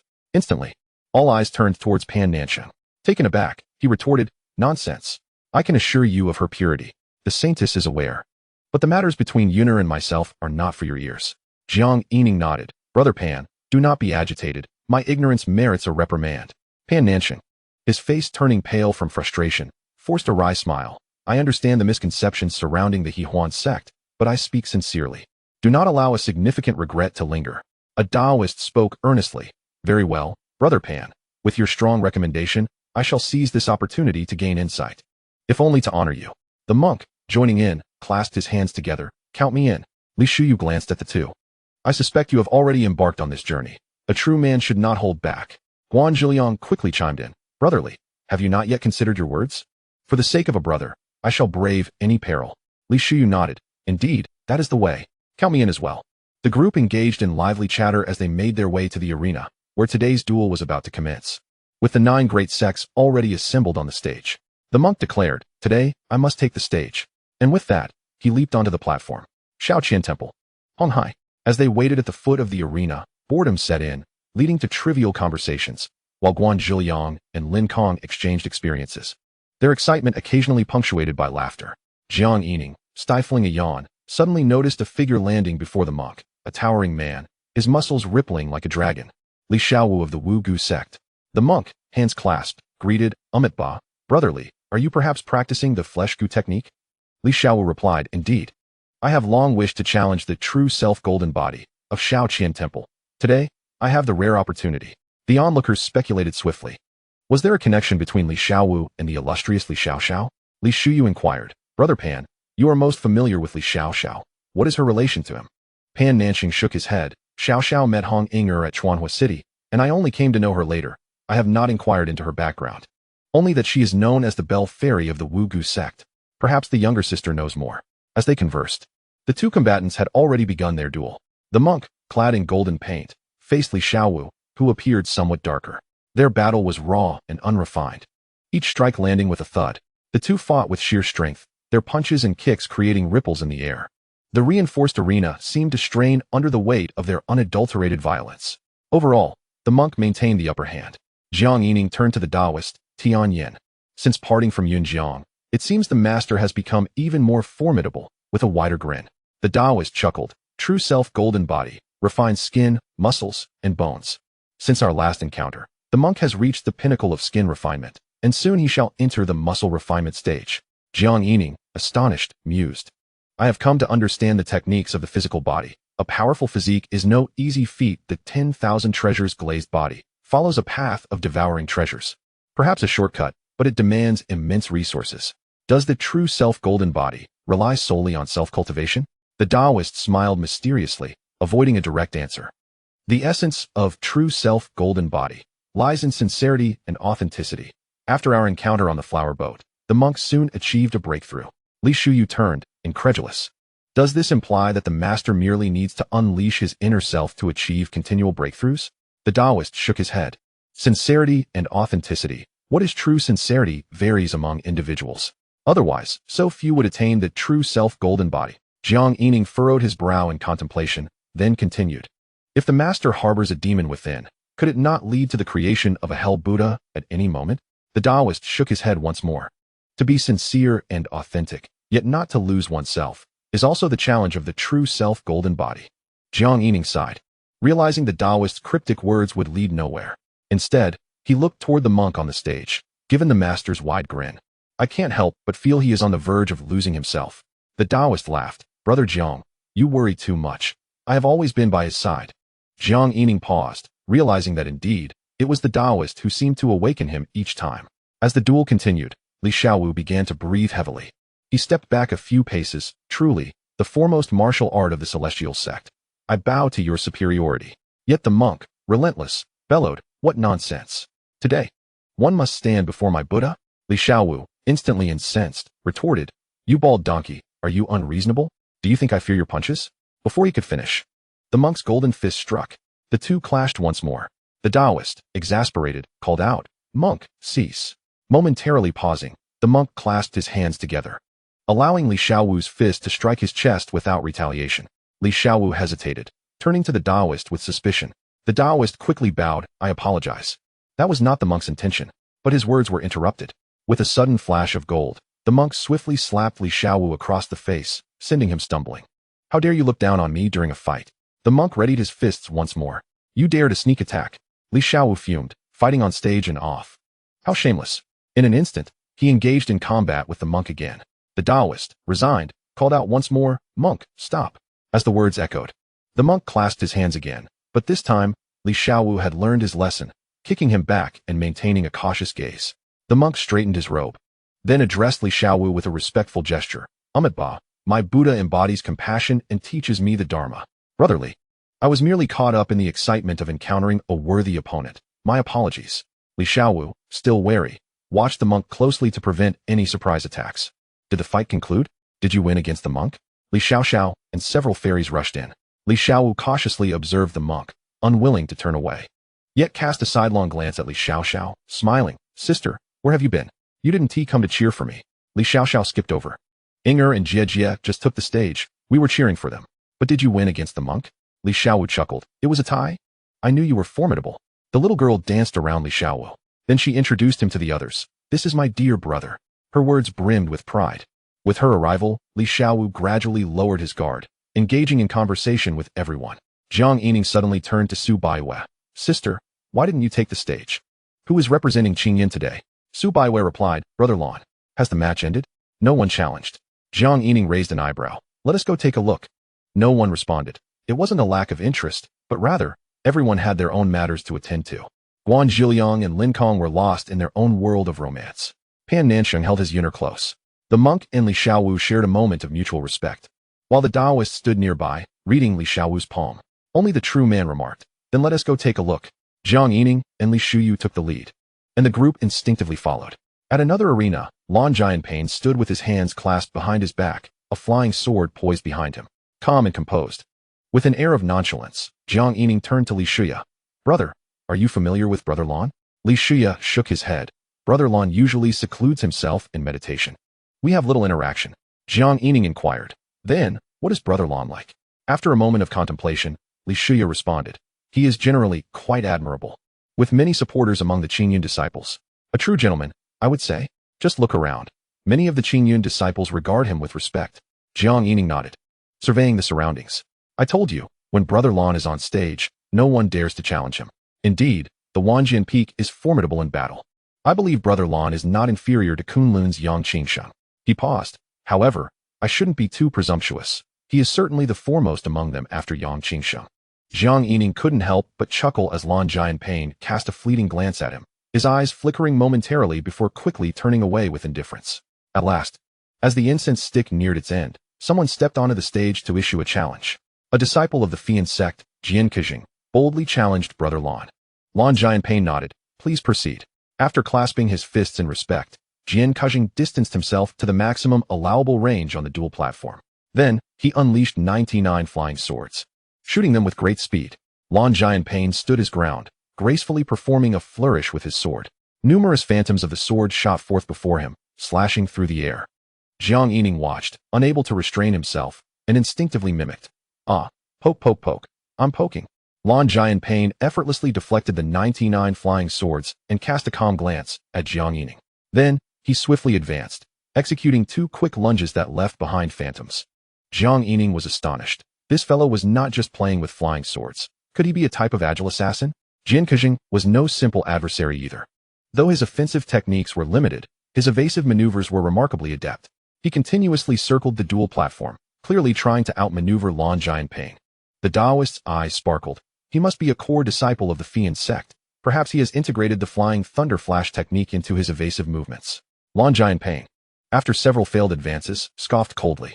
In an instant, he released hundreds of sword energies. His sword energy was remarkably concentrated, not dissipating after leaving the sword but hovering in the air, instantly enveloping the entire dual platform. With a flourish, Lan Jianpain deflected the incoming flying swords and, with his sword resting behind him, calmly declared, Qingyun Sword Song. In that moment, all the sword energies erupted, intertwining and extending into a single thread, vanishing in an instant. In the blink of an eye, the thread appeared to form an irregular octagonal cage, shrouding the dual platform. Junior brother, I concede, Lan Jianpain stated with indifference.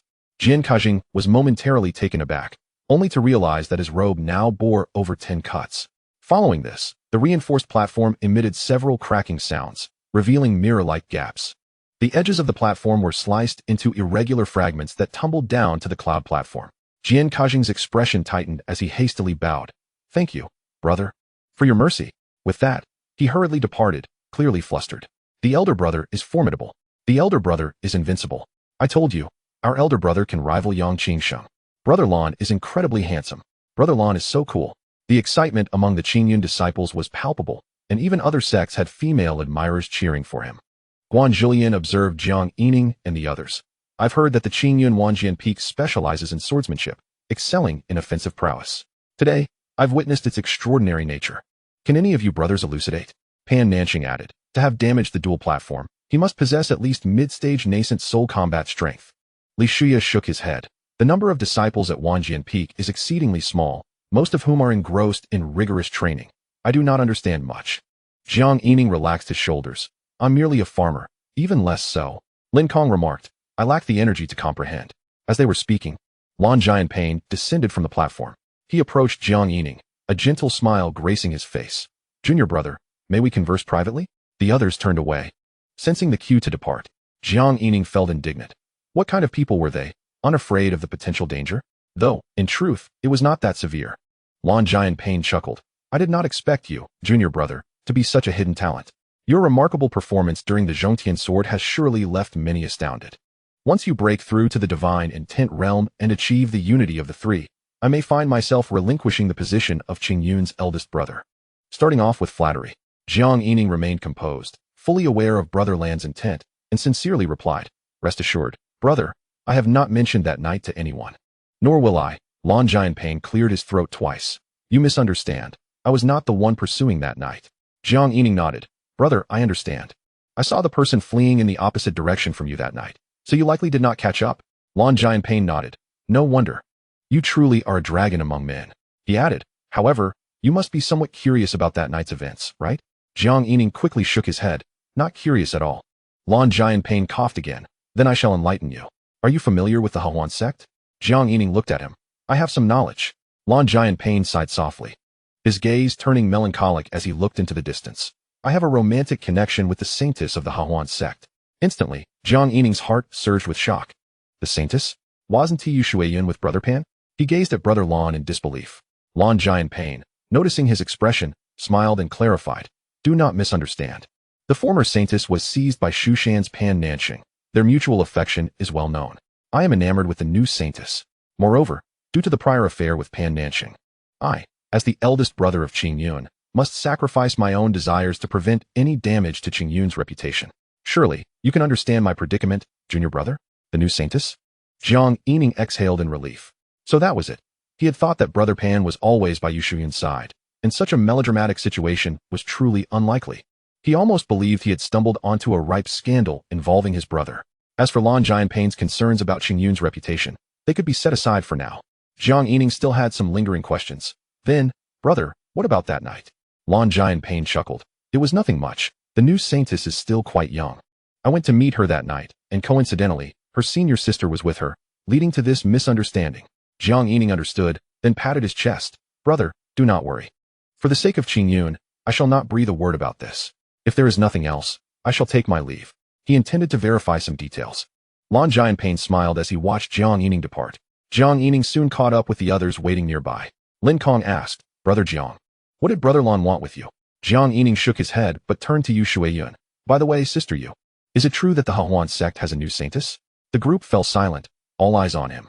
Pan Nanxing immediately chimed in enthusiastically. Brother Jiang has come to a realization, hasn't he? Rest assured, let Yun'er introduce you. Yu Shuiyun smiled. Indeed. We chose a new saintess after Nanshang and I. She is still young, merely 15. Pan Nanxing raised an eyebrow. Brother Jiang, you must act quickly, or many will be watching. Jiang Yining chuckled. It was indeed late, though someone had already gotten ahead. He whispered, let me share a great secret with you, concerning Qingyun. Do not spread it around. Oh, Brother Pan, you are related to our eldest brother. Amidst the excitement, Guan Zhilian exclaimed. What? The lecher is him. I said it has nothing to do with me. Brother Guan, keep your voice down. We cannot disentangle you from what happened at Huashan. From a distance, Lan Jianpain, who had been observing the gathering, was about to leave when he suddenly froze, letting out a cold snort before hastily departing. Chapter 125, The Peculiar Origins of the Second Prince. A group of people relished the gossip thoroughly. Eventually, the last few fairies, finding the conversation dull, decided to go shopping. Pan Nanxing suddenly remarked, aside from Brother Lin, I do not understand why you all are so cheerful. Whether sneaky or openly, at least Lan Jianpain has a partner. What about you? Li Shuya replied. A true gentleman has no time for matters of the heart. Pan Nanxing cast a glance at him, then swept his gaze over the others. Guan Zhiliang remarked, Don't look at me. I have my own erusia. Jiang Yining scoffed. Humph, my ambition lies in farming. The Taoist chuckled. I calculate that beauty is a double-edged sword. It is better to remain solitary. The monk, with hands clasped together, intoned, Ba. My teachings advise that a humble monk shuns female company, yet I feel that as brothers, such pleasantries are quite tedious. We ought to treat one another with sincerity. Strangely enough, the gossip had grown tiresome. As the conversation meandered, the group's enthusiasm waned, and they settled on the edge of the cloud platform, their legs dangling as they gazed at the distant mountains. Pan Nanxing smiled and said, Come, I have wine. Let us drink, brothers. The wine flowed, interspersed with casual banter. gradually rekindling the merriment, punctuated by hearty laughter that drew the attention of several disciples on the platform. Of course, there were also those who looked on disdainfully, muttering under their breath. The afternoon slipped away in a haze of indifference. As night fell, the group dispersed, and Jiang Yining hurried back to Lanhua Chuan, the familiar place. The second prince, Qing Shouyu, had been eagerly awaiting his arrival. Upon spotting Jiang Yining, he dashed over, exclaiming, Master brother, Master brother. Jiang Yining smiled and replied, Hold on. Don't rush to call me Master brother. The master still needs to assess your performance. Come, let us first go to your quarters. Qing Shouyu, puzzled, remembered hearing about Jiang Yining's authority to accept disciples back in the Daqing imperial city. He wondered why there was still a test for him. He quickly led the way as they returned to Chuanhua City, to a certain inn. Qing Shouyu ushered Jiang Yining into his quarters. And as he watched Jiang Yining secure the door, he suddenly caught a glimpse of his own fair visage in the bronze mirror, causing his heart to race with an inexplicable panic. Could it be that Master Brother was indeed assessing him? He instinctively tightened his robes. Jiang Yining turned and gestured, Please, sit on the bed. Qing Shouyu's expression wavered, yet he mustered the courage to propose. Master Brother, would you like me to find a few companions? Jiang Yining was taken aback and retorted, What are you thinking? Sit properly. I will assist you in safeguarding your cultivation and consuming the elixir to enhance your abilities. Jiang Yining continued, The master has said that as a member of the royal family, the path of the emperor conflicts with the path of cultivation. Do you understand? However, I see the ambition burning within you, which is why I have implored the master for a long time. I have decided to help you cultivate your qi first to elevate your prowess. Don't you wish to extend your lifespan to fulfill your business aspirations? He added, As for whether you can become a registered disciple in the future, that depends entirely on you. This was a moment of persuasion, yet it bore truth. One must feed the horse before expecting it to run. Jiang Yining produced a Qingyun pill, not because he dismissed its importance, but to ensure that one must earnestly dedicate themselves. Mere promises would not suffice. As the sage of Blue Star once remarked, a salary of 3,000, and one clocks out on time.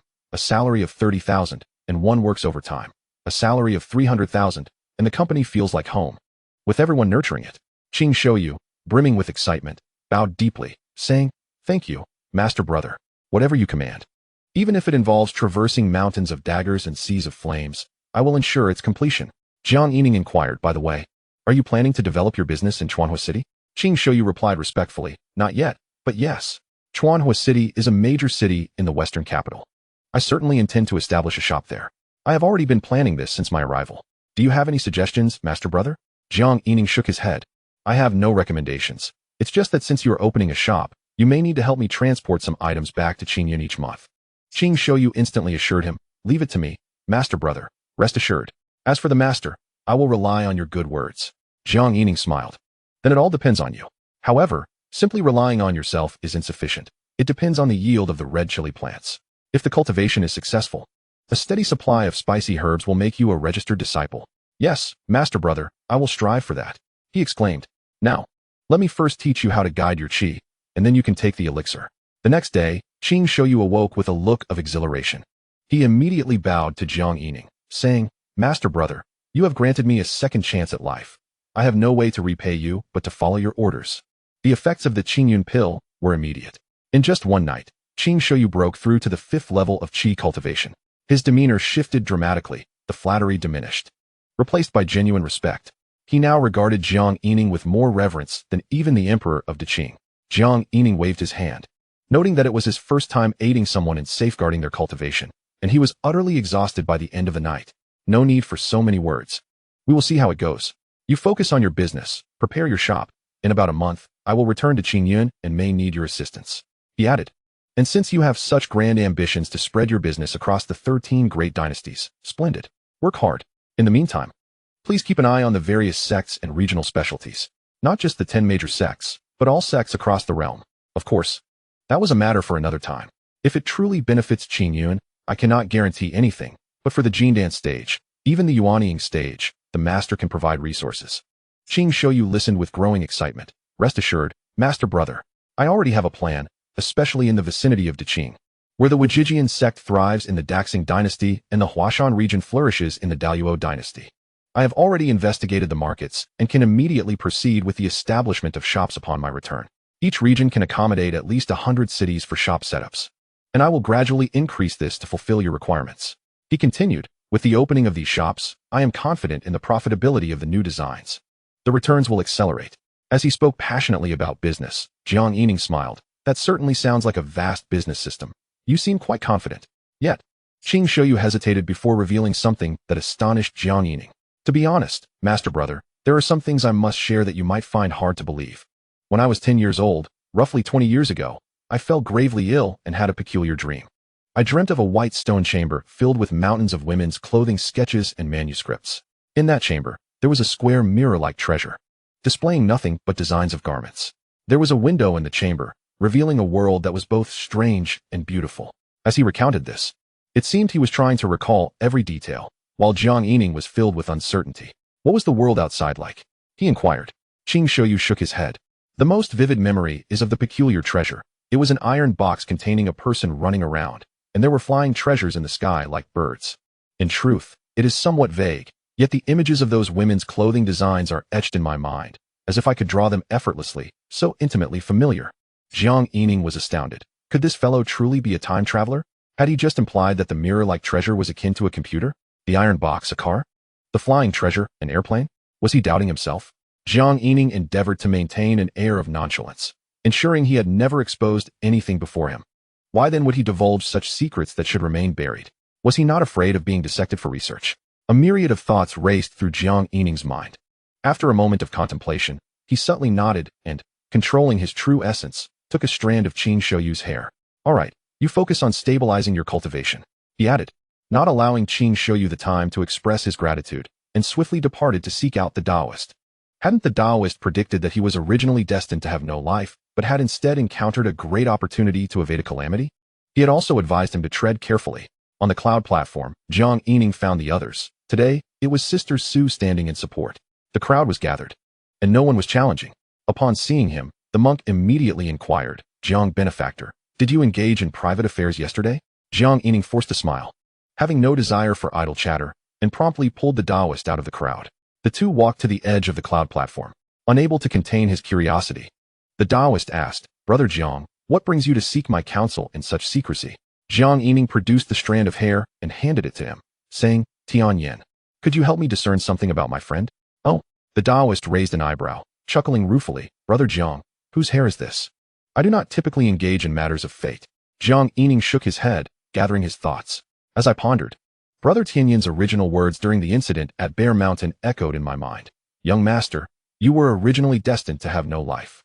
However, there exists a significant opportunity for you to evade a calamity, which may lead to either great fortune or great misfortune. The unpredictable nature of fate compels you to tread carefully in your words and actions. The Taoist, upon hearing this, furrowed his brow. Brother Jiang, have you encountered a major event? Is there an unforeseen change? Jiang Yining offered no further explanation. Brother Tianyan, please assist me in divining for my friend, I implore you. The Taoist grew earnest, accepting the strand of hair without further ado. Drawing a deep breath, he commenced the calculations, his fingers moving increasingly swiftly as the hair began to turn to ash from one end. Jiang Yining, caught between anxiety and anticipation, felt a tumult of emotions. If this truly was a fellow townsman, what would that imply? That would indeed be the most familiar of strangers. After a brief moment, the Taoist smiled and remarked, supported by the will of the people, he is indeed of royal blood. I presume he is the second prince of the great celebration, as you mentioned yesterday? Jiang Yining was taken aback. The Taoist truly possessed remarkable skills, able to deduce royal lineage. He nodded in acknowledgement, eagerly asking, Brother Tianyan, please continue to investigate. Is it possible that he was also meant to have no life? The Taoist nodded, continuing his calculations until only a mere inch of hair remained. He spoke again, no? In his youth, he indeed faced significant peril. However, being of royal descent, he was shielded by the fortunes of the people, escaping calamity unscathed. Perhaps due to that great trial, he has now gained a fortuitous opportunity, and his luck has since soared. As he spoke, he suddenly frowned again. Jiang Yining quickly inquired, what troubles you? The Taoist remained silent, his eyes sparkling as he gazed skyward, then turned his attention back to Jiang Yining. The scrutiny from Brother Tianyan left Jiang Yining feeling inexplicably uneasy. The Taoist hesitated slightly before declaring, the cosmic chessboard reveals itself. Beneath his feet, a phantom grid of chess squares emerged, only to vanish moments later. Yet the Taoist began to observe the heavens, the earth, and the four corners with increasing intensity, his brow furrowing deeper as the hair had long since turned to ash. After a moment, the Taoist withdrew his divine gaze and looked at Jiang Yining once more. He shook his head. Strange, truly strange. Logically, this should not be the case. Jiang Yining hurriedly urged, Brother Tianyan, please refrain from speaking in riddles. Your words are driving me to distraction. The Taoist chuckled. It is nothing of great consequence, merely that the second prince seems to have a pre-existing connection with you. Brother Jiang, it appears his youthful tribulations may have stemmed from you. His tone was uncertain, rife with confusion. Perhaps it could not be termed a great calamity, to others. It might be seen as such, but he was protected by the fortunes of the people, thus it should be viewed as an opportunity, seemingly bestowed upon him by Brother Jiang. The Taoist, shaking his head repeatedly, found the situation increasingly perplexing. Meanwhile, Jiang Yining's heart surged with tumultuous thoughts, ensnared in a tempest of contemplation. Chapter 126. At the edge of the cloud platform, Jiang Yining stood in a daze, unaware even of the Taoist's departure. His thoughts flickered, replaying the Taoist's words and the mention of the second prince, intertwined with his own experiences. Soon, a bold yet seemingly reasonable conjecture formed in his mind. A fellow townsman from Blue Star, for reasons unknown, had traversed dimensions alongside him, only to meet a tragic fate at the hands of the second prince, who was favored by the fortunes of the people. Had he unwittingly gifted the second prince a grand dream? Perhaps his townsman was a seasoned and devoted designer of women's fashion, which would explain the second prince's vivid recollection of the design drafts. If that were the case, he could only mourn silently for 3 seconds on behalf of his fellow townsmen. Yet one question lingered. Would the second prince remember more, or merely retain the memories of the design drafts? Before he became invincible, he ought to temper his words, especially in the presence of the second prince. Lost in his reverie, Jiang Yining failed to notice that the Taoist had returned, accompanied by a monk. The monk joined his hands in prayer. Benefactor Jiang, do you seek my humble assistance? Jiang Yining shook his head in bewilderment. The Taoist smiled. It is I who requires assistance. Quickly, grant me a strand of your hair. The monk, with an understanding nod, promptly reached into his waistband. The Taoist quickly interjected. Ah, wait. Not from the armpit, if you please. The monk opened his palm, revealing a curly strand. I have plucked them all. This will have to suffice. The Taoist, with a sigh of resignation, accepted the strand. Jiang Yining couldn't help but wonder what these two were scheming. The Taoist swiftly began his calculations, the curly hair disintegrating into ash in no time.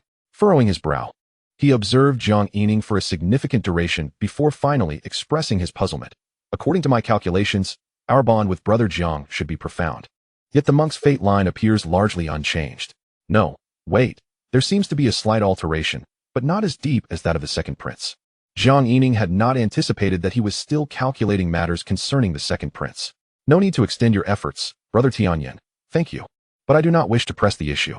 After all, he had formed a rough hypothesis. The Taoist continued. It appears that Brother Jiang and the second prince, while seemingly lacking any causal connection, are nonetheless bound by fate. It is indeed peculiar. Perhaps you should seek to engage with him further. It may yield opportunities for both of you. However, this is merely a humble conjecture. Jiang Yining nodded. But the crucial factor lay in whether the blue firegrass would be of use to him. The two continued their discourse for a time before returning to the edge of the dual platform. On the platform, Su Baiwe held a flying sword, her white gown billowing like ethereal silk, complemented by a cool demeanor, akin to a white lotus in the midst of blossoming. Jiang Yining silently assessed. One must admit, my senior sister possesses a certain allure. The monk persisted in his inquiries. Benefactor Jiang, please give me a straightforward answer. Did you engage in any private dealings yesterday? Jiang Yining chuckled in resignation. Rest assured, Master, if I were to partake in any underhanded dealings, you would be the first to know. The monk clasped his hands in prayer. Amitabha, Benefactor Jiang, I am fated to be connected with you. Lin Kong inquired. Brother Jiang, where have you been? You are quite late today. Jiang Yining offered no further explanation. I had a brief discussion with the second prince. Suddenly, a figure ascended the platform, capturing everyone's attention. A slender youth, a serpent spirit beast the size of an arm coiled around his waist, with its head resting upon his shoulder, approached. He elegantly bowed to Su Baiwe. I am Shi Feilong of the 10,000 Beasts sect. I have long heard of the illustrious name of the Cold Moon Fairy and am astounded to meet her today. Might I have the honor of inviting the fairy for a small gathering? Begin. Su Baiwe's expression remained utterly unfazed. Meanwhile, the onlookers began to lose their patience. This fellow had ascended the dual platform merely to invite the fairy. Who do you think you are? Go home and play with your snake. The Cold Moon Fairy is not someone you can casually invite. I wouldn't dare to speak up myself. Jiang Yining chuckled, realizing his senior sister had quite a few admirers. Shi Feilong, disregarding the audience, puffed out his chest. Cold Moon Fairy, my father is a senior official of the 10,000 Beasts sect, and I possess some cultivation resources. This declaration further incited the ire of the fans. What a lunatic. The Cold Moon Fairy is the face of the Qingyan sect. Why would she deign to consider your trifling resources? Indeed, you must be quite delusional. Perhaps your esteemed father should take you to broaden your horizons, lest you embarrass yourself. To everyone's surprise, Su Baiwei replied indifferently, very well. Shi Feilong's initial joy was swiftly replaced by terror as a flying sword hurtled toward him, carrying a deadly chill. He barely managed to roll aside and evade disaster. The serpent spirit beast instantly reverted to its original form, coiling protectively around him. You strike him! Strike him! Cried Li Xiaoxiao. Su Baiwei directed her flying sword to launch again. Shi Feilong quickly formed hand seals, pressing his palm against the serpent's body. The serpent glowed brilliantly, its form twisting like a coiling dragon. Simultaneously, its tail lashed out, imbued with the weight of a mountain. Clang! The flying sword was effortlessly deflected. Su Baiwei sent forth another 2 flying swords. Clang, clang! The serpent's tail easily intercepted them. Shi Feilong laughed. The Cold Moon Fairy is indeed merciless. But this spirit serpent is a technique personally studied by my father. Its defense can withstand the late stages of the Golden Core realm, and its offensive power is equally formidable, leaving no weaknesses. Suddenly, a flying sword broke through the serpent's tail and shot toward his face. He hastily retracted his head, simultaneously urging the serpent to coil tighter, leaving only a narrow gap to peer through. To his horror, he realized the speed of the tail had significantly slowed, and frost began to creep over the entire serpent's body. Through the narrow opening, he saw 3 flying swords poised to pierce through. Shi Feilong immediately shouted, I concede, Fairy Lingyue. I concede. The 3 flying swords came to a halt. Su Baiwei replied nonchalantly, very well. She retracted her swords and gracefully descended. A crowd of onlookers gazed at Su Baiwei, who, puzzled, inquired, what is it? Jiang Yining chuckled, sister, your tone of agreement and refusal is sometimes so indistinguishable that it truly confounds us. Su Baiwei frowned slightly. All right. The crowd reacted. Jiang Yining smiled, noting how, in the presence of many, her sister instinctively adopted a more formal demeanor, perhaps a means to evade social interactions. In private, surrounded by familiar friends, she could be more natural and even playful. Suddenly, another voice drew everyone's attention. Shushan's Hong Inger challenges the Wanshou sect, Shi Feilong. On the dueling platform, Shi Feilong, who was tending to the warm silver serpent, looked up, his eyes gleaming. He adjusted his sleeves and stood up with a gentlemanly demeanor. Unexpectedly, he found himself favored by the Fire Cloud Fairy. His father was a senior steward. Very well. Hong Inger immediately took action. Upon hearing this, Shi Feilong's lips twitched involuntarily as 3 flying swords transformed into fire dragons, swooping down upon him. Moments later, Hong Inger placed her foot on the serpent's head. Dare to gaze upon Yuer again, and both the great serpent and the little serpent will incinerate you. Shi Feilong's face turned ashen, and he weakly nodded. I understand. Hong Inger rolled up her sleeves and admonished. As agreed. Shi Feilong promptly nodded. Understood. Hong Inger insisted. Louder. Shi Feilong complied. All right. All right. Satisfied. Hong Inger gracefully descended and wrapped an arm around Su Baiwei.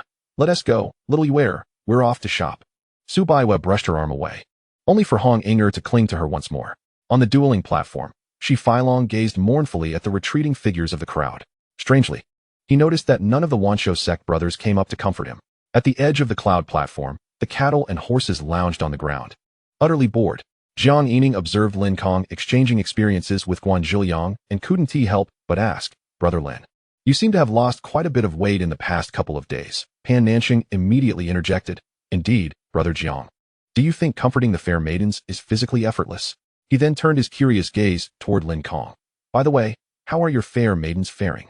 Lin Kong smiled, generally fine. In a few days, we should be able to share a meal together and get acquainted. The Taoist silently extended a thumbs up in approval. Jiang Yining jested, then in a few days, Brother Lin will be on the lookout for new beauties. But I must say, at this gathering of celestial sects, introductions to the Qiyun 3 swords or the bonds of life and death are unnecessary. Lin Kong shook his head. Rest assured, Brother Jiang, I won't act recklessly. After all, it's only recently that their emotions have begun to stabilize. Guan Zhiliang chuckled softly, lowering his voice. Brother Lin's thoughts are now solely on Master Xiao. Pan Nanxing reclined. That's tricky. I do have a suggestion. Brother Lin could first marry into the Fian sect, where there might still be a glimmer of hope. Guan Zhiliang clapped his thighs. Exactly. Let him first become a senior figure to Brother Lin. then there will be opportunities to gradually pursue. Lin Kong, however, shook his head. That does not align with my intentions. Li Shuyi exclaimed, excellent. A true man should be thus, unafraid of difficulties. How can one speak of marrying into a family? Regardless of success or failure, possessing such spirit is commendable. Pan Nanxing scoffed. Brotherly, speak plainly. I suspect you're alluding to me. Li Shuyi straightened. Brother Pan, no need for suspicion. A true man speaks openly. My arrow is aimed directly at you. The monk joined his hands in prayer. Amitabha, I concur with what Brotherly has said. Pan Nanxing abruptly sat up, preparing for a passionate debate, but suddenly, he turned and raised his middle finger. A bunch of solitary monks. The Taoist remarked, Brother Pan, if you say that, don't blame us for ganging up on you. Pan Nanxing disdainfully retorted, apart from Brother Lin, the rest here are all rubbish. I said it. The crowd rose. And after a bout of playful banter, Pan Nanxing raised an eyebrow. Bored, shall we descend the mountain for a stroll? If the opportunity arises, I shall extend my hospitality. The monk immediately replied, Brother Pan, you are destined to be connected with my Buddha. Li Shuyi added, then let us go. The group, each contributing to the conversation, made their way toward Chuanhua City. Upon entering the city, they spotted a familiar face. Dalian Gu. Finally, we waited for you. Jiang Yining turned, unable to believe his eyes as he rubbed them. What was the name of the Huashan king? Wang Shisheng. Yes, this was the fellow who first challenged Guan Zhiliang. Guan Zhiliang greeted him with a warm embrace. Shisheng, it's been ages since we enjoyed a good time together. Even Pan Nanxing was astonished. Brother Guan, did you really put on a show? Guan Zhiliang nodded. The younger generation of the celestial sects has been discussing it incessantly. I don't mind. But when they speak carelessly about my master, humph, they assume I lack temper. When I spotted Shisheng on the dueling platform, I immediately shot him a look. We grew up in the same town. By chance, he entered Huashan, while I joined the Wujin sect. Who would have thought that after all these years? Shisheng and I still share such a tacit understanding. Goodness, it was more than understanding. It was practically bloodshed on the spot. Jiang Yining exhaled, glancing at the Taoist, who smiled in response. He felt that spending too much time with this group was lowering his standards. His internal cursing frequency had been rising lately. The antics were truly overwhelming. Guan Zhiliang promptly introduced Shisheng to the others. After a round of enthusiastic greetings, Pan Nanxing remarked, Indeed, what a tacit understanding. I thought Brother Guan was furious at the time. Wang Shisheng waved his folding fan proudly. Back then, Dalian Gu and I were the two pests in town. The crowd nodded in recognition. He continued, as for that tacit understanding. Guan Zhiliang cleared his throat. The Taoist immediately interjected. We are all brothers. Brother Guan, you're being too formal. Brother Shisheng, please continue regaling us with tales of your past heroics. The group had already drawn Guan Zhiliang aside. Ultimately, they called upon a few fairies to accompany them to Lanhua River to sample the so-called spicy delicacies. The group flew their swords to a picturesque location, where there were fewer people. Upon landing, they encountered familiar faces, albeit from a different circle. Leading them was Yang Qingsheng, from the gentleman's circle. The group, both male and female, numbered around 10. Jiang Yining glanced around, recognizing few. From Wanfo Temple, the clear and benevolent fairy Yu Zongqing. From Huashan, the compassionate fairy Zhong Xuexin. From Kunlun Mountain, the lotus fairy Jing Wuhua. The men left little impression. Apart from Yang Qingsheng, the only one he recognized was his own senior brother, Lan Jianping. Yet, Jiang Yining suspected he was likely an undercover agent in the gentleman's circle. Pan Nanxing transmitted a message to the group. Let us move, this place is dull. However, Li Shuyi found a spot, plopped down, and proclaimed, a true man should not care about others' opinions. Why change oneself? I think this place is quite nice. He spoke openly without transmitting any messages. Oh, look at these people, claiming to be true men, the Qiyun Three, the ancestral thieves. And even this one, though disguised, must be our Shushan's carefree disciple, right? Oh, no, wait, former Shushan disciple. Can't call him a disciple now. A youth from the gentleman's circle quipped sarcastically. Pan Nanxing snorted, Mu Qingfei. Isn't it just that Shushan's reputation has fallen upon my shoulders? Is there a need to hold a grudge for so long? Still cultivating? With such a narrow mind. Mu Qingfei retorted, Huh? I hold a grudge? What a joke. Even if I did, would I need to resent an abandoned disciple? I merely disdain the influence you've brought upon Shushan. Pan Nanxing smiled. And what is the outcome? Has Shushan proclaimed you its current face? Humph. Mu Qingfei replied, I can't be bothered to engage in verbal sparring with you. Pan Nanxing, undeterred, took out his utensils and prepared the ingredients, as everyone began to busily work. Yet, the two circles could not help but exchange glances. It was evident that both groups were discussing each other through their transmissions. In this moment, the Taoist transmitted a message. Monk, Brother Lin, do not merely fix your gaze on the enchanting Qing Puxianzi. The monk joined his palms in prayer, uttering, Ba. He then swiftly shifted to a whisper. Are they not also staring at our fairy? We must return the gaze. Hua Inger filled a porcelain bowl to the brim with wine, declaring, Monk, last time we had no clear victor. Today, I shall drink until I make you vomit. She then added in a whisper, and you must clarify what you mean by our fairy. Yuer belongs to me. Shuiyun is my senior brother's. Only Xiao can be considered yours. Li Xiao let out a cold snort. Pan Nanxing immediately transmitted, Hey, Xiao, do not stir trouble. Aim your curses at the opposing pot. Guan Zhiliang took a sip of wine and conveyed, Best not to, it's unnecessary. If a real fight breaks out with Yang Qingxing present, we may find ourselves at a disadvantage. Li Shuya interjected, What is there to fear, a true man? At worst, we'll just have a brawl. No one will die. The monk responded, Ba. Master Li's words resonate deeply with this humble monk. Jiang Yining also joined in. Indeed, Brother Lan is over there. He might just initiate a backstab. As his transmission reached the others, they all turned their attention to the opposing side, where Lan Jianpain stood. The latter, sensing something amiss, displayed a slightly unnatural expression.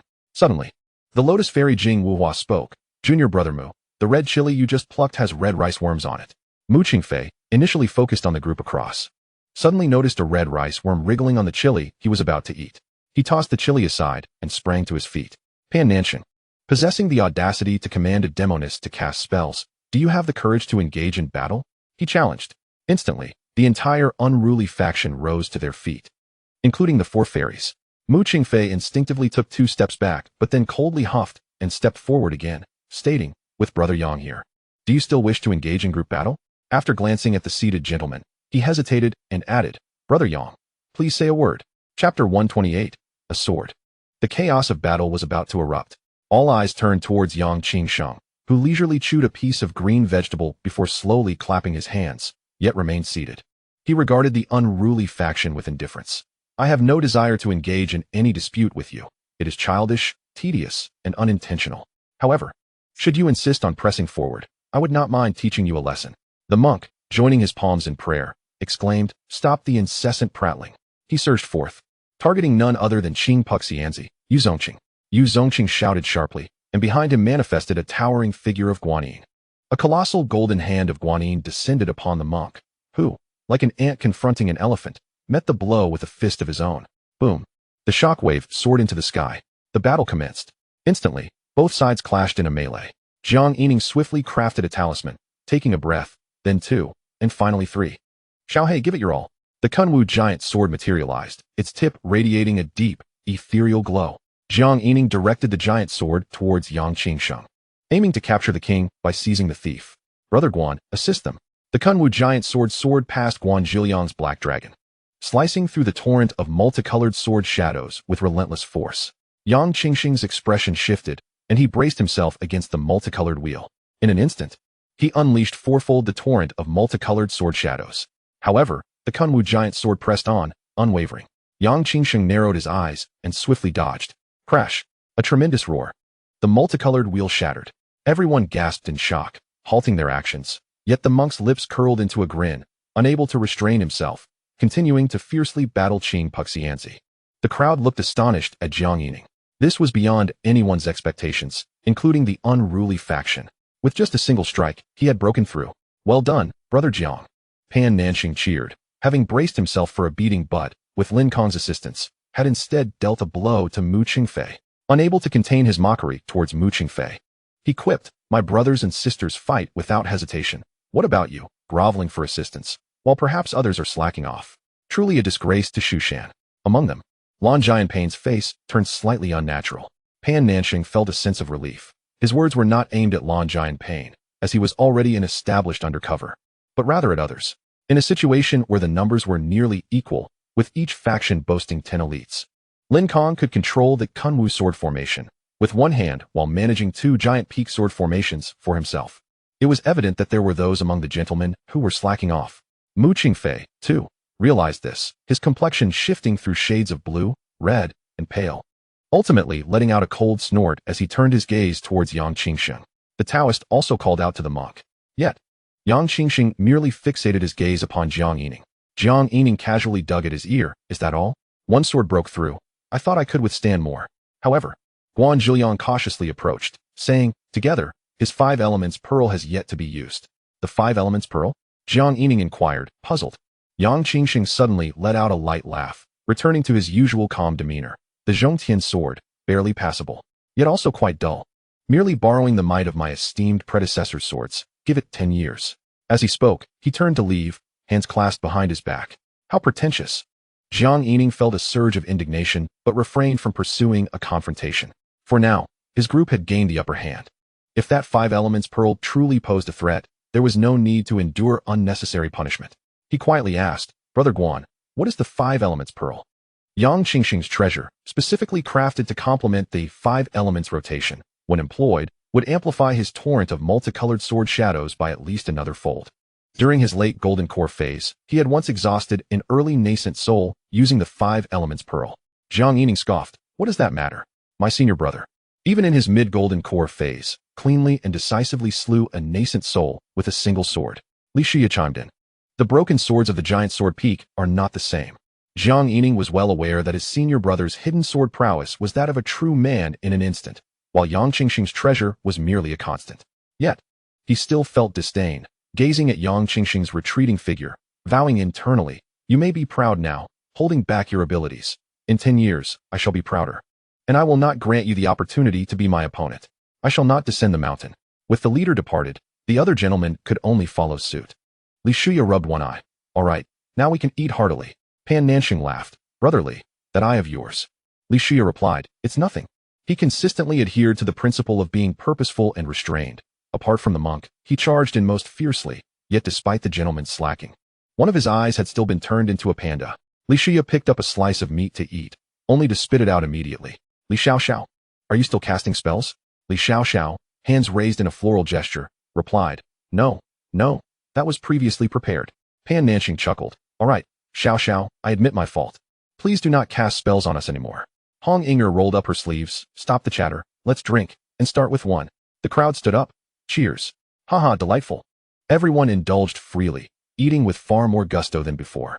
Guan Zhiliang remarked, however, today, Brother Jiang must first drink 3 bowls as a self-punishment. Concealing your true strength has been arduous. Indeed, drink first, drink first. The crowd echoed in agreement. Jiang Yining did not refuse, downing 3 bowls before smiling. It is merely the cultivation bestowed by my master, granting me a fine sword. Fishing at the bottom of the bowl, we'll talk after finishing. The others did not mind this, instead focusing on drinking and feasting. The Taoist suddenly inquired, Monk, what is your impression of Qing Puxianzi? The monk pondered for a moment. Capable. Lin Kong raised an eyebrow and jested, the fairies are all present. Master, please be more reserved in your words. Everyone laughed as they turned to look. The monk immediately joined his palms in prayer, addressing the fairies. Amit Ba, esteemed ladies, what I meant was, I am capable of holding my own. Turning his gaze towards the Taoist, he remarked, if the celestial maiden Qing is indeed the pinnacle of the Wanfo temple in this era, then it seems that the Wanfo temple has fallen into decline, lacking the vigor to engage in discussions of Buddhist doctrine with us, the lesser Qian temple. This sparked the interest of the crowd. Pan Nanxing inquired, what do you mean? After all these years, is Wanfo temple still allowing the lesser Qian temple to recognize its ancestry? The monk replied, Pan benefactor, recognizing ancestry is not appropriate. It is a matter of unifying Buddhist teachings. They may accept my Buddha, but I cannot accept theirs. Jiang Yining asked, Master, what exactly is the difference between you? The monk pondered for a moment before responding, they save others, we save ourselves. Jiang Yining remarked, that sounds quite noble, doesn't it? The Taoist chuckled. Who can truly claim to be a sage in this world? Even a sage is merely a sage to oneself. The crowd nodded in agreement, perhaps also intrigued. Hong Inger waved her hand. Come, let's drink. Monk, I find you to be the most sincere. I do love to drink with you, cheers. The monk clasped his hands together. Benefactor Hong, my Buddha has teachings that prohibit alcohol. Hong Inger interjected. Let us have a few jars. The monk rolled up his sleeves. 2 jars. This elicited laughter from the crowd. Come on, brotherly, let us have 2 jars too. Brother Lin, join us. Brother Pan, do you have enough wine? If not, hurry up. As the host, we shouldn't let the drinks be insufficient. Brothers, drink freely. I shall sell myself today, and the wine shall be ample. You sell yourself? We'll see if the monk is interested. We certainly are not. Ba, esteemed benefactors, do not jest with this humble monk. I might take it seriously. Hey, Pan Nanxing chided. Monk, don't give me that look. Laughter erupted, and the atmosphere grew lively. The entire Blue Fire Canyon seemed to become more vibrant in the company of the crowd, revealing that joy is indeed infectious. Chapter 129, The Plan to Exterminate Demons. Jiang Yining had originally intended to experiment with breeding in the Blue Fire Canyon, but since the Shushan had arranged for someone to keep watch, he decided to postpone it until they returned to Qingyun. Days flew by in the company of friends with similar temperaments. The streets and alleys of Chuanhua City were traversed by a group of people, indulging in various hot pots, with no limit to the spiciness. A month slipped away in the blink of an eye. Today at Yuntai, Shushan's leader, Wen Zhengxian, was delivering an impassioned speech. Below the observation platform, a group of people was engaged in hushed discussions. Pan Nanxing quipped, Taoist, you've begun to develop pimples on your forehead. The Taoist chuckled. I'm not quite used to it. Recently, Brother Pan has brought too much hot pot. It's delightful going in, but even more so coming out, the monk concurred. Hong Inger scoffed, you, a brash fellow, can't handle a bit of spiciness? Are you not a man? Ba, I am a monk. Monkhood transcends gender. No wonder the master has been casting peculiar glances at Brother Pan these past few days. Brother Jiang, don't drag me into this. As the group continued their banter. Suddenly, Wen Zhongmin's booming voice captured everyone's attention. Now, while the celestial sects gather, I, representing the 10 great sects, solemnly announce a significant matter regarding the extermination of demons. His voice was firm and resonant, carrying an aura of seriousness. The demon lord has repeatedly attacked Kunlun Mountain and the Qingyun sword sect. This is surely known to all. For years, demon cultivators have wreaked havoc across the world, and after numerous failed attempts at suppression, the 10 great sects have resolved to thoroughly reclaim the territories of the demon sect, namely, the Da-En and Da-Meng dynasties. I implore all celestial sects to unite and decisively sever the demon sect's foothold. Even if a great demon lurks in the world for millennia, it shall eventually be reduced to mere dust, and that shall be the true era of peace.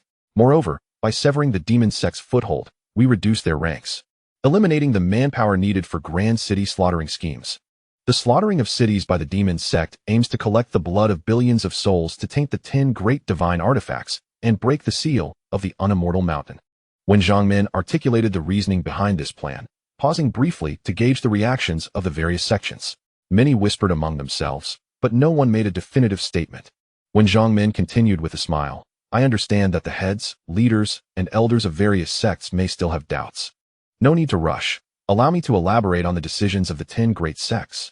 First, each of the 10 great sects has already dispatched 3 members of the 8th realm and 30 above the 6th realm to guard the unimmortal mountain. Second, neighboring sects have established transfer formations for mutual support. The goal is to dispatch 3 more members of the 8th realm, who have already infiltrated the Da-En and Da-Meng dynasties. Third, all celestial sects may establish a presence in these 2 dynasties to recruit disciples. The 8 realms of the 10 great sects shall remain in the 2 dynasties until the demon sect is entirely eradicated, and they shall not interfere with the development of any sect. Upon finishing, when Zhongmin paused once more, the announcement of these 3 points, particularly the third, finally stirred some excitement within the assembly. Currently, the 10 great sects dominate the 10 dynasties, with Fian sect, Xingxiao Pavilion, and Lingbao sect occupying 1 dynasty, while the remaining sects are left to survive in the crevices or rely on the 10 great sects. The greatest constraint is talent. Those with celestial roots are scarce, and once discovered, they are often swiftly drawn to the larger sections. Furthermore, the 10 great sects do not permit smaller sects to recruit disciples in their territories. If the Da-En and Da-Meng dynasties are left untouched by the 10 great sects, they would become uncharted territory. This has stirred many sects beneath the 10 great sects, especially those ambitious to develop their own sections. When Zhongmin smiled, the decision of the 10 great sects is to unify our efforts to eradicate demons. We hope that this will lead to the emergence of 2 new celestial sects in the 2 dynasties, or perhaps even a few more top-tier sects akin to the Fian sect. Only then can we truly sever the demon sect's legacy. In truth, during the Celestial Sect Exchange Summit, the 10 great sects had already confirmed that the great demon had fled, and the lands of the 2 dynasties were primarily harboring minor demons. Though not without danger, the opportunities outweighed the risks. Jiang Yining secretly chuckled, pondering how many sects would consume this motivational speech. Nevertheless, it was an open strategy, with the powerful guardians of the 10 great sects stationed. Those wishing to thrive would have the conditions to do so, despite the lurking presence of minor demons leading to inevitable conflicts. When Zhongmin continued, simultaneously, The 10 great sects will encourage their disciples to venture into the 2 dynasties to exterminate demons. Moreover, the Tianshu Observatory's old diviner has also indicated that a threat of calamity seems to be born in the world, making the extermination of demons imperative. At this point, someone finally spoke up. Dare I ask, Master One, can you clarify where some of the demon lords and guardians might be hiding? When Zhangmin shook his head with a smile, if we could ascertain that, the 10 great sects would have already taken action. However, there are 3 speculations. First, the boundless sea. The demon lords have allied with the sea monsters, making this the most likely location. Second, the western regions of the Da and Demang dynasties. The desolate wasteland. Third, the Black Sea Thunder Marsh, enshrouded in black mist. Even those in the 8th realm can easily become lost within.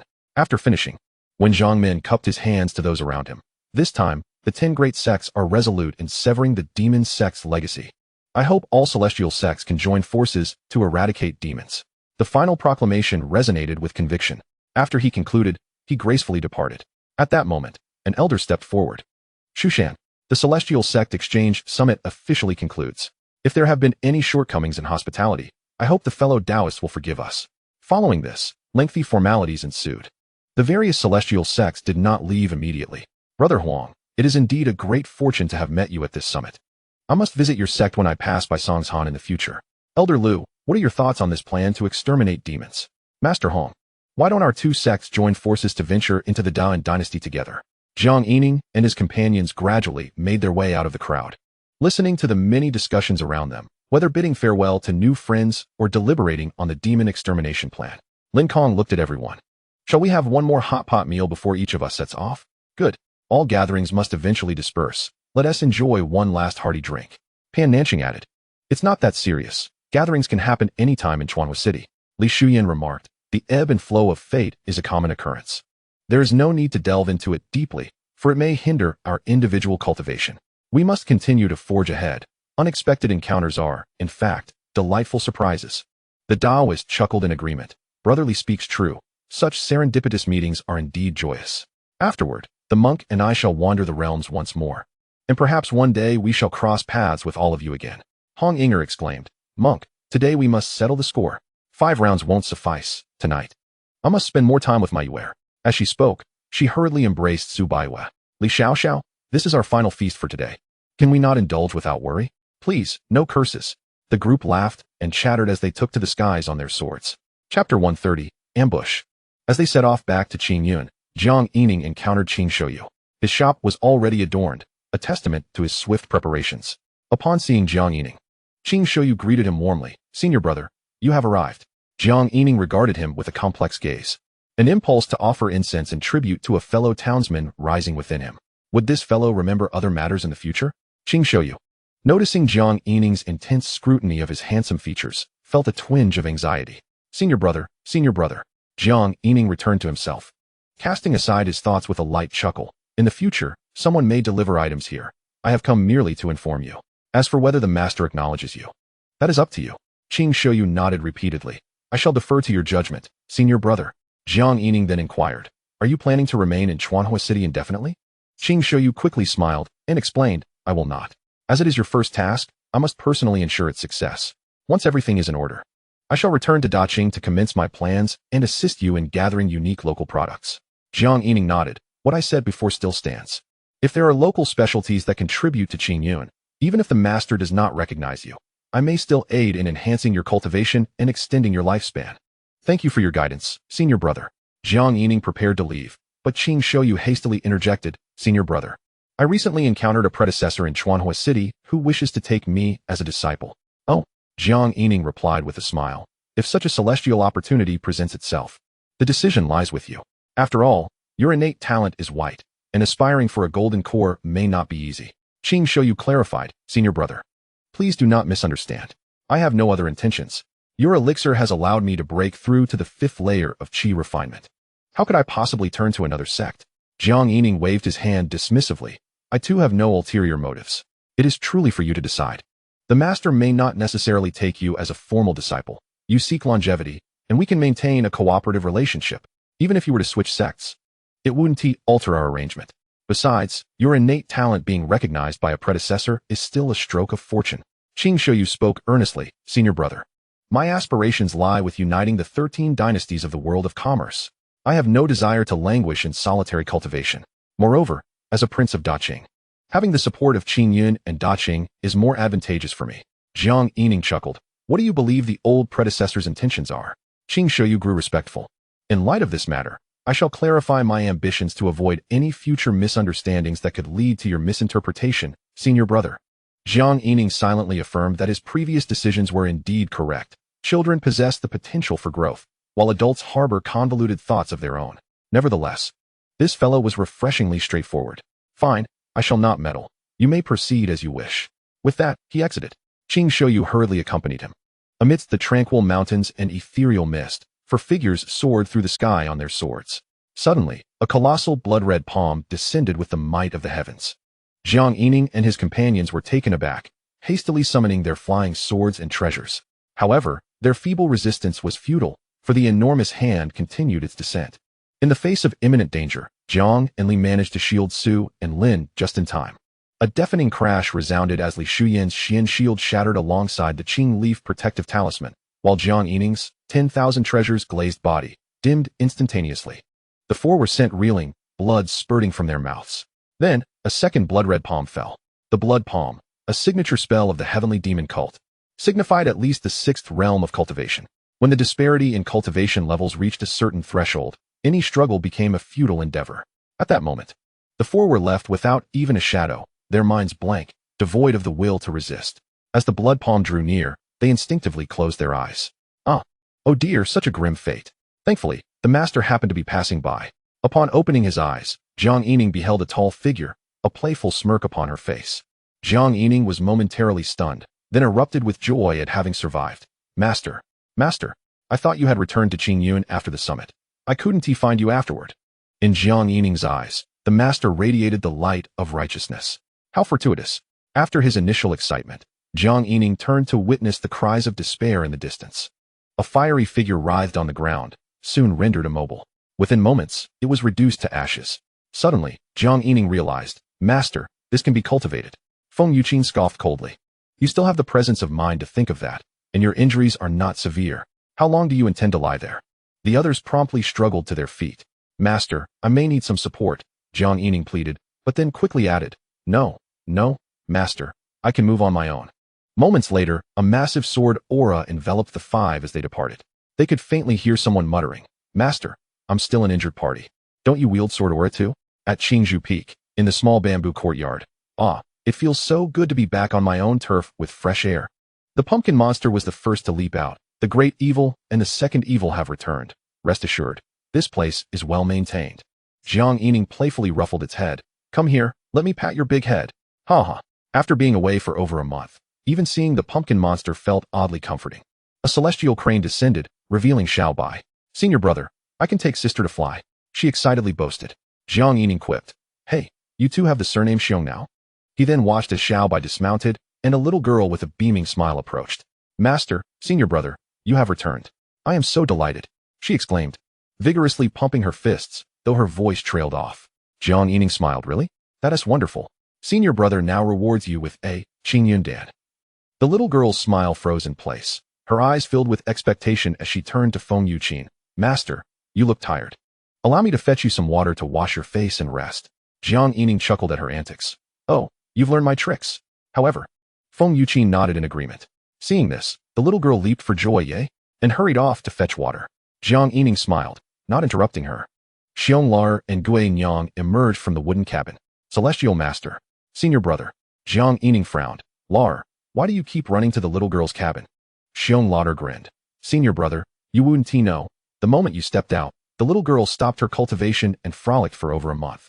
I saw Gui Nyang practicing the piano alone and thought I'd keep her company.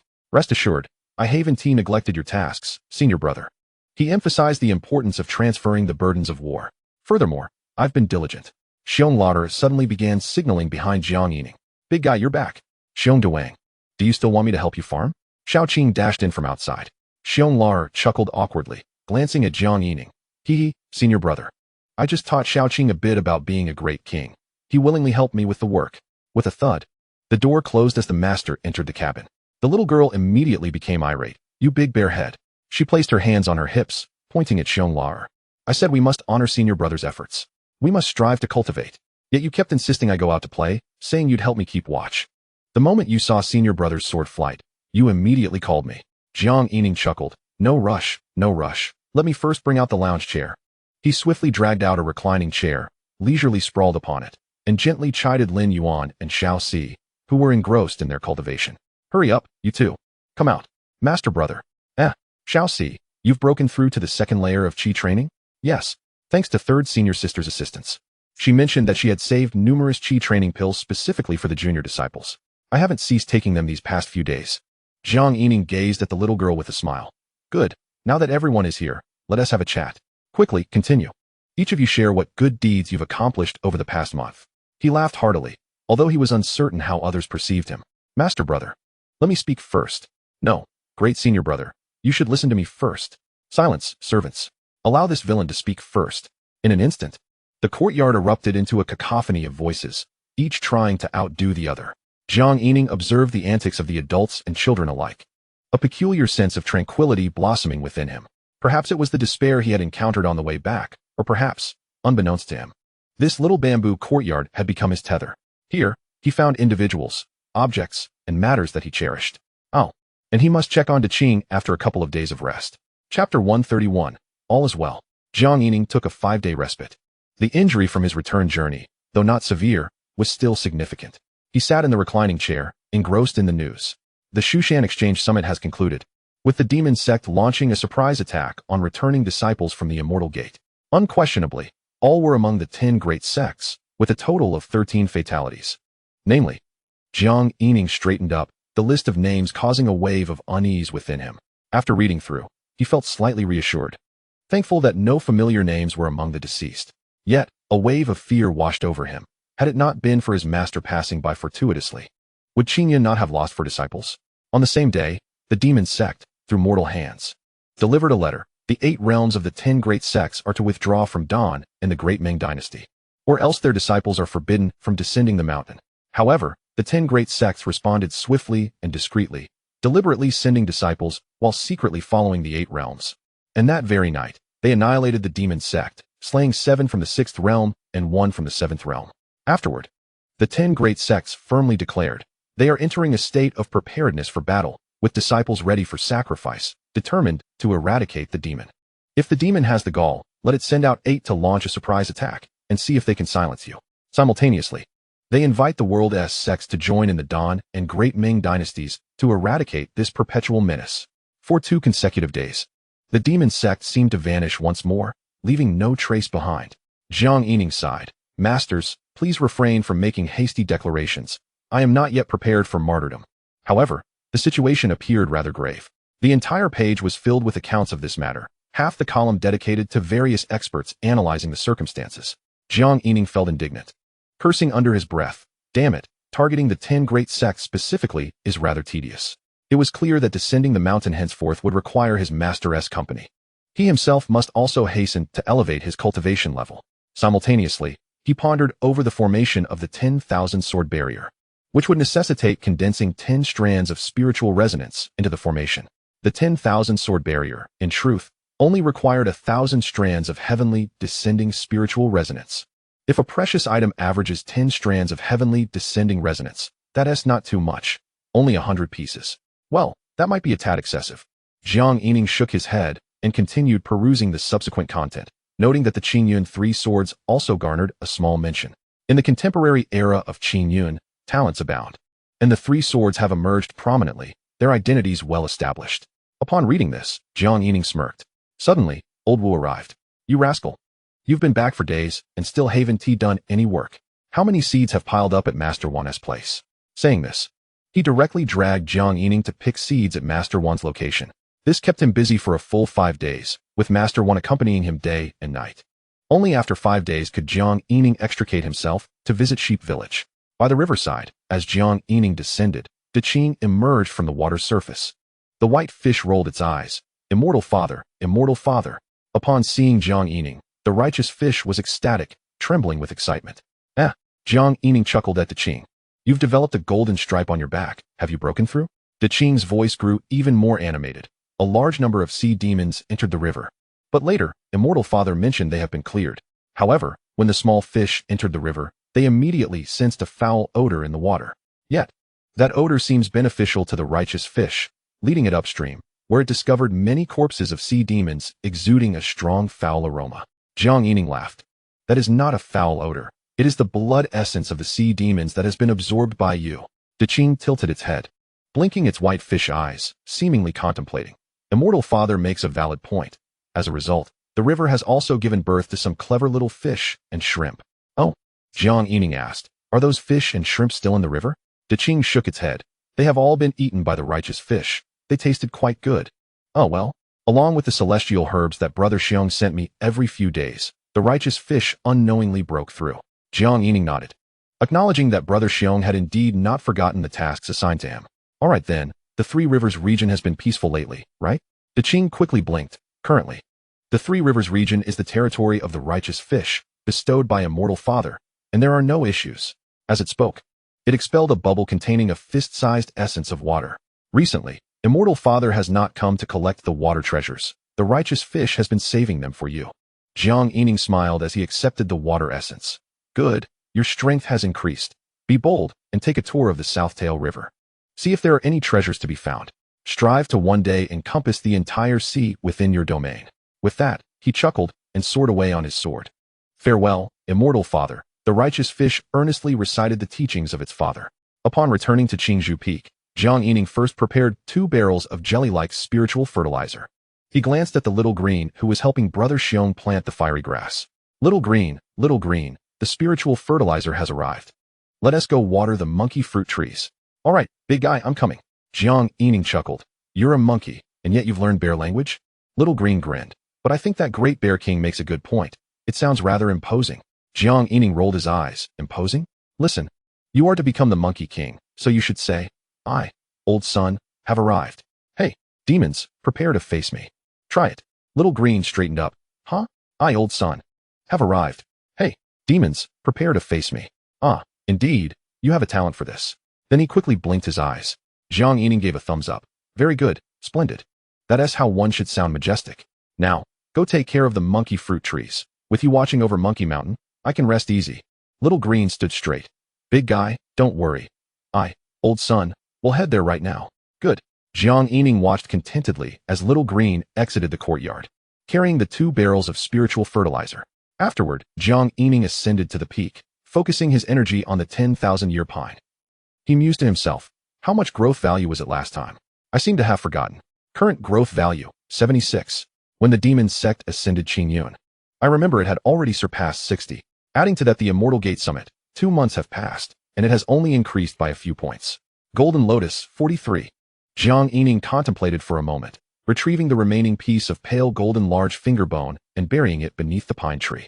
Allowing it to foster as much as it could, perhaps he would witness the emergence of the first Dao treasure from this cultivation. Jiang Yining stood up and bowed once more. I beseech the esteemed one to unleash your residual warmth. Your grace, I shall never forget. After bowing, he turned and returned to the bamboo courtyard. Jiang Yining gazed at the first batch of 200 fiery grasses in the spiritual field, quickly scanning them, and removed half that bore no growth value. Next, he prepared to conduct slow experiments. The key would still be in conjunction with the alchemical fire. The ordinary alchemical fire of Shushan had already been tested, and he must surely seek alternative paths. He approached his master's wooden cottage and gently knocked on the door. Master, the disciple requires a bit of assistance. The door opened. Feng Yuqin stretched lazily. You've only just returned and already need help? Jiang Yining responded with a hint of grievance. Master, from your tone, it sounds as though you wish for your disciple to remain injured longer? Feng Yuqin cast a disdainful glance. Speak. What is it? Jiang Yining immediately donned a mask of flattery. Master, it's like this. You see, I've brought back a batch of red fiery grass, and if I manage to cultivate it into a 1,000-year strain, it could brew strong liquor. A super-enhanced version of Clouds Above, Cloudy Garment. Upon hearing this, the disciple immediately thought that such exquisite wine must be tasted by the master. Feng Yuqin coldly snorted. Enough of the chatter, just tell me what you need me for. Jiang Yining smiled, realizing that in order to solicit the master's assistance, one must indeed employ the right approach. He swiftly explained, the fire-spicy herb originates from places where earth fire seeps, and to cultivate it requires the essence of fire. I wish to utilize your sun essence phoenix flame, in conjunction with it. Feng Yuqin readily replied, "How do we proceed?" Jiang Yining, grinning with eagerness, said, "It's quite simple. Master, just burn it, but please control the heat." Before he could finish, Feng Yuqin waved her hand, and with a resounding boom, half of the 200 fire-spicy herbs were reduced to charred remains. Feng Yuqin frowned. Born from the earth fire, yet it cannot endure burning. Master, it's all about controlling the heat. Jiang Yining donned a mask of anguish. Feng Yuqin glared. Why are you in such a hurry? Jiang Yining quickly replaced his mask with one of obsequiousness. Yes, it's my fault for not clarifying with you, Master. Please try again, just a wisp. Half a wisp, or a quarter wisp, and see how they fare. Feng Yuqin furrowed her brow. There are still 100 left. Do you expect me to keep busy with you? Jiang Yining smiled earnestly. Master, just a preliminary test. There certainly won't be this many in the future. Feng Yuqin snorted disdainfully and flicked her fingers, instantly turning more fire-spicy herbs to ashes. Master, reduce the heat further, please. After a moment, Jiang Yining looked up to see the spiritual field in disarray. All those without growth potential had been utterly incinerated by the Master's Sun Essence Phoenix Flame. Among those with potential, only 21 plants remained, thanks to the Master's control. Fortunately, not all had been consumed in the flames. However, this was not a sustainable method. Perhaps the Master's flame was too potent. Even after being nurtured by the earth fire, the fire-spicy herb could scarcely withstand it. It might be more prudent to wait until a century of cultivation before seeking the Master's aid. Thus, it would fall upon him to nurture them slowly with his alchemical fire? That would be quite troublesome. He needed to consider alternative strategies. Chapter 132, The Molten Cave. At the alchemy peak, within the alchemy hall, Old Wu reclined in his rocking chair, eyes closed, gently fanning himself with a banana leaf fan. Jiang Yining tiptoed in, exclaiming, "Hey, Old Wu, you seem so relaxed." Old Wu jolted awake, glaring at him, and with a swift motion of his fan, struck him across the face. "You rascal! Do you have no respect for your elders?" Jiang Yining hastily smiled. "Indeed, I merely came to see you, Old Wu." Old Wu cast him a sidelong glance, snorting, "You call this a visit while empty-handed? You scoundrel, you've received quite a bounty of monkey fruit wine. The Monkey Mountain promised you 8 jars. 8 jars? Jiang Yining protested. "It's clearly only 6 jars. That old monkey is asking for a lesson tomorrow." Old Wu chuckled. Perhaps I misremembered. 6 jars is still considerable." Jiang Yining opened his mouth, realizing, "Old Wu, you merely wanted a drink. There's no need to trick me. I'll ensure to bring you a jar every month." Old Wu huffed. "Just a jar? After all these years of guidance? Am I worth so little?" Jiang Yining quickly smiled. "Well, my master requires 5 jars each month, and I am quite helpless in that regard." Old Wu frowned. What good does she derive from consuming so much? She ought to be nurturing her spirit for the foundation of breaking through to the nascent soul. Jiang Yining replied earnestly. "Master has a taste for it, and as her disciple, I must show filial piety. If she desires 6 jars, I shall not hesitate to provide them." Old Wu grimaced. Fine. Your matters are of no concern to me." He then suddenly smiled. "Look at you, making strides. This time at the Shushan summit, with the Qingyun 3 swords. Quite impressive, adding to Qingyun's reputation." Jiang Yining patted his chest. "Of course. As a disciple of Qingyun, born a Qingyun person, die a Qingyun spirit. I shall do anything to bolster Qingyun's might." Old Wu waved his hand dismissively. Enough, as if you single-handedly achieved that. Now tell me, what scheme do you have in mind? I'm all ears." Jiang Yining chuckled. "Nothing escapes your keen eyes, Old Wu." Old Wu coldly replied, "Get to the point." Jiang Yining chuckled awkwardly. "It's like this. I've brought back a batch of fire-spicy herbs from Shushan and heard they may have effects on cultivating one's spiritual resonance. I wish to experiment with their cultivation, but they require fire essence for nurturing. Our alchemy peak is known for producing earth heart fiery milk wine. So I was wondering if we have an underground fire vein." Old Wu frowned at Jiang Yining. "I am aware of the fire-spicy herb, but Shushan has yet to yield any definitive results."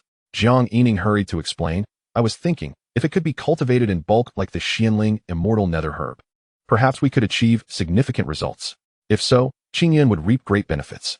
Old Wu raised an eyebrow. "Let us set aside whether it's feasible or not. Bulk cultivation is not a secret that can be kept. Do you not fear Shushan might come after you?" Jiang Yining smiled. "What is there to fear? I have it all planned out. The fire-spicy herb requires fire essence for nurturing, and my Master's Sun Essence Phoenix Flame is unparalleled. It's all thanks to her. Are they truly going to capture my master? Furthermore, if this succeeds, it will be a collaborative effort. With only 30 plants cultivated per month for a millennium, it's a fair split with Shushan. They'll handle the brewing, and I'll take care of the cultivation.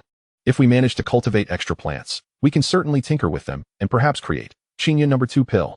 Old Wu chuckled. You have quite the imagination. However, if it truly proves effective for cultivating one's spiritual resonance, it would indeed be worth pursuing. He looked at Jiang Yining with some approval. You really are the Qingyun treasure-seeking mouse. With Qingyun pill, monkey fruit wine, and if fire spicy herb, also demonstrates efficacy. These three could combine to cultivate a select few elite disciples of Qingyun, swiftly advancing them to the fifth realm. Very well, I shall fully support this endeavor of yours.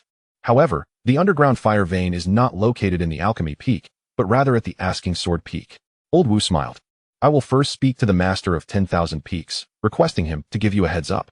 As for the specifics, you must visit the Asking Sword Peak yourself. Or have Feng Yuqin take you to meet your master's uncle. Jiang Yining replied gratefully, Thank you, Old Wu. Perhaps you could first help me with an introduction? I'll take a look. Right now, it's all just speculation, and if it doesn't work out, it would be ill-advised to disturb too many elders. Old Wu pondered for a moment before nodding. That's agreeable. At Asking Sword Peak, Jiang Yining, accompanied by Old Wu, arrived at an underground cavern. Upon entering, the passage was narrow and winding, with hot air surging forth. As Jiang Yining walked along the meandering path, he gauged that they must be over 100 meters deep. Suddenly, the path opened up to reveal a vast, natural lava cavern. The most striking feature was a river of molten lava flowing in the center, radiating intense heat. Nature truly is a marvel. Jiang Yining gazed in astonishment, observing the space that seemed to have been sculpted by the shifting Earth's crust. A glance revealed that it was not smaller than Shushan's cloud platform. Additionally, there were numerous winding small tunnels extending from the cavern. Jiang Yining looked around and inquired. This place should be suitable for my master's quiet cultivation, correct? Old Wu nodded, indeed. When your master's ancestor was still present, Feng Yuqin practiced here. After her ancestor's departure, she ceased coming. I later heard Master One mention that when Feng Yuqin transitioned from the 6th to the 7th realm, she spent another 10 years here, and thereafter, she never returned. Many Peak's 6th realm cultivators occasionally visit here for their training. Jiang Yining was astonished. Does this mean some treasures of heaven and earth might be born here? Old Wu shook his head. Perhaps due to the environment, fire-type spiritual treasures occasionally manifest, but they are exceedingly rare. As he spoke, he pointed toward the center of the river. You better not have your eyes set on the fiery milk bamboo. Earth Heart fiery milk wine is brewed from that. Jiang Yining immediately turned to observe, scrutinizing a pristine white bamboo shoot standing erect in the lava. He focused his energy on it, noting its growth potential. 37. Just as he was watching, a stream of sacred liquid burst forth from the tip, seemingly scorching hot. Yet, it quickly solidified on the fiery milk bamboo, causing the tip to extend just slightly higher. Elder Wu elucidated, at intervals. Master One would come to harvest a small segment for the concoction of core fire nectar wine. Jiang Yining nodded, observing the oddly peculiar white jade shoots sprouting from the enigmatic magma. Indeed, his experience was limited. What do you intend to explore? Shall we transplant the fiery grass? Elder Wu inquired, continuing. The searing environment here resembles that of the volcanic vents in Shushan, yet merely replicating this may yield little success, especially considering the extensive research conducted in Shushan over the years. Jiang Yining did not conceal his thoughts. Actually, I was contemplating waiting for a century before letting my master test it. Elder Wu nodded. This Sun Essence Phoenix Flame might be a viable approach. Proceed with your experimentation at your own pace. I shall return. Do not disturb others, as some disciples from the Questioning Sword Peak are diligently cultivating here. Oh, in response, Jiang Yining felt somewhat perplexed. Although this cavern was largely situated beneath the Questioning Sword Peak, it seemed unnecessary for them to be laboring so intensely here. Elder Wu, what does it mean that the disciples of Questioning Sword Peak are practicing the sword path? Are there benefits to their training here? Elder Wu nodded, then shook his head. The sword path is indeed a path, yet disciples of Questioning Sword Peak cannot ascend to greatness in a single leap. They must progress step by step, honing their fiery sword hearts in this place. The paths differ. I cannot elucidate further. Just like the shattered swords of the giant sword peak, each peak's endeavors are merely attempts. How the hidden sword is concealed and its limitations are beyond my comprehension. However, one thing is certain, it remains imperfect. Otherwise, it would be widely disseminated like the Qingyun 10,000 sword gale across the entire sect. Jiang Yining nodded. Not dwelling on it further, it appeared that the king's Hufeng was somewhat lax in comparison. Chapter 133, Initial Conditions of the Fiery Grass.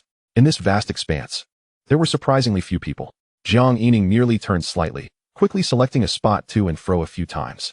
Uprooting the remaining 21 stalks of fiery grass from the spirit field, along with a heap of soil. Was the rock layer soil from the molten cave suitable? Jiang Yining was uncertain. However, since the fiery grass originated from volcanic vents, it was certain that the soil was parched. Thus, Jiang Yining prepared to experiment with both ordinary soil and the rock layer soil from the cave. He summoned 320 sword chi, and the scraping sound was unavoidable. Soon, he noticed figures glancing over. Jiang Yining hurriedly clasped his hands around him. Esteemed seniors, I shall be but a moment. Just need to clear a small patch. While speaking, he accelerated the plowing of the rock layer soil with 320 sword chi. It must be said that Jiang Yining had become quite adept at utilizing sword chi for this purpose. Perhaps influenced by Elder Wu's previous guidance or due to his swift handling, no one intervened. Before long, Jiang Yining had prepared 2 mounds of soil, one from the rock layer and the other from the outside. Next, he planted the fiery grass, 10 stalks in the rock layer soil and 11 in the soil brought from outside. Then he retrieved a bucket, ladle, spoon, and stick. Jiang Yining pondered for a moment and deliberately diluted the spiritual fertilizer. The temperature inside the molten cave was excessively high, and given that he had chosen a spot near the flowing magma, he feared that the fertilizer would merely saturate the surface, failing to reach the roots of the fiery grass. As he slowly applied the fertilizer, a pair of feet entered Jiang Yining's line of sight. He looked up and instantly broke into a smile. Brother Lan, what a coincidence. I didn't expect to encounter you here. Have you been diligently cultivating here all along? Lan Jianpain snorted softly. Junior brother, what a clever way to remain silent. Jiang Yining appeared perplexed. Brother Lan, what do you mean? I do not comprehend. Humph. Lan Jianpain retorted. A person of renown does not speak in riddles. He seemed to struggle to suppress his anger, taking a deep breath before continuing. Even if I have no rapport with you, should you not consider Qingyun? Qingyun has nurtured and trained us. Do you wish to cast a shadow upon it? Jiang Yining was momentarily speechless. Did this imply that the little saintess belonged to him? However, his mind quickly turned, and he hastened to assure, indeed. That day I was merely led into conversation. It was not my intention. Brother, rest assured, I have since sternly admonished them, and I shall not disclose anything to the 7th, 8th, 9th, or 10th. Jiang Yining's demeanor was earnest. 11th. Absolutely no one beyond the 11th shall know. Otherwise, I shall sever ties with them. His words were resolute and emphatic. Lan Jianpain snorted coldly and turned to leave. Watching him depart, Jiang Yining smiled. He had not anticipated his approaching him. Shouldn't the fiery grass in the molten cave warrant his assistance? Otherwise, it would be a disservice to the leverage he held. The retreating Lan Jianpain seemed to feel a prickling discomfort, suddenly halting, furrowing his brow in return. Jiang Yining promptly displayed a sincere smile and waved. Brother Lan, take care. Lan Jianpain once again snorted coldly, hastily departing. Jiang Yining noted his approximate location before resuming his work. He proceeded with caution, starting with the ladle. After fertilizing, he patiently awaited further developments. For 5 consecutive days, Jiang Yining remained in the molten cave. At present, he was frowning, observing the fiery grass in contemplation.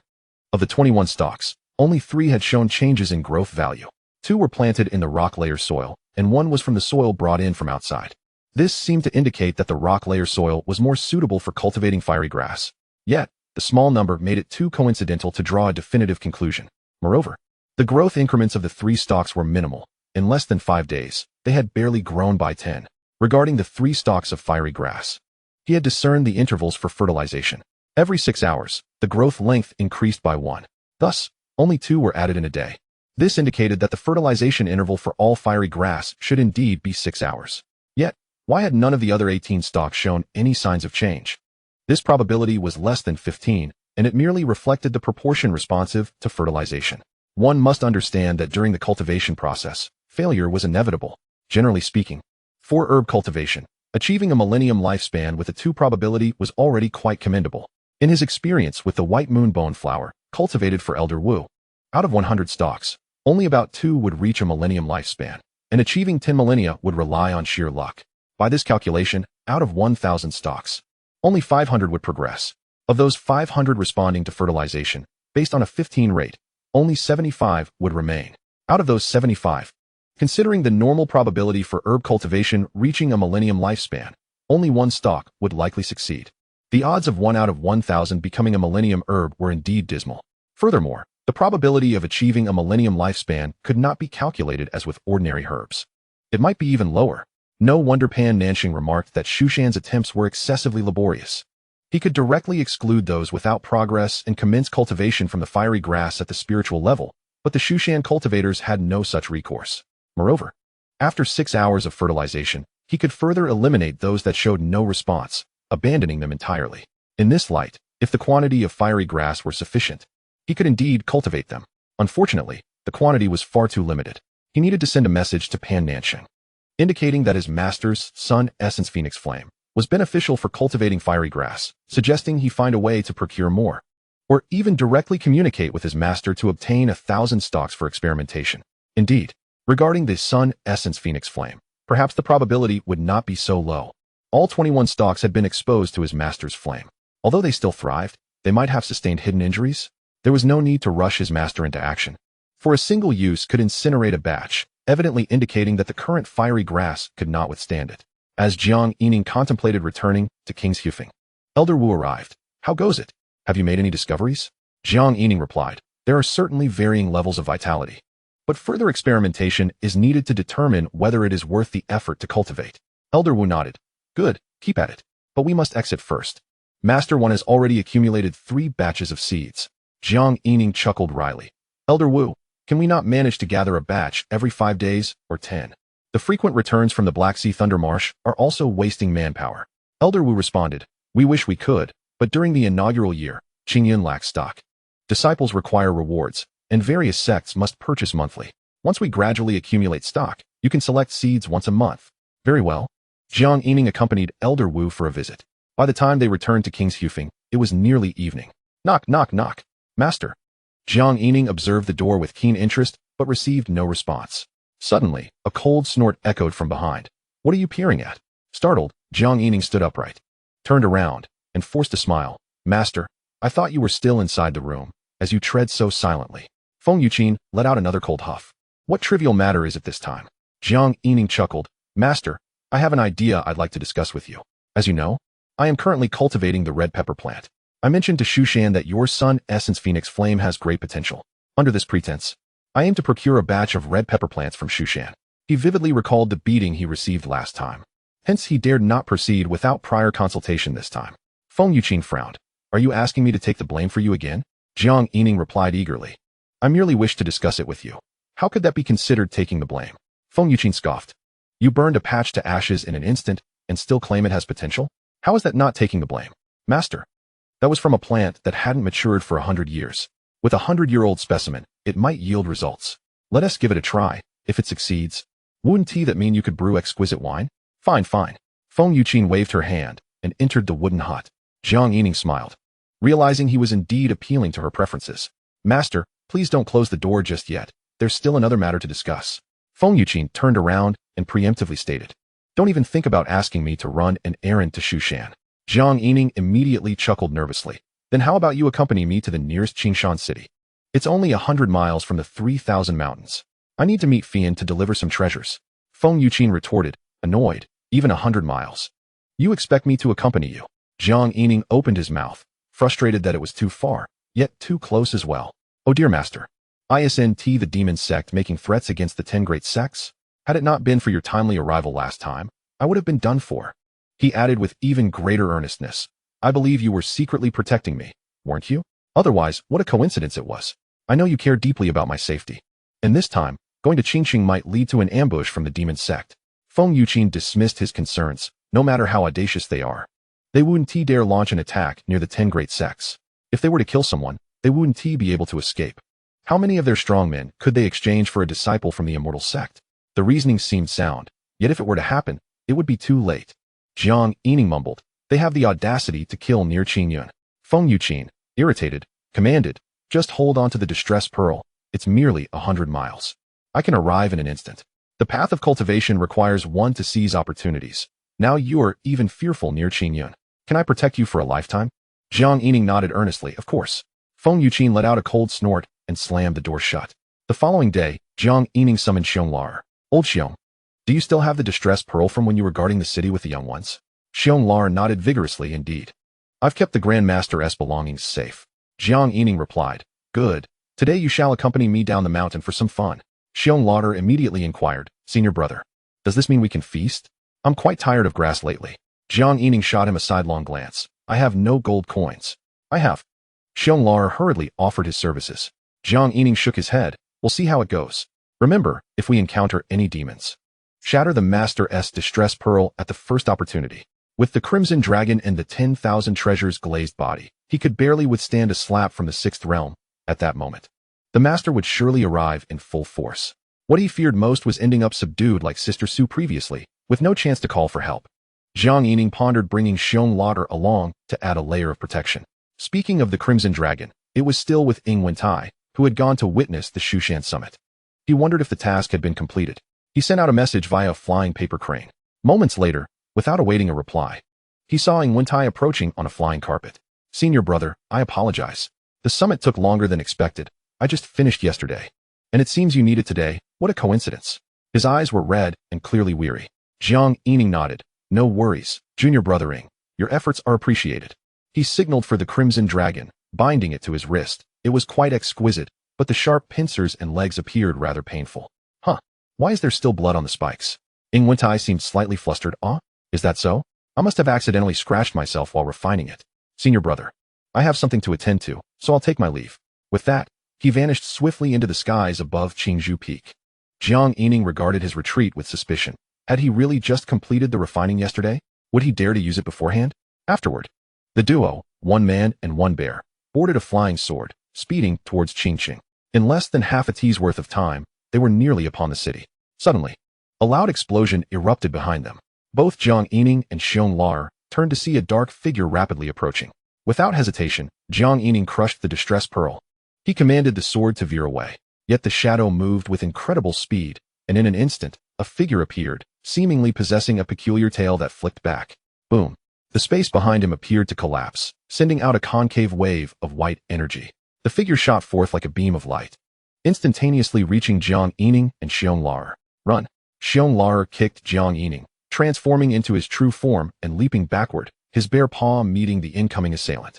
Jiang Yining, leveraging Xianxiaaudiobooks' strength, fled without a moment's hesitation. If someone truly intended to ambush them, this was not the time to act rashly. He needed to wait for the master. As he escaped, he glanced back, hearing a cacophony of explosions. Jiang Yining anxiously hoped for the master's swift arrival. He truly experienced the sensation of time dragging on like an eternity. 1 breath, 2 breaths, 3 breaths, 4 breaths. Then, from the horizon, a phoenix cry resonated. The master unfurled her 6 wings and arrived in an instant. Jiang Yining hurriedly called out, Master, Master, quickly! Xianxiaaudiobooks. The two sped towards the scene of the incident. They beheld a 100-foot radius of cracked earth. At the epicenter, the outline of Xianxiaaudiobooks' true form was still discernible. Where is he? In no more than 5 breaths. How could Xianxiaaudiobooks have vanished without a trace? Master. Feng Yuqin shot into the sky, pursuing in the opposite direction of Qingyun. Jiang Yining stood dazed, staring at the marks on the ground, his mind racing back through the memories since meeting Xianxiaaudiobooks. With a heart full of turmoil, he fervently prayed, Old Xiong, please be safe. After what felt like an eternity, the master returned. Jiang Yining's heart sank at the sight of her alone. Feng Yuqin shook her head. I did not find him. I never anticipated they would truly lie in wait near Qingyun. She gazed at Jiang Yining. He forced a smile. It's not your fault, master. You arrived remarkably swiftly. I couldn't possibly expect you to accompany me just to relieve myself down the mountain. I can only hope that whoever took him did so for a reason that does not entail harm. He desperately sought a suitable justification for Xianxiaaudiobooks' abduction, one that would not lead to his demise. Let us go. I shall accompany you into Qingqing first. Feng Yuqin said calmly, though her fists were clenched tight. Jiang Yining took a deep breath and nodded. Suddenly, he remembered and rushed to the battlefield in search of a single bear hair, hoping to enlist Hao Qishuxing's help in tracking. Jiang Yining's eyes flickered with hope. Surely, they could not have left without even a single hair. Yet, sometimes reality is cruel and unforgiving. After a quarter of an hour scouring the battlefield, all he returned with was disappointment. The master and disciple traveled in silence. Soon, they reached the city. With minimal inquiries, they located the Fian delivery shop in Qingqing. Jiang Yining succinctly conveyed his request. The enthusiastic middle-aged man at the counter responded, Understood. We shall entrust this to the Fire Cloud Fairy of Shushan, Hong Ying. This is the arrangement agreed upon with Pan Nanxing, as he is currently without a fixed residence. The middle-aged man continued with a smile. What method would you prefer? 300 spirit stones for same-day delivery, or 150 spirit stones within 3 days? Jiang Yining frowned. This was not the expedited service expected within the same domain. It was a race against time, worth 600 spirit stones. Merely running an errand would cost over 100 spirit stones, while he could reach the destination on his own sword by the end of the day. The middle-aged man, noticing his expression, quickly understood, regardless of what you send, we at Xian sect guarantee the safe delivery of your treasures. Should any issues arise, we will compensate. Jiang Yining exhaled softly, feeling little inclination to dwell on his thoughts. He retrieved the Xian Ling, a gift from the shop in Shanzhou, which promised half-day delivery for 240 spirit stones. With that, the master and disciple exited the store. Feng Yuqin glanced at Jiang Yining and said, "Come. I shall escort you home first, and then I will explore around Qingyun." Jiang Yining nodded in agreement. Suddenly, the chatter of passers-by caught their attention. "Hurry, let's go see. I heard a bear demon is dining without paying at Bai restaurant. What is happening? A demon has entered the city? That is not far from Qingyun Xianshan." Word is it came from Qingyun Xianshan, bearing some insignia from the Qingyun Xianxia, calling itself the Qingyun bear. Even the demon-slaying warriors have gone after it.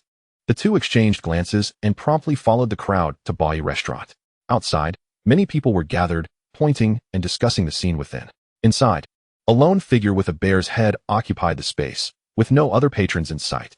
In its left hand, it clutched a roasted pig, in its right, a roast goose, and before it lay a large bowl of fish soup, accompanied by a table laden with dishes. As Jiang Yining and Feng Yuqin arrived, the bear demon was hunched over, noisily slurping the soup. Jiang Yining couldn't help but smile, sharing a knowing glance with his master. They then squeezed into the crowd. Entering Bai restaurant, Jiang Yining patted the bear known as Bear Air. Without looking back, Bear Air replied, "Don't disturb me. I said I would go to Qingyun Pavilion. So let me be. My esteemed master is feared even by the headmaster of Qingyun. Keep it up, and I'll lose my temper. I'm currently only giving the Deqing Emperor some face, so I can't be bothered to argue with you.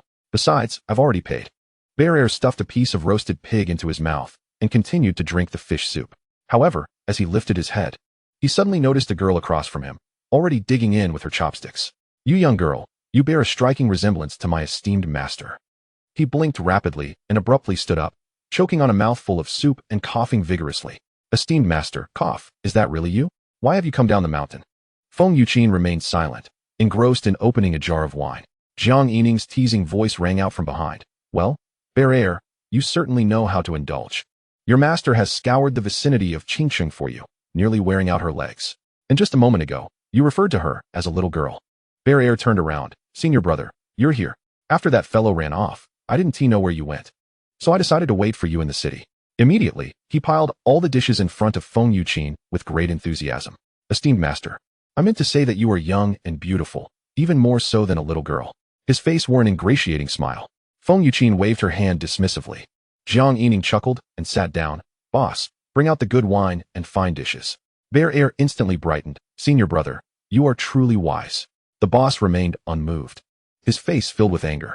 Jiang Yining displayed his Qingyun identity badge to the nearby demon-slaying warrior, who whispered something to the boss, who then began to arrange things enthusiastically. Feng Yuqin sipped a bowl of wine and glanced at Jiang Yining. "I do not possess golden softness." Bear Air took a bite of roast duck. "Mine is all spent." Chapter 135, Concealing One's Talents. On Qingzhou Peak, in a small bamboo courtyard, Feng Yuqin sat at the table, holding a gourd of wine just brought back from Bai restaurant. Ultimately, Jiang Yining accompanied her on a swift round trip to Yang Village, where he settled accounts with Deqing over a pearl the size of a fist. Jiang Yining turned to Bear Air and inquired, "Now, tell me, what exactly happened?" Bear Air replied, "That fellow is a demon, and with a single strike, he fled far away. Its tail flicked like a grasshopper, and in an instant, it vanished." Jiang Yining nodded. "No wonder I heard a series of booming sounds. I thought you were battling near Qingyun. To retreat after a single failed strike. Demons truly have audacity." Feng Yuqin frowned at Bear Air. "Isn't it a flying beast demon? How could it be so fast? Is it a mid-tier great demon?" Bear Air immediately responded, "Esteemed master, it should be a sea demon, but definitely not a bird type. I can't clearly identify it, but its realm should be that of a high-tier great demon." Feng Yuqin grew even more puzzled. "A sea demon that can ascend so quickly? I haven't heard of such a thing. It would be understandable if it were in the water." She seemed to fall into contemplation. Meanwhile, Jiang Yining pondered another question.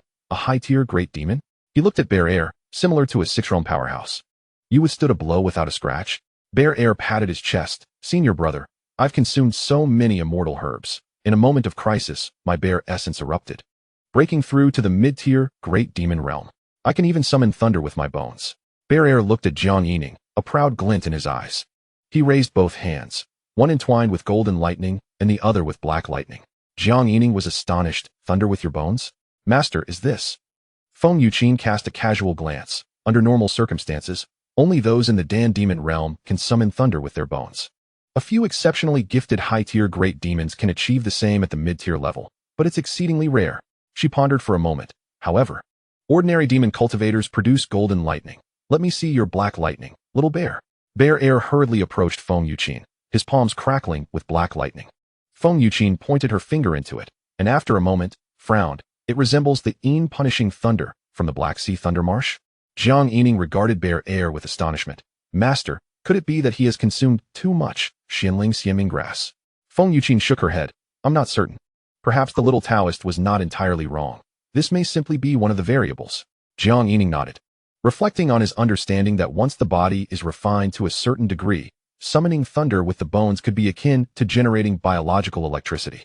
Feng Yuqin drank another bowl of wine and rose. I shall go seek out the headmaster to discern what manner of sea demon this is. With that, she soared into the air. Just then, Xiaoqing rushed into the courtyard. Big guy. Hey, old son, have arrived. Jiang Yining looked over and laughed. Out of fertilizer? Xiaoqing nodded, then curiously glanced at Bear Air. Huh? Bear King, didn't you say that a king must conceal his talents?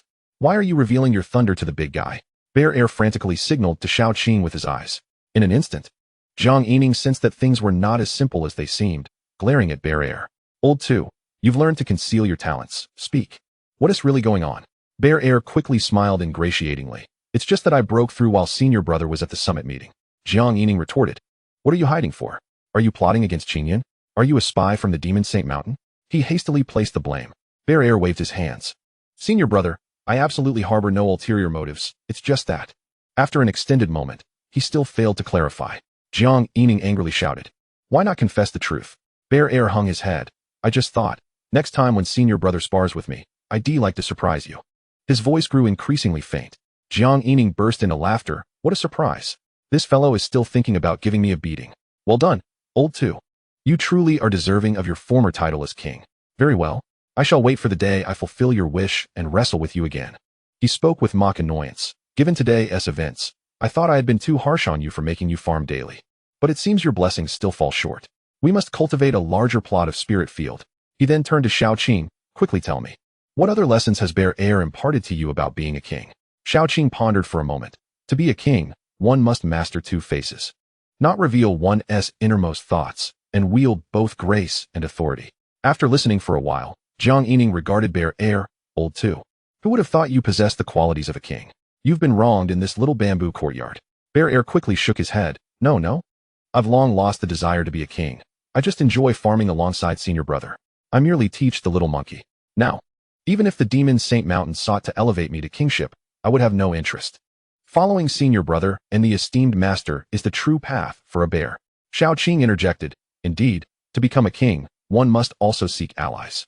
The following morning, Jiang Yining was preparing to consult with Brother Li to inquire if there were any familiar seniors in secluded meditation who might be open to discussing business. Suddenly, a disciple from Fian's sect arrived, panting. Is it Brother Jiang?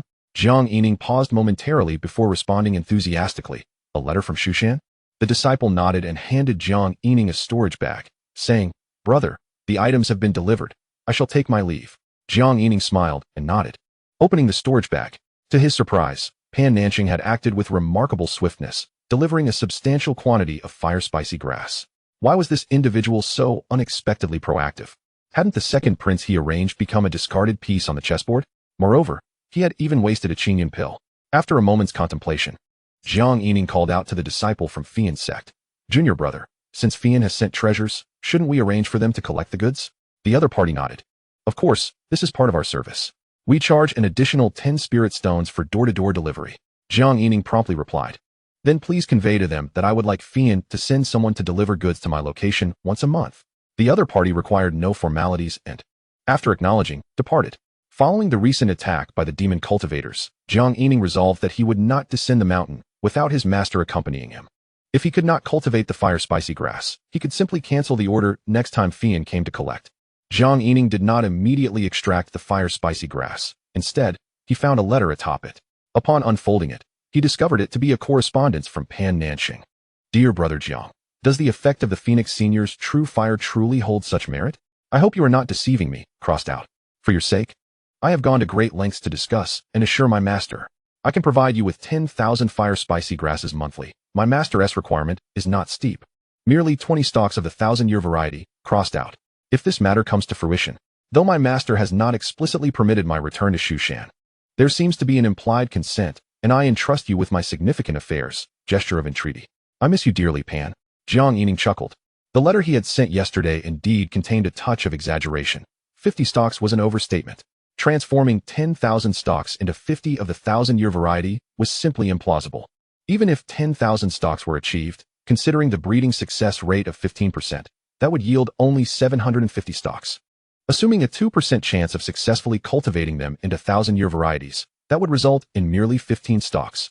Yet, only with such a quantity would the effects be immediately evident.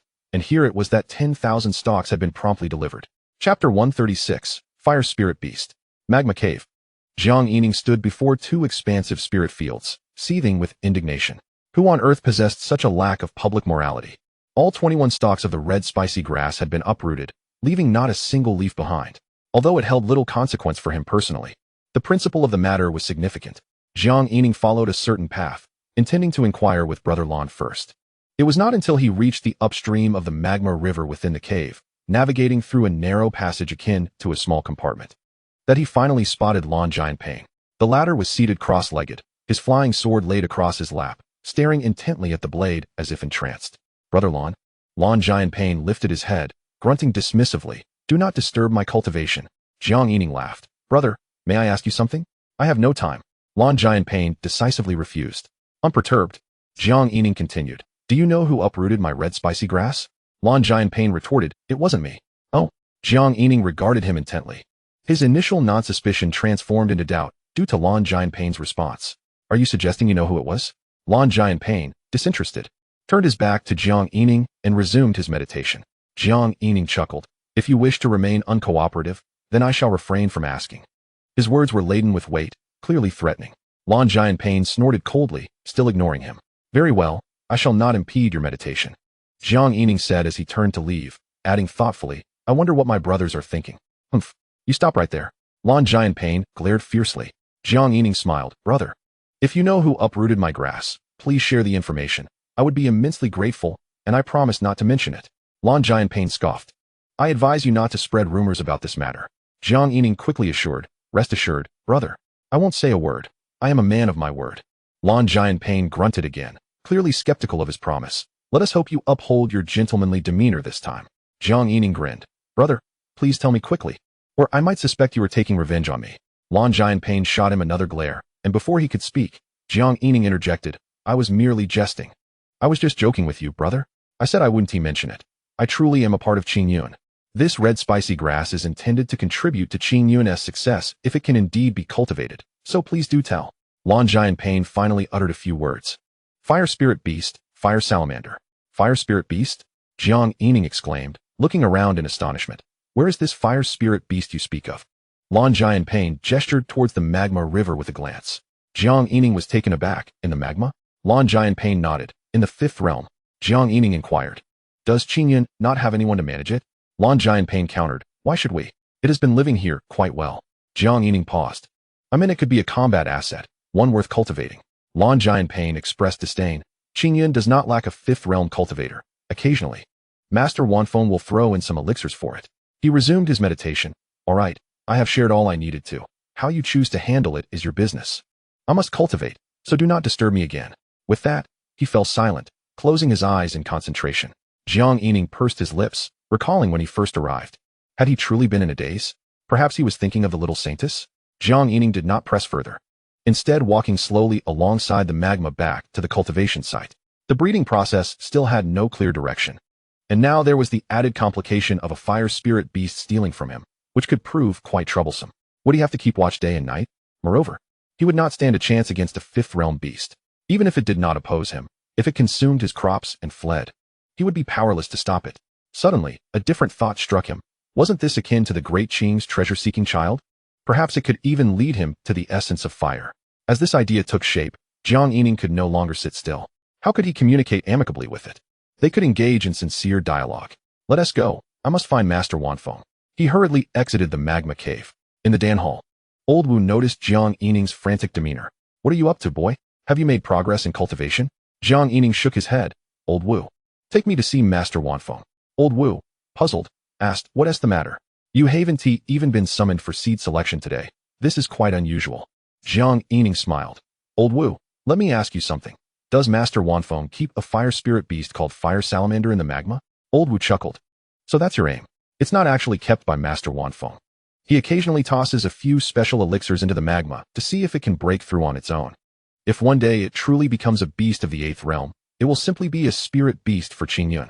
Come, let Master Wanfeng explain the details to you. The two soon arrived at Master Wanfeng's courtyard. Master Wanfeng was seated before a towering furnace, his palms continuously feeding fire into it as he refined pills. So the two refrained from interrupting him. After an hour had passed, Master Wanfeng finally looked up at them. What brings you here? Jiang Yining promptly bowed, feeling quite at ease after multiple collaborations, and candidly stated his purpose. However, Master Wanfeng shook his head upon hearing the request. I noticed that fire salamander when it was in the 3rd realm. I occasionally refined a few pills for it, but I have never specifically interacted with it. When I collect the Kairu bamboo, I toss a few elixirs into the magma. Old Wu added, it usually lurks within the magma. Although it harbors no ill will towards Qingyun, it rarely engages with people. Jiang Yining pondered for a moment before boldly speaking. Master Wan, would you be so kind as to provide me with a few elixirs crafted for it? Master Wan nodded, and, with a flourish of his hand, produced a jade vial. Here are 2. If you wish to converse with it, do give it a try. Jiang Yining accepted the elixirs and prepared to take his leave. Since he was already there, he might as well select the seeds before departing. Jiang Yining promptly replied, of course. In less than half an hour, he exited Master Wan's courtyard and made his way straight to the molten cave. Upon reaching the prepared spirit field, Jiang Yining shouted a couple of times, little fire, it's time for your medicine. With that, he tossed 1 elixir into the magma. After a breath, 10 breaths, a quarter of an hour, little fire, it's time for your medicine. No matter how he called out, there was no sign of any change in the magma. Jiang Yining gazed at the remaining elixir in his hand, hesitated for a moment, then stood up and headed out. At Qingzhou Peak, in the small bamboo courtyard, he knocked vigorously. Master, please open the door. The door swung open, revealing Feng Yuqin with a furious expression. Did you go to the Immortal Gate exchange meeting and forget your pain? Jiang Yining immediately put on a sheepish smile. Master, this time I truly have something important to discuss. Feng Yuqin scoffed. When have you not had something? Jiang Yining quickly interjected. Master, do you know that beneath the Sword Inquiry Peak, in the molten cave, resides a fire spirit beast? Feng Yuqin nodded. What of it? Jiang Yining immediately inquired. Are you familiar with it, Master? Feng Yuqin shot him a glare. How would I be familiar with it? Jiang Yining replied. I heard that you once spent a long time there, and when you broke through to the 7th realm, you stayed there for 10 years. Feng Yuqin narrowed her eyes. You seem quite well informed. It appears you have spoken behind my back. Jiang Yining waved his hands in protest. No, Master. When I visited the molten cave, the first thought that came to mind was that you are a master of the fire path. And the molten cave must be beneficial for your cultivation, so I asked Elder Wu a couple of questions. Everything else was just him insisting on sharing. Everything else? Feng Yuqin's gaze grew increasingly dangerous. What other gossip did you discuss about me? Jiang Yining was taken aback. Master, how could you say that? I wouldn't discuss your gossip. You don't even have any. Noticing the sharpness in her eyes, Jiang Yining hastily explained. I truly said nothing. Just that after our ancestors' passing, you no longer cultivated there. Feng Yuqin paused for a moment, a hint of imperceptible sorrow flashing in her eyes. Jiang Yining quickly reassured her. Rest assured, Master, I have the capability now. I will certainly bring the head of the great Ascension Palace's lord before our ancestors' grave to appease their spirit. Feng Yuqin glanced at him without responding, instead asking, Are you thinking of capturing the fire spirit beast? Jiang Yining nodded. I was wondering if it could assist me in finding fire essence. Much like Qing does. Master, as a great practitioner of the fire path, could you venture into the magma to capture it, so we may converse properly? Feng Yuqin frowned. Chapter 137. The Cry of the Fire Salamander. In the molten cave, Jiang Yining stood at the edge of the magma river, eagerly awaiting. Ultimately, his master was persuaded by his persistence and entered the magma. After a brief moment, a figure of flame suddenly emerged from the magma. Feng Yuqin resurfaced, shaking off the sun essence phoenix flame from her body. I searched for 100 miles in the fire vein and found nothing. I wonder where it is hiding. Jiang Yining quickly flattered. Master, why not search a little more? Feng Yuqin stretched lazily as she walked out. If you want to search, do it yourself. I'm going back to rest. Jiang Yining hurriedly followed. Master, I can't hold my true essence for more than 100 breaths. And the fire spirit beast is of the 5th realm. Wouldn't that be a futile endeavor? Feng Yuqing paused, considering, then removed the phoenix crystal jade marrow from her chest and handed it to Jiang Yining. Take this. When activated, it can ward off fire. Jiang Yining accepted the phoenix crystal jade marrow in bewilderment. But I can't even defeat it. Feng Yuqing scoffed. Didn't you say you wanted to have a good chat? Jiang Yining chuckled awkwardly. Yes, we certainly need to talk, but it requires strength to converse. Feng Yuqing huffed, her long legs continuing to stride away. Rest assured, Master One has fed it for so long, it shouldn't harbor any malice toward Qin Yun. Moreover, it's not a spirit beast of the 10,000 Beasts sect. Someone has specifically researched techniques suitable for it. Even if you cannot defeat it, you can certainly outrun it. As Jiang Yining watched his master's retreating figure, he glanced at the phoenix crystal jade marrow in his hand. He definitely wouldn't dare to venture into the magma. He shook his head helplessly and retrieved the last remaining elixir. Squatting at the edge of the magma, he contemplated for a moment before hanging the phoenix crystal jade marrow around his neck. If he were to be dragged down, it might save his life. Little fire, it's time for your medicine. Little fire, it's time for your medicine. Suddenly, a voice echoed through the molten cave. What's all this noise? It's one thing for Feng Yuqing to be here making a fuss, but you're at it too. Jiang Yining quickly looked around, but saw no one. Humph. If you're too afraid to show yourself, it only proves you still fear Master. Little fire, it's time for your medicine. Little fire, it's time for your medicine. Jiang Yining called out several times before throwing the only remaining elixir into the magma. After waiting for a moment without any reaction, he felt thoroughly displeased. It was akin to spending money and not hearing a sound. It was hardly a pleasant experience, even if it wasn't his own money. After waiting a little longer, Jiang Yining stood up, and with the 320 sword chi, began to plow through the rocky layers. This time, he planned to plant 1,000 fiery grass seeds, ensuring the opening was a bit larger. As Jiang Yining worked, he bowed to the surroundings. If I disturb any seniors in quiet meditation, I sincerely apologize. Alas, my master has tasked me with this matter, and I must complete it promptly. No one responded. After a quarter of an hour, Jiang Yining had cleared the rocky soil, creating a space sufficient for planting 1,000 fiery grasses, which would suffice. After selecting, many of the 1,000 would soon be eliminated. He completed all his preparations and squatted by the magma, frowning in contemplation. The fire spirit beast needed to be resolved, even if it wouldn't assist him. It certainly shouldn't create chaos for him. If it were to consume 1,000-year-old plant and then escape, wouldn't he be at a significant loss? As he pondered, Jiang Yining suddenly raised an eyebrow. He retrieved a red fiery grass, devoid of growth value. Little fire, it's time for a treat. Delicious grass, oh so tasty. He tossed it into the magma, and instantly, a sizzling sound erupted. Jiang Yining pulled out another one. Little fire, more is coming, and tossed it in. Sizzle, sizzle, sizzle. After 3 or 4 successive tosses, the air filled with a pungent aroma, a bit overwhelming. Yet Jiang Yining continued. Little fire, look, if you don't eat, it will be a waste, what a pity. As he spoke, he tossed another plant into the magma. Suddenly, a fire tongue shot out from the magma, wrapping around the red fiery grass that was about to fall in and dragging it into the magma. This time, no sizzling sound was heard.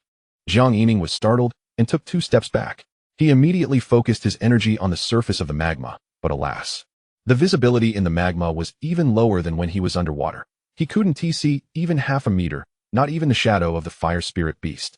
However, Jiang Yining felt a surge of confidence. If it showed itself, it would be easier to communicate. He produced more fiery grass and continued. Little fire, there's more food, but don't splash the magma on me, do you hear? Saying this, he tossed another red fiery grass into the magma. Sure enough, the fire tongue reappeared, wrapping around the fiery grass. This time, Jiang Yining faintly glimpsed the crimson shadow in the magma. It resembled the shadow of a 10-foot-long crocodile. Come, there's more for you. Jiang Yining tirelessly tossed more than 10 red fiery grasses. Each time, the fire tongue caught them. Jiang Yining paused for a moment and spoke. Little fire, I fed you so many delicious treats. Shouldn't you come out to greet a friend? He believed that the fire spirit beast possessed a simple mind. After all, didn't Elder Wu say it rarely communicated with humans? It had intelligence, but it should be easy to converse with. Come, have another one. Jiang Yining tossed another one, which was caught by the fire tongue. Look, you've already eaten so much, and the last batch I planted you also consumed. As friends, not showing your face would truly sadden me. Jiang Yining spoke as he took 2 steps back, observing the surface of the magma, which remained unresponsive. If you won't even acknowledge me, then I shall take my leave and not share my delectable treat with you. I truly am leaving, and I shall not return, he added, retreating another 2 steps. Such a delicious morsel, and I, the only one in Qingyun, generously offered to share it with you. Yet, the magma continued to show no signs of movement. Jiang Yining sighed. Very well, since you do not treat me as a friend, I have no obligation to share my treasures with you. I shall return. With that, he decisively turned to depart, but just a few steps away, the surface of the magma suddenly roiled with a loud noise. Jiang Yining smiled, quickly concealing his expression, and turned back. My friend, you finally deigned to acknowledge my presence. He retrieved a sprig of red spicy grass. Here, friend, partake. He approached slowly, this time not tossing the grass, but instead sincerely invited. Come now, but do be careful not to splatter magma on me. The fire spirit beast peeked out from the magma, gazing at Jiang Yining. He scrutinized it in return, noting its resemblance to both a crocodile and a lizard. Its skin was a fiery red, seamlessly blending with the magma. Even its eyes glowed a similar hue. Jiang Yining endeavored to appear amicable, producing another sprig of red spicy grass imbued with growth essence. Here, both of these are for you. The fire salamander cautiously advanced, its dual eyes fixed either on the red spicy grass or Jiang Yining himself. Jiang Yining felt that his smile had reached its most congenial state. He softly encouraged. Go on, my friend. This one is even tastier than the last, just as delightful. After a moment of hesitation, the fire salamander, seemingly unable to resist the allure of the red spicy grass, continued forward, its fiery tongue shooting out, ensnaring the grass and drawing it into its mouth. Jiang Yining beamed. Did I not tell you the truth? While the fire salamander's expression was inscrutable, he was aware that the grass with growth essence was indeed spicier. The heat surged through the soul, and Jiang Yining was now convinced that the spiciness was a manifestation of the fire element. Why else would this creature be so enamored with it?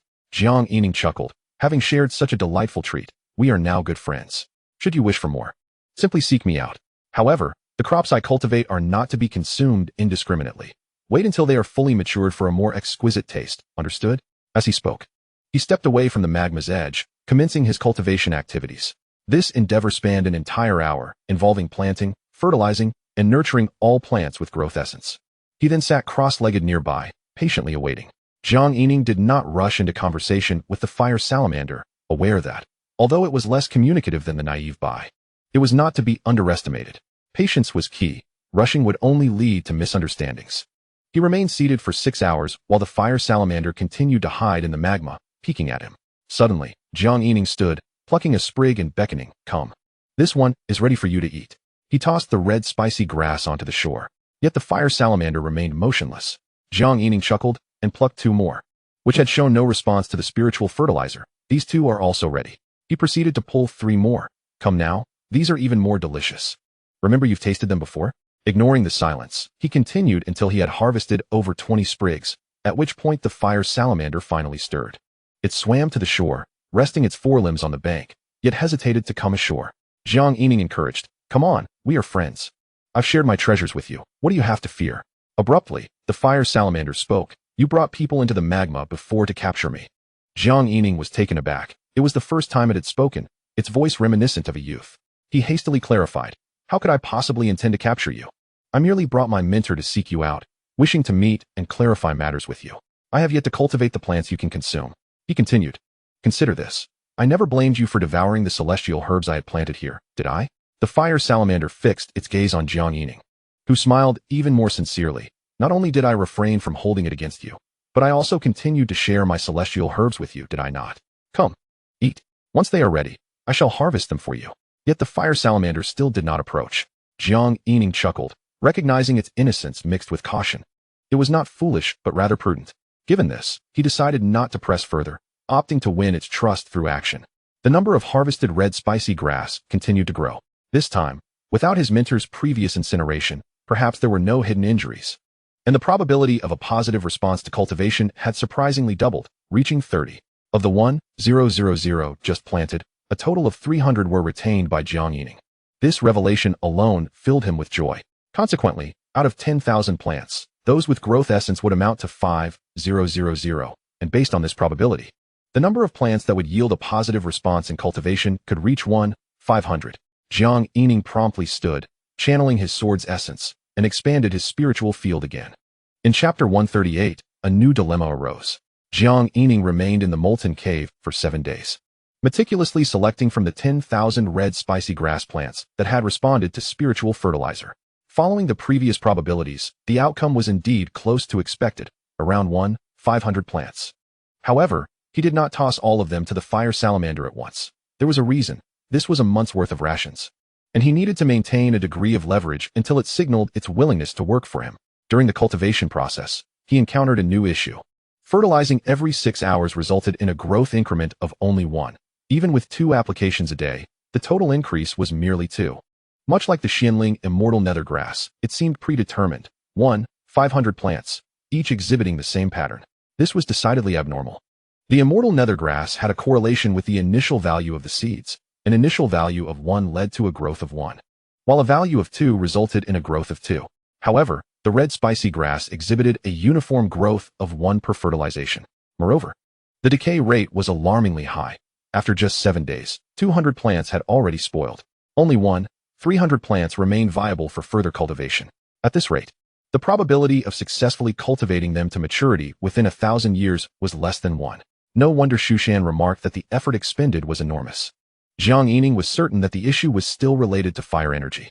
Yet, when he tried to nourish several plants with magma, without exception, they emitted a hissing sound.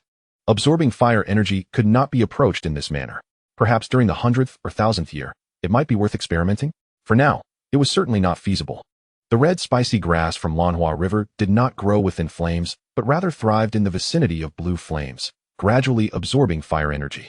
Jiang Yining casually plucked a spoiled plant and tossed it aside. Here, this one is ready for consumption. The 7 days of genuine effort had significantly fostered trust from the fire salamander. At least now, when Jiang Yining beckoned, it dared to come ashore to seize the red spicy grass.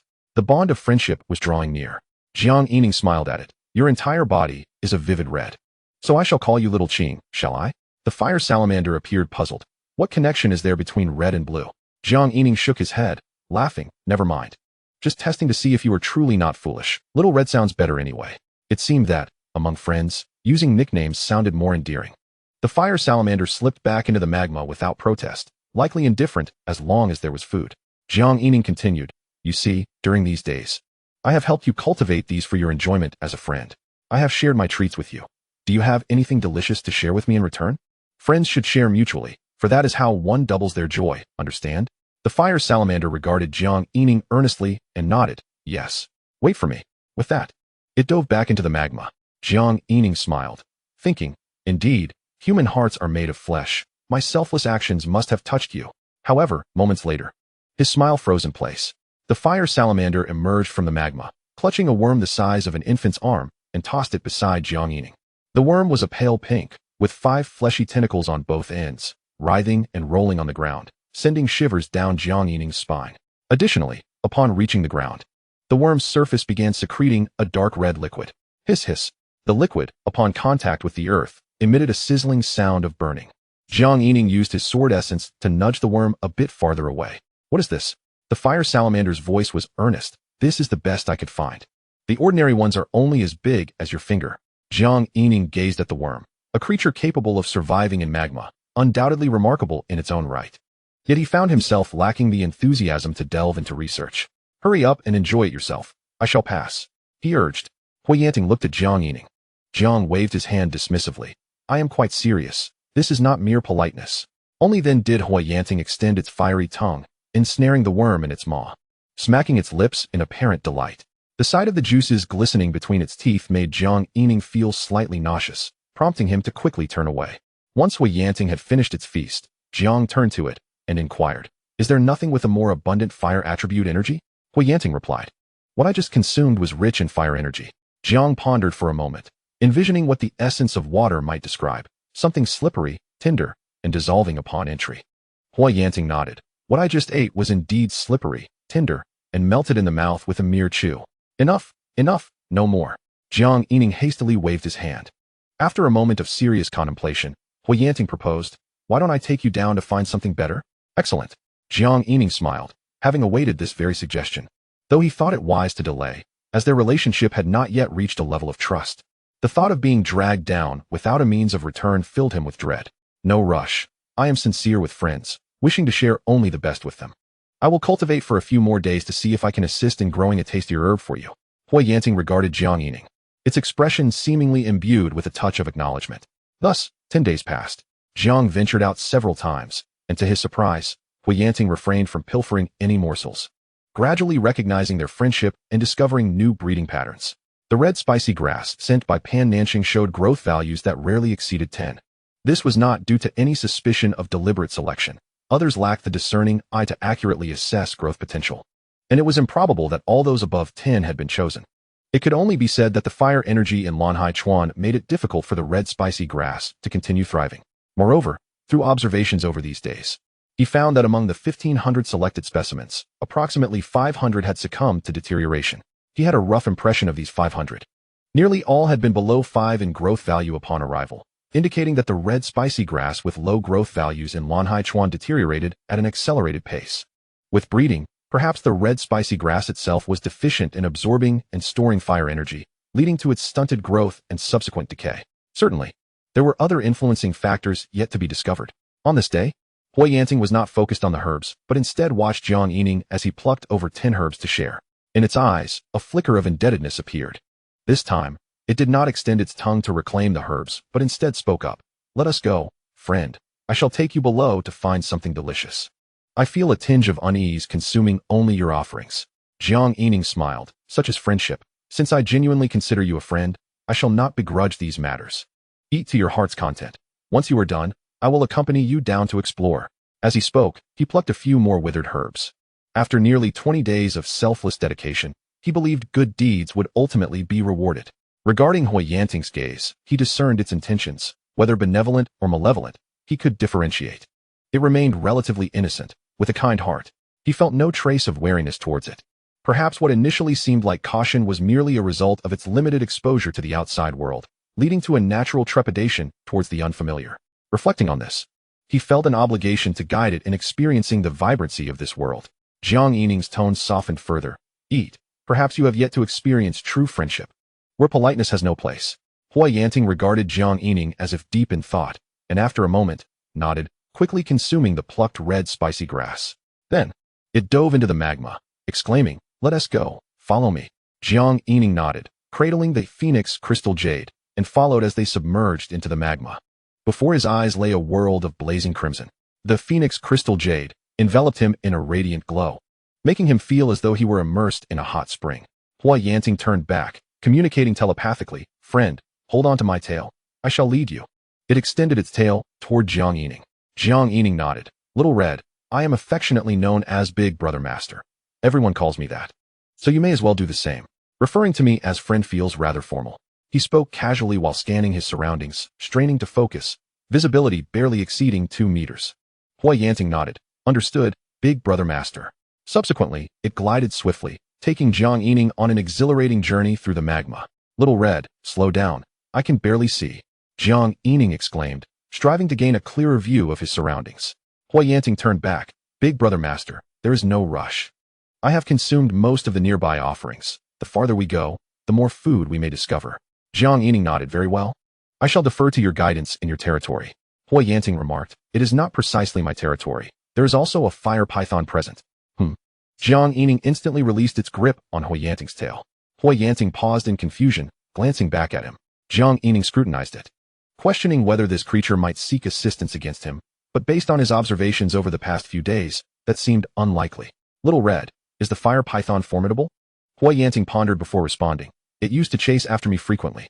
However, after receiving a few pills from the people in the molten cave, I no longer fear it, though I have never truly fought it. As long as we maintain some distance, it will not pursue me." Jiang Yining contemplated. "Perhaps we should ascend instead." He hesitated, recognizing the presence of an unknown creature posed a danger. Huiyanting deliberated. "Big Brother Master, it is fine. It will not come near. There is still quite a distance before we might encounter it." Yet, Jiang Yining suddenly inquired, "What about upstream? Is it your territory?" Huiyanting shook its head. "Upstream is not feasible." "Is upstream someone else's territory?" Jiang Yining immediately began to retreat. This was unacceptable. The uncertainty of danger was too great. Huiyanting swiftly paddled its limbs, its tail curling around Jiang Yining's front. In its urgency, it dropped the term friend and addressed him directly. Big brother, please let me explain. You have come as a guest, and have yet to eat a single bite." It continued, "Do not be afraid, big brother. Upstream is not someone else's territory, but rather a flat crevice I cannot enter." Upon hearing this, Jiang Yining halted, focusing intently on the upstream. where the fiery expanse revealed little. Oh, I am not afraid. I merely intend to scout upstream first. Come, Little Red, it would be quicker if you led the way. Let us explore upstream. Yining nodded. Very well. However, there is not much upstream. Occasionally, something edible may emerge from the crevice. With that, the pair, one human and one beast, hastened upstream. Indeed, as Yining had stated, the distance was not far. Jiang Yining estimated that it was no more than 20 miles before they encountered an underground dark pool. In Jiang Yining's mind, the magma underground river connected to the dark pool, resembling a lollipop. The dark pool was relatively spacious, just as Little Red had described. A half-circle of palm-sized cracks surrounded the dark pool, from which the magma flowed upward. Little Red guided Jiang Yining around the dark pool. Big brother, I mentioned that this place has long been stripped clean by me. Only occasionally does a worm crawl out from the cracks. Jiang Yining contemplated and asked, how far downstream will we encounter the fire python? Little Red turned its head, seemingly in thought. After a moment, it replied, it is about 10 times the distance from the molten cave to here. Jiang Yining mused, that would be roughly 200 miles. When Master sought out Little Red, he mentioned searching for 100 miles, but he had not stated that he had encountered a fire python. Within 100 miles, it should be safe enough. After hesitating, he looked to Little Red. Then we shall remain within 100 miles downstream, which is equivalent to 5 molten caves from here. Beyond that, we shall not venture. Little Red nodded. Understood. I will ensure I find something delicious for Big Brother. Once again, a person and a beast retraced their steps, heading downstream. Xiaohong moved swiftly through the magma, and by the time Jiang Yining signaled for it to slow down, they had already traversed 100 miles. Master Brother, over here. Xiaohong led Jiang Yining directly to the bottom of the magma underground river. Look, these holes contain worms, some of which I have already consumed. Jiang Yining leaned closer to the riverbed, observing the various openings, some as thick as an arm, others as slender as a finger. Xiaohong was incessantly exploring with its tongue, occasionally retracting it with a worm in its mouth, munching noisily. Let us move on. Are there no other delicacies? Do you only feast on these worms? Jiang Yining urged. A swallowing motion from Xiaohong made Jiang Yining quickly turn his head away. Master Brother, there are more. Follow me. With familiarity, Xiaohong guided Jiang Yining to a section of the riverbank adorned with coral-like formations. Fire coral? Jiang Yining scrutinized. No, it lacks growth value. However, it bore some resemblance to the fire coral described in the record of celestial and terrestrial spiritual entities, which stated that fire coral is born in the ocean. Jiang Yining turned to Xiaohong. Can this be consumed as well? Xiaohong nodded. See those fuzzy bits on top? As it spoke, its tongue extended and curled around the coral-like formations. The fire coral instantly shriveled. Jiang Yining observed closely and discovered that they were teeming with microscopic nematodes. Xiaohong swiftly licked the fire corals, and wherever its tongue touched, the corals shrank. Master Brother, just like you said, they're slippery, tender, and melt in your mouth. Jiang Yining realized that Xiaohong's so-called delicacies were mostly soft-bodied creatures. Yet, one must admit, these soft worms were remarkable for surviving in magma. He pondered. Is there anything else? Let us avoid the slippery and tender ones. Jiang Yining felt that perhaps he misled Xiaohong. The essence of fire need not resemble that of water. Indeed, Xiaohong replied decisively. Master Brother, let me search further. It led Jiang Yining to slowly explore the riverbed. After a short while, its tongue darted out and returned with a fist-sized, round, hard object of fiery red hue. Master Brother, this? Jiang Yining smiled, pleased. This looked considerably more refined. The hard object, having soaked in the magma for a while, appeared smooth, adorned with spiral patterns. He inquired of Xiaohong. Does this also contain abundant fire energy? Xiaohong nodded. It's even tastier than the worms. Jiang Yining smiled in satisfaction, thinking that the essence of fire could take this form. Just as he prepared to suggest they take it back for further examination, crack. Xiaohong had already bitten into it, revealing a substance reminiscent of a mucus worm, milky white and writhing incessantly. Master Brother, this is even more slippery, tender, and delightful. It presented the broken shell to Jiang Yining, the invitation unmistakable. Jiang Yining quickly waved his hands. No, you eat it. Oh, then I shall search for more for you.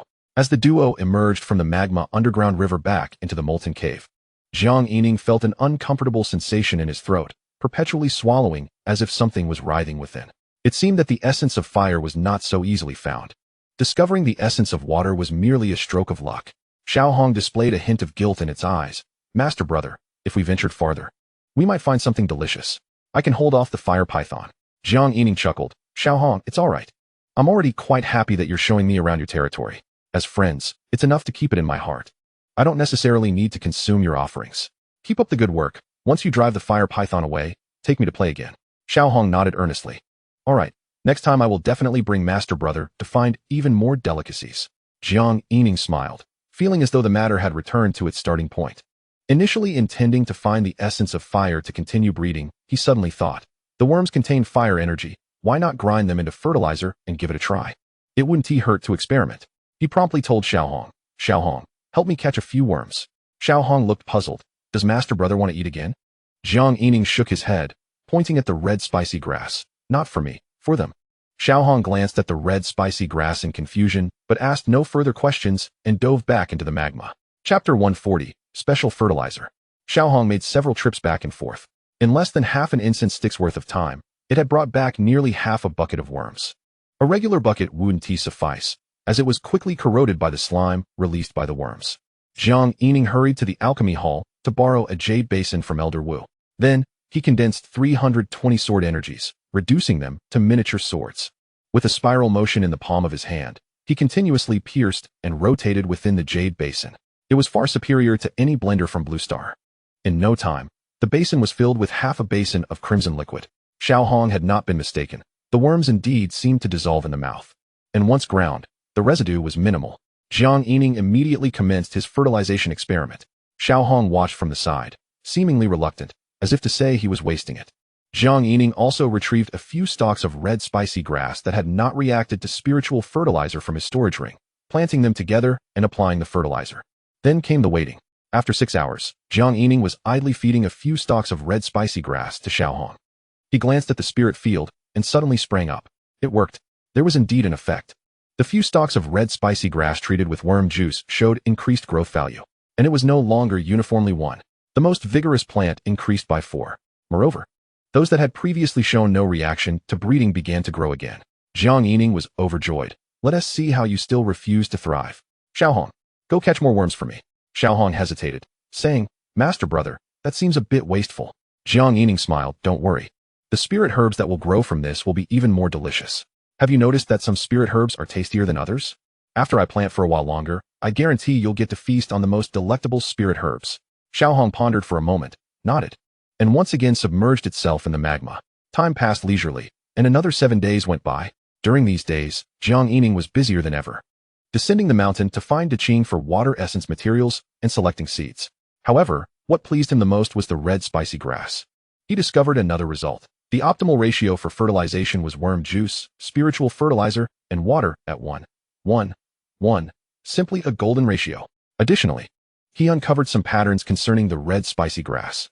The ones that first reacted to ordinary spiritual fertilizer, when treated with worm's spiritual fertilizer, had a greater increase in growth value, generally above 3. In contrast, those that showed no reaction to ordinary spiritual fertilizer, when treated with worm's spiritual fertilizer, had an increase of nearly all below 3. Jiang Yining deduced that the red spicy grass which reacted to ordinary spiritual fertilizer had a strong foundation. Thus, when nourished by worm's spiritual fertilizer, they thrived even more robustly. He preferred to call them good foundations. Moreover, he decided to exclusively breed the good foundation red spicy grass. Regrettably, the previous 500 good foundations that had become lackluster were all pulled out for Xiaohong to eat, leaving only about 1,000. Despite breeding with worm's spiritual fertilizer, some still exhibited lackluster growth. However, compared to before, the number had drastically reduced over the past 7 days. Jiang Yining had only removed around 100. Now, there remained about 900 stalks in the spirit field, all flourishing. Currently, the worm's spiritual fertilizer was applied every 6 hours. Twice a day, the good foundation red spicy grass grew daily by over 6, with some astonishingly reaching 10. The entire batch, at its worst, had a growth value exceeding 50. It wouldn't be long before they would surpass the century mark, with 900 stalks. Even if 200 went to waste after breaking the century mark, there would still be 700 remaining. And then, if 10 successfully transitioned to the millennium mark, there would be 70 stalks. Jiang Yining felt a surge of excitement at the thought. Naturally, the further one goes, the more challenging it becomes. Perhaps he was being overly optimistic. However, dreams are always present. Brother Pan, you may as well prepare to thank me. Jiang Yining unconsciously began to hum a tune. I've said my future is not a dream, diligently nurturing every single minute. Those days of self-indulgence are forever gone. In the blink of an eye, 10 days had passed. Jiang Yining gazed blankly at the spiritual fields, realizing that he had overestimated himself. After surpassing 100 years, he ultimately managed only 600 plants. Moreover, after surpassing 100 years, it seemed that the potency of the worm's spirit fertilizer was insufficient, and the growth rate had slowed down. Generally, they grew by 2 every 2 days, or 4 in a single day. Yet, they were still alive, under the current circumstances. It would take at most 26 days to reach 1,000 years. Jiang Yining pondered for a moment and decided to accompany them a while longer, to see how many would ultimately reach 1,000 years. This wait extended to a month. Out of the 600 plants that had matured for 100 years, only 50 successfully reached 1,000 years, less than 1/10. However, overall, it was still commendable. This batch of 1,000 fine-quality red-hot grasses, cultivated with worm's spirit fertilizer, yielded 50 plants that successfully matured to 1,000 years. A probability of 5 is indeed quite high.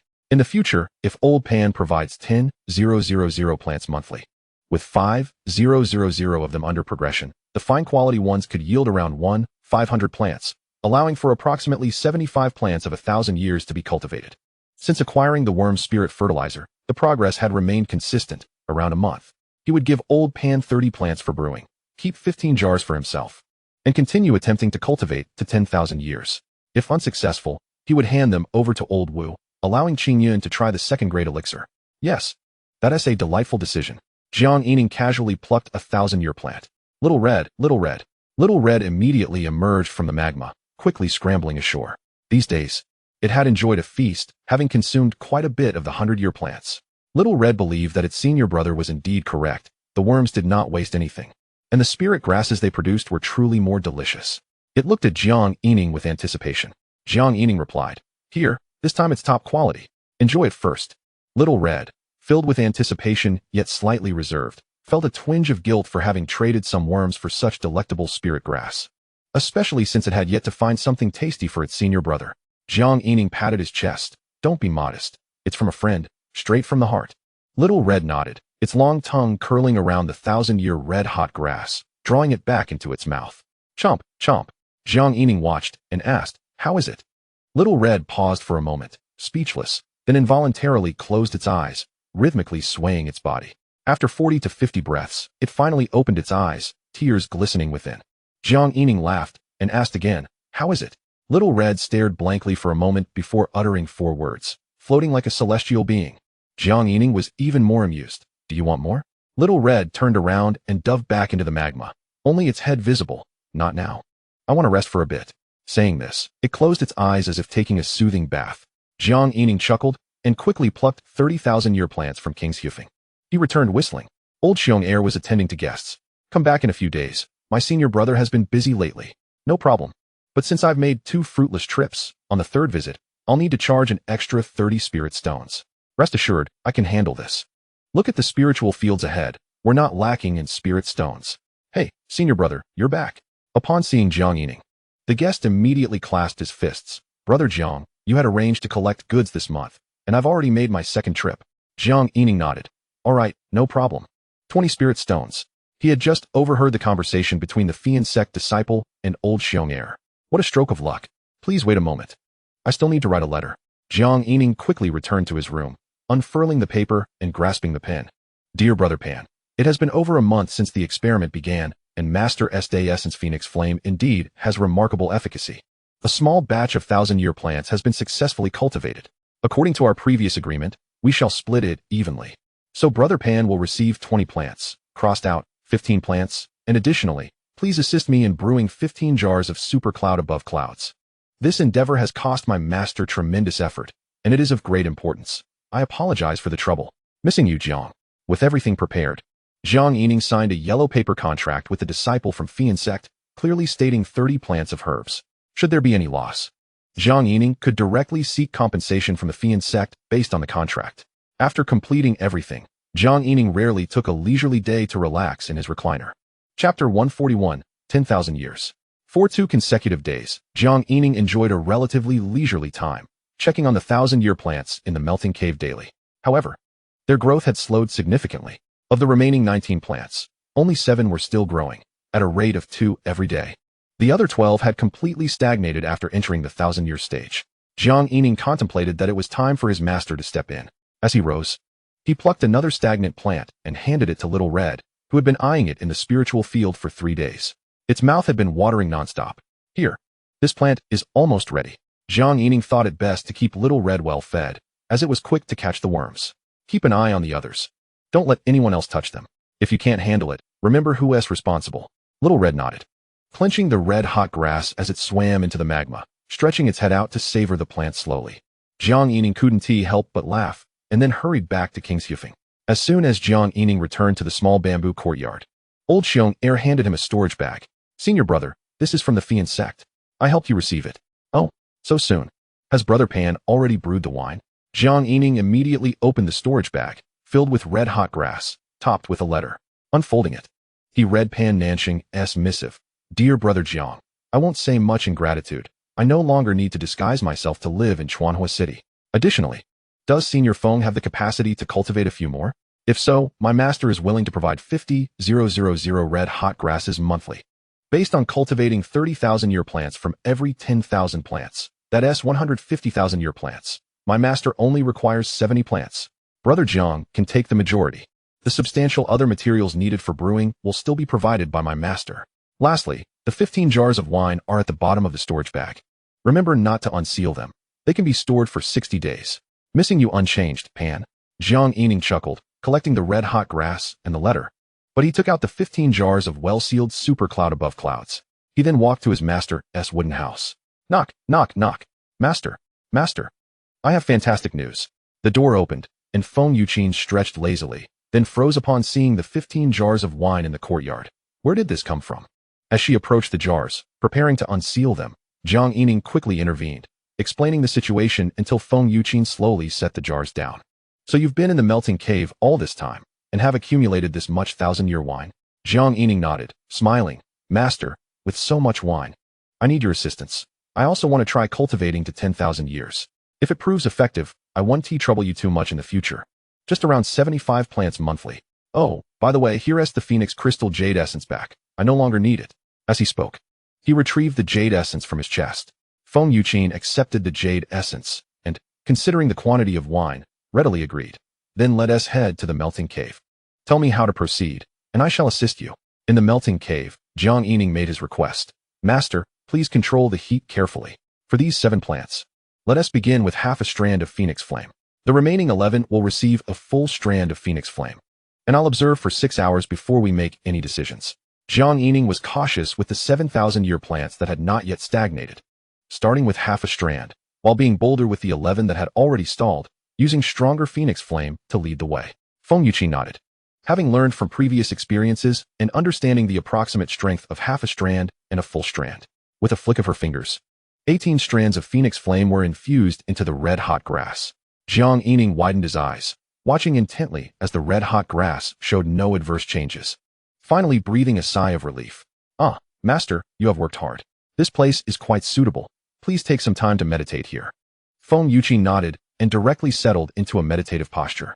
Jiang Yining, observing his master's decisiveness, eagerly produced a jar of monkey fruit wine, saying, Master, indulge in a sip or two when you find yourself bored. A rare smile graced Feng Yuqin's lips. Not bad. You have shown consideration in having your master assist you. It is a testament to the effort I have invested in raising you. Jiang Yining, also sitting cross-legged opposite, raised an eyebrow and replied, Master, let us be honest. I haven't caused you much worry, have I? I recall that after I turned 3, you ceased to oversee my affairs. Upon regaining consciousness, he remembered clearly that the only thing his master's elder brother had mentioned was that he had ventured down the mountain to Yang village at the age of 5, and Feng Yuqin had secretly followed him. Feng Yuqin shot him a stern glance. What do you remember? You nearly fell from the peak when you first arrived at the mountain, and at 3, you broke your hand. Not long after, you broke your leg as well. I had no small amount of concern for you. Jiang Yining nodded vigorously. Indeed, master, you truly have endured much hardship. If it weren't for my reincarnation, I would have believed you. He was taken aback by how seriously his master could tell a tall tale, his face unflinching. Feng Yuqin narrowed her eyes at him. What does that look? Do you not believe me? Jiang Yining quickly smiled apologetically. I believe. I naturally trust my master's words. I was just thinking. Beneath the fire vein, there is a fire python. Wouldn't it be wise for you to capture it? Feng Yuqin scoffed. You expect me to catch a snake for you just because of a jar of monkey fruit wine? Jiang Yining promptly clarified, Master. It affects Xiaohong's ability to catch worms. If Xiaohong's territory is diminished in a few months, there may not be enough worms. Besides, it's not far, merely about 200 miles downstream. The key concern is to avoid delaying your brewing of cloud above, cloud below. Feng Yuqin took 2 hearty swigs of wine. With that, flames erupted around her body, and she leapt into the magma. Jiang Yining chuckled and busied himself. He began selecting the red chili grass just sent by Pan Nanxing, using ordinary spirit fertilizer to pick out the well-rooted red chili grass. In less than half an hour, Feng Yuqin emerged from the magma. There was nothing. I searched meticulously for 300 miles and found no small snakes. Jiang Yining frowned, observing the sun essence phoenix flame returned by his master. Perhaps the fire python had been frightened away by her aura. Never mind, he thought. Master, you have worked hard. Please rest. I will call you when the time comes. Thus, 7 days passed. Among the 18,000-year-old plants, the fertilization continued for 6 hours without pause, enhanced by his master's phoenix flame. At minimum, it was 6 hours for 1 strand of phoenix flame and at most 3 strands. Unfortunately, 9 of the 18 plants had already gone to waste. Moreover, Jiang Yining discovered that among the 11 plants that had deteriorated upon reaching the 1,000-year mark, even with the addition of his master's phoenix flame, their growth rate was sluggish, increasing by only 1 at a time, and they quickly regressed again. Of the 9 plants in decline, 8 had previously experienced a similar fate. The only encouraging news was that 2 plants exhibited remarkable growth, increasing by 4 at a time and 8 each day. Currently, their growth value stood at 39 and 41. If all went well, in another 8 days, these 2 would reach the 10,000-year mark. The second batch of 10,000 red chili grass had also been selected for good roots, though slightly fewer this time, totaling just under 1,500 plants. Of course, this minor reduction had no significant impact. Additionally, with the aid of the worm's spirit fertilizer, over 7 days, the general growth value surpassed 40. With the most vigorous ones already reaching the 100-year mark, while approximately 200 remained in a state of decay. Jiang Yining smiled, estimating that the second batch would all enter the 100-year mark, leaving around 1,000 plants remaining. The first batch wasted some, with only 600 plants making it to the 100-year mark, resulting in 50 reaching the 1,000-year mark. The second batch's progression to the 1,000-year mark should not differ much from his earlier estimate of 75 plants. Xiaohong had been a bit skittish lately. Since his master's arrival, she had not come ashore, leaving the worm she caught on the bank while she remained submerged in the magma, gazing longingly at Jiang Yining. Jiang Yining chuckled, plucking a wasted 1,000-year plant and tossing it to her. Xiaohong immediately shot out a fiery tongue, snatching the red chili grass from the air, then submerged herself in the magma to savor the delicacy. Chapter 142, Master's Black Fire. Time in the melting cave for cultivation was fleeting. 10 days had swiftly passed. The 2 red chili plants in the best condition had reached the threshold of 99 years, stagnating for 2 days. The rest had all fallen into decay, their growth rates varying, but Jiang Yining paid them no mind. His sole desire was for these 2 to break through to the 10,000-year mark, transforming into treasures. Pondering this, he turned to Feng Yuqin. Master, I recall when you battled old Luo. The sun essence phoenix flame was accompanied by strands of black flame that seemed capable of captivating the heart. Feng Yuqin nodded. The ordinary golden flames evolved to attach to the soul, burning the spirit of the cultivator. Oh, Jiang Yining's mind sparked with intrigue. Master, why not try the black flames? Feng Yuqin frowned. That would require significant energy on my part. Jiang Yining hastily ingratiated himself. Master, please, just give it a try. I sense that these 2 plants are about to break through to the 10,000-year mark. He clasped his hands together, earnestly beseeching her. Feng Yuqin hesitated momentarily. If it burns out, do not take it out on me. Jiang Yining patted his chest confidently. Never. When have I ever been angry with you, master? Even if they were all incinerated, I would not utter a word. Feng Yuqin snorted disdainfully, casting him a sidelong glance. After a brief moment of contemplation, 2 tendrils of black flame shot forth into the 2 99-year-old red chili plants. The black flames flickered briefly before Jiang Yining felt a sensation as if his soul were being pulled away. Regaining his senses, he glanced at his master and immediately focused intently on the 2 red chili plants. Each breath and moment felt stretched in time. Suddenly, the melting cave felt heavy. Spiritual resonance descended from the heavens. Jiang Yining joyfully raised his thumb. Master, you are incredible. It worked. The black flames truly have an effect. Both red chili plants simultaneously broke through, one producing 11 strands of celestial resonance, and the other 9. The red chili plants began to radiate a deep crimson akin to jade, with a hint of dark golden luminescence. The melting cave had attracted onlookers. Only 4 or 5 cultivators in meditation were present, but upon seeing Feng Yuqin, They kept their distance and observed from afar. In contrast, the disciples of the sword-questioned peak had been drawn in, numbering around 13 or 14. Suddenly, several figures rushed in from outside the cave. The master of 10,000 peaks led the way, followed closely by Elder Wu and an elderly man with white hair. One of the 8 realm powerhouses Jiang Yining had previously encountered at the demon sect as Qingyun. Now, up close, he appeared like a sharp sword. And merely looking at him made Jiang Yining feel a slight sting in his eyes. The master of 10,000 peaks laughed. I thought, fiery as bamboo shoots, had broken through. Elder Wu, however, gazed at Jiang Yining with delight. It truly has succeeded. Jiang Yining smiled, choosing to remain silent. The esteemed guest here warranted his master taking the lead. Indeed, Feng Yuqin spoke languidly. Do not harbor any designs. This was cultivated using annihilating goddess black flames. It is inherently a fire attribute, and I have my own use for it. Oh, the white-haired elder appeared even more intrigued, scrutinizing the red chili plants. Little Feng, trade one with me. If it truly integrates the efficacy of your black flames, it may prove beneficial for refining one's sword heart. He looked at Feng Yuqin with a faint smile, who furrowed her brow and glanced at Jiang Yining. Jiang Yining immediately declared respectfully, I merely assisted. The decision rests entirely with my master. Besides, I shouldn't lack for such things in the future, right? Feng Yuqin replied, very well. Exchange it for a treasure of the earth attribute. The white-haired elder produced a stone resembling mutton fat, handing it to Feng Yuqin before taking a red chili plant and departing without further delay.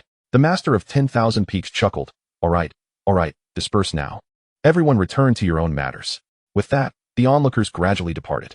Jiang Yining smiled and quickly gathered 14,000-year plants, presenting them to Elder Wu. Elder Wu, shall we conduct an experiment in Qingyun as well? Let us see if it truly has an effect on nurturing one's spiritual resonance. The master of 10,000 peaks laughed. Little Feng's black flames annihilate souls. If the red chili plants can merge with the black flames to become treasures, it seems they indeed have an effect on the spirit. Old Wu gazed at the red chili grass in his hand and remarked, Leader, the breeding probability is quite high. Why hasn't Shushan produced any results? Jiang Yining interjected with a smile. Old Wu, this is just the beginning. He then turned his attention to Master Wan, bowing respectfully, Elder Wan. How about this? I will provide at least 35 specimens of the 1,000-year variety to the Alchemy Hall each month for experimentation. In return, the Alchemy Hall can manage our foundational cultivation resources at Qingzhou Peak, such as Qi cultivation pills, Qi condensation pills, and boundary-breaking pills. After all, with only 4 disciples under my master, there won't be much demand. He added, as for the 35 specimens, I need to reserve some for Xiaohong's sustenance. Master Wan readily agreed, visibly astonished, no problem. But is the effect of Feng Yan really that remarkable? Can you breed so many specimens in a month? He furrowed his brow in contemplation. Even if the efficacy of the Dan fire at Shushan is slightly inferior, producing 20 specimens a month shouldn't be too difficult. Jiang Yining mused to himself, not difficult? After I scan for growth value, half are eliminated, and after using ordinary spirit fertilizer for 6 hours, another 70 are discarded. Coupled with the worm spirit fertilizer, just eliminating this one aspect is something Shushan cannot manage. I wonder when they will falter. Nurturing 10,000 plants with Dan fire is no small feat. The intervals for nurturing might hinder me as well. Perhaps too much Dan fire will even scorch the roots, damaging their foundation. It is precisely because of my keen insight that I can discern these nuances, knowing how much fire energy to input without affecting growth. Is this what you call not difficult? Indeed, for me, it is not challenging. He chuckled, Elder Wan, it's not as simple as it seems. As a disciple, I can feel the vitality. If I sense that the growth trends are unfavorable, I will uproot them. Otherwise, it would tire my master. Master Wan nodded with a smile. That's true. Developing a new formula is no easy task. If breeding consumes too much energy yet yields no results, it will dampen enthusiasm. Old Wu chimed in. You young lad, perhaps you should go to our medicinal garden. Just being able to perceive vitality and growth trends could save a lot of unnecessary effort. Jiang Yining jested. Old Wu, talent emerges at critical moments. Otherwise, what would the alchemy disciples be doing? Feng Yuqin lazily interrupted the conversation. Can we return to Qingzhou Peak now? Jiang Yining quickly responded. Master, let us wait a couple of days. What if they continue to grow? Feng Yuqin remained silent, but Master Wan chuckled. Well done, young lad. You are ambitious. Xiao Wu, let us head back. Since this young man can provide us with 35 specimens monthly, we should start researching. Who knows? We might just create a new elixir. As he spoke, he departed with Old Wu. Jiang Yining smiled, watching his master circle back to the ground. Master, I have an idea. There are too many people here.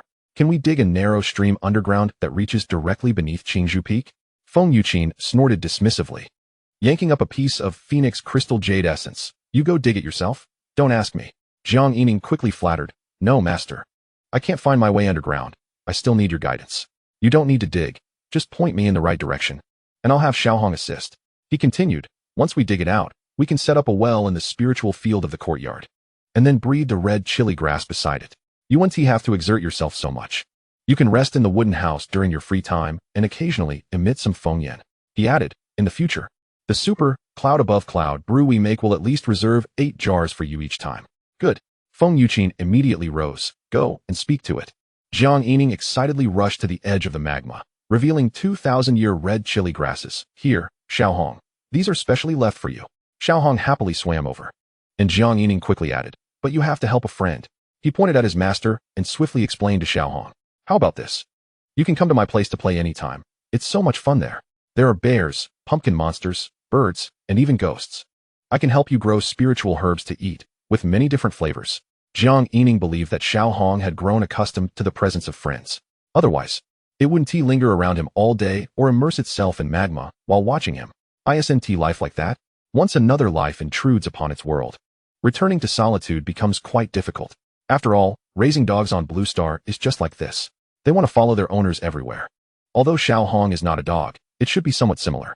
Sure enough, after pondering, Xiaohong nodded vigorously, creating ripples in the magma. Jiang Yining immediately exclaimed, then let us not eat these two for now. Otherwise, you'll feel euphoric and sleepy after eating. Let us dig the tunnel first. Xiaohong replied, okay. Jiang Yining happily looked toward his master. Master, we can begin now. Chapter 143, A Charming Beast. In the following 2 days, Jiang Yining tended to the 1,000-year red chili grass, while his master and Xiaohong busied themselves underground. Upon confirming that the red chili grass had deteriorated and lost its precious nature, he promptly stored the 2 specimens and returned to Qingzhou Peak to wait. Shortly after arriving at the small bamboo courtyard, a sudden explosion erupted from the spiritual field, and his master burst forth from the ground, engulfed in flames. Jiang Yining hurriedly prepared a basin of water. Master, you've worked hard. Quickly wash your face and take a rest. Feng Yuqin splashed some water on her face, saying, this time, I exerted a great deal of effort. Opening a secret passage is more troublesome than blasting a mountain. Yes, master has worked hard. I'm doing this to make it easier for you to brew wine in the long run. Feng Yuqin nodded and entered the wooden house. I need to rest well. Don't disturb me. As she went inside, Jiang Yining dashed to the spiritual field to inspect the wellhead his master had just created. A bear, a crane, a pumpkin, and a little girl had already gathered around, peering down curiously. Make way, let me see. Jiang Yining pushed aside a few creatures. Little girl, why did you come out? Look at your second senior brother and little junior brother. They're not moved at all and are diligently cultivating. Big brother, I'm just taking a look. I'll get back to cultivating right away. The bear, Ernyo, curiously asked. Big brother, it's so deep. It's over 100 fathoms. What is the great master doing? Jiang Yining ignored them and leaned over to look down. A surge of heat washed over him. Below, he could only see a tiny red. It was indeed very deep. He cupped his hands to form a trumpet shape. Xiaohong, are you down there? Climb up. I want to introduce you to some new friends. The sound of friction echoed from the entrance, clearly indicating that Xiaohong was quickly climbing up. With a whoosh, a crimson crocodile had emerged. 2 front limbs clawed at the wellhead. Ernyo exclaimed in surprise, hey, what is this? It looks like a crocodile, but also like a lizard. Xiaohong quickly retreated a bit, always cautious when facing new things. Jiang Yining quickly crouched down. Xiaohong, don't worry, everyone is a friend. Ernyo, quickly say hello. Ernyo enthusiastically replied, in the future, if anything happens at Qingzhou Peak, you can find me. I'm strong. Jiang Yining smiled. Look at this bare head. It's also a beast, just on a different path than you. You are a spirit beast, while he is a demon cultivator. And this little white bird is also a spirit beast, just like you. Xiaohong turned to look at the little white bird. The little white bird flapped its wings. From now on, we are family. Family should take care of each other, and I can take you flying. Jiang Yining then grabbed the pumpkin monster and patted its pumpkin head. Look at this red one. It's a plant monster. Everyone here is a good friend. The pumpkin monster protested. Let go of me, you brute. This is my territory. Anyone who comes here must pay their respects. Jiang Yining swiftly tossed it aside. Xiaohong, don't mind it. It's just a mindless creature. Jiang Yining stroked Xiaohong's forehead. Don't worry, everyone here is a friend. Whenever you want to come up to play, just do so. As he spoke, he took out the 2,000-year red chili grasses he had promised earlier. Here, eat up. Xiaohong didn't hold back, quickly biting into one. Perhaps because Jiang Yining was present, it did not retreat but instead kept its front paws on the wellhead, poking its head up while munching on the spiritual grass and surveying the surroundings of the courtyard. With eyes brimming with curiosity, the crowd dispersed, leaving Little Red to acclimate on its own. Jiang Yining smiled, choosing not to intrude. Having arrived in the courtyard, it would naturally integrate itself over time. As the crowd faded away, only Little Red remained, peering around inquisitively. Sitting comfortably in a lounge chair, Jiang Yining felt a sense of accomplishment. Once the area around the well had been scorched by the heat, he could contemplate cultivating red chili grass nearby, supplemented with vermicompost, a task he deemed manageable. He pondered for a moment before rising and departing. Inside the magma cave, the second batch of red chili grass had already reached the century mark. After eliminating the withered ones, around 1,000 plants remained. After 100 years, their growth mirrored that of the first batch, with most showing an increase of 2 to 4 units daily. In just over 20 days, he would be able to challenge the millennium mark, and he anticipated the count would be close to expectations. Jiang Yining glanced toward Brotherland's direction, realizing that he would have to wait a while longer near the small courtyard well. Having stayed here for over 2 months, there were numerous tasks to attend to, and he could not afford to procrastinate. The pine trees atop the mountain, the business at the Enlightenment site, Luo Lao's sword talisman, and the treasures exchanged with the senior at the Sword Inquiry Peak, all warranted his attention. Hence, he decided it would be reasonable to ask Brother Lon for assistance over the next 20 days. At worst, he could treat him to a jar of wine next month. He resolved to deliver spiritual fertilizer every few days and let Little Red transport the worms directly to the bamboo courtyard. With that thought, he made his way to Brotherland's training area. As usual, Brother Lon was lost in contemplation, fixated on his sword. Brother Lon, I've come to see you again. Jiang Yining greeted him politely.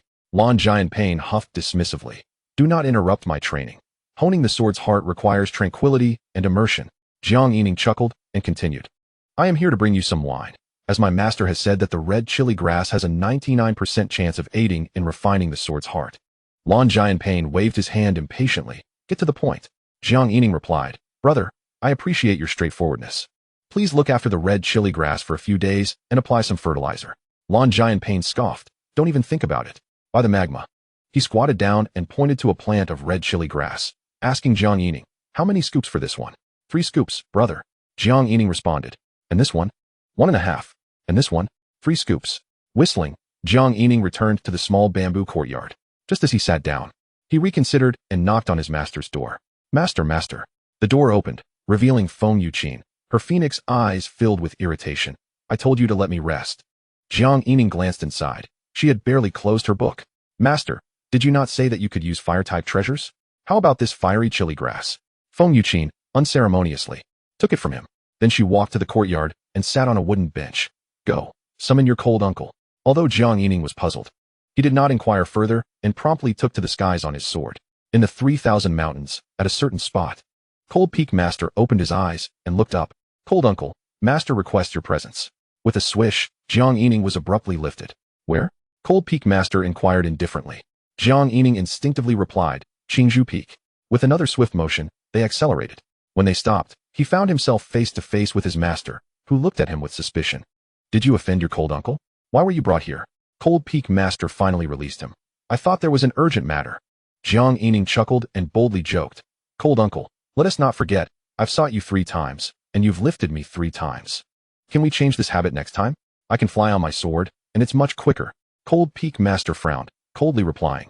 Very well. Jiang Yining teased. I fear sister has been too influenced by you. All right, Solon, hurry up and sit down. His master warmly pulled Cold Uncle closer, who, despite his resistance, accepted the embrace. Jiang Yining couldn't help but think of Huiyinger and his sister. Once Cold Uncle was seated and brushed off his master's hand, he inquired, What do you need from me? Jiang Yining watched curiously. His master produced a millennium-aged red chili grass and handed it to Cold Uncle. You should try this. The red chili grass absorbs my black flame, and it might assist you in your pursuit of the ice-fire path, since you often contemplate merging various fire energies. This should suffice without scorching your soul. Cold Uncle frowned. The red chili grass is inherently fire-based. Absorbing your black flame will certainly lead to a fusion of different fire energies. This is the natural path of merging, allowing you to comprehend various fire-related principles and deepen your understanding of the fire path. His master smiled. No rush, there is plenty to go around. My disciple has produced 2 treasures and exchanged one for an earth-based treasure at the Sword Inquiry Peak, so there will be more in the future. You can keep this for now. She glanced at Jiang Yining, who quickly added, Cold uncle, my master speaks the truth. I have already discovered a method for cultivating red chili grass, and a millennium's worth should not be difficult. You can see in the spiritual field that my master even helped me dig a channel to draw upon the earth's veins. Cold Peak Master examined the spiritual field, nodded, and accepted the red chili grass. All right, I shall give it a try. He then stood up and departed with his usual decisiveness. Hey Lon Lon, why don't you sit a while longer? Feng Yuqin called after Cold Peak Master's retreating figure.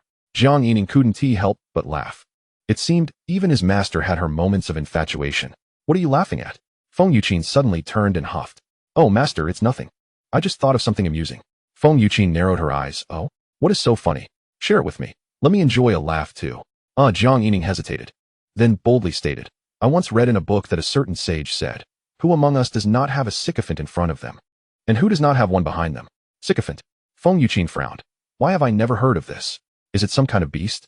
Jiang Yining feigned deep thought. Replying seriously, the book described it as a rather adorable creature. It also mentioned that it is quite common. With your experience, master, you should have encountered it. Perhaps you just didn't pay attention. Feng Yuqin nodded, uninterested in further discussion. I need to rest well. Remember, do not disturb me again. Chapter 144, Vitality. The next day, Jiang Yining finished refining and devouring the sheep fat stone, exchanged from the senior at the Sword Inquiry Peak. Notably, it also contained 10 strands of celestial resonance. This stone had an effect on the 10,000 treasure glazed body. But consuming a treasure didn't seem to enhance him significantly. Jiang Yining shook his head. As one progressed further in physical cultivation, it became increasingly challenging. However, the sword aura could condense an additional 100 forms, truly troublesome. He wondered what Lin was busy with lately. Perhaps he should wait until he had gathered 300 to 500 forms before making him work hard again. Jiang Yining rose and ascended to the mountaintop. Upon reaching the summit, a delighted smile broke across his face. Pinewood 91. He hurriedly began to excavate the buried finger bones at the tree's roots. Indeed, they had weathered into a small pile of white ash. There was no need to hesitate any longer. He would let the pinewood shine and flourish, directly elevating it to a treasure. Overall, he felt satisfied. Perhaps in 2 months, he would witness the manifestation of the treasure. Turning his gaze to the golden lotus, he sighed. 49.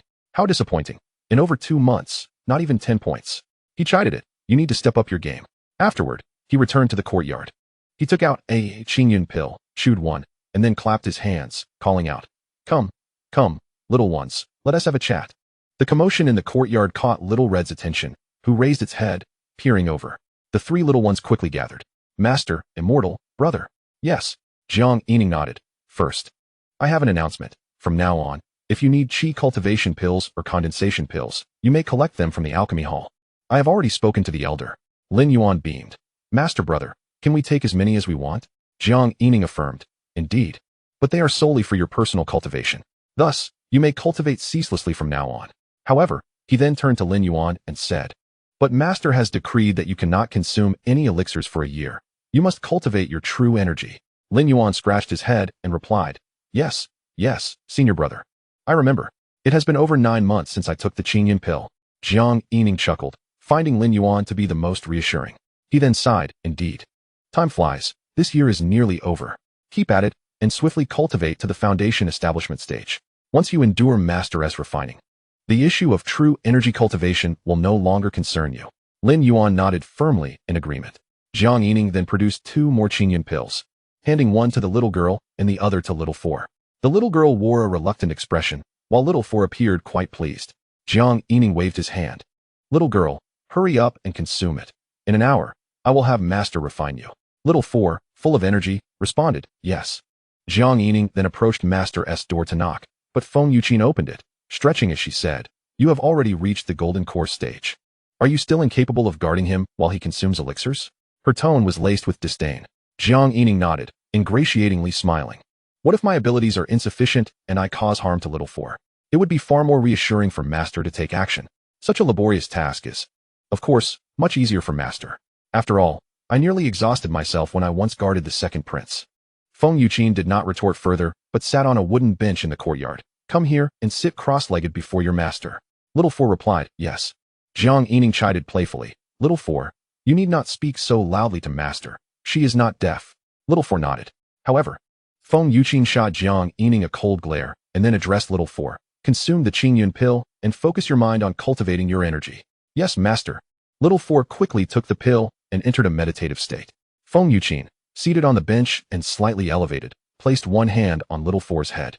She then looked at the little girl and flicked her fingers. Have you finished consuming it? The little girl quickly shook her head. Master, I have not consumed it yet. I will do so immediately. Feng Yuqin frowned and withdrew her hand, turning her gaze back to Jiang Yining. Come here. I wish to discuss the matter of the nascent soul with you. Jiang Yining immediately perked up. Lin Yuan, you may go into quiet cultivation for now. Master, please speak. He sat at the table, face alight with anticipation. Feng Yuqin glanced at him and began with a taunt. You are always indulging in treasures and elixirs. Yet you have not even reached the late golden core stage? Jiang Yining quickly flattered. Master, is it not the case that when discussing the nascent soul, you need not always criticize your disciple?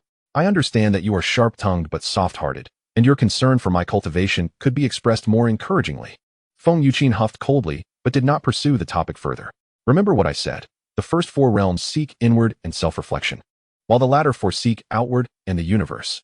Jiang Yining nodded. Seeking inward and self-reflection strengthens one's essence, energy, and spirit. Feng Yuqin confirmed. Precisely. Essence refers to the essence of the physical body. Energy refers to true energy, and spirit refers to mental will. When they merge into one, the nascent soul is formed. The nascent soul can leave the body and traverse the void, hence the saying, when the nascent soul is formed, the spirit is born. Jiang Yining listened earnestly, nodding repeatedly. Feng Yuqin continued. However, the nascent soul leaving the body is perilous. It can be captured by others and potentially refined into a nourishing object. Of course, the immortal sects disdain such practices, but it is another matter for demons and spirits. Jiang Yining responded with a few affirmations and then inquired.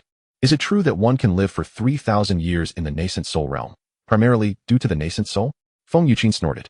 When I speak of the nascent soul, is that all you can think of, longevity? Jiang Yining smiled apologetically. Master, is it not the pursuit of immortality that drives one's cultivation? Feng Yuqin retorted impatiently. Yes, even if the nascent soul leaves the body, one can still live for 3,000 years. Thus, you see, some cultivators become physically frail and on the brink of death because too much essence, energy, and spirit are merged into the nascent soul. Jiang Yining found this puzzling. Isn't aging simply a result of nearing the end of one's lifespan? He frowned. Master, I feel as though I might be on the wrong path. Shouldn't one's body improve with higher cultivation? If one achieves longevity, yet appears decrepit, how can one continue? Feng Yuqin shot Jiang Yining a disdainful glance. Are you questioning a cultivation system that has been passed down for millions of years?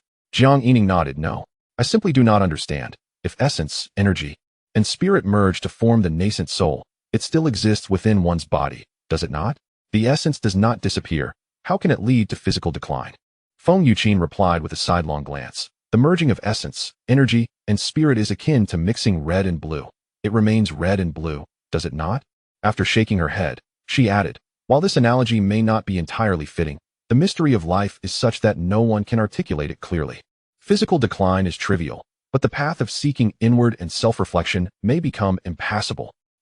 Jiang Yining was perplexed again. Is there still a need for inward seeking? Isn't the latter part about seeking outward and the universe? Feng Yuqin paused for a moment before slowly responding. Life holds infinite possibilities. It can begin from the most humble origins or ascend to the heavens. Even immortals dare not claim to have fully unlocked the potential of life. Her tone carried a hint of nostalgia. To what extent can one seek inward and self-reflect? No one can say for certain. Is seeking inward necessarily weaker than seeking outward? Take the true self golden body of the little Qian temple, which your ancestor mentioned. It is, in fact, a fusion of the physical body and mental strength. If the heart is boundless, it can encompass the entire world. The sword heart cultivated at the sword asking peak is also an exploration of the path of self-discovery. She looked at Jiang Yining. True inward seeking and self-reflection is a Tao. This is distinct from the superficial strength of essence, energy, and spirit found in the first four realms. Jiang Yining was left in deep thought, contemplating the implications of the infinite possibilities of life through inward seeking and self-reflection. Realizing there was a fundamental difference, he seemed to gain a deeper understanding of the so-called Tao. It is not merely the power of heaven and earth, the five elements. But seeking oneself is also a form of Tao. The larger the heart, the larger the stage. Suddenly, Jiang Yining's thoughts became vibrant. Chapter 145, The Path of Self-Discovery. The master and disciple fell silent for a while. Feng Yuqin did not interrupt Jiang Yining's contemplation. Jiang Yining suddenly looked at his master and asked, "So, master, do you mean that seeking inward and self-reflection actually activates the infinite possibilities of life? If one develops their potential to the fullest, could they live for millions of years while remaining eternally youthful, or even preserve their physical body indefinitely?" Feng Yuqin nodded. "One could say that. But who dares to claim they have reached the utmost limit?" Jiang Yining's mind was buzzing with activity. He recalled the era of the blue star, where the microscopic imaging of cells bore remarkable similarities to the macroscopic imaging of the universe. Perhaps there truly exists a possibility that each cell embodies an entire universe? He said earnestly, "Wouldn't that present another path to immortality?" Feng Yuqin dismissed him with a scoff. "Your ambitions are grand. I am merely discussing matters with you."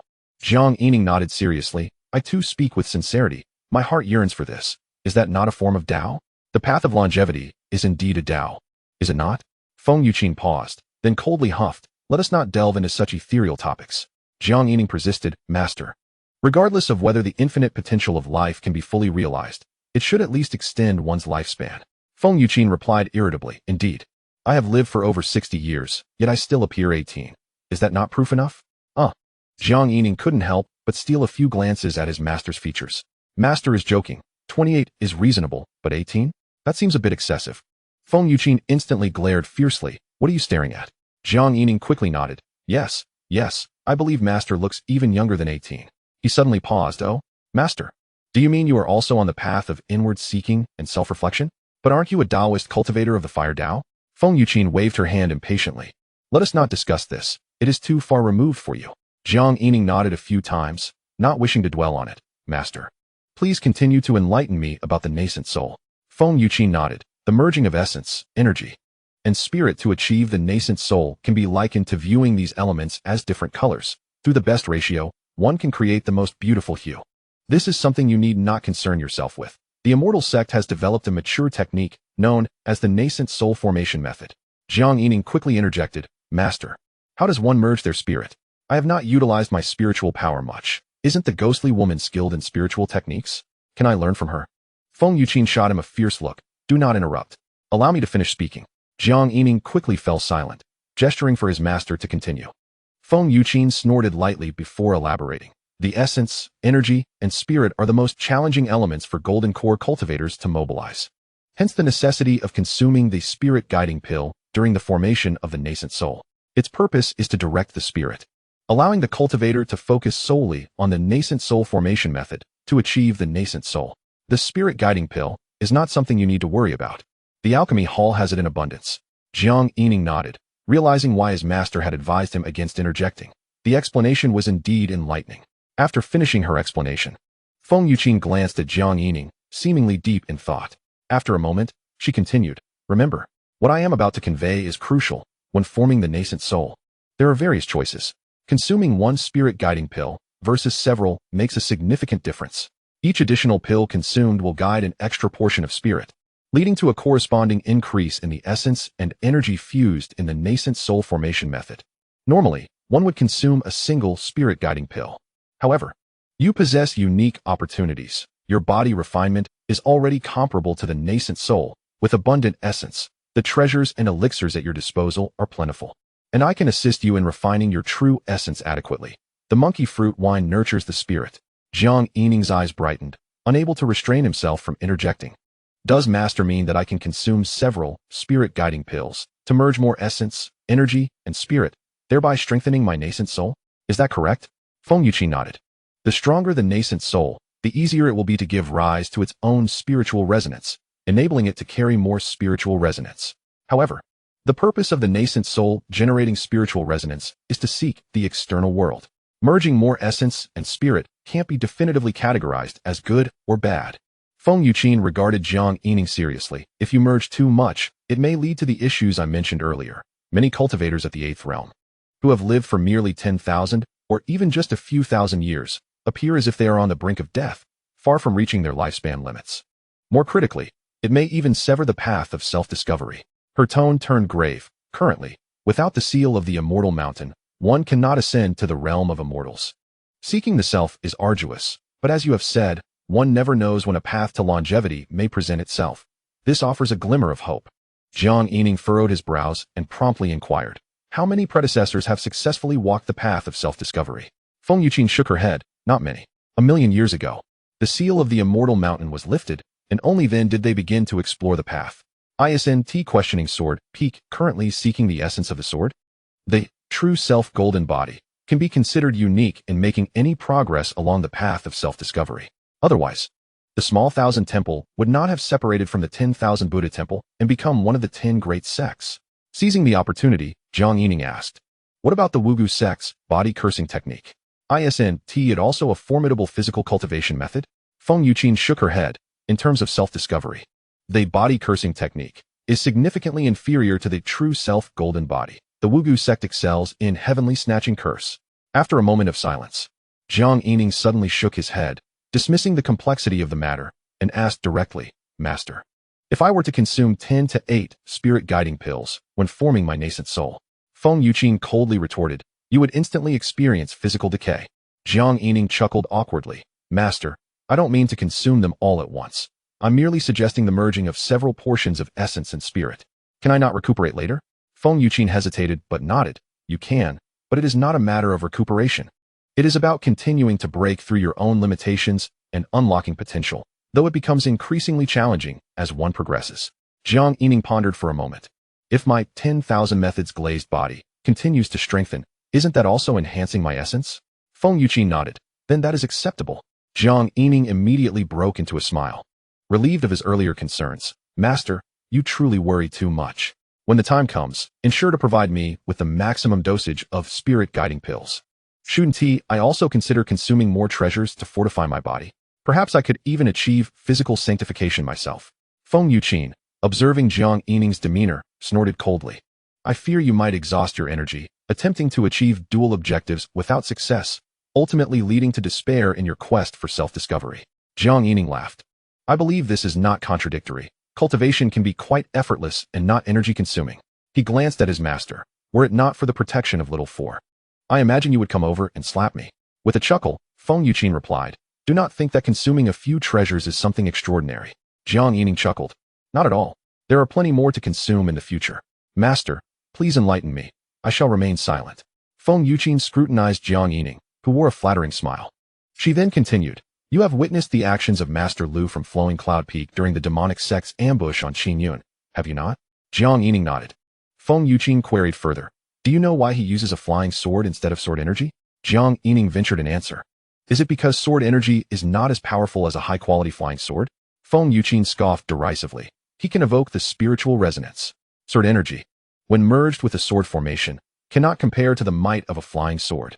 Jiang Yining, with a flattering smile, remarked, Master, why is that? I am but a humble disciple, so please do not test my knowledge. Feng Yuqin elucidated, the lack of energy is a concern. Researching formations consumes energy, while sword energy has only condensed over 3,000 forms. Jiang Yining contemplated and murmured, Master, I do not need to study sword formations. I only need to learn them. Feng Yuqin dismissed him. How long have you been practicing Old Luo's 8 extremes suppressing heaven? Have you mastered it? Not to mention the myriad sword formations. Even 1,000 sword formations will be exceedingly difficult for you to learn, let alone apply them proficiently in battle. Do you think the peaks of Deluo and Flowing Cloud prioritize Qingyun 10,000 sword talismans and Qingyun 10,000 sword formations over the fusion of sword energy, sword talismans, and sword formations? It is all due to limited energy. Furthermore, not everyone possesses treasures to consume. Relying solely on one's spiritual resonance to condense sword energy and enhance their spiritual resonance requires time and enlightenment. All of these factors present obstacles to the unification of 10,000 sword energies, 10,000 sword talismans, and 10,000 sword formations. Human energy is finite. However, Jiang Yining remained unfazed. Master, if you put it that way, I feel even more assured. Learning just one sword talisman is sufficient for me. I can take a few days or even a month to carefully construct the formation. Once I create it once, Little Black will be able to replicate it. He further added, as for spiritual resonance, isn't it just about the treasures? Moving forward, I will strive to cultivate my business skills. What else is there? If I don't achieve the unity of 10,000 sword energies, 10,000 sword talismans, and 10,000 sword formations, I would be wasting my talent. Jiang Yining laughed. Master, is there anything else? Please explain everything to me in one go. Seeing his nonchalant demeanor, Feng Yuqin let out another cold snort. I have shared all that I needed to say. Allow me to remind you once more. Act according to your capabilities. Do not end up empty-handed on both fronts. Remember, the reminder is mine, but the decision lies with you. Now, I wish to devote my attention to little 4's protection. Do not disturb me. With that, she closed her eyes to rest. Jiang Yining smiled. Master, you may not realize just how terrifying my talent is. Empty-handed? How could that be possible? In the future, you will witness what it means to grasp both paths, seeking the self and the external. Chapter 146, each with gains. The next day, Jiang Yining successfully condensed his sword energy, forming 420 blades. After some thought, he dispatched 3 paper cranes. He swiftly took to the skies on his sword, eager to prepare a hot pot. It had been over 2 months since he returned to the mountain, and he hadn't gathered with anyone yet. Upon returning to the courtyard, Lin Kong and Su Baiwei were already present. Jiang Yining cheerfully remarked, "Has senior brother Li descended the mountain again?" Lin Kong shook his head. "It seems he has been in seclusion since returning." Jiang Yining nodded. "Brother Lin, what have you been busy with lately? You seem to have lost quite a bit of weight." Lin Kong smiled. "I've been practicing sword formations with Xia and Rower." Jiang Yining laughed. "So quickly. The 3 of you have become good friends?" Lin Kong couldn't help but share his excitement. "Brother Jiang, let me tell you. My guess with elder son has proven true. 3 times the power. We used the 9-sword swimming fish formation as the base, and I led with the 3 talents sword formation, deploying 27 flying swords to unleash the might of an 81-sword formation. I have already obtained Master's permission to teach them the 108 giant peak sword formation. At that point, I will be able to unleash the might of a 972 sword formation." He wore an expression of sheer excitement. Jiang Yining couldn't help but marvel. "Brother Lin, your formation capabilities are indeed formidable. This leap from the power of the 306 Kunwu sword formation to that of the 972 sword formation means you can contend with cultivators at the 5th realm." Lin Kong shook his head. No, that won't do. The 1,000-sword formation is a threshold. Only the 1,000-sword formation possesses the might of the 5 realms. The 972 sword formation can at best contend with late-stage nascent soul cultivators. Jiang Yining sighed. TSK, Brother Lin. You ought to seek out a few more enchanting beauties. That would be delightful." He couldn't help but feel an urge to learn, thinking he might just catch up to Little Black's formidable combat prowess. Lin Kong forced a smile. "It's difficult. I cannot bear it. Achieving harmony among 3 is already a challenge." He then struck a melodramatic pose. "Moreover, I have little room left in my heart. At most, I can squeeze out a spot, and that is the limit." Jiang Yining chuckled. "Why so disheartened, Brother Lin? I believe you are the contemporary Lin Xiaobao." "Lin Xiaobao?" Lin Kong inquired, puzzled. Jiang Yining casually remarked, "I recall reading in a book about a certain senior Wei who had 7 lovely companions living harmoniously. Brother Lin, do strive to break that record." "Oh." Lin Kong's interest was piqued immediately. "Where did you read that, Brother Jiang? If possible, I would like to pay a visit to that senior." Jiang Yining shook his head. "I forgot." He then shifted the topic, glancing at Su Baiwei. "Sister, why do you enjoy teasing Pumpkinhead so much?" Su Baiwei was currently tugging at the pumpkin monster, peering down into a well. Upon hearing this, she turned around and walked towards the courtyard. "Junior brother, have you raised yet another spirit beast?" "I just saw a crimson spirit beast, but when I approached, it burrowed down and disappeared." She cradled the pumpkin head against her chest, playfully patting it, as if selecting a watermelon. The pumpkin monster protested loudly. "You vex me greatly. White servant, how dare you not release me?" Jiang Yining sighed. "Sister, please let it go. It's unbearable." Su Baiwei replied nonchalantly. "I find the pumpkin monster quite adorable. Quirky. ISNT little white even cuter?" Jiang Yining further clarified. "That is little red. It has a rather cautious temperament, a fire spirit beast residing in a magma cave. I had master channel a fire vein here, and it followed suit." Just then, a figure descended. "Li Shuyu. Brotherly, aren't you in seclusion?" Li Shuyu nodded. "Indeed. After my previous battle with Suiqing Wang, I gained some insights. Upon returning to the mountain, I experimented with formations and made slight progress by combining sword concealment with nurturing intent." Jiang Yining raised an eyebrow. "Oh, has the brother succeeded?" Li Shuyu nodded. Jiang Yining was astonished. "Brother, you wouldn't be forging a new path like Brother Lin, would you?" Li Shuyu shook his head. "Junior brother, you flatter me. I merely stand on the shoulders of giants, benefiting from the grace of the esteemed Qin Yun and experimenting a bit. Where's Suiqing Wang to enter the giant sword peak? He would certainly excel further. That is still impressive, brother." After some conversation, Jiang Yining began to busy himself. Before long, the hot pot was served. Su Baiwei suddenly asked, "Junior brother, what was that magma cave you mentioned earlier?" Jiang Yining looked puzzled. "Sister, you don't know?" He then turned to Lin Kong, who also shook his head. Li Shuyu remarked, "I've heard of it, but have never been there. Jiang Yining finally found an opportunity to assume the role of a sage, confidently declaring, "Let me enlighten you. If you know nothing about Qing Yuan, it reflects poorly on your knowledge. You all focus solely on cultivation, but basic common knowledge must keep pace." He quickly recounted the details of the magma cave and its fire veins. Su Baiwen nodded. "I should visit there sometime. It might aid my cultivation. Master has mentioned that extremes can lead to reversals. I once witnessed a flame of extraordinary cold." Jiang Yining was taken aback. Could it be that this world also harbors bone spirit cold fire? He then smiled. "Sister, I must say, you need to put in some effort, otherwise I shan't hold back in 2 years." Su Baiwei replied with a faint smile. "All right." Jiang Yining scrutinized her expression, suddenly sensing that her seemingly agreeable demeanor might conceal something amiss. He hastily asked, "Sister, the giant sword peak has its secrets of sword concealment. Brother Lin has embarked on the path of formations. What unique skills does your cold condensation peak possess? Enlighten us." Su Baiwei responded nonchalantly, "Nothing much. Master only bestows upon the disciples the Guanghan sword technique." Jiang Yining attempted to discern her tone, but failed. He chuckled and shook his head, unwilling to press further, and shifted the discussion to the purpose of their gathering. "Brothers, are there any familiar seniors in the 3,000 mountains in seclusion, seeking treasures? My talent for farming is quite commendable. Perhaps I can cultivate some rare treasures." Su Baiwei shook her head. Cold Condensation Peak was founded by Master, and it hasn't been long. Only in the early years did a senior sister of Master S break into the 6th realm. Recently, she went to the non-immortal mountain for patrol. Li Shuyu added with a smile, "I have a 6th realm uncle who is currently in seclusion. I am quite familiar with him. I can take you to see him later." Lin Kong shook his head. "Brother Lin, don't look at me. The only one I can joke with is old son, whom Brother Lin introduced. I started from nothing and have no acquaintances among the elders. My ambition is to rise above the crowd and become a generation of immortals." Jiang Yining responded, "Well said, the ancestor of formations, I toast to your ambition. A generation of immortals." The group enjoyed their meal while chatting. Suddenly, Li Shuyu remarked, "I heard from my master that numerous immortal sects have headed to Dain and the Dao Ming dynasty. The Guoxiao Peak has also undertaken missions, encouraging disciples to exterminate demons. I plan to descend the mountain. Will you join?" Jiang Yining chuckled. "A true man cannot remain idle. Brother, the area below the mountain is quite perilous now. The demon sect is targeting disciples from the 10 great sects. I was ambushed during my recent visit to Qingqing." Li Shuyu slammed the table. "A true man, born in this world, dares to slay celestial beings and demons. Should one hide away from mere demons for a lifetime? Moreover, a true man must act. Even if death comes, it must be meaningful." Jiang Yining held his forehead. All right. 2 sentences in and you ignite the passion of a true man." Lin Kong chuckled.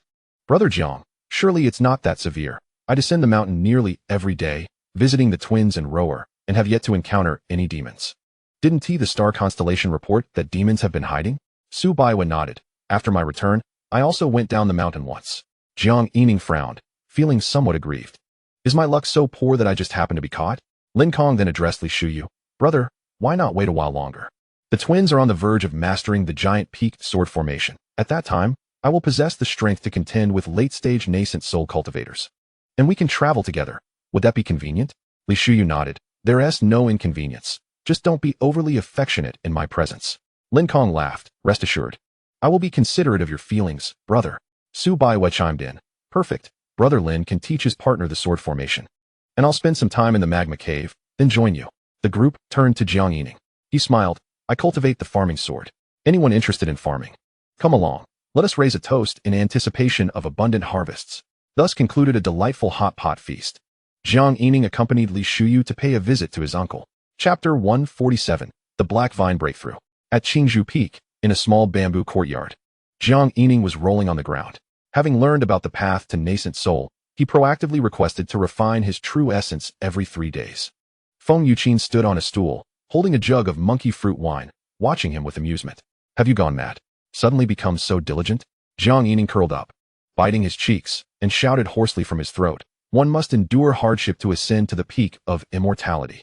Clinging to this belief, he faced the sun essence and phoenix flames shot into him by his master. Feng Yuqin raised an eyebrow. "Not bad, you can still speak." Jiang Yining gritted his teeth and remained silent, but inwardly he thought, with the sheep fat stone exchanged from the old man at the sword question peak. "I've also swallowed several treasures.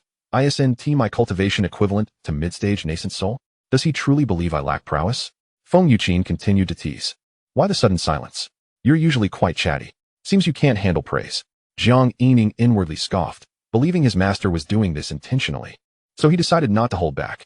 Master, have you been possessed by a bird today? Chattering away, unlike your usual style. Feng Yuqin shot him a glare, snorting coldly. With a flick of her fingers, another wisp of phoenix flame shot into Jiang Yining's body. Jiang Yining gritted his teeth, resolutely refusing to show any pain. This time, he was utterly drained of energy to speak. Feng Yuqin scoffed. I've been speaking kindly to you for days, and yet you dare to provoke me.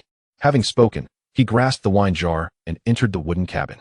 Half an hour later, Jiang Yining rose, taking a few deep breaths before dusting himself off, summoning his true essence to tidy his appearance. Master, I shall take my leave, he proclaimed, before soaring away on his sword. Once again, he found himself caught in a whirlwind of activity. Senior brother Li's master readily agreed to the breeding business. It is indeed easier to work with acquaintances. Once the treasures are refined, the profits will be split 50-50. Unfortunately, Elder Deng, being at the 6th realm, had only produced a single spirit plant, the demonic fire peach blossom, in his secluded cultivation spot. Thankfully, with his keen eyes, he discovered another plant, the 7-leaf grass, capable of enhancing one's fate. If only one spirit plant were to transcend into a treasure, it would mean each person could consume half. Jiang Yining was not perpetually preoccupied with this matter. He also spent time at old Luo's place, studying 8 extreme suppression of heaven. Thus, a month and a half passed. The 6th realm's secluded cultivation area not only yielded fewer treasures, but the maturation speed of the breeding process could not compare to the spirit plants born from the insights of the 7th realm powerhouses. The sole piece of good news was that both plants had surpassed the treasure threshold. Originally, the demonic fire peach blossom was stuck at the 999-year mark, showing signs of stagnation. Jiang Yining took out some worm spirit fertilizer to try his luck, and to his delight, the next day it broke through. One cannot help but marvel that diligent individuals are often favored by fortune. Jiang Yining meticulously collected the 7-leaf grass, which bore 4 strands of heavenly essence. Elder Deng expressed that in the future, should he encounter any issues, he could freely seek assistance. Both were exceedingly pleased with their collaboration, which had initially been facilitated by Li Xuanya's connections, and by the end, they were addressing each other as Uncle Deng and Nephew Jiang. The third batch of fiery grass from the melting cave had matured into 74 plants aged 1,000 years. 20 days prior, Jiang Yining had transplanted them to the spiritual field at the wellhead of Qingzhou Peak. He had selected 30 plants that were stagnating at the 1,000-year mark and promptly sent them to Pan Nanxing, including a note stating, Master S energy is limited, and he can only breed this many. Any more would overwhelm him. Moreover, under the care of Worm Spirit Fertilizer and Master S, Sun Essence Phoenix Flame, 2 of this batch had also reached maturity. Jiang Yining hurried back, exclaiming, Master, did they break through? As he landed in the small courtyard, he noticed, oh, Uncle Lung is here too. Surely he wouldn't come to mooch off his fiery grass again. Just one plant from Master would suffice. He couldn't keep giving it away, especially since he was striving for the 10,000 sword gale. Feng Yuqin remarked with annoyance, what kind of expression is that? Your Uncle Lung has come to bestow treasures upon you. Jiang Yining instantly changed his demeanor, smiling warmly. As you say, Master. I merely thought Uncle Lung has yet to savor my culinary skills. I was contemplating whether to prepare a hot pot for him, but I feared he might not enjoy it. All right, Cold Peak Master replied. Jiang Yining nearly failed to grasp the situation. Sure thing, Master. Uncle, you two carry on. I shall return shortly. As he spoke, he began to slowly gather his sword energy. Please wait a moment, Uncle. It will be ready soon. I promise a sumptuous hot pot to whet your appetite. Feng Yuqin impatiently urged. Hurry up. What are you dawdling for? Sulan, do tell. How effective is the fiery grass? Jiang Yining could only maintain his smile, taking to the skies. Wasn't he just supposed to present treasures? He had allocated ample time for them, yet they hadn't mentioned a word. Swiftly, Jiang Yining prepared the ingredients, and soon the hot pot was served. He eagerly added, Uncle, I prepared 2 bowls of seasoning for you. I'm unsure if you enjoy spicy food. Feng Yuqin scoffed. Oh, why haven't I received this treatment before? Jiang Yining quickly smiled apologetically. As you say, Master, Uncle is a guest, and besides, don't you enjoy spicy food as well? I've even prepared drinks for you. All right. Feng Yuqin waved his hand. Sulan, hurry and taste it. Cold Peak Master preferred a lighter flavor. Uncle, this lamb slice is quite fresh. Do try a piece, just blanch it for 20 breaths for the best texture. Uncle, these dried mushrooms are fragrant. Uncle, the flavor of the bean sprouts is exceptionally sweet. You should sample them too. Throughout the hot pot meal, Jiang Yining was exceedingly attentive. Yet he couldn't help but wonder what treasures were being hidden away without explanation. All right, I've had my fill, Cold Peak Master said coolly, The taste is quite good. Jiang Yining could not discern if this was genuine praise or mere politeness. He smiled, preparing to exchange pleasantries, but before he could speak, he saw his uncle rise and gracefully soar into the sky. Jiang Yining gaped, turning to his master. Master, hastily swallowing his food, immediately called out, "Hey, Sulan, eat a bit more." However, Cold Peak Master was already nowhere in sight. Master turned to him. "You've helped me blanch all the food. Now I shall eat." Jiang Yining quickly ingratiated himself. "Master, didn't you just say that uncle was here to bestow treasures upon me?" As he spoke, he diligently blanched the vegetables. Feng Yuqin produced a storage bag and tossed it onto the table. Once Jiang Yining finished preparing the ingredients, he eagerly seized the storage bag. "Master, please enjoy." Opening it revealed a black vine. "Is this it? What did I expect? It seems my expectations for uncle were too high."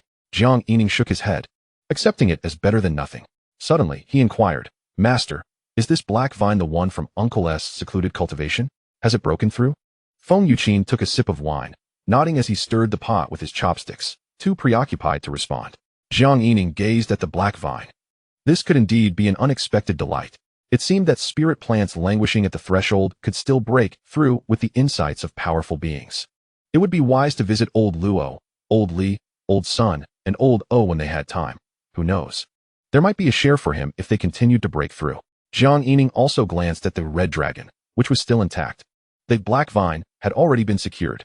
Wait, why must it wait until it deteriorates before being repaired? He decided to seek out his junior brother right away. Jiang Yining chuckled, observing that the red vine, green vine, orange vine, black vine, and red dragon all exhibited vibrant colors. At the Flying Sword Hall, Ingwentai excitedly accepted the black vine and red dragon. "Senior brother, you truly deserve your status as the chief disciple. Your treatment is indeed exceptional." His junior brother had long fantasized about this, having previously perused the Gongsun family's refining manual. He believed the red dragon was not yet in perfect condition and could adopt an additional offensive form. He spoke with fervor, transforming into 3 dragon tails. "No. Now for dragon tails," fiercely lashing out at enemies. "If in the future, senior brother, you acquire more vine-type treasures, imagine 7, 8, or 9 dragon tails wreaking havoc, effortlessly collapsing 3,000 mountains." Jiang Yining raised an eyebrow. "Junior brother, you are even more audacious than I. Where will all these treasures come from?" Ingwentai began to make exaggerated expressions. Moreover, the same path can serve multiple purposes. As soon as he said this, Jiang Yining realized the lad's intentions were not entirely pure. He chuckled dryly. "Junior brother, let us prioritize defense first. Restraining the enemy is secondary. And what is unnecessary can be omitted." Ingwentai understood. "Rest assured, senior brother, this time I will request Master's assistance in incorporating the black vine. At the very least, it can counter the 5th realm." Chapter 148, The Hope of Pinewood. Upon returning to Qingzhou Peak, Jiang Yining found that Master had already finished eating. He promptly exclaimed, Master, could you bestow a few strands of black flame? These 2 fiery grasses are on the verge of breaking through." Feng Yuqin was quite accommodating in this regard. As night fell, heavenly essences descended upon them. The 2 fiery grasses, one after the other, broke through, attracting some visitors in the dead of night. Jiang Yining pondered when the news of Master's Sun Essence Phoenix Flame being able to breed fiery grass would spread. Some firepath powerhouses were flocking to exchange treasures. Jiang Yining quickly conveyed to Master his intentions, prioritizing earth and gold treasures. Not only could they consolidate sword energy, but they could also enhance the 10,000 treasures glazed body. Ultimately, Master retained 1 plant for himself in exchange for an earth treasure. A pale gold bead the size of a pigeon's egg, teardrop-shaped. Afterwards, Jiang Yining checked the record of spiritual and earthly treasures. The Tears of the Desert, a treasure from the desolate sands of the western extremes. Following this, he consumed the 7-leaf grass and Tears of the Desert, spending an entire day, and gained an additional 150 strands of sword energy, bringing his total to 570 strands. He then had Master refine it a bit more. After that, Jiang Yining forced himself to take a break, neglecting to seek out old Luo to learn 8 extreme suppression of heaven. There is no other reason but that the pine tree has reached the 97th year of the 10,000-year cycle. Jiang Yining felt a subtle stir within, spending several consecutive days atop the mountain, observing the growth of the pine. After an 11-day vigil, it was now the 99th year of the 10,000-year cycle. He hurried back to the courtyard. Master, urgent news." Thud, thud. Once again, the wooden door met its demise. Feng Yuqin's eyes glinted with a hint of menace, conveying a singular message. "You are finished." Jiang Yining cast aside all pretense of flattery. Master, Master, the pine tree on the mountaintop is on the verge of a breakthrough. He gestured animatedly toward the rear mountain, clearly exhilarated. Feng Yuqin raised an eyebrow, choosing not to dwell on the matter of the broken door. Let us go and take a look. With that, she whisked Jiang Yining up to the mountain's peak. After surveying the pine tree for a moment, she inquired, "Are you certain?" Jiang Yining nodded emphatically. "Master, I sense that its vitality has reached its limit. This is a sign of impending breakthrough. Please, remain here for the next few days." Feng Yuqin acquiesced, moving a short distance away to sit in meditation. "You should come closer. The breakthrough of a Tao treasure requires enduring the thunder tribulation." Thunder tribulation? Jiang Yining exclaimed, astonished. "Isn't it said that thunder tribulation only occurs when one breaks through to the immortal realm? Does a Tao treasure also undergo thunder tribulation?" Feng Yuqin swiftly clarified. "As I have mentioned, cultivation requires contesting with heaven and earth. A Tao treasure is similarly a product of seizing the creations of heaven and earth. Furthermore, a Tao treasure may give birth to spirit. The legendary Tao treasure, Shiruo, possesses a spirit capable of being both great and small. A patch of spiritual soil can sustain countless beings. Therefore, thunder tribulation is not surprising." Jiang Yining was taken aback, involuntarily recalling Little Black. If it gains spiritual awareness after the thunder tribulation, how does that differ from an immortal artifact? Feng Yuqin shook her head. Thunder tribulation is merely a prerequisite for becoming a Tao treasure. The birth of spirit depends on opportunity and is not guaranteed. An immortal artifact is a spirit born from a magical treasure, crafted by humans, inherently designed for battle. A Tao treasure is a spirit born from a spiritual entity, whose combat prowess is not necessarily formidable. It is said that 1,000,000 years ago, there was a ginseng that birthed spirit, and the immortal sects searched everywhere for it. While it evaded capture, I have never encountered a Tao treasure that birthed spirit, nor has your ancestral master." Jiang Yining hastily inquired, "Is this related to the sealing of the immortal No Mountain?" Feng Yuqin shook her head again. "Perhaps, but not necessarily. The birth of spirit in Tao treasures was exceedingly rare even 1,000,000 years ago. No one knows the exact reasons." Jiang Yining pressed further. "Then how does an immortal artifact give birth to spirit?" Feng Yuqin replied, "An immortal artifact is nurtured over a long period by the essence, energy, and spirit of an immortal." Jiang Yining frowned. Upon hearing this, he became even more convinced that Little Black previously belonged to a semi-finished immortal artifact. "Master, does the birth of spirit in an immortal artifact require enduring thunder tribulation?" Feng Yuqin shook her head. "Ordinary immortal artifacts do not require this, as they are already imbued with the essence, energy, and spirit of an immortal who has already undergone thunder tribulation. However, some specially refined and exceptionally powerful immortal artifacts may also require undergoing thunder tribulation, just like the 10 greatest immortal artifacts that currently seal the immortal No Mountain. They were all the treasures of the 10 greatest immortal sects and have endured thunder tribulation, which is why they can seal the immortal No Mountain. Otherwise, ordinary immortal artifacts would have been shattered by celestial beings and spirits." Jiang Yining held Little Black, scrutinizing it closely, and reiterated, "Master, I suspect that Little Black is indeed an immortal artifact. It may just be a rather ordinary one." He spoke with utmost seriousness. Feng Yuqin initially scoffed. "I have said that an immortal artifact must at least be nurtured by an immortal. It does not even reach the immortal realm." Observing Jiang Yining's expression, she then asked earnestly, "Are you truly serious?" Jiang Yining nodded. "Master, I am not jesting." Feng Yuqin took Little Black, examining it carefully, and after a moment, remarked, "It has truly birthed spirit?" Jiang Yining nodded. "It has also consumed a great deal of my essence blood, although I am not an immortal. That golden hand bone might be." After pondering for a moment, he added, "Master, may I strike you once?" Feng Yuqin was about to express her anger, but patiently awaited his explanation. Jiang Yining hastily clarified, "Please assess the strength of my 10,000 treasures glazed body. Previously, after consuming the hand bone for a night, I could engage in melee combat with bare air without defeat. I should possess the physique of the early nascent soul stage. Later, I brought back 2 rare spiritual plants suitable for the 10,000 treasures glazed body, and recently, I have consumed 4 treasures, sheep fat stone, and tears of the desert. I feel that the enhancement from consuming the hand bone has not reached its full potential." Feng Yuqin nodded, remaining seated without rising, extending a hand to indicate that Jiang Yining should strike her palm. Jiang Yining activated 10,000 treasures glazed body. Without further ado, he clenched his fist and delivered a powerful blow. Crack! The sound was crisp, yet ripples of spatial waves radiated from the point of contact between master and disciple. Feng Yuqin remained unmoved. Not bad. Pure physical strength at the peak of the mid-nascent soul stage. Jiang Yining was somewhat astonished. Master, it seems you did not even employ true essence? Was that pure strength? Are you truly walking the path of self-cultivation? He posed 3 questions in quick succession. Feng Yuqing, however, did not provide a direct answer. These matters cannot be clearly explained to you at present. Jiang Yining did not dwell on it, continuing, Master, do you think my conjecture holds merit? The 4 treasures are only at the mid-nascent soul stage. Yet the hand bone has already reached the early nascent soul stage in just 1 night. Feng Yuqing furrowed her brow. It is hard to say. The path of the physical body is also a form of self-cultivation. Breaking through one's own limits becomes increasingly challenging as one progresses, which is entirely normal. Jiang Yining hastily continued.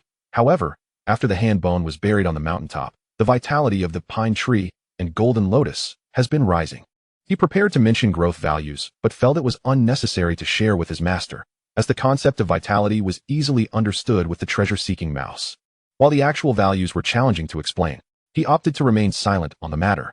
Feng Yuqing frowned, choosing not to further discuss the hand bone, but rather looked at Little Black in her hand. If it were to attack autonomously, how powerful would it be? Jiang Yining pondered. If it does not utilize the sword formation, it should be able to slay those at the mid-nascent soul stage. Feng Yuqing's frown deepened. Is it that weak? After observing for a moment longer, she returned Little Black to Jiang Yining. I do not understand. But do not mention this again in the future. She then left a trace of her aura on Little Black, akin to the father of the blue fish. If it is exposed, just say that I left a life-preserving measure on it. Jiang Yining nodded. Following this, master and disciple fell into a brief silence. Gazing at the pine tree, could it truly become a Tao treasure? Chapter 149, Anticipation. For 7 consecutive days, master and disciple remained atop the mountain. Not departing for a moment, Jiang Yining felt a sense of trepidation. A single misstep could result in the birth of a Tao treasure. Unable to quell his anxiety, he felt compelled to take action. The initial few days of stagnation are often the easiest time for a breakthrough, and he had already waited long enough. At this juncture, idleness felt more tormenting than the anxiety of a serpent poised to strike. Master, this pine tree was born in your place of enlightenment. Please continue your meditation. The black vine is also quietly breaking through alongside uncle. It should prove helpful. Feng Yuqing furrowed her brow. A Tao treasure must at least nurture a strand of Tao principle within itself. This process can be likened to breaking through from the 6th realm to the 7th realm. You have yet to experience the difficulties involved. I can give it a try, but let me forewarn you that it may not yield significant results. Jiang Yining nodded. Understood, master. You may attempt it first. I will try other methods. If all else fails, could you unleash a few strands of phoenix flames or black flames? Since it was born from your enlightenment, it should carry a hint of fire attribute, right? Feng Yuqing nodded. It is primarily wood attribute, but does possess a trace of fire attribute. Master, I shall return shortly. Jiang Yining declared, taking to the skies on his sword. By the riverbank, the great azure trembled in fear. Unable to finish speaking before Jiang Yining hastily returned to the mountain. Twice, he brought the water essence, once 7 days prior and again today, up to the mountain peak, directly placing it beneath the tree's roots. The pigeon egg-sized water essence vanished into the roots, yet this quantity seemed too scant for the pine tree. There was no immediate transformative result. Master was already immersed in her meditative practice. Jiang Yining endured the agonizing wait. 3 more days passed. The pine needles appeared to have deepened in hue. Whether this was due to the water essence or merely an illusion born from Jiang Yining's fervent hopes, he could not ascertain. Jiang Yining pressed on, returning to the bamboo courtyard in search of Xiaohong. Under the diligent efforts of Xiaohong, more than a dozen barrels of worm fertilizer were produced, leaving her exhausted, her tongue lolling out of her mouth. However, the rewards were promising, granting her yet another ethereal opportunity. The roots of the pine tree spread far and wide, and Jiang Yining could not tend to them all. He could only pour the worm fertilizer around the tree's base. He believed that everything that had the potential to be effective should be utilized. After waiting for 3 days, the ancient pine, aged for millennia, remained stubbornly unyielding. Unable to contain himself, Jiang Yining roused his master. Master. Feng Yuqing opened her eyes. What is it? Jiang Yining hesitated for a moment. Master, please try a little bit of sun essence phoenix flame. Feng Yuqing replied. Half a strand? When it came to cultivation techniques, she had more faith in her disciple. Jiang Yining reflected. Although the ancient pine is millennia old, it does not behave like the red pepper grass, which thrives on the earth's fiery essence. Master, let us start with half a strand. Even if your enlightenment has granted you a fire attribute due to a transformation, it's wise to proceed cautiously. Feng Yuqing nodded, and a wisp of phoenix flame infused into the pine tree. As time passed day by day, The phoenix flame increased in intensity. After 7 days, Jiang Yining suggested, "Master, let us try the black flame, but with a reduced force." Feng Yuqin nodded, flicked her fingers, and unleashed the black flame.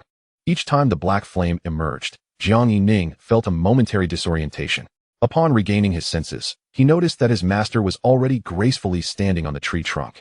Retracting the black flame, Jiang Yining was taken aback. "Master?" Feng Yuqin descended and shook her head. "It cannot withstand it. In terms of fire attributes, it's not as resilient as the red pepper grass, or perhaps the directions of the fire attributes differ." Jiang Yining inquired, "Directions of the fire attributes?" Feng Yuqin furrowed her brow, pausing for a moment before saying, "What do you think fire is?" Cultivators often speak of the 5 elements, which are most commonly seen, felt, and even touched, but those are merely superficial manifestations. "What is the essence?" Jiang Yining replied. "Fire is the combustion of matter, producing light and heat." Feng Yuqin appeared momentarily stunned, gazing at Jiang Yining for a while before continuing. "Then tell me, what is earth?" Jiang Yining pondered. "A soft substance formed over a long period by the ground?" Feng Yuqin hesitated for a moment. "That could be one interpretation. But what is it fundamentally at its core?" Jiang Yining smiled wryly, realizing that he had merely regurgitated his understanding from the blue star, which surely differed from the concepts of the cultivation world and its philosophical interpretations. Feng Yuqin furrowed her brow in contemplation for a moment, then looked at Jiang Yining. "Let me simplify it for you. Just listen and don't take it too seriously. Fire is the flame of life. It is heat and warmth. It is light and brilliance. It is explosive yet also a legacy. It is destruction yet also hope. Hence the phoenix reborn from the flames, and beings igniting malice. The Tao cannot be simplified to a single interpretation, as everyone's perceptions and understandings differ. Thus, one must seek the Tao to comprehend the natural world, to grasp the essence of all things." Feng Yuqin hesitated for a moment, pointing at the pine tree. "The direction of the fire attribute is akin to these pine needles. Starting from these needles, one must trace back to the trunk and the tree itself, pursuing the source. This entire process is the quest for the Tao. The reason the 5 elements are often mentioned is due to their prominent attributes, which frequently interact with the mundane world. Others, such as wind, thunder, air, and clouds, even swords and staffs, each have their own Tao." After saying this, she immediately shifted the topic. "Now, all of this is too distant for you. Do not delve too deep and get lost in minutiae." Jiang Yining nodded, gaining a basic understanding of the quest for the Tao as his master had described. "Master, what about the 6th realm?" Feng Yuqin shook her head. "We shall discuss that when you reach that step." Returning to the pine, "Do you have any other ideas?" Jiang Yining nodded, gazing at the pine tree, falling into deep contemplation. In truth, he had no further thoughts. He was merely relying on the visible growth values. "Master, do you know any great masters of the wood Tao who could join you in this quiet cultivation? It might prove beneficial." I still remember the first bone-eating demon flame flower, cultivated by Uncle Long. He mentioned the possibility of ice and fire mutation. When it halted its growth, you and Uncle cultivated together, and it immediately broke through to become a treasure, perhaps precisely because of your shared enlightenment in ice and fire. However, upon hearing this, Feng Yuqin frowned. "The only connection I have is with your Uncle Long. With others, it's merely a nodding acquaintance." Jiang Yining quickly interjected. "What about seeking the sect leader? Have him invite a 7th realm master to give it a try. Perhaps that will lead to a breakthrough." Feng Yuqin nodded and took to the skies. As Jiang Yining awaited, the sect leader and master once soon arrived. Was a breakthrough truly imminent? They immediately turned their attention to Jiang Yining. Jiang Yining nodded. "Master, Elder Wan, in the past, when other spiritual plants broke through to treasures, I felt that they reached a peak of vitality, then stagnated. The current pine tree is similarly situated, so I have a 90% certainty that it should break through. Then let Elder One meditate here for a while. He has also comprehended the wood Tao." Elder One nodded. "If this indeed leads to a breakthrough, my request is simple. Allow me to meditate for a while on the principles of the Tao treasure." He first glanced at Feng Yuqin, then at Jiang Yining. Jiang Yining, not understanding these matters, immediately stated, "I previously discussed with my master that any treasure related to the fire attribute that is cultivated will be prioritized for her to refine, with her making the decisions." Sect leader Chang smiled. "No wonder my little junior sister raised you well. You show such filial piety." Jiang Yining merely smiled, grateful to his master for not allowing him to fall to his demise. Chapter 150, The Thunder Tribulation. In the small bamboo courtyard, Jiang Yining was engaged in cultivation, selecting the 3rd batch of good foundation red pepper grass. He was somewhat distracted, glancing occasionally at the mountain peak. His master and Elder One were already meditating beneath the pine tree. He wondered if it would bear fruit. Logically, if Uncle Lung could enable the stagnant black vine to break through, then the insights of great masters should also be effective for the pine tree. Jiang Yining sighed. Feeling he had exhausted all his ideas, it was time to leave it to fate. Old Bear too was chatting with Xiao Hong, who was peering into the well. Xiao Hong, try some of the celestial herbs I've grown. We're brothers, sharing is caring. Xiao Hong immediately popped the mysterious spirit celestial ghost grass into her mouth. Chewing slowly, she then shook her head. This flavor, I don't quite like it. Old Bear too sincerely replied, this is my best celestial herb. Is it really not tasty? Xiao Hong nodded. It's not as palatable as that boneflower grass. Suddenly, Old Bear too patted his chest. Don't worry, my friend. I'll definitely grow something delicious for you. Eating that spicy grass every day, what is the good stuff? By the way, Xiao Hong, do you have anything tasty in your magma that I could try? Jiang Yining couldn't help but retort. Old too. Where did you learn that?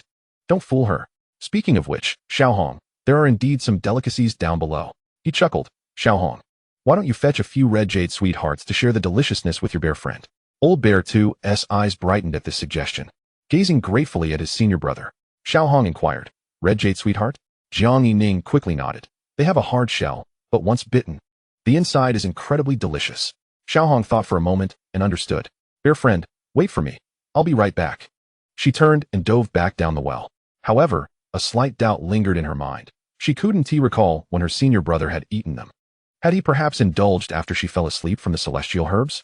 Jiang Yining looked at Old Bear too. All right, Old too, don't keep fooling Xiao Hong. Those red jade sweethearts are rare. Heavenly materials and earthly treasures are not easily birthed, and they also benefit her cultivation. You can taste them, but don't constantly scheme.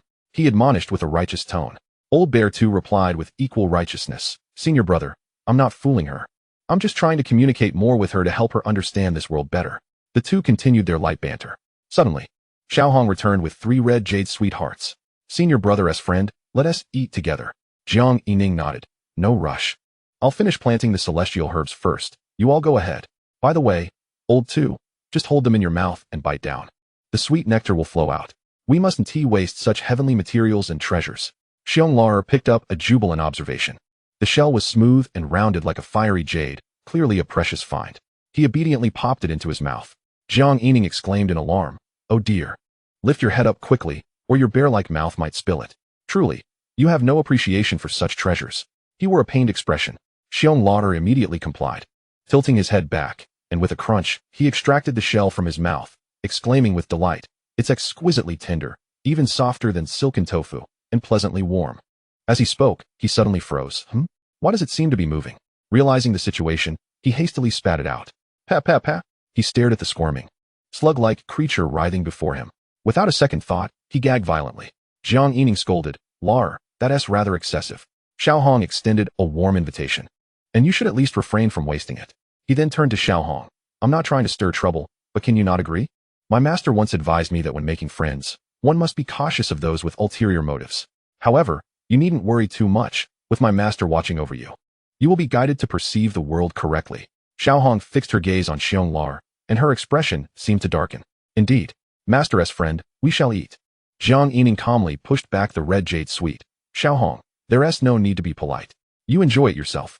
I've been consumed with thoughts of matters on the mountaintop and have lost my appetite. As he spoke, he offered a sprig of red spicy grass. Here, eat this with the red spicy fairy grass. Don't mind my master. He then called over to Xianxiaaudiobooks. All right, Lar, come over and record the weight. A bear of your size, still picky about food.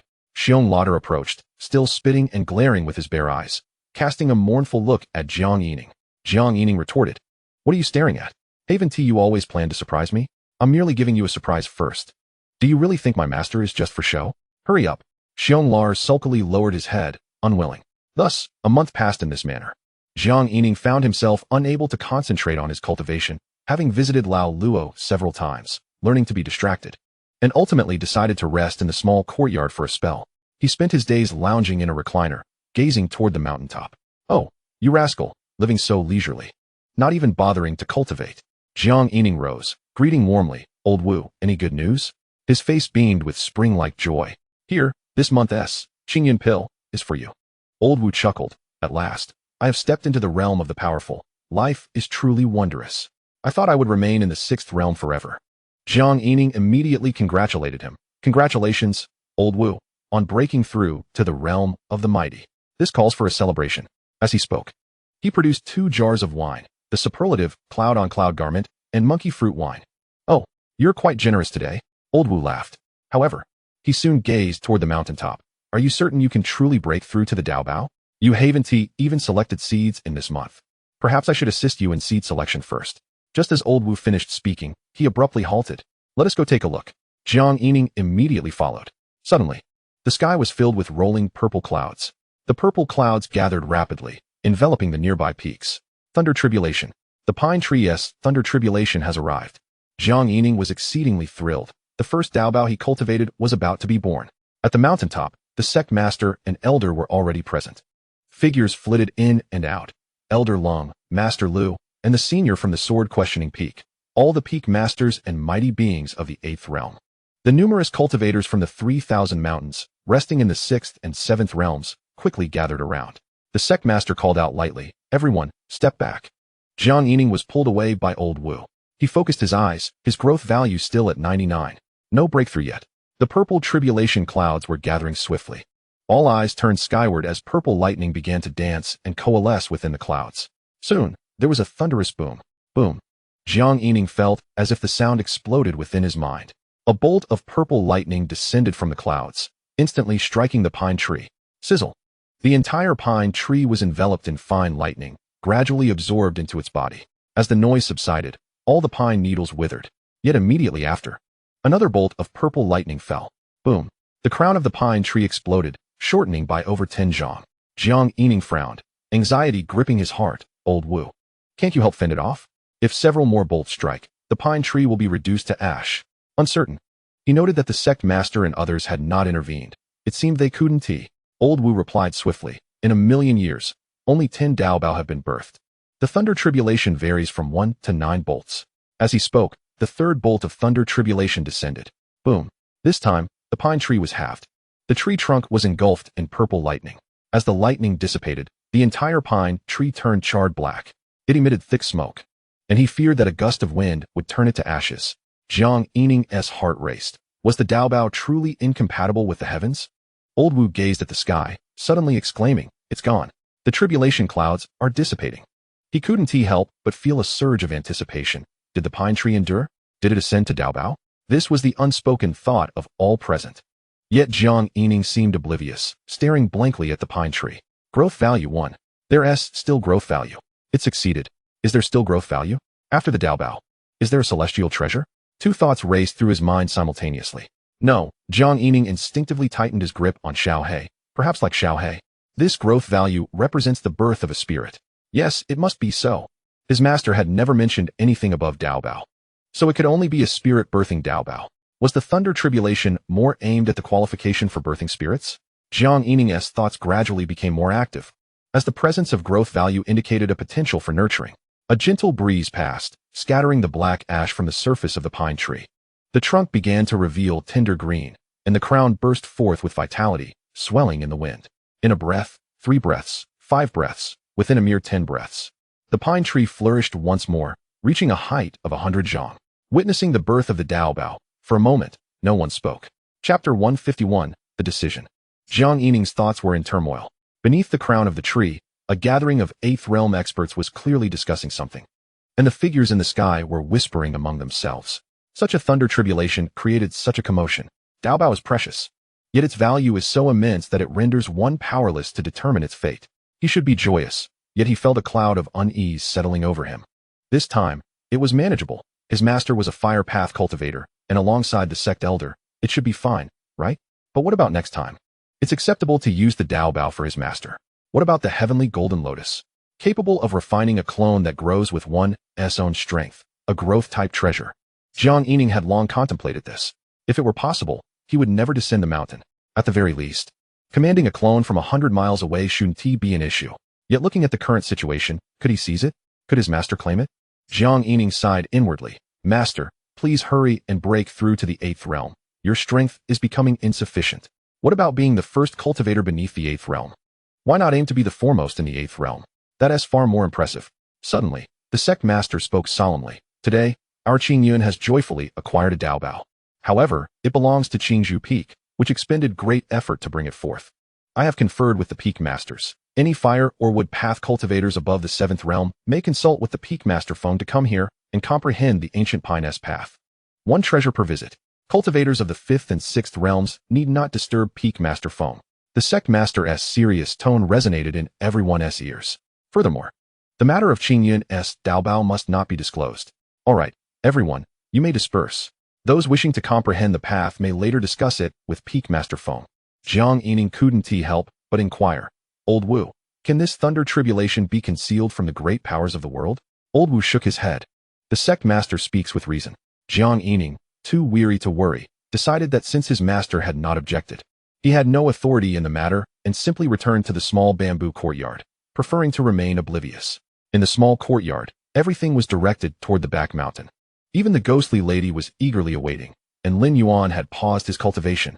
Upon the return of Jiang Yining, the young girl immediately spoke. Master Daxian, what has happened to our Qingzhou Peak? Jiang Yining replied with a bitter smile. Wouldn't it be better for you to go and see for yourself? The girl nodded. I took a distant glance on my sword and saw only the Grand Masters, so I hurried away. I noticed that the large pine tree at the summit was struck by lightning. Jiang Yining acknowledged. Does Daobao know? The pine has transformed into Daobao. Old Xiong, ever the sycophant, chimed in. Master brother, surely I have some credit in this matter. Have you mentioned to the great respect that I toil daily, diligently spreading fertilizer across the mountains? Xiaobai flapped her wings. Master brother, will the little cranes still be able to reside in the treetops? Eri, take this wicked one to inspect our territory. The courtyard erupted into a clamor. Just then, several figures descended into the courtyard. Master, Uncle Long, Grandmaster, Master Wan, Old Wu. Instantly, the courtyard scattered in all directions. Young one, not bad. The Grandmaster offered a look of approval first. Jiang Yining felt a surge of trepidation. Master, it is merely luck. With an abundance of treasures, one is bound to encounter opportunities for further growth. Ultimately, it is still due to the enlightenment of Master and Old One that I have benefited. I have not contributed at all. Grandmaster Chong chuckled. Let us set that aside for now. There are no outsiders here. I see you still have a golden lotus yet to devour. Do you believe there is a chance it might evolve into Daobao? Jiang Yining glanced at his master before hesitating. Master, I suspect it might be the heaven-seizing golden lotus. Perhaps during its transformation into Daobao, it will sprout a golden lotus. This matter could not be avoided, so he chose to speak candidly. Feng Yuqin immediately reassured. Rest assured. Your master is too great a person to covet the possessions of a junior. The Grand Master smiled and shook his head. The heaven-seizing golden lotus can nurture a clone. To be frank, it would be somewhat wasteful for young Jiang to utilize it. Jiang Yining felt a twinge of indignation. The Grand Master continued. Your master is not mistaken. I can safeguard 1 or 2 Daobao, but if it extends to 3 or 4, Qingyun can manage that as well. As our treasure-seeking mouse of Qingyun, Master Wan, and Uncle Lung are all here to support you. I have heard that a small batch of millennia-old red spicy grass has recently been produced. Jiang Yining promptly replied, Indeed, it is thanks to Master S, Sun Essence Phoenix Flame. He then produced 40 stalks of millennia-old spicy grass. By the way, Old Wu, I have yet to deliver this month's batch to you, and I've managed to cultivate a few more millennia-old ones this month. He then earnestly added, I hope Master Wan can research a Qingyun number 2 pill. This would allow me to contribute indirectly to Qingyun. After a brief pause to emphasize his intention, Grandmaster Chong chuckled. You rascal. Your master is indeed domineering, yet she has taken in such a tactful disciple. Feng Yuqin huffed. What do you mean by domineering? Jiang Yining quickly clarified. Indeed, it is all thanks to Master S' excellent guidance. She has taught her disciples to always remember Qingyun and never to abandon the aspirations of Qingyun. Grandmaster Chong, with a smile, interrupted. Let us not digress. Tell me more about the golden lotus on the mountain. Do you truly believe it can become Daobao? Jiang Yining shook his head. I am uncertain, but I sense its growth has yet to cease. Perhaps there is a chance. Grandmaster Chong pondered for a moment before stating.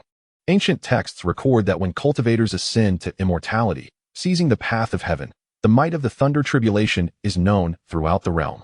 Although Daobao lacks sentience and does not seize the path of heaven, it still embodies the essence of heaven and earth's creation. While its thunder tribulation may not compare to that of an immortal, within Daqing, if there are other formidable beings of the 7th realm or above, they too will sense it. Not to mention, if there are any hidden powers from demonic sects or wandering experts from other sects. The news of Qingyun's emergence of Daobao will not remain concealed. Even if it is not known to all, it will certainly circulate within smaller circles. Jiang Yining listened quietly, understanding that the Grandmaster had his reasons. Grandmaster Chong continued, if the golden lotus, truly can become Daobao, your master will help shoulder the burden. In succession, Qingyun can also bear it. However, if there are further Daobao in the future, Qingyun must be given an explanation. Possessing treasures can be a crime. Do you understand? Jiang Yining nodded. Grandmaster Chang regarded him. If you indeed possess such capability, at most 3 items. Beyond that, Qingyun will need to trade with the 10 great sects. Jiang Yining immediately declared, after the heaven-seizing golden lotus, if I can cultivate any further Daobao, I will leave all matters to master to handle. To contribute to Qingyun is what I desire most. For now, he could not concern himself with the distant future. He would first seize the immediate opportunity. Who could say what the outcome might be? Perhaps Daobao would not materialize. At the very least, he could trade it for numerous treasures. And perhaps gain a share for himself, hastening the formation of the Wanjian gang. Grandmaster Chang's words, instead, brought a sense of reassurance to Jiang Yining. Grandmaster Chang nodded. Very well, but let me emphasize, Daobao is not as plentiful as cabbages. It depends on chance. However, your master sees great potential in you, a unique treasure-seeking mouse. Persevere. One day, Qingyun may very well pass into your hands. Jiang Yining nodded, appreciating the motivational words, and found himself invigorated. After a round of pleasantries, they finally awaited the departure of the others. Jiang Yining hastily pulled his master aside. Master, could you please ask those at the mountain summit to disperse? Master One has also been waiting for a while, as have other powerful beings eager to comprehend the ancient pine path. They should take a pause. Without waiting for Feng Yuqin to inquire, he continued, I feel there is a possibility of spiritual emergence. When Little Black achieved spiritual emergence, it was under similar circumstances. I cannot articulate it well, but it feels quite extraordinary. Thus, I wish to try again. It is inconvenient with others present. He could not explain the matter of growth value, so he used Little Black as an excuse. Feng Yuqin furrowed her brow, saying little, and took to the skies, heading towards the summit. Moments later, she returned, and Jiang Yining quickly joined his master at the mountaintop. Jiang Yining began to closely observe the ancient pine. The trunk was adorned with irregular, pale yellow patterns. Aside from a hint of tender green, it appeared largely unchanged. He knocked on the trunk. Thud, thud, thud.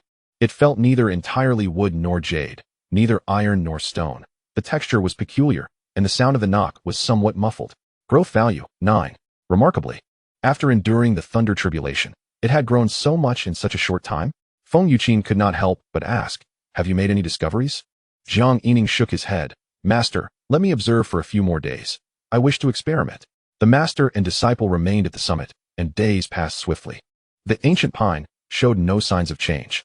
Jiang Yining attempted various cultivation methods, yet none bore fruit. Perhaps it was simply time to let things be? Yet he felt a lingering dissatisfaction. Master, what if you tried dripping a bit of your blood? When Little Black ascended to spirit, it absorbed a significant amount of my essence. Feng Yuqin furrowed her brow for a moment before responding. You previously inquired about the path of self-seeking. Due to my Jinwu Jihua Feng, divine body, I am attempting to practice the path of integration.